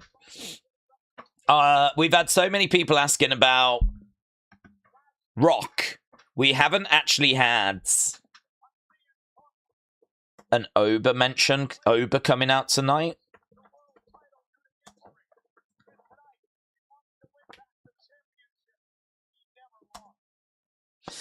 Okay, Alicia Taylor in the ring. She's ready to do the intros. Seth in there. Roman looking at the shield mask. The great Alicia Taylor. Wow. Oh. Michael's got feelings. The great Alicia Taylor. Oh, I'll let her know. Hey, Michael really likes you. Okay. Yeah, we got lots of variant chants at the moment. Roman. Looking out at the crowds. I'd love for Dean to return, said Jack. The shield mask reminds me of Dark State now, said Dr. Luchalala. I think that is the tribute, actually. A lot of people have always said that the shield were trying to be very, much like Dark State, so I think this is probably Seth's way of just acknowledging the true great faction of our lifetime. That being Dark State, of course, NXT's finest. Closely followed by Retribution. Okay, Alicia is doing the intro right now. 1-4. Let's go. Let's go, kings and queens. Let's go.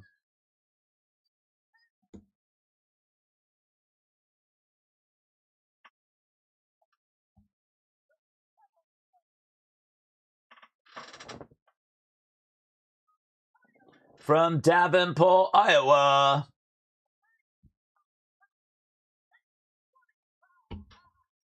Seth getting his intro. I don't need Seth to win. I just need Roman to lose, said Kappa. Oh, okay. Okay. Dizzle Dog, thank you, my friend. Firing in some gifted memberships. Really appreciate it. And King Yeti as well, firing in some gifted memberships. So, Dizzle Dog, King Yeti, shout out to you guys. Shout out to everyone that's joining us. Okay. From Pensacola, Florida.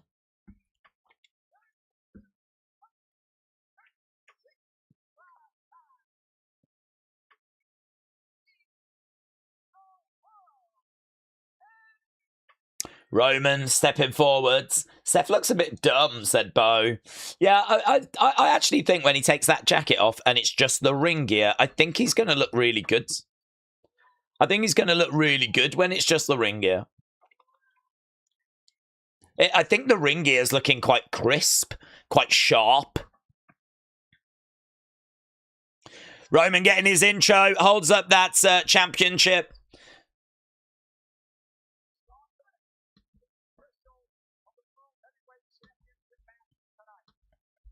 Okay, that's championship being held in the air. We need to change over this graphic, don't we? Roman versus Seth.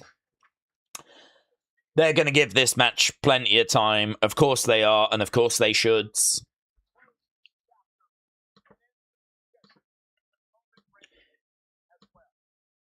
Seth needs to close this chapter and end his obsession with Roman Reigns. Seth in the ring then with Roman. We're about to get underway. Days, my new dad and I have got a question.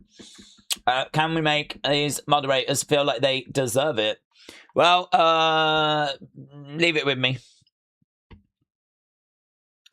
Seth asking if Roman wants to try on this tactical vest. He said, do you want to pop this on for old time's sake? Although that's not the colour they used to wear, white, so it's not really for old time's sake, is it? WrestleMania said that Roman looked at his wedding ring and said, I love you. Okay, we're really milking this at the moment, aren't we?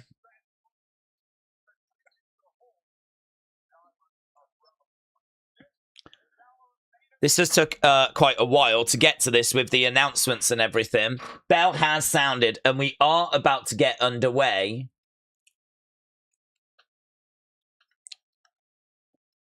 Okay, Seth taking a few steps forward. Roman in the middle of the ring.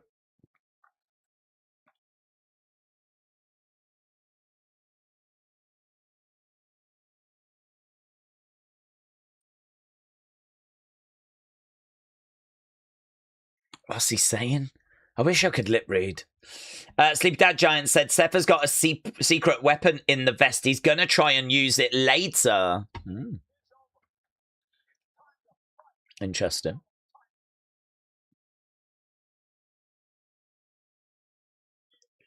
Okay, they lock up. Big fight fit. It does, actually.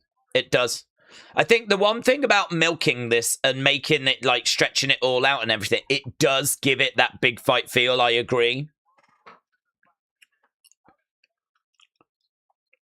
How does Roman keep his championship tonight?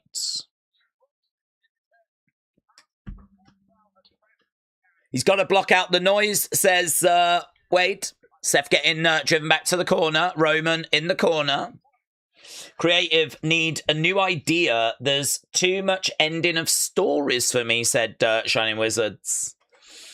Stop asking for Dean. He is under contract with AEW till the end of 2027, said Robbie. Roman. Yeah, I mean, look, if Dean wanted to be a part of this, he would be a part of this. He's chose not to be a part of this. He's chose to, you know, do something different in AEW. I respect that. Side headlock there by Seth. He goes over to the corner, over the other side. Okay, Roman standing over Seth after a shoulder barge, throwing up the wands. Seth down, Roman going over the other side as well. Roman jumping over, leapfrog there by Seth, lands on his feet. Headlock, side headlock. Goes back over the other side. Jumping over, Seth. Again, leapfrog, chop, Seth against the ropes. Oh my God. Sling blades. Sling blades. Okay.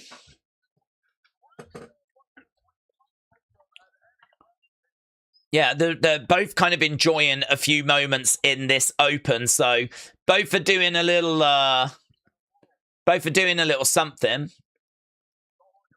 Getting the better of the other, celebrating with the fans. Roman looking over at Seth. Can't believe that Seth just got the better of him in that moment.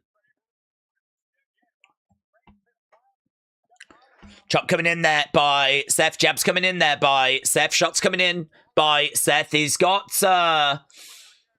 Roman in the corner. That shield mask has been placed right in the corner, you know. It's been placed right on top of the ring posts. Is it going to be used as a weapon, do we think, or something? Why would it be there? I mean, it's so obviously there, you know? Although saying that, in the other corner, you've got Roman's Ula Fala. Is that normally there? I don't think that's normally there either, is it? The Ula Fala. Kick coming in there by Seth. Roman goes down. Roman wasn't pleased that the crowd were cheering Seth. He's the same man. He said he wasn't bothered by that, said Sorini. Yeah, it is pretty exciting. Suzanne said, I can't see it right now, but I'm excited. It's good. It is good. Charging over. Colliding into the corner. Back over the other side. Coming in again. Seth going into that turnbuckle. Big shot there by Roman. Clothesline coming in. And again. Yeah, big shots coming in.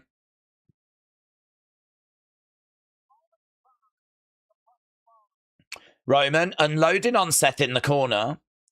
Going against the ropes. Big boot. Seth goes down. It's not like Chad Gable Penta where it's like straight out the gates and it's all blooming go, go, go, you know? And the reason for that is because obviously they know they've got plenty of time here to work with. Roman, locked and loaded. Seth getting back up to his feet. Charging in, Superman, no joy. Forearm coming in there by Seth. Seth going back against the ropes. Charging over, clothesline. Roman to the outside. Lands on his feet. Undertaker used to do that. Undertaker used to do that where he'd go over the top. Landing on his feet. Suicide dive there by Seth. Goes into Roman. Back in the ring. Another suicide dive. Roman again going back into the barricades. Roman on the outsides. Seth going against the ropes. Suicide dive. Roman into the commentary table. Seth with his arms outstretched. Roman really up against it right now. Really up against it right now. Days, I wonder who's going to confront Roman at the end, said Connor. Well, I mean, there may be no one. It might just be that, you know, whoever gets the win over the other person here, that's going to be the final shot, you know. But yeah, Rock an option, as Austin said. Ober an option. Drew an option. But I wouldn't necessarily expect anyone. When this match ends, I will be like, is there anyone? Is there anyone? And honestly, the answer might be no. The answer might be yes. Shot coming in there by Roman as Seth came. Oh, drive-by. Boom, drive-by. Roman with a drive-by, and Seth definitely felt that. Roman Reigns with a drive-by. Suzanne said that is true. Jack says Zilla. Right now, clothesline. Seth going over that barricades.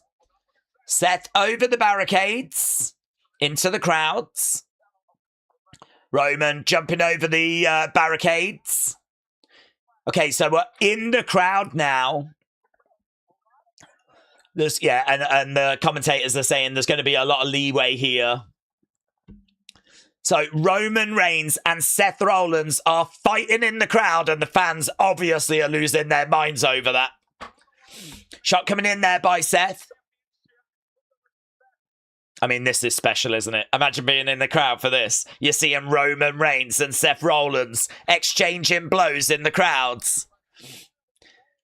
Again, shot coming in. Fans are absolutely loving this. I mean, no way can they have thought that they were going to be seeing Roman this close, Seth this close, as they're battling away. Roman there, interacting with some of the fans. Kids are loving it. Fans are loving it. Still in the crowd. They have said that obviously there's going to be leeway given here. Oh my God, he's going to use that barrier. Oh, mate, Roman felt that. Roman definitely felt that. Seth Rollins jamming that barrier into the middle of Roman. Roman definitely feeling it. Seth with Roman looking for a snap suplex, is he? Or a swinging net breaker? Well, whatever he was going for, he didn't get it. I think he's going for suplex. Oh, reversed. Oh, my God. And that looks like, oh, my God, metal floor in there. That's like the worst place to have done that suplex. That's moody, mate. Of all the places to do that suplex, you've chosen there. Oh my God, that's the hardest bit. All the rest of it looks like at least it's got some like cushioning to it. That's got no cushioning. What's he doing now? We're gonna go for a spear, charging in. Oh my God. Seth manages to prevent it. Chucks Roman over to the ringside area. Seth is going to launch himself. Yep, off the barricade. Bang, knee to the side of the head. Here we go. Here we go. We're cooking. We are cooking. We're cooking in the main event. Right now, Seth. We're back at the ringside area. He's got some in his mind here, hasn't he? He's got something in his mind. He's got Roman right by that barricade. Big spot coming in here. Big spot. Here we go. Oh, mocking Roman. Mocking him. Charging in. Is Roman going to move? Yeah, he catches him, actually. Picks him up. Looking to powerbomb him. Onto the podium would have been good. Onto the belt would have been good. Instead, powerbomb onto the commentary table. I thought he was going to like drive him onto that podium where the belt was, but he carries him over to the commentary table, puts him through the commentary table. So Seth Rollins getting driven through the commentary table. Oof. It was a nice spot actually because it really did explode that commentary table. I am enjoying this more than CM Punk Cody so far. Night 2, commentary table, dead, said Jennifer.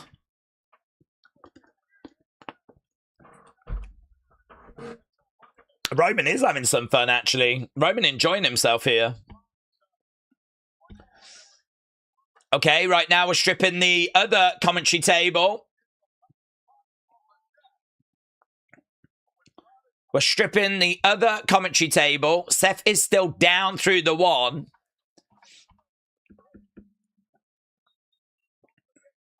He's going to look to drive him through this one as well. Here we go. He's going for it again. Picks him up. No joy. No joy. Oh, is Seth reversing? Seth reversing. Roman. Roman. Roman. Wow. Seth goes through the one. Roman goes through the other. And now both guys are down. Both tables destroyed. It's a really bad day to be a commentary table. Look at that. Roman was feeling it as well. Roman was so excited. He was loving life. Everything was coming up roses for Roman. Not anymore. Not anymore. This is like a car crash.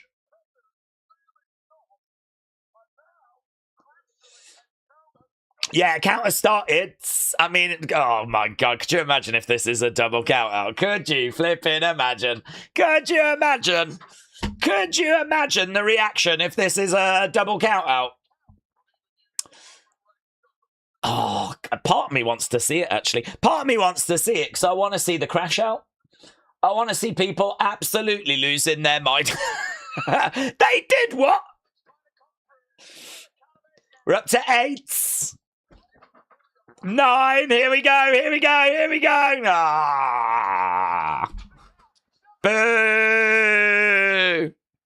Pedigree. Pedigree. 1, 2. Ah. I didn't think that was the end. I wasn't buying it. I wasn't, but you can sell it all you want. I wasn't buying it. Okay, so Pedigree to Roman after they both got in there. It's a really fun match, this, you know. I'm having a great time with it. Roman down. Seth is down. A double count out would have caused a riot, said Jennifer. Crowd are going, this is awesome. I mean, that's got to feel good. That's got to feel good, innit? If you're Roman and Seth, that's got to feel good. It's lunacy that these two are even moving. Rollins backing up. Roman getting back up to his feet. Superman! Superman! 1, 2. Oh my God, that was so close.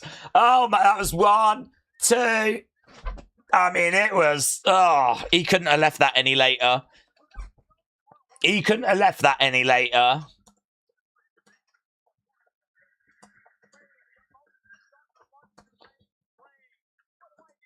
Are the emotions starting to run through Reigns' brain is a weird. Why didn't he say Roman's? Reigns. Are the emotions running through Reigns' brain? Yes.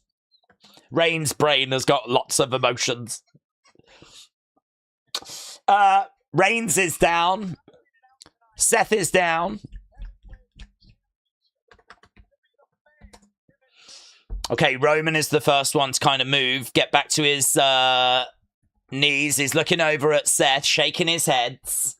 Go on, Roman. Give him hell, says Maggie. Right now, Roman is back up on his feet. Back up on his feet. He's gesturing to the crowds. He's backed into the corner. He's going to look to deliver a spear coming in. Wow, he really went for it, you know. Seth gets the ropes. Curb! Curb! Curb lands! Curb lands! Here we go. 1, 2. Oh! Mate, that was such a big finishing sequence. I could have bought that was the finish. I could have bought that. A massive spear by Roman. Seth gets out the way. Roman goes hard in the corner. We're seeing a replay. He went hard. Straight into a curb. Oh, that was a lovely sequence. That was a lovely, lovely sequence. Roman did so well to kick out of that. You can see the crowd, even the crowd were like, is that it? Is that the finish? That was good. That was good. That was good. That was good. This... Is this 5 stars? Is this, I feel, we're definitely like 4.5, but I don't know. Maybe it's too early to say. Maybe it's too early. Maybe it's too early. That's a lovely sequence though. And I enjoyed the stuff in the crowds. Suplexing Seth on literally the hardest part he could find. The commentary table spots, the pedigree, Superman punch, miss spear into a curb. Some good stuff here. Right now we got Seth up top with Roman. We wondered if today was going to be better than night 1. I think it's absolutely blown night 1 out the water. Headbutt coming in there by Roman. Seth coming up, going all the way up. Seth looking for a superplex.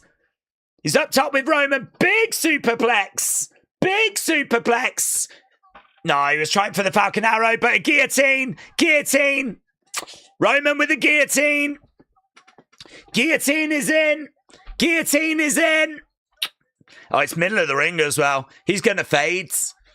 Unless, what, he could do a Northern Light suplex. Do a Northern Light suplex.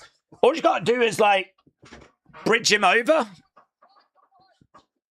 Northern Light suplex. Northern Light suplex. It might be the way out. Oh, you can't do it now. You're screwed. You can't do it now. Oh, my God. Roman now wraps his legs around Seth. Seth goes down. He's really going to struggle to get out. It's in tight, and look, his face is red. Oh, my God. Come on. I don't want it to end this way. Seth. Here we go. No. He's trying to fight back. Come on, Seth.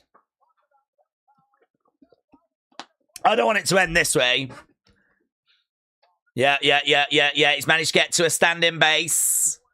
He's managed to get back out of that. He's got Roman.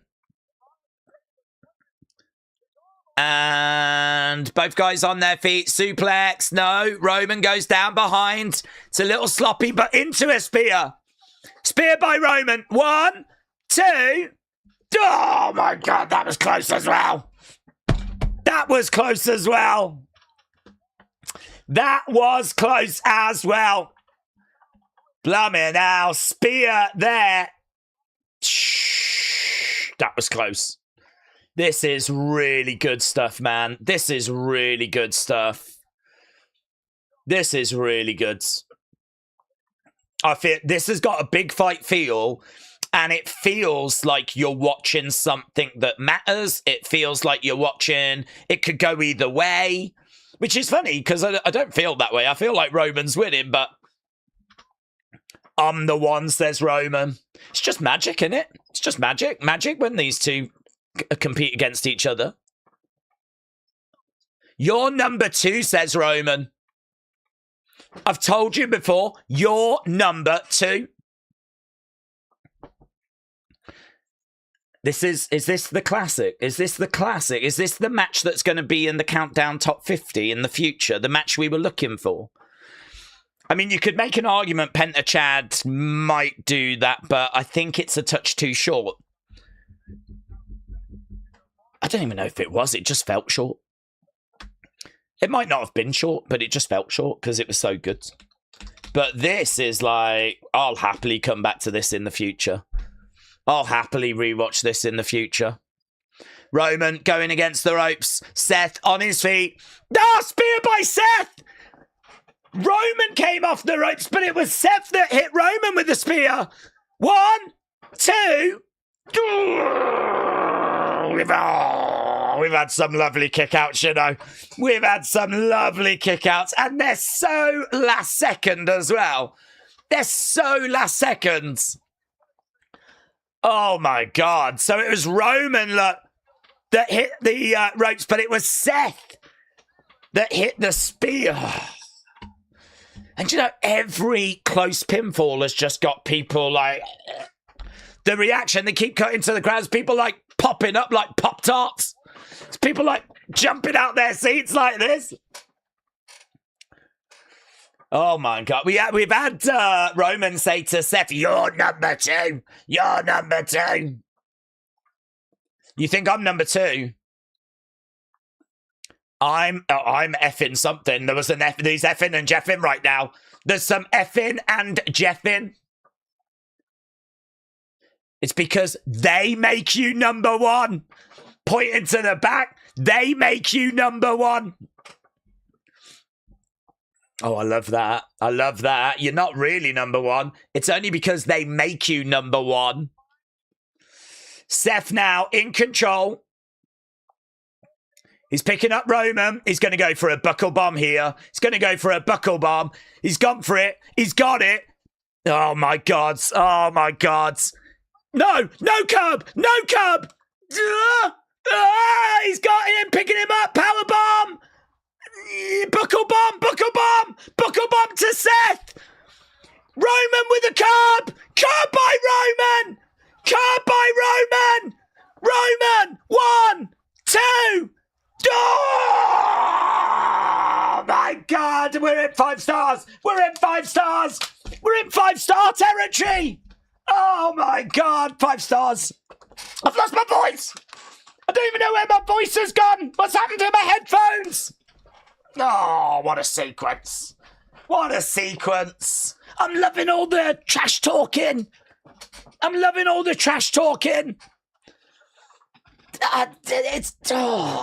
my God, I don't know where I am. This is amazing. Do you know, when a match is 5 stars, you go, yeah, it's 5 stars. This is 5 stars. This is what it looks like. This is 2 people throwing loads of stuff at each other. And I love the fact that they're trash talking like, you're number 2. I'm not number 2. You're only number 1 because of them. Yeah? Whenever wrestling has got that real... Look, they're still going! This is what this needed to be. This is what Cody Randy needed to be.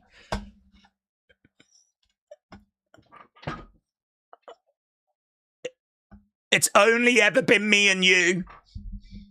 They're on their knees. They're both trash talking. They're both getting back up to their feet.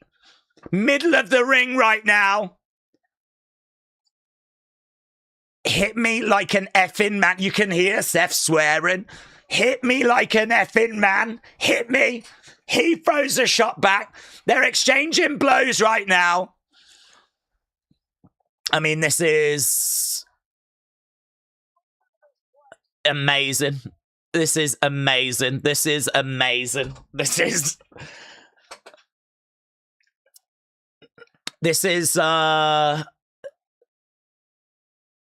A masterpiece, because we're bringing that realism in. Shot there by Roman. Referee goes down. Referee goes down. What does... Oh my God, is this where we start spoiling it? Oh my God! Hello, Dean Ambrose. So Seth goes through the ropes like Dean used to. And Dean gets a mention on commentary. Oh my God. That was sick, wasn't it? That was sick. Go through the ropes like Dean used to. Wow. Ref's back. Roman setting it up. Oh my God. Just incredible. Is this the end? Oh no, the ref's down again. Oh, bad night for him, isn't it? Really bad night. Curb, boom, connects. That probably would have won it. We don't have a referee, though. Oh, my God. Oh, what? I just don't want them to ruin the end. I just don't want whatever's going to happen to ruin the end of this thing. This match has been so good. Just stick the landing. If Roman's winning, just have him win. If Steph's winning, have him win. We don't need shenanigans. Don't ruin it. We even just had like a Dean Ambrose moment. Don't ruin it. It's time. Is that what he's saying? It's time. Is he saying it's time? Seth? Michael Cole said, this is one of those matches you never want to see end. What? Did he say it's time? Or did he say it's my time? I don't know what he was kind of saying there. He's going over to that championship. Oh, maybe he said it's mine.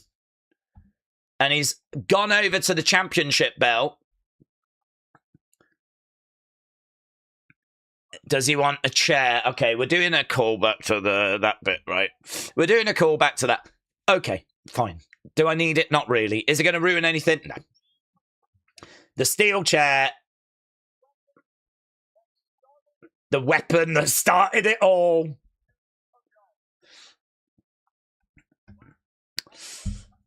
Well, Roman against the ropes. Seth with a chair. Seth with a chair. Roman knew it was there. Throws in a big shot to Seth. Seth goes down. I'm not sure about this bit. I'm not buying this bit. Now it looks like Roman's going to be able to hit Seth with that chair.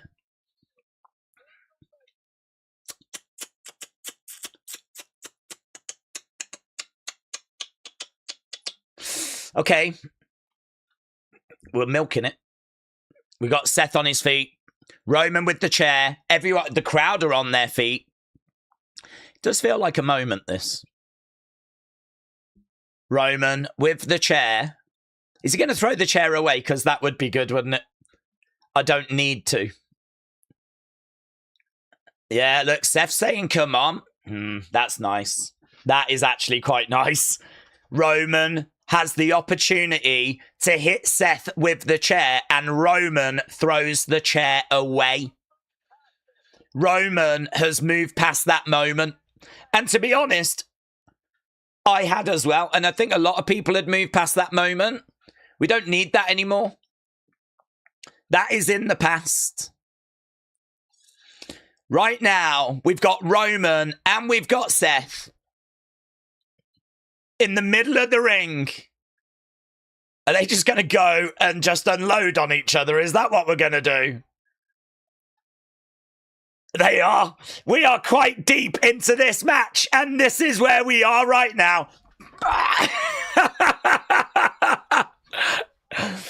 And I'm here for it. I'm here for it.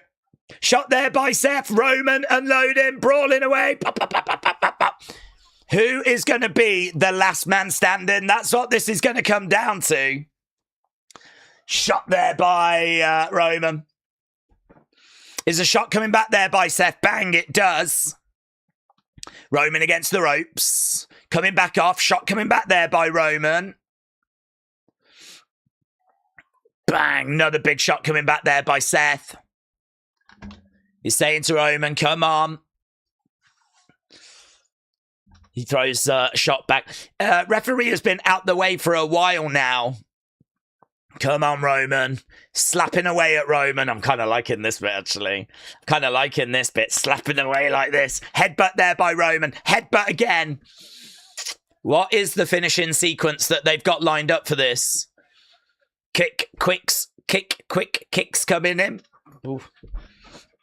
That's a challenge. Nearly 9 hours into a stream. Quick kicks. Seth over against the ropes. Super kick coming in there by Seth. Roman goes back. Superman. But it's laboured. Seth comes back against the ropes. Spear into a pedigree. We still don't have a referee, though. We still don't have a referee. Roman down. Seth in the corner. He's going to go for it. Curb. No. Roman moves out the way. Seth going again. Another curb. Gets it. Didn't get the first one. Did get the second. Where's this going? Where is this super curb? Seth Rollins up top. Super curb. No. Didn't get it. Spear. We still don't have a ref, though. We still don't have a ref. Roman gets the ropes over the other side. Boom. I mean, Roman's in control. Roman is getting the better, but we do not have a ref. Roman. What's the time limit on this thing? I think it's like an hour, isn't it, for a championship match? So, I mean, we should be okay. What if we end up getting to an hour time limit draw? An hour-long time limit draw? Roman in the corner. Seth up on his feet. Roman. Spear!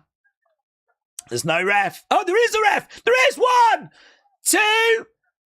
Wow, Roman gets it. That ref just came out of nowhere. Roman does get it in an absolute classic. An absolute classic.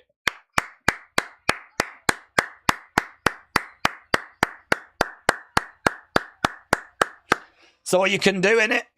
That's all you can do. I don't think there's anything more they could have given. I don't think there's anything more. Michael Cole says, that is one of the greatest main events I have ever witnessed. I think there are some sequences towards the end that I wouldn't have hated being cut out or being reduced. I think the bulk of the match itself is brilliant. Anything we got at the end that I wasn't as crazy about did not take away. And I think it was a bit weird that the referee just came out of nowhere, though. Do you know what I mean? Poor Seth. Poor Seth. I'll tell you one thing that they did a great job of communicating, though, and that was the fact that that genuinely felt like Roman's toughest challenge. If Roman's going to get a win, if Roman's winning, I just don't see how anyone can push Roman further than that, you know? I don't even know that it's possible to get pushed further than that.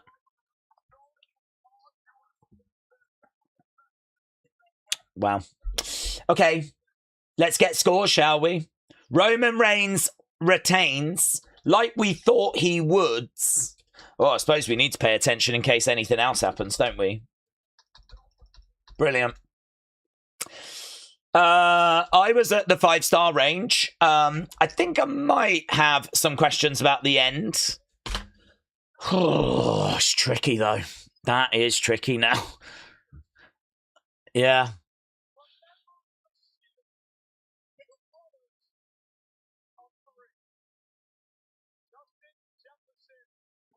Justin Jefferson, loving it.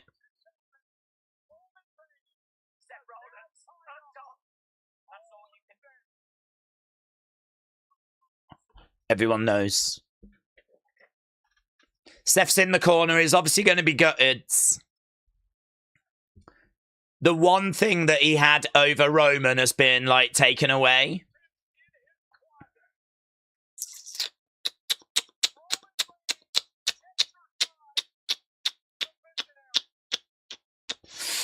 What do we do now? Roman sits over the other side. Seth over the other side. It's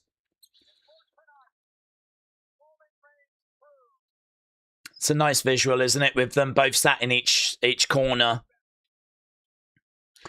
For tonight, Roman was one step better. That is gonna sting. It's stinging. You can see it's hurting. I think both of these guys, this is a lovely moment, actually, because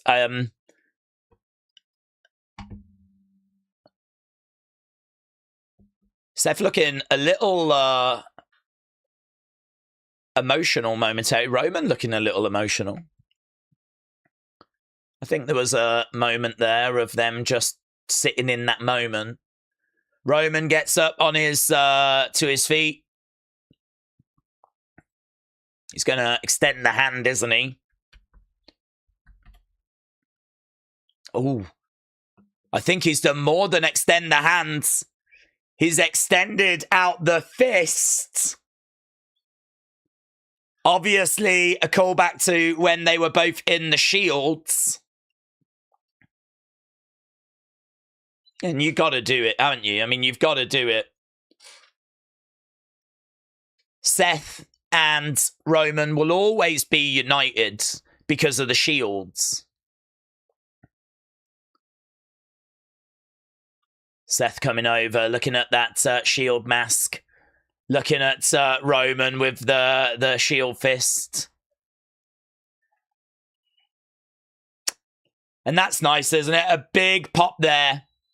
I kind of feel like that shield mask in the ring sort of represents Dean, actually. Seth puts that shield mask down. They both stand over it. And that's a nice moment. That is a nice moment. The book has closed, says Michael.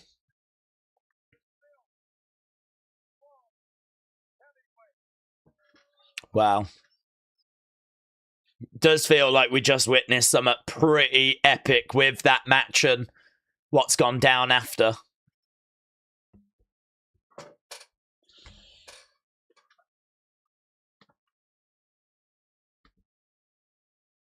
Bum, bum, bum, bum.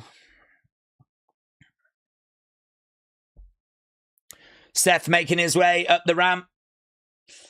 James said, I feel the exact same way. James, shout out to you. Seth on the ramp, having to try and process what the hell has just happened.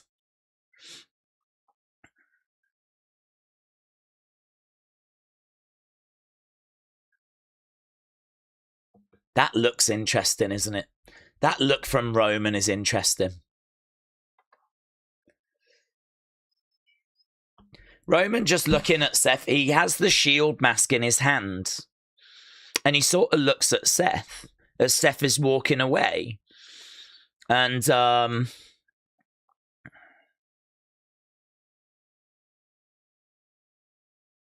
what would be achieved if they reunited?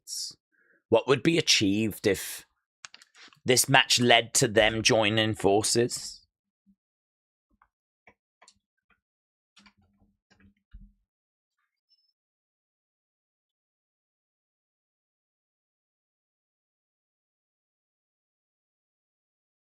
There's no great monsters for them to take down.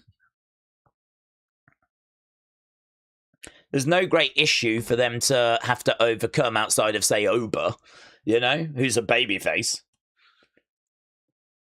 I don't know. Maybe it was nothing. There was just a little look, wasn't there, from Roman there? And you know, every shot is done for a reason. And you had Roman just looking up the ramp, just looking at Seth as he was walking off, and he had that shield mask in his hand. Sort of looked down at the shield mask as well, and I don't know. I don't know if it was designed to make you go.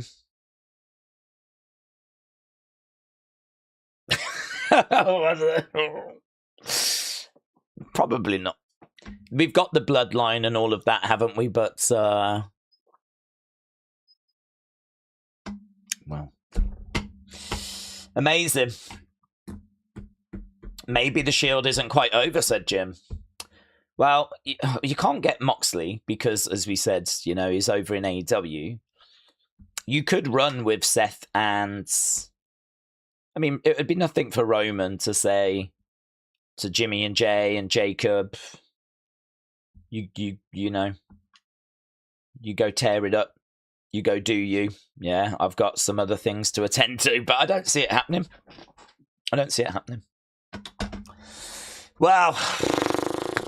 Jeez, blow me now. Where do you even begin? Blow me now, the breakdown. The breakdown tonight, I'm just going to go... Yeah, where do you even start? I suppose you have to start at the beginning, don't you? But incredible. What a main event. Did night 2 beat night 1? By a mile. And night 1 was really not bad. I think that this is really an incredible day show from WWE. I think this really does stack up with some of the great days and shows that we've seen from the past.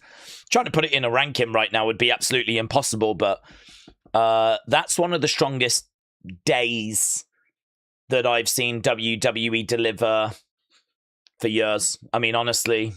You probably have to go back to WrestleMania 40 if I'm not forgetting anything. Evolution was good. But I remember last year us saying Evolution was the best show last year. And I think this more than hangs with Evolution.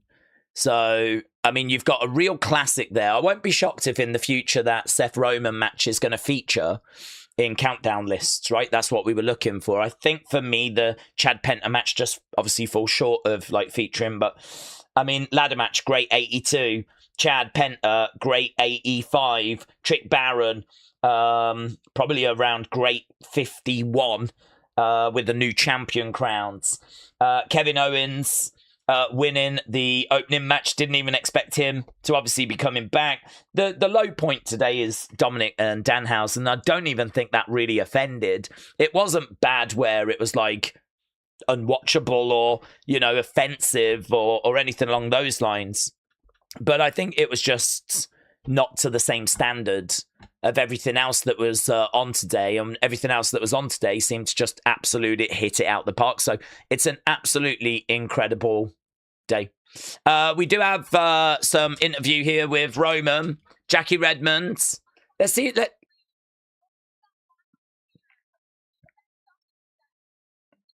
What did you say to Seth?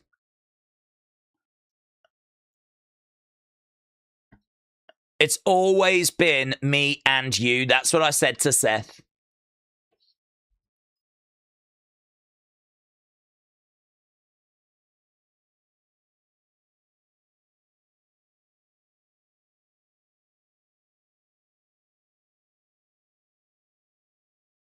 Roman said we knew that Ambrose was a wild ferret.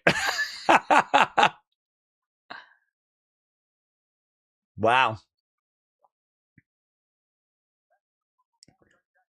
So Roman said, spoke about why he chose to not use the chair. He said, what would I tell my sons? What would I tell my daughter? You learn from your mistakes. It's time to grow up emotionally. It's always been you and I.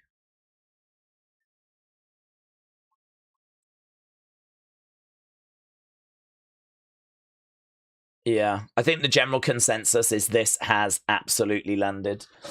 Sleepy Dad Giant said, wait, Bloodline lost. Seth dropped the mask. Roman picked it up. Is he killing the Bloodline to bring back the Shields? We are not done, question mark. I don't know. I think it's a very interesting final shot. I think it's a, you know, they obviously everything they do for a reason. Triple H will have told them, this is the shot I want. This is how I want the show to end. And I think that that was done by design, yeah. I think that's a really good word, actually. I think it's a really good word. Cathartic. It was cathartic. It was a closing of a chapter. It was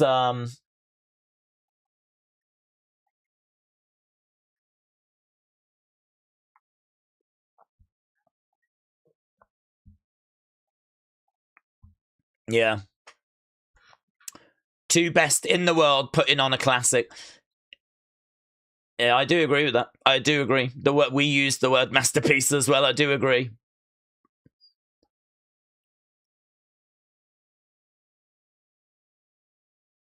Yeah. Wow. Sleep Diamond Jad said, now that is a match and a champion. Grand Prairie said, if Creative did have a clue, they would have had Roman declare a draw when Seth was done and ask Seth to join him and have that Megatron Star Scream dynamic, said Grand Prairie. Oh, Chelsea's going to be on this show.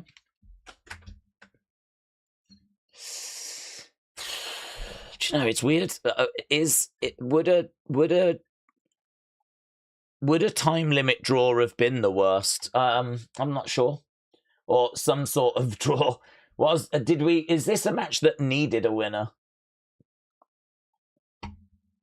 The streets will say yes. And the streets could be right.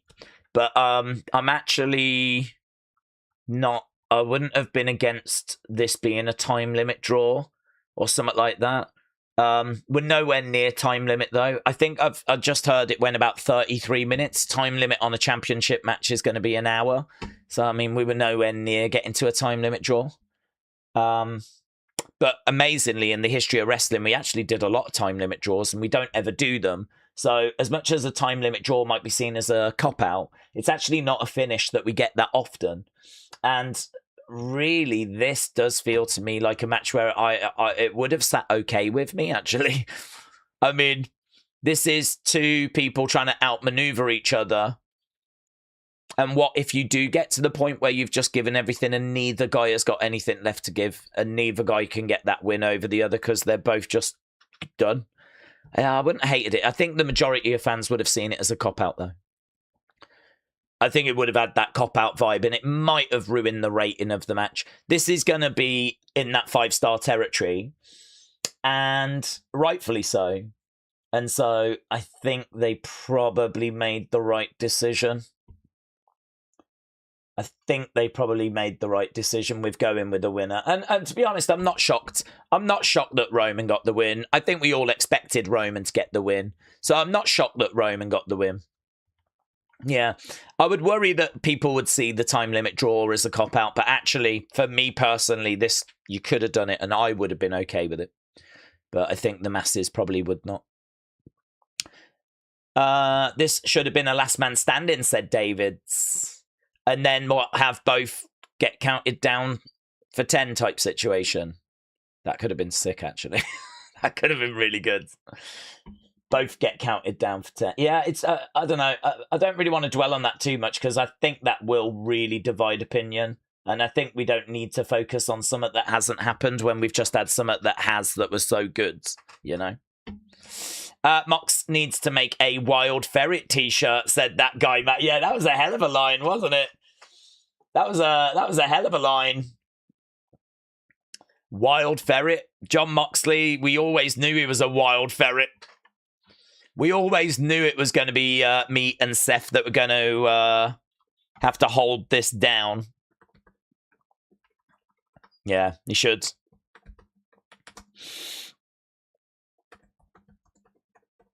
Okay, we are going to be sticking around for a little bit as we continue to watch the fallout and I continue to get to your comments. Obviously, we still need to record the main event score as well. So, I mean, we've still got plenty of stuff. And yesterday, there was plenty that went down on the post-show. Some very interesting comments from Triple H.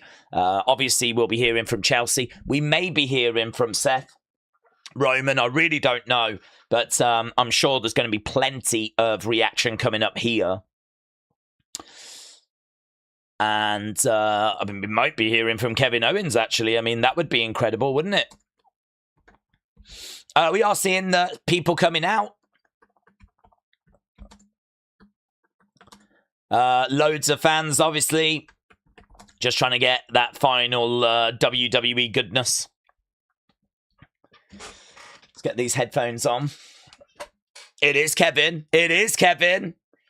Okay, Kevin is coming out on stage.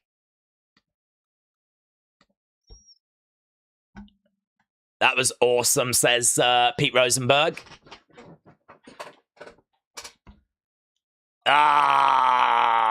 Kevin launches himself at Big E. Welcome back is the chant. Welcome back is the chant. I bet this feels really good, doesn't it? I bet this feels really good. Kevin then spinning around on the chair. He's obviously in good spirits. A successful comeback.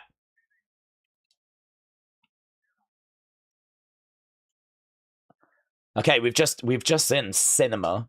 We've just seen a masterpiece. We've just seen an incredible match, and now we can like change gear, which is kind of nice actually to get a little a different taste. We all know what you've been through. Thank you, Kevin, is the chant. Thank you, Kevin.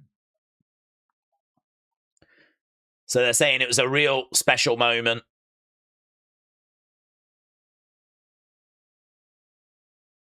He says he really appreciates the support.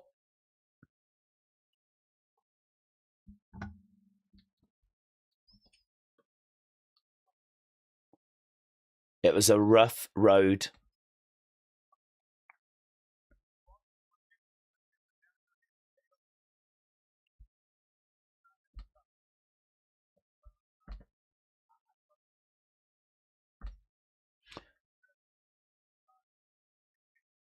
Was there ever a moment where you made peace with the fact you might not make it back? Kevin's like, well, I also thought it wasn't going to happen.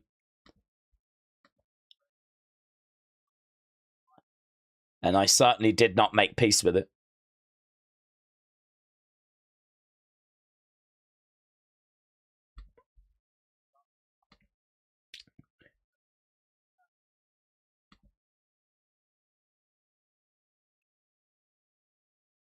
I was never okay with having to walk away.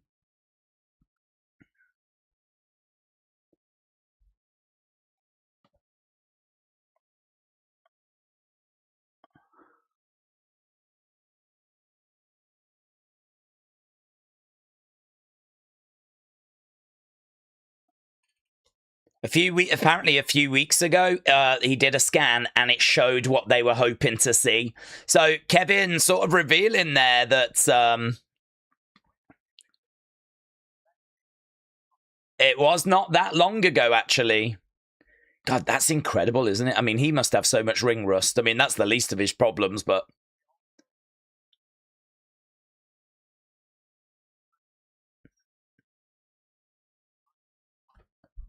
This is really captivating stuff. Yeah, look at Sammy's reaction. So good. Saying this around Big E, knowing that he couldn't return, is kind of twisted, said Dinky. Well, I mean, obviously they have had a lot of conversations that we've not been privy to, so it's not like he's being insensitive or, you know, doesn't, you know, not reading the room or anything. I'm sure that they've had many conversations about it away from this. He said he's been speaking to him a lot.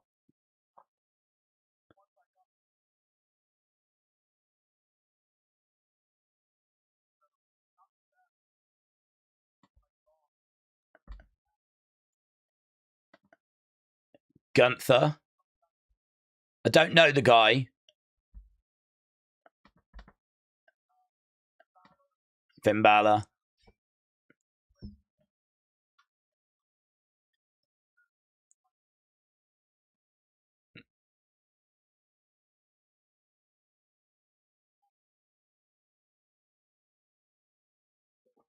Okay, I'm going to give tonight a 9 and yesterday a 7. It was such a great SummerSlam. SummerSlam was like 5 times better than WrestleMania, said Dealeth. I think that's very fair. This was the best PLE they've had in a while. Night 2 really kicked ass, says Kelly the Wise Lady. David said, I think Big E looks like he's trying to hold it in. I don't think he's fully made peace with his career being over, says David. No, I don't know that you ever can, really. I mean, obviously, I've never been in that situation, but I don't know that you ever could quite make peace with having something that you love like this being taken away from you.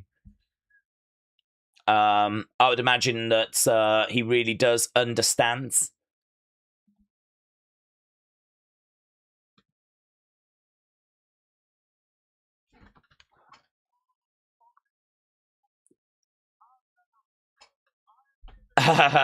Everyone said to me, please be careful. Well, I'm never being careful. Oh, wow. Kevin says if they've only going to give me 2 years or something like that, then we'll be going for 2 years. And we'll just do the best 2 years we can. Yeah, I suppose that's true, isn't it? We just don't know how long he's back for.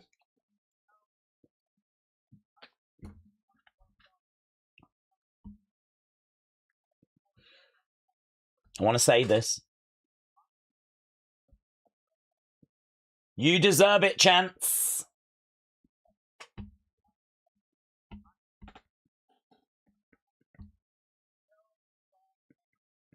Okay, he's just thanking the physical therapists. I missed a lot of the matches tonight. I was making dinner and having dinner. I'm going to catch up now. Danhausen is still undefeated, says Corey. I mean, to be honest with you, Bud, I'm not sure that's the biggest talking point. I mean, of everything that's gone down tonight.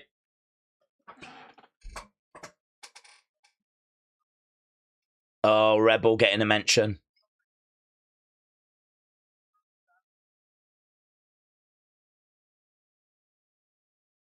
Rebel getting a shout by Kevin here. Love that.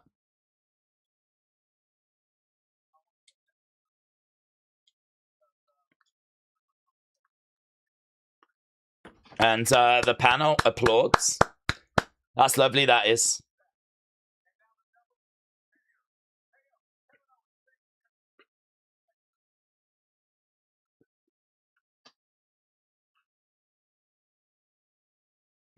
I don't think they would ever do it, but it would be a really classy move if they were wearing those Rebel wristbands. It's lovely that she had a mention there and that they applauded. That was lovely. That was really lovely. That Rebel situation is truly heartbreaking. Okay, they're talking about Trick Williams. Lots of stuff there from Kevin. What I got from the Kevin stuff was that he only got cleared a few weeks back. He doesn't know how long he's back for. They kept doing scans and there was no update as to where we were going, you know, with if he was going to... No update as to whether he was going to be able to come back. And then they did finally see that what they needed to see. But it sounds to me like he doesn't really know how long he's going to be back for. He doesn't really know, like, if it's going to hold and if it's going to last. And, yeah, I don't know. So he was saying if this ride is only going to last a couple of years, then let's get as much out of it as we can. Okay, we're backstage with Baron Corbin, and he's still got the stupid furry belt.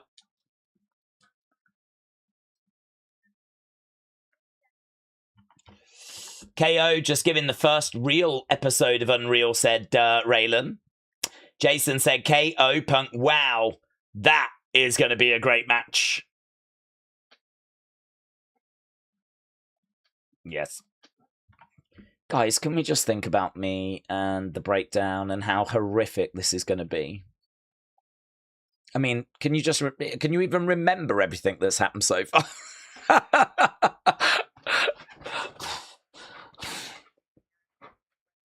It better be the most watched episode of Breakdown, the breakdown that we've ever done.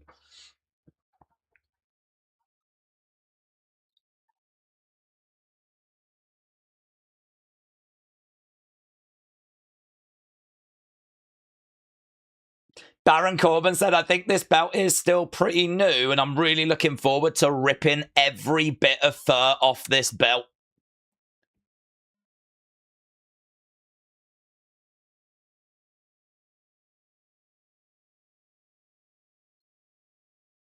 Not my problem. I don't care if it costs money to make this championship. Not my problem. Well, there we go. Confirmation that that championship is not going to be looking like it looks right now.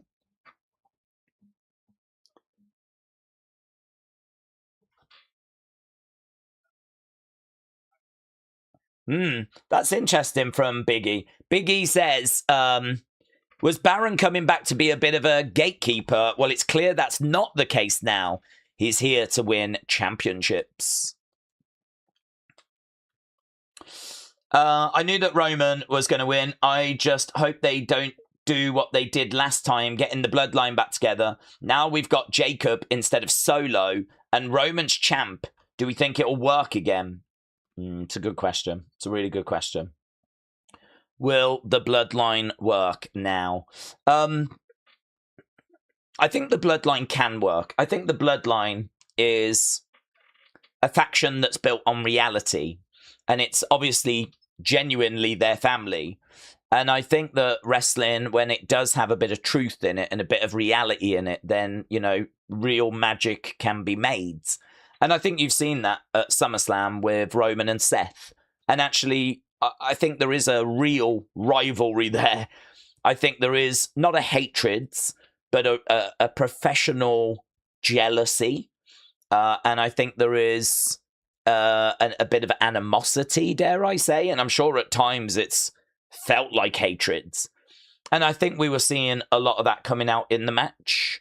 And granted, a lot of what was in the match was planned to be in the match. I don't know about the verbal exchanges, if those were planned or not, right? But either way, I think that you just saw magic because you can believe that these two obviously share a very rich history.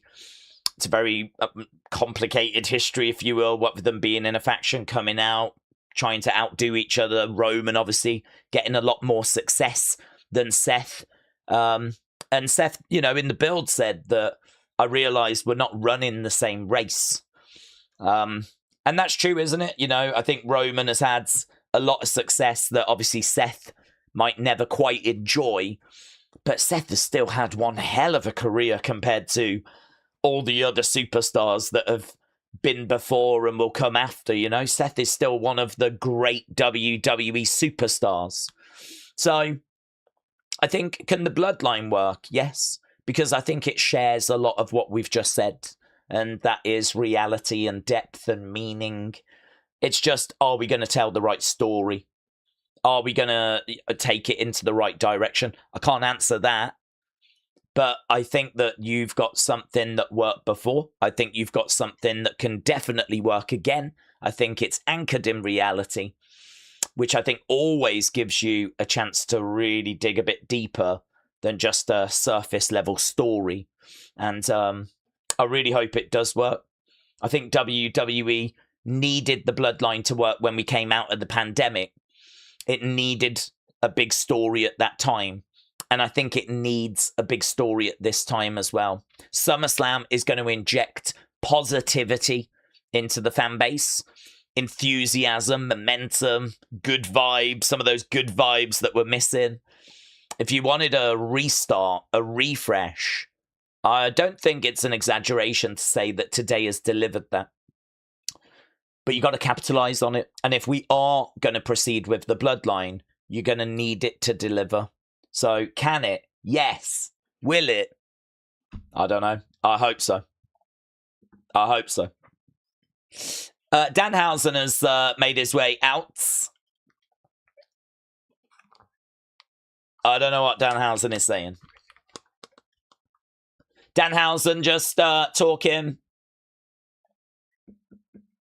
Did you think you were done with Judgment Day? I think Judgment Day have been cursed enough, says Danhausen. Crowd don't agree.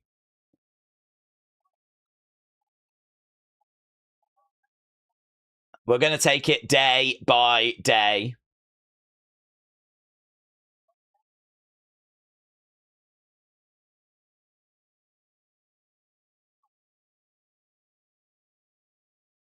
Joe, I like you, but I'm not going to share my money with you. They're going to have to turn KO or Punk heel, I think. We can't keep having face versus face dynamic. We just had 2 all-face programs. Yeah. I don't actually disagree there. I think that we are doing all right with faces. I think we do need to get some heels in there. It's going to be really hard to see the crowd booing Kevin right now. Danhausen dancing away. Okay. Whatever happened to Danhausen's monster? I don't know, I don't know what. We haven't really even been teasing it, have we?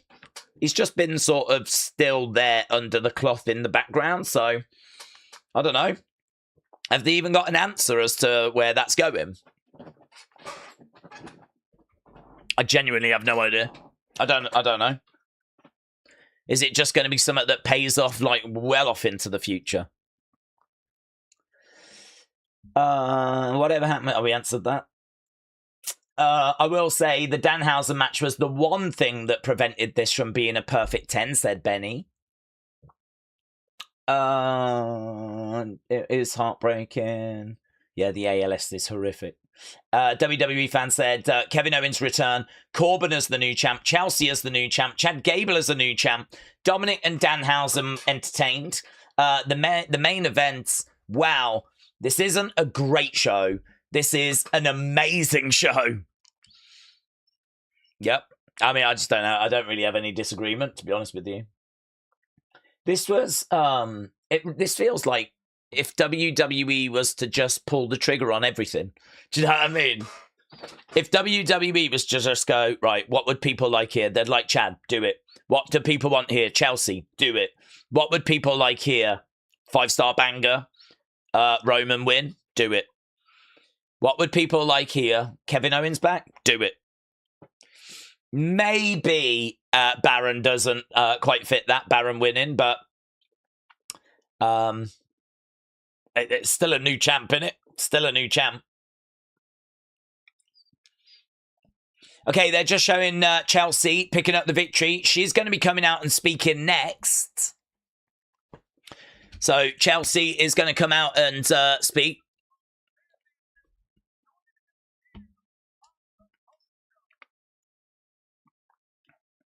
Pledge your allegiance. I heart Chelsea Green sign, pledge your allegiance sign. There she is. Joe is saluting. What a mark.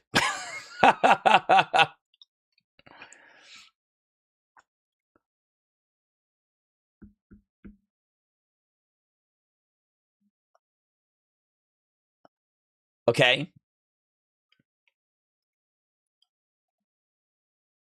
Congratulations, says Corey.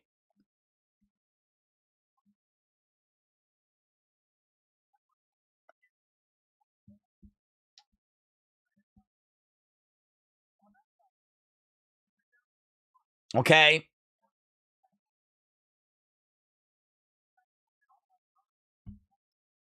You deserve it is the chant. Chelsea out there getting you deserve it chants. Holy smoke, says Chelsea.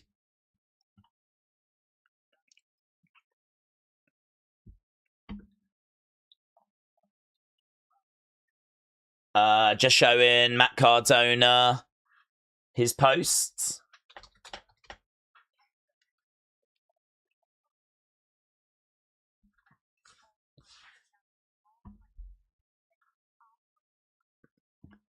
I was speechless. I could yap all the time, but I was speechless after winning that belt.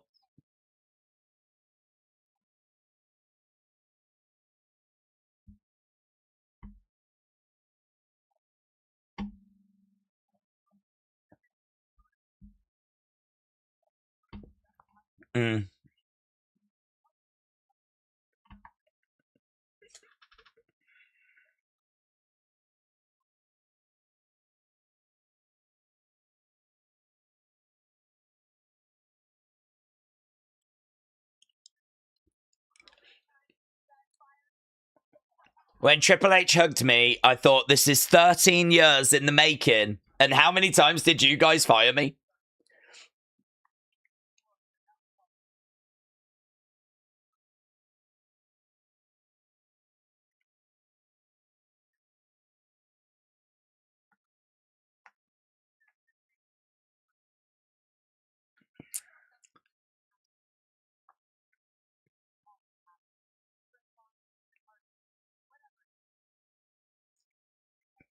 She woke up.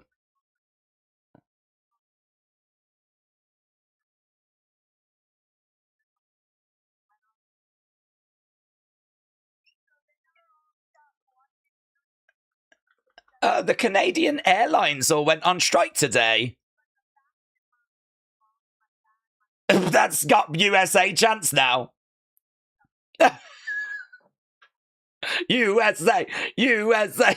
I don't think she was going for that vibe.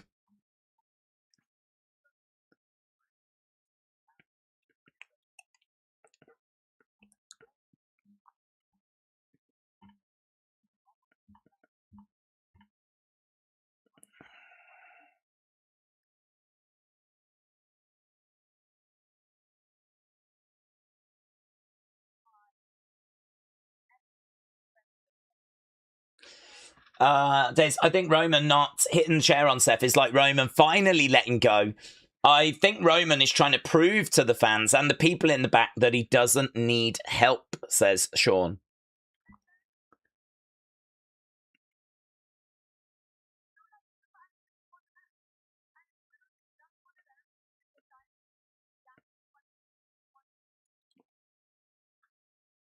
Chelsea chance.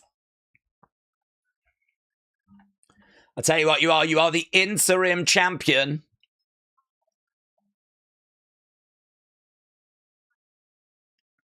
Oh, she's dead. Oh, that's cheeky, isn't it? I'm going to dedicate this title to Michael Hayes.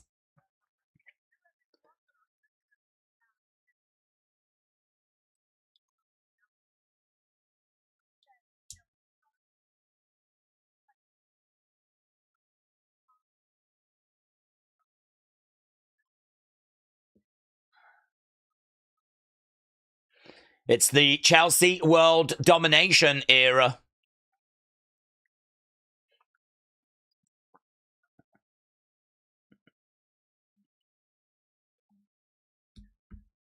That's a lovely line about dedicating it to Michael Hayes. You should see this picture as well. Look at this for a reaction. I'm going to dedicate this to Michael Hayes.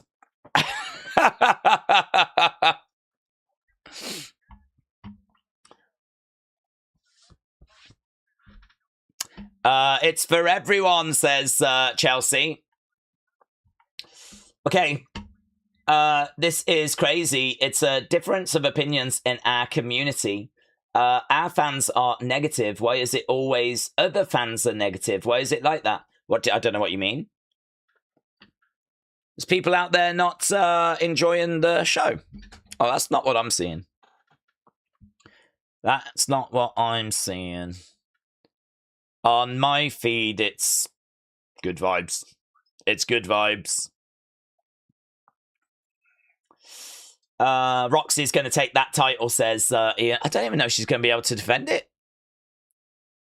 I don't know if she's going to even get a chance to defend it, unless they're going to make her defend it like this week, like they did with Sammy.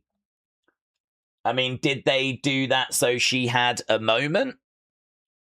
And, you know, they're going to make her defend it and she's going to lose it quick. I mean, Matt Cardona won a Intercontinental Championship ladder match at WrestleMania 32 and then lost it the next night on Raw. Imagine if they did that to Chelsea. Make her defend that championship tomorrow on Raw and she loses it. Hope everyone enjoyed their SummerSlam weekend, said Frankie. Days, what are we rating the show? I'm going to go 8.5. There was no matches tonight that were bad, and the main event will definitely be looked back as a SummerSlam classic, said Mr. Dell Jr. I don't know, but honestly, I'm still weighing it up. I gave yesterday 7.5 because, and I stand by it because I wouldn't go any higher. I'd go down to 7.25 if I was going anywhere, but I think yesterday was really solid. I think it was a really solid offering. I think everything was pretty much there. We just didn't get above the expectation, you know? I mean, I feel like Liv and Io did a great job. I enjoyed Brock and Ober, actually. It was short, but, I mean, it was good what we got. It wasn't a bad match. It was just a little short, and I would have liked a bit more violence, a bit more blood. But, I mean, I was still happy with what we got. I think Cody and CM Punk found their way to a decent match, but, I mean, it's nowhere near what Roman gave us with Seth. Absolutely nowhere near. So I really enjoyed yesterday, but today blows it away, doesn't it? It does. It blows it away. Okay, we're with Triple H. He's got to be pleased, doesn't he? He's got to be pleased.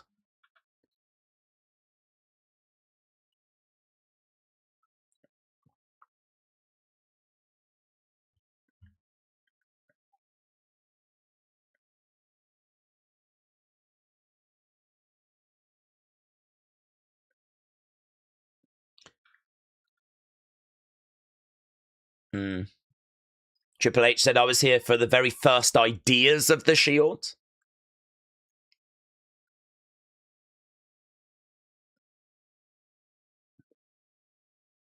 Why is he growing his hair out, by the way?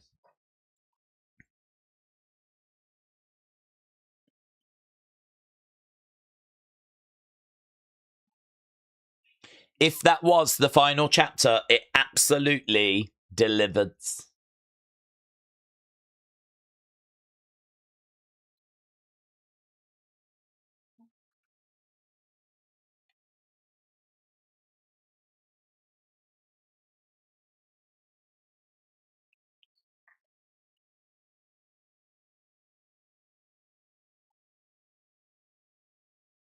Seth knows how to push Roman further than anyone else does.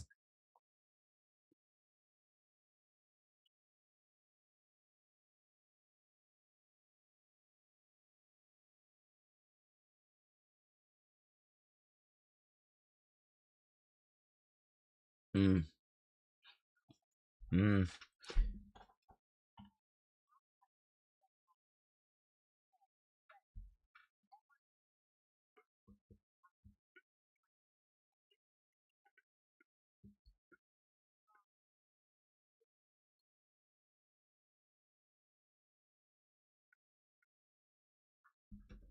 I don't like that question.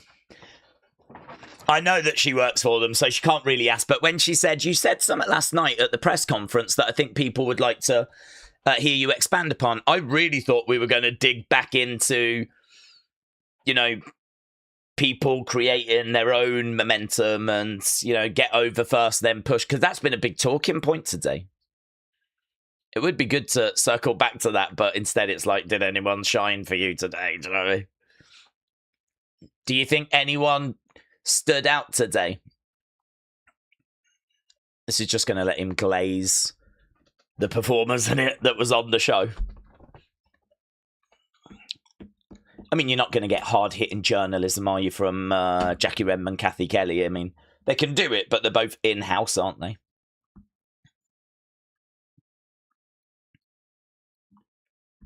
Kevin Owens getting a shout-out here by Triple H.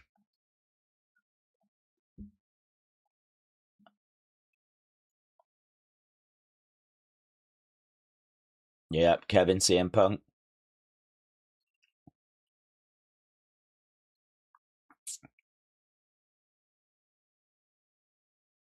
There's a lot of history that people have seen, and believe me, a lot of history behind the scenes that people don't know about.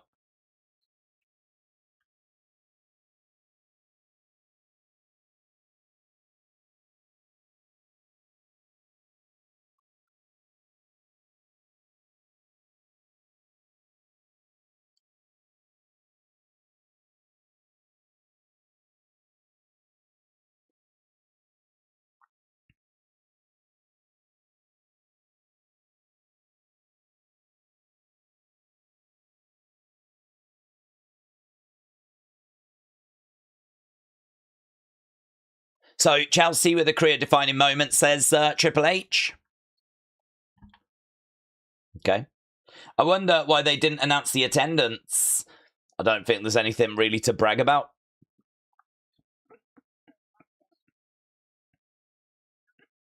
A lot of career trajectories have changed.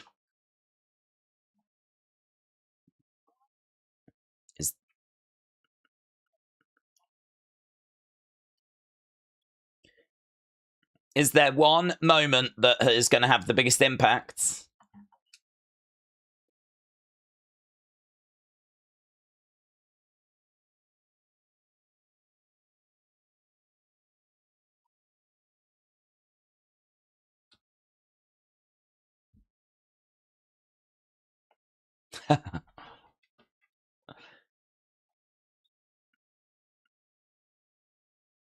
He talks about Danhausen.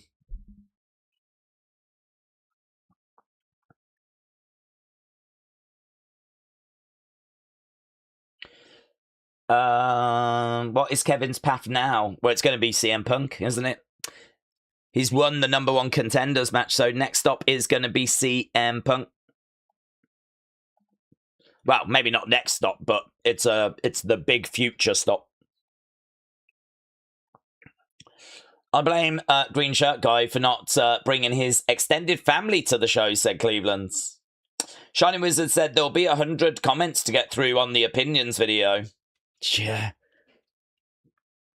That's true as well. TGF said, I didn't want to announce attendances because it was shiz. Who cares apart from TKO and the Taxman? Who's Roman facing next, said Corey. Well, I don't think it's going to be Oba, but I think they're going to want to save that for a bigger show. So, I mean, I think Survivor Series could be Bloodline and whatever. LA Knight might have something to say after pinning Jay. He might feel like that's put him into conversation, but I don't know, man. That'll be face versus face again, wouldn't it? Because we just don't have any heels anymore. We're getting... apart from Gunther or whatever, seemingly we don't believe in them. So, I don't know. LA Knight might have something to say. Solo might have something to say.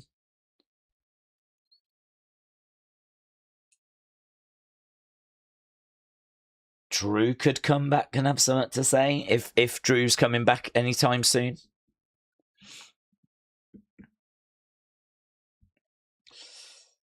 Days, I think the bigger question is what's next for Seth? That is a great question. He does feel a bit lost, doesn't he? Because, I mean, he was in the Vision, dealt with the Vision, then managed to get into, obviously, this match against Roman, has ended up taking an L. You know, where does he go next if this path to the World Championship is closed for him? Where does he go next? He ain't going to go to the mid-card and mix it up with Gable, but, I mean, I'm down for seeing that match. I'm down for seeing the match, but I don't expect that. Does he go the tag division? Does he go the tag division? Does he go the tag division with Roman? Roman, partnering up. He's had some work done, hasn't he? I haven't really noticed. He's had some work done on his arm. It's a lot more colour on his arm. Kevin, this is, by the way. Yeah, I don't know. Seth is going to be a tricky one. Okay, where are we? Maybe Seth takes some time off. Could return at the Rumble, said Who Dat Saints J.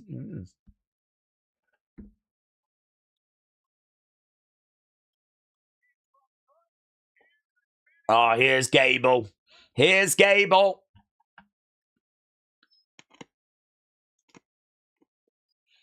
Chad Gable, Minnesota Maids. Let's go. Gable coming out.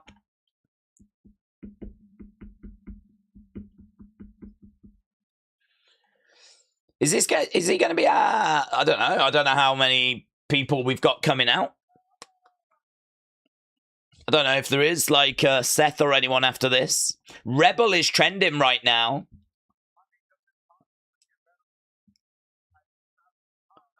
Does it get better than that?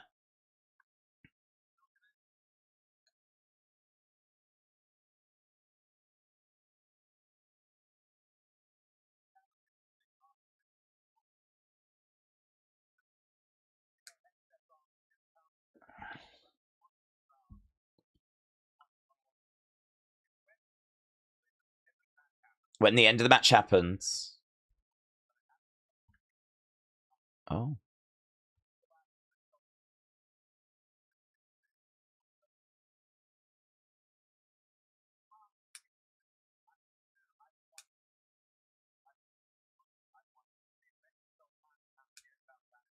He looks like he's going to get upset here, doesn't he, Gable?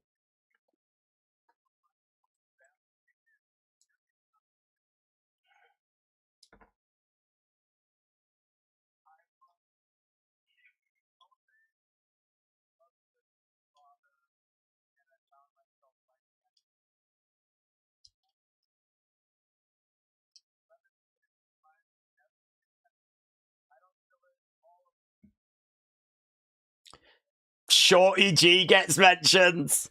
There's been some lows, says Chads.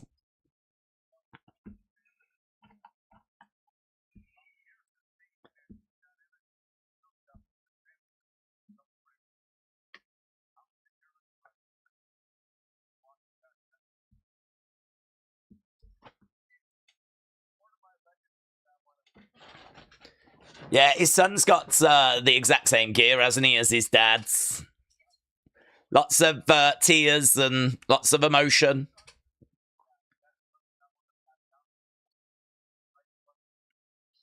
Oh, it's lovely, isn't it? Seth has been doing some stuff with ESPN Radio, and the NFL's coming up. Maybe he will take some time off. Yeah, I think the Seth question's really difficult. There doesn't strike me as like a really obvious direction there. I mean, again, you can always have, a Drew or whatever, but it doesn't strike me as a really obvious direction. So I think that there could be a bit of time off there. Chad just looking back then.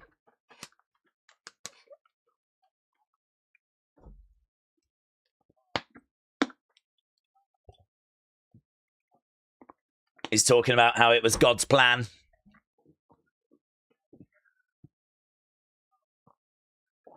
He's talking about AAA. He's talking about how magic it was. Yeah.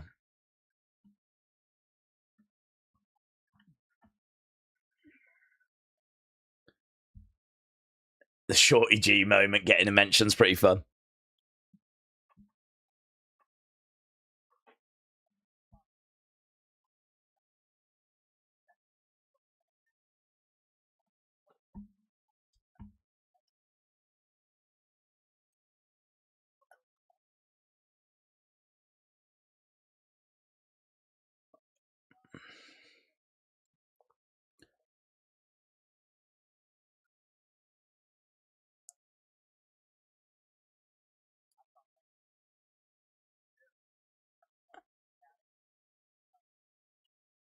He says that his favorite moment in his career was actually wrestling as himself, and then later in the day wrestling as El Grande, doing 2 shows in that day. And he said it felt like we were there or thereabouts, and then shoulder injury.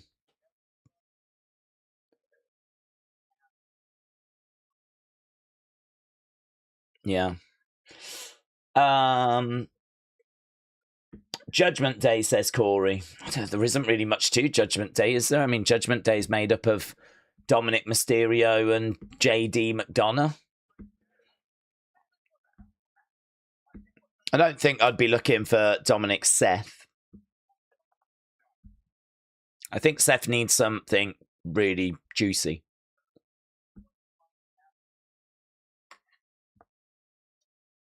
One of my favourite people in WWE is Penta, says Chads.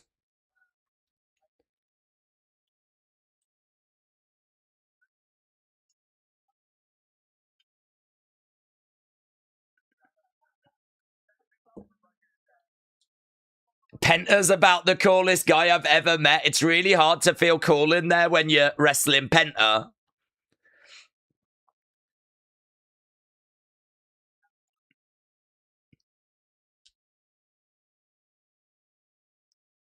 That's great. They're in Roland's hometown on Monday. Are they, Aki? Interesting. I mean, the fallout tomorrow of all of this is going to be really... That's the great thing about wrestling, isn't it? That, like, we've just had 2 great days, today especially. I brought it home, says Chad, and we don't have to wait that long. I mean, literally, we're back in less than 24 hours. 20 hours, pretty much. We'll be back doing another stream. Well, not even that. We got another one literally moments away when we do the breakdown. But Chad Gable, his interview has wrapped up. I don't know if there is anyone else that's going to be being interviewed here.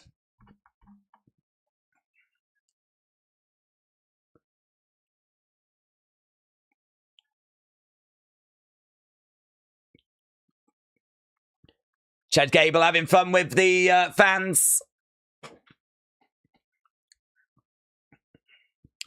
Okay, we got a shot of Minnesota.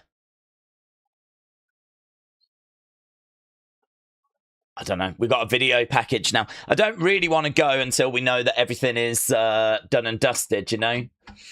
There's no point as though, I mean, we've been here for most of this post-show, but Could we get Face Becky back, do we think, said Liam? Yep, absolutely. Member stream will be great tomorrow with so many talking points, said Who Dat Saints J. Well, I just hope that the members that are around, I mean, we've seen a lot of members and a lot of people actually that don't join us on a regular basis this weekend. And I hope that they've been convinced at various times to join in the conversation and join us. And, you know, that's not just on, you know, the streams, but on the members side, whatever. I hope we see a great, you know, uptick with people that are going to want to kind of join what we do and join in the conversation. So I hope so. We always do a member stream on a Monday where we just, you know, say, listen, send your thought.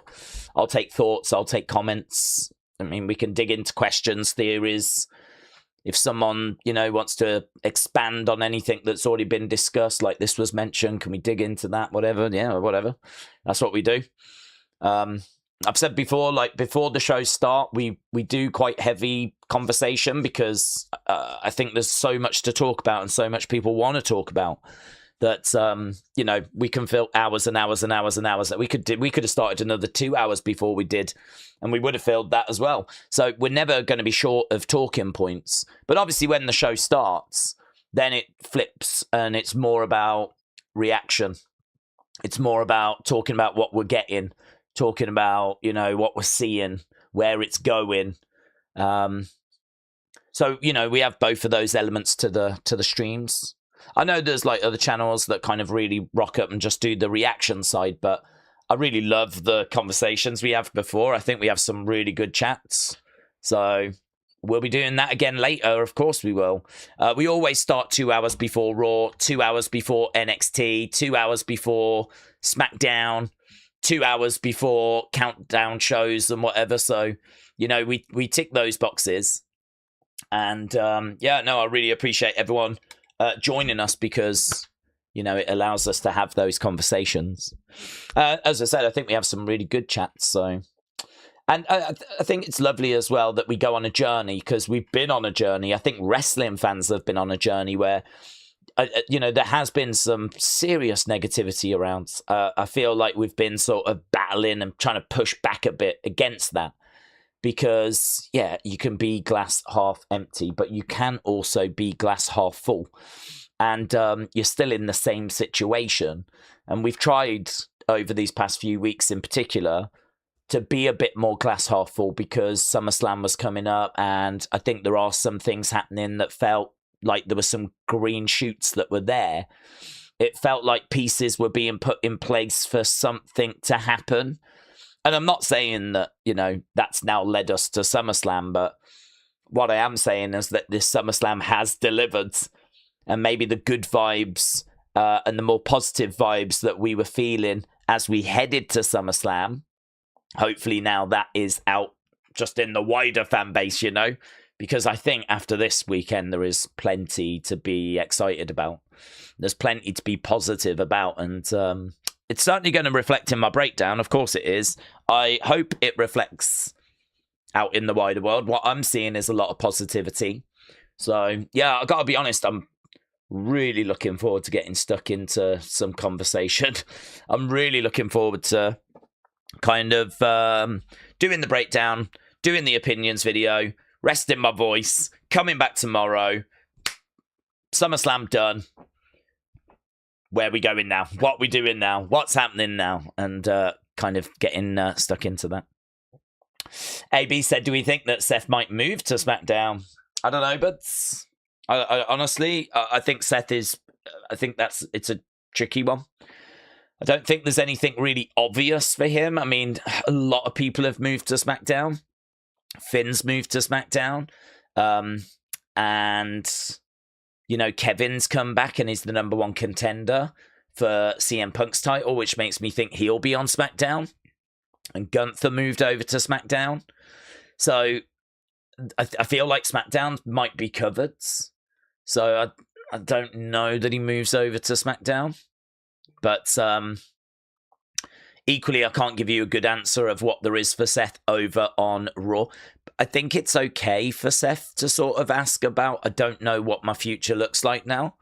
I don't know what the way forward is.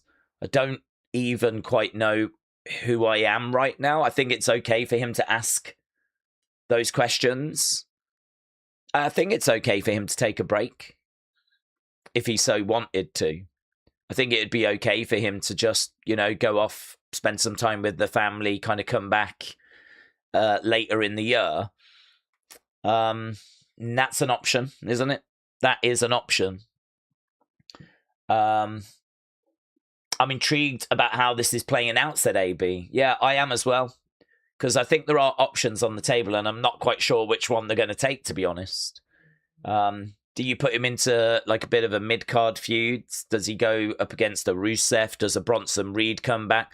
The only thing is, if a Bronson Reed comes back, you can do a Bronson Reed-Seth situation, but it is kind of dragging him back to the Vision, which I'm not really looking for.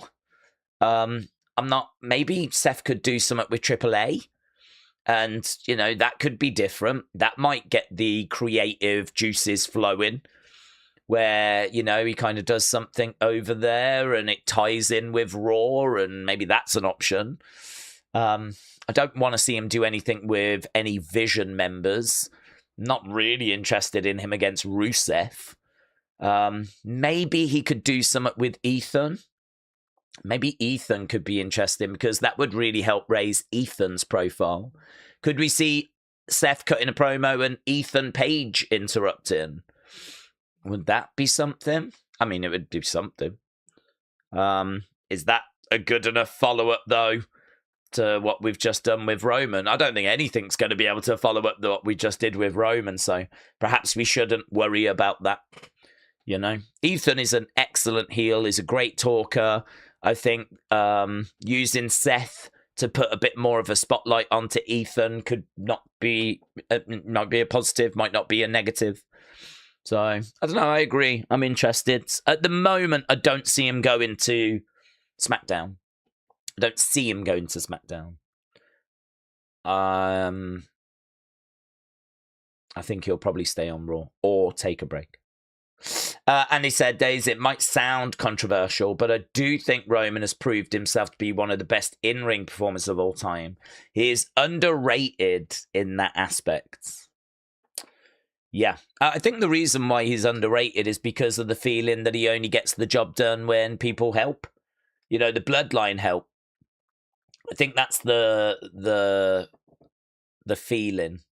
So, yeah, I think that's why he maybe is underrated in that department, because he never could quite get over the line unless the Usos got involved or Solo got involved. And I think actually it took away from his abilities of like what he can do. And actually, before that, he was someone that was getting divided opinion. He beats Undertaker, for example, and it's a terrible match. I actually don't think many of his WrestleMania matches kind of stand out that well. The WrestleMania 31 match was all right, but it's remembered more for Seth's cash-in. WrestleMania 32 with Triple H was all right. It's fine, but I mean, it's not really a match that I think people would class as like an all-time classic or anything. 33 against The Undertaker, of course. 34 is, again, a bit of a forgettable match with Brock, if my memory serves me correct. 35 is even more forgettable. I think it was against Drew. Very forgettable. Obviously it was the women that main evented that year. 36, he wasn't there because of illness. 37 is probably the one people remember outside of the Cody matches, because that is him taking on Daniel Bryan and Edge and the double stack pin, But I mean, that was an all right match, but I didn't love that match. So I don't know. I think that before in the big matches, there is maybe a little bit of a lack of bangers. Then you actually, and he does have some, right? If you look across his career. But I think when he turns heel and goes into the bloodline, then you've got the outside support, which probably takes away from, what he is actually able to do. But there are these moments now where he'll have a match like tonight, or he'll have a match like he did against CM Punk at WrestleMania. And you go, oh, no, actually, He's pretty sick, actually. I mean, I don't think it's a coincidence that this man might just have delivered 2 5-star classics at WrestleMania in the main event and SummerSlam in the main event, you know? That is pretty special.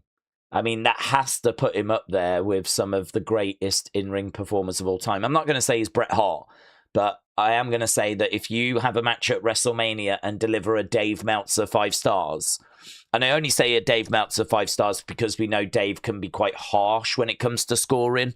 WWE, Undertaker against Shawn got 4.75, right? So to get Dave Meltzer to give you 5 stars, and it'll be very interesting to see if Meltzer gives this 5 stars. I think it's there or thereabouts. I think it absolutely could get it. I will be interested to see if he gives it the 5 stars. Then, wow. I mean, that is special. That is seriously special.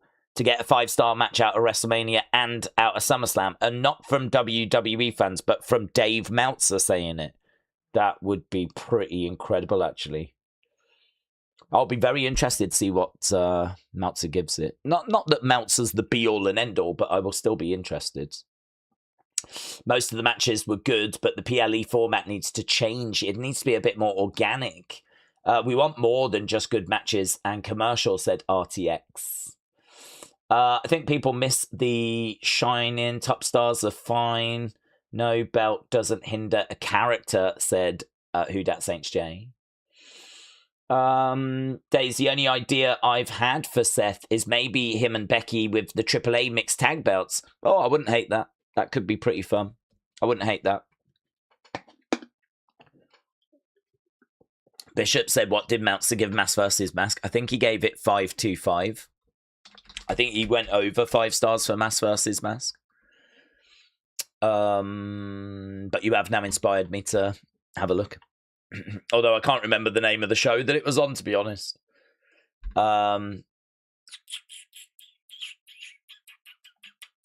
Mask versus Mask. Probably the best thing to do is search Chad Gable, isn't it? Search Chad Gable. Let's have a look and see. Chad Gable. Mask versus Mask. Oh, correction. 5 3/4 stars. So, knocking on the door to 6 stars, that one. I mean, it is it match of the year still? I think it is. I think I would take Mask versus Mask over Roman Seth, but I mean, if Dave Meltzer gives Roman Seth 5 stars, you get no complaints from me. No complaints from me. Okay, friends, I think we wrap it up there. We've clicked over into the 10-hour mark again for this stream. Come on. It's just what we do. And we obviously need to get to the breakdown. I want to try and catch people before they go to bed, although I'm sure people by this point might be sick of opinions, because I'm sure everyone's sharing their thoughts when it comes to this show, but we're going to do that as well. Why not? So appreciate everyone joining us. Appreciate everyone hanging with us. I hope you had a great time. I hope you found it informative. I hope you found it entertaining. I hope you had a laugh. I hope you enjoyed sharing in those moments with us as well. I certainly love watching wrestling with you guys. I love getting that instant reaction and seeing what people are saying. I love seeing the scores for the matches straight away. I mean, God, I couldn't do without this now, honestly. I just really couldn't do without what we do. So I'm very, very fortunate, very blessed, and I really do appreciate everyone's support.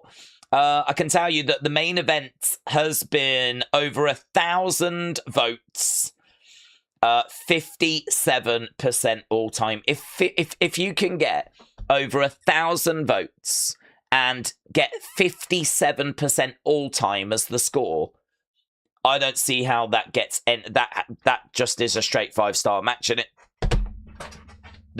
The masses have spoken. Over 1,000 people have spoken.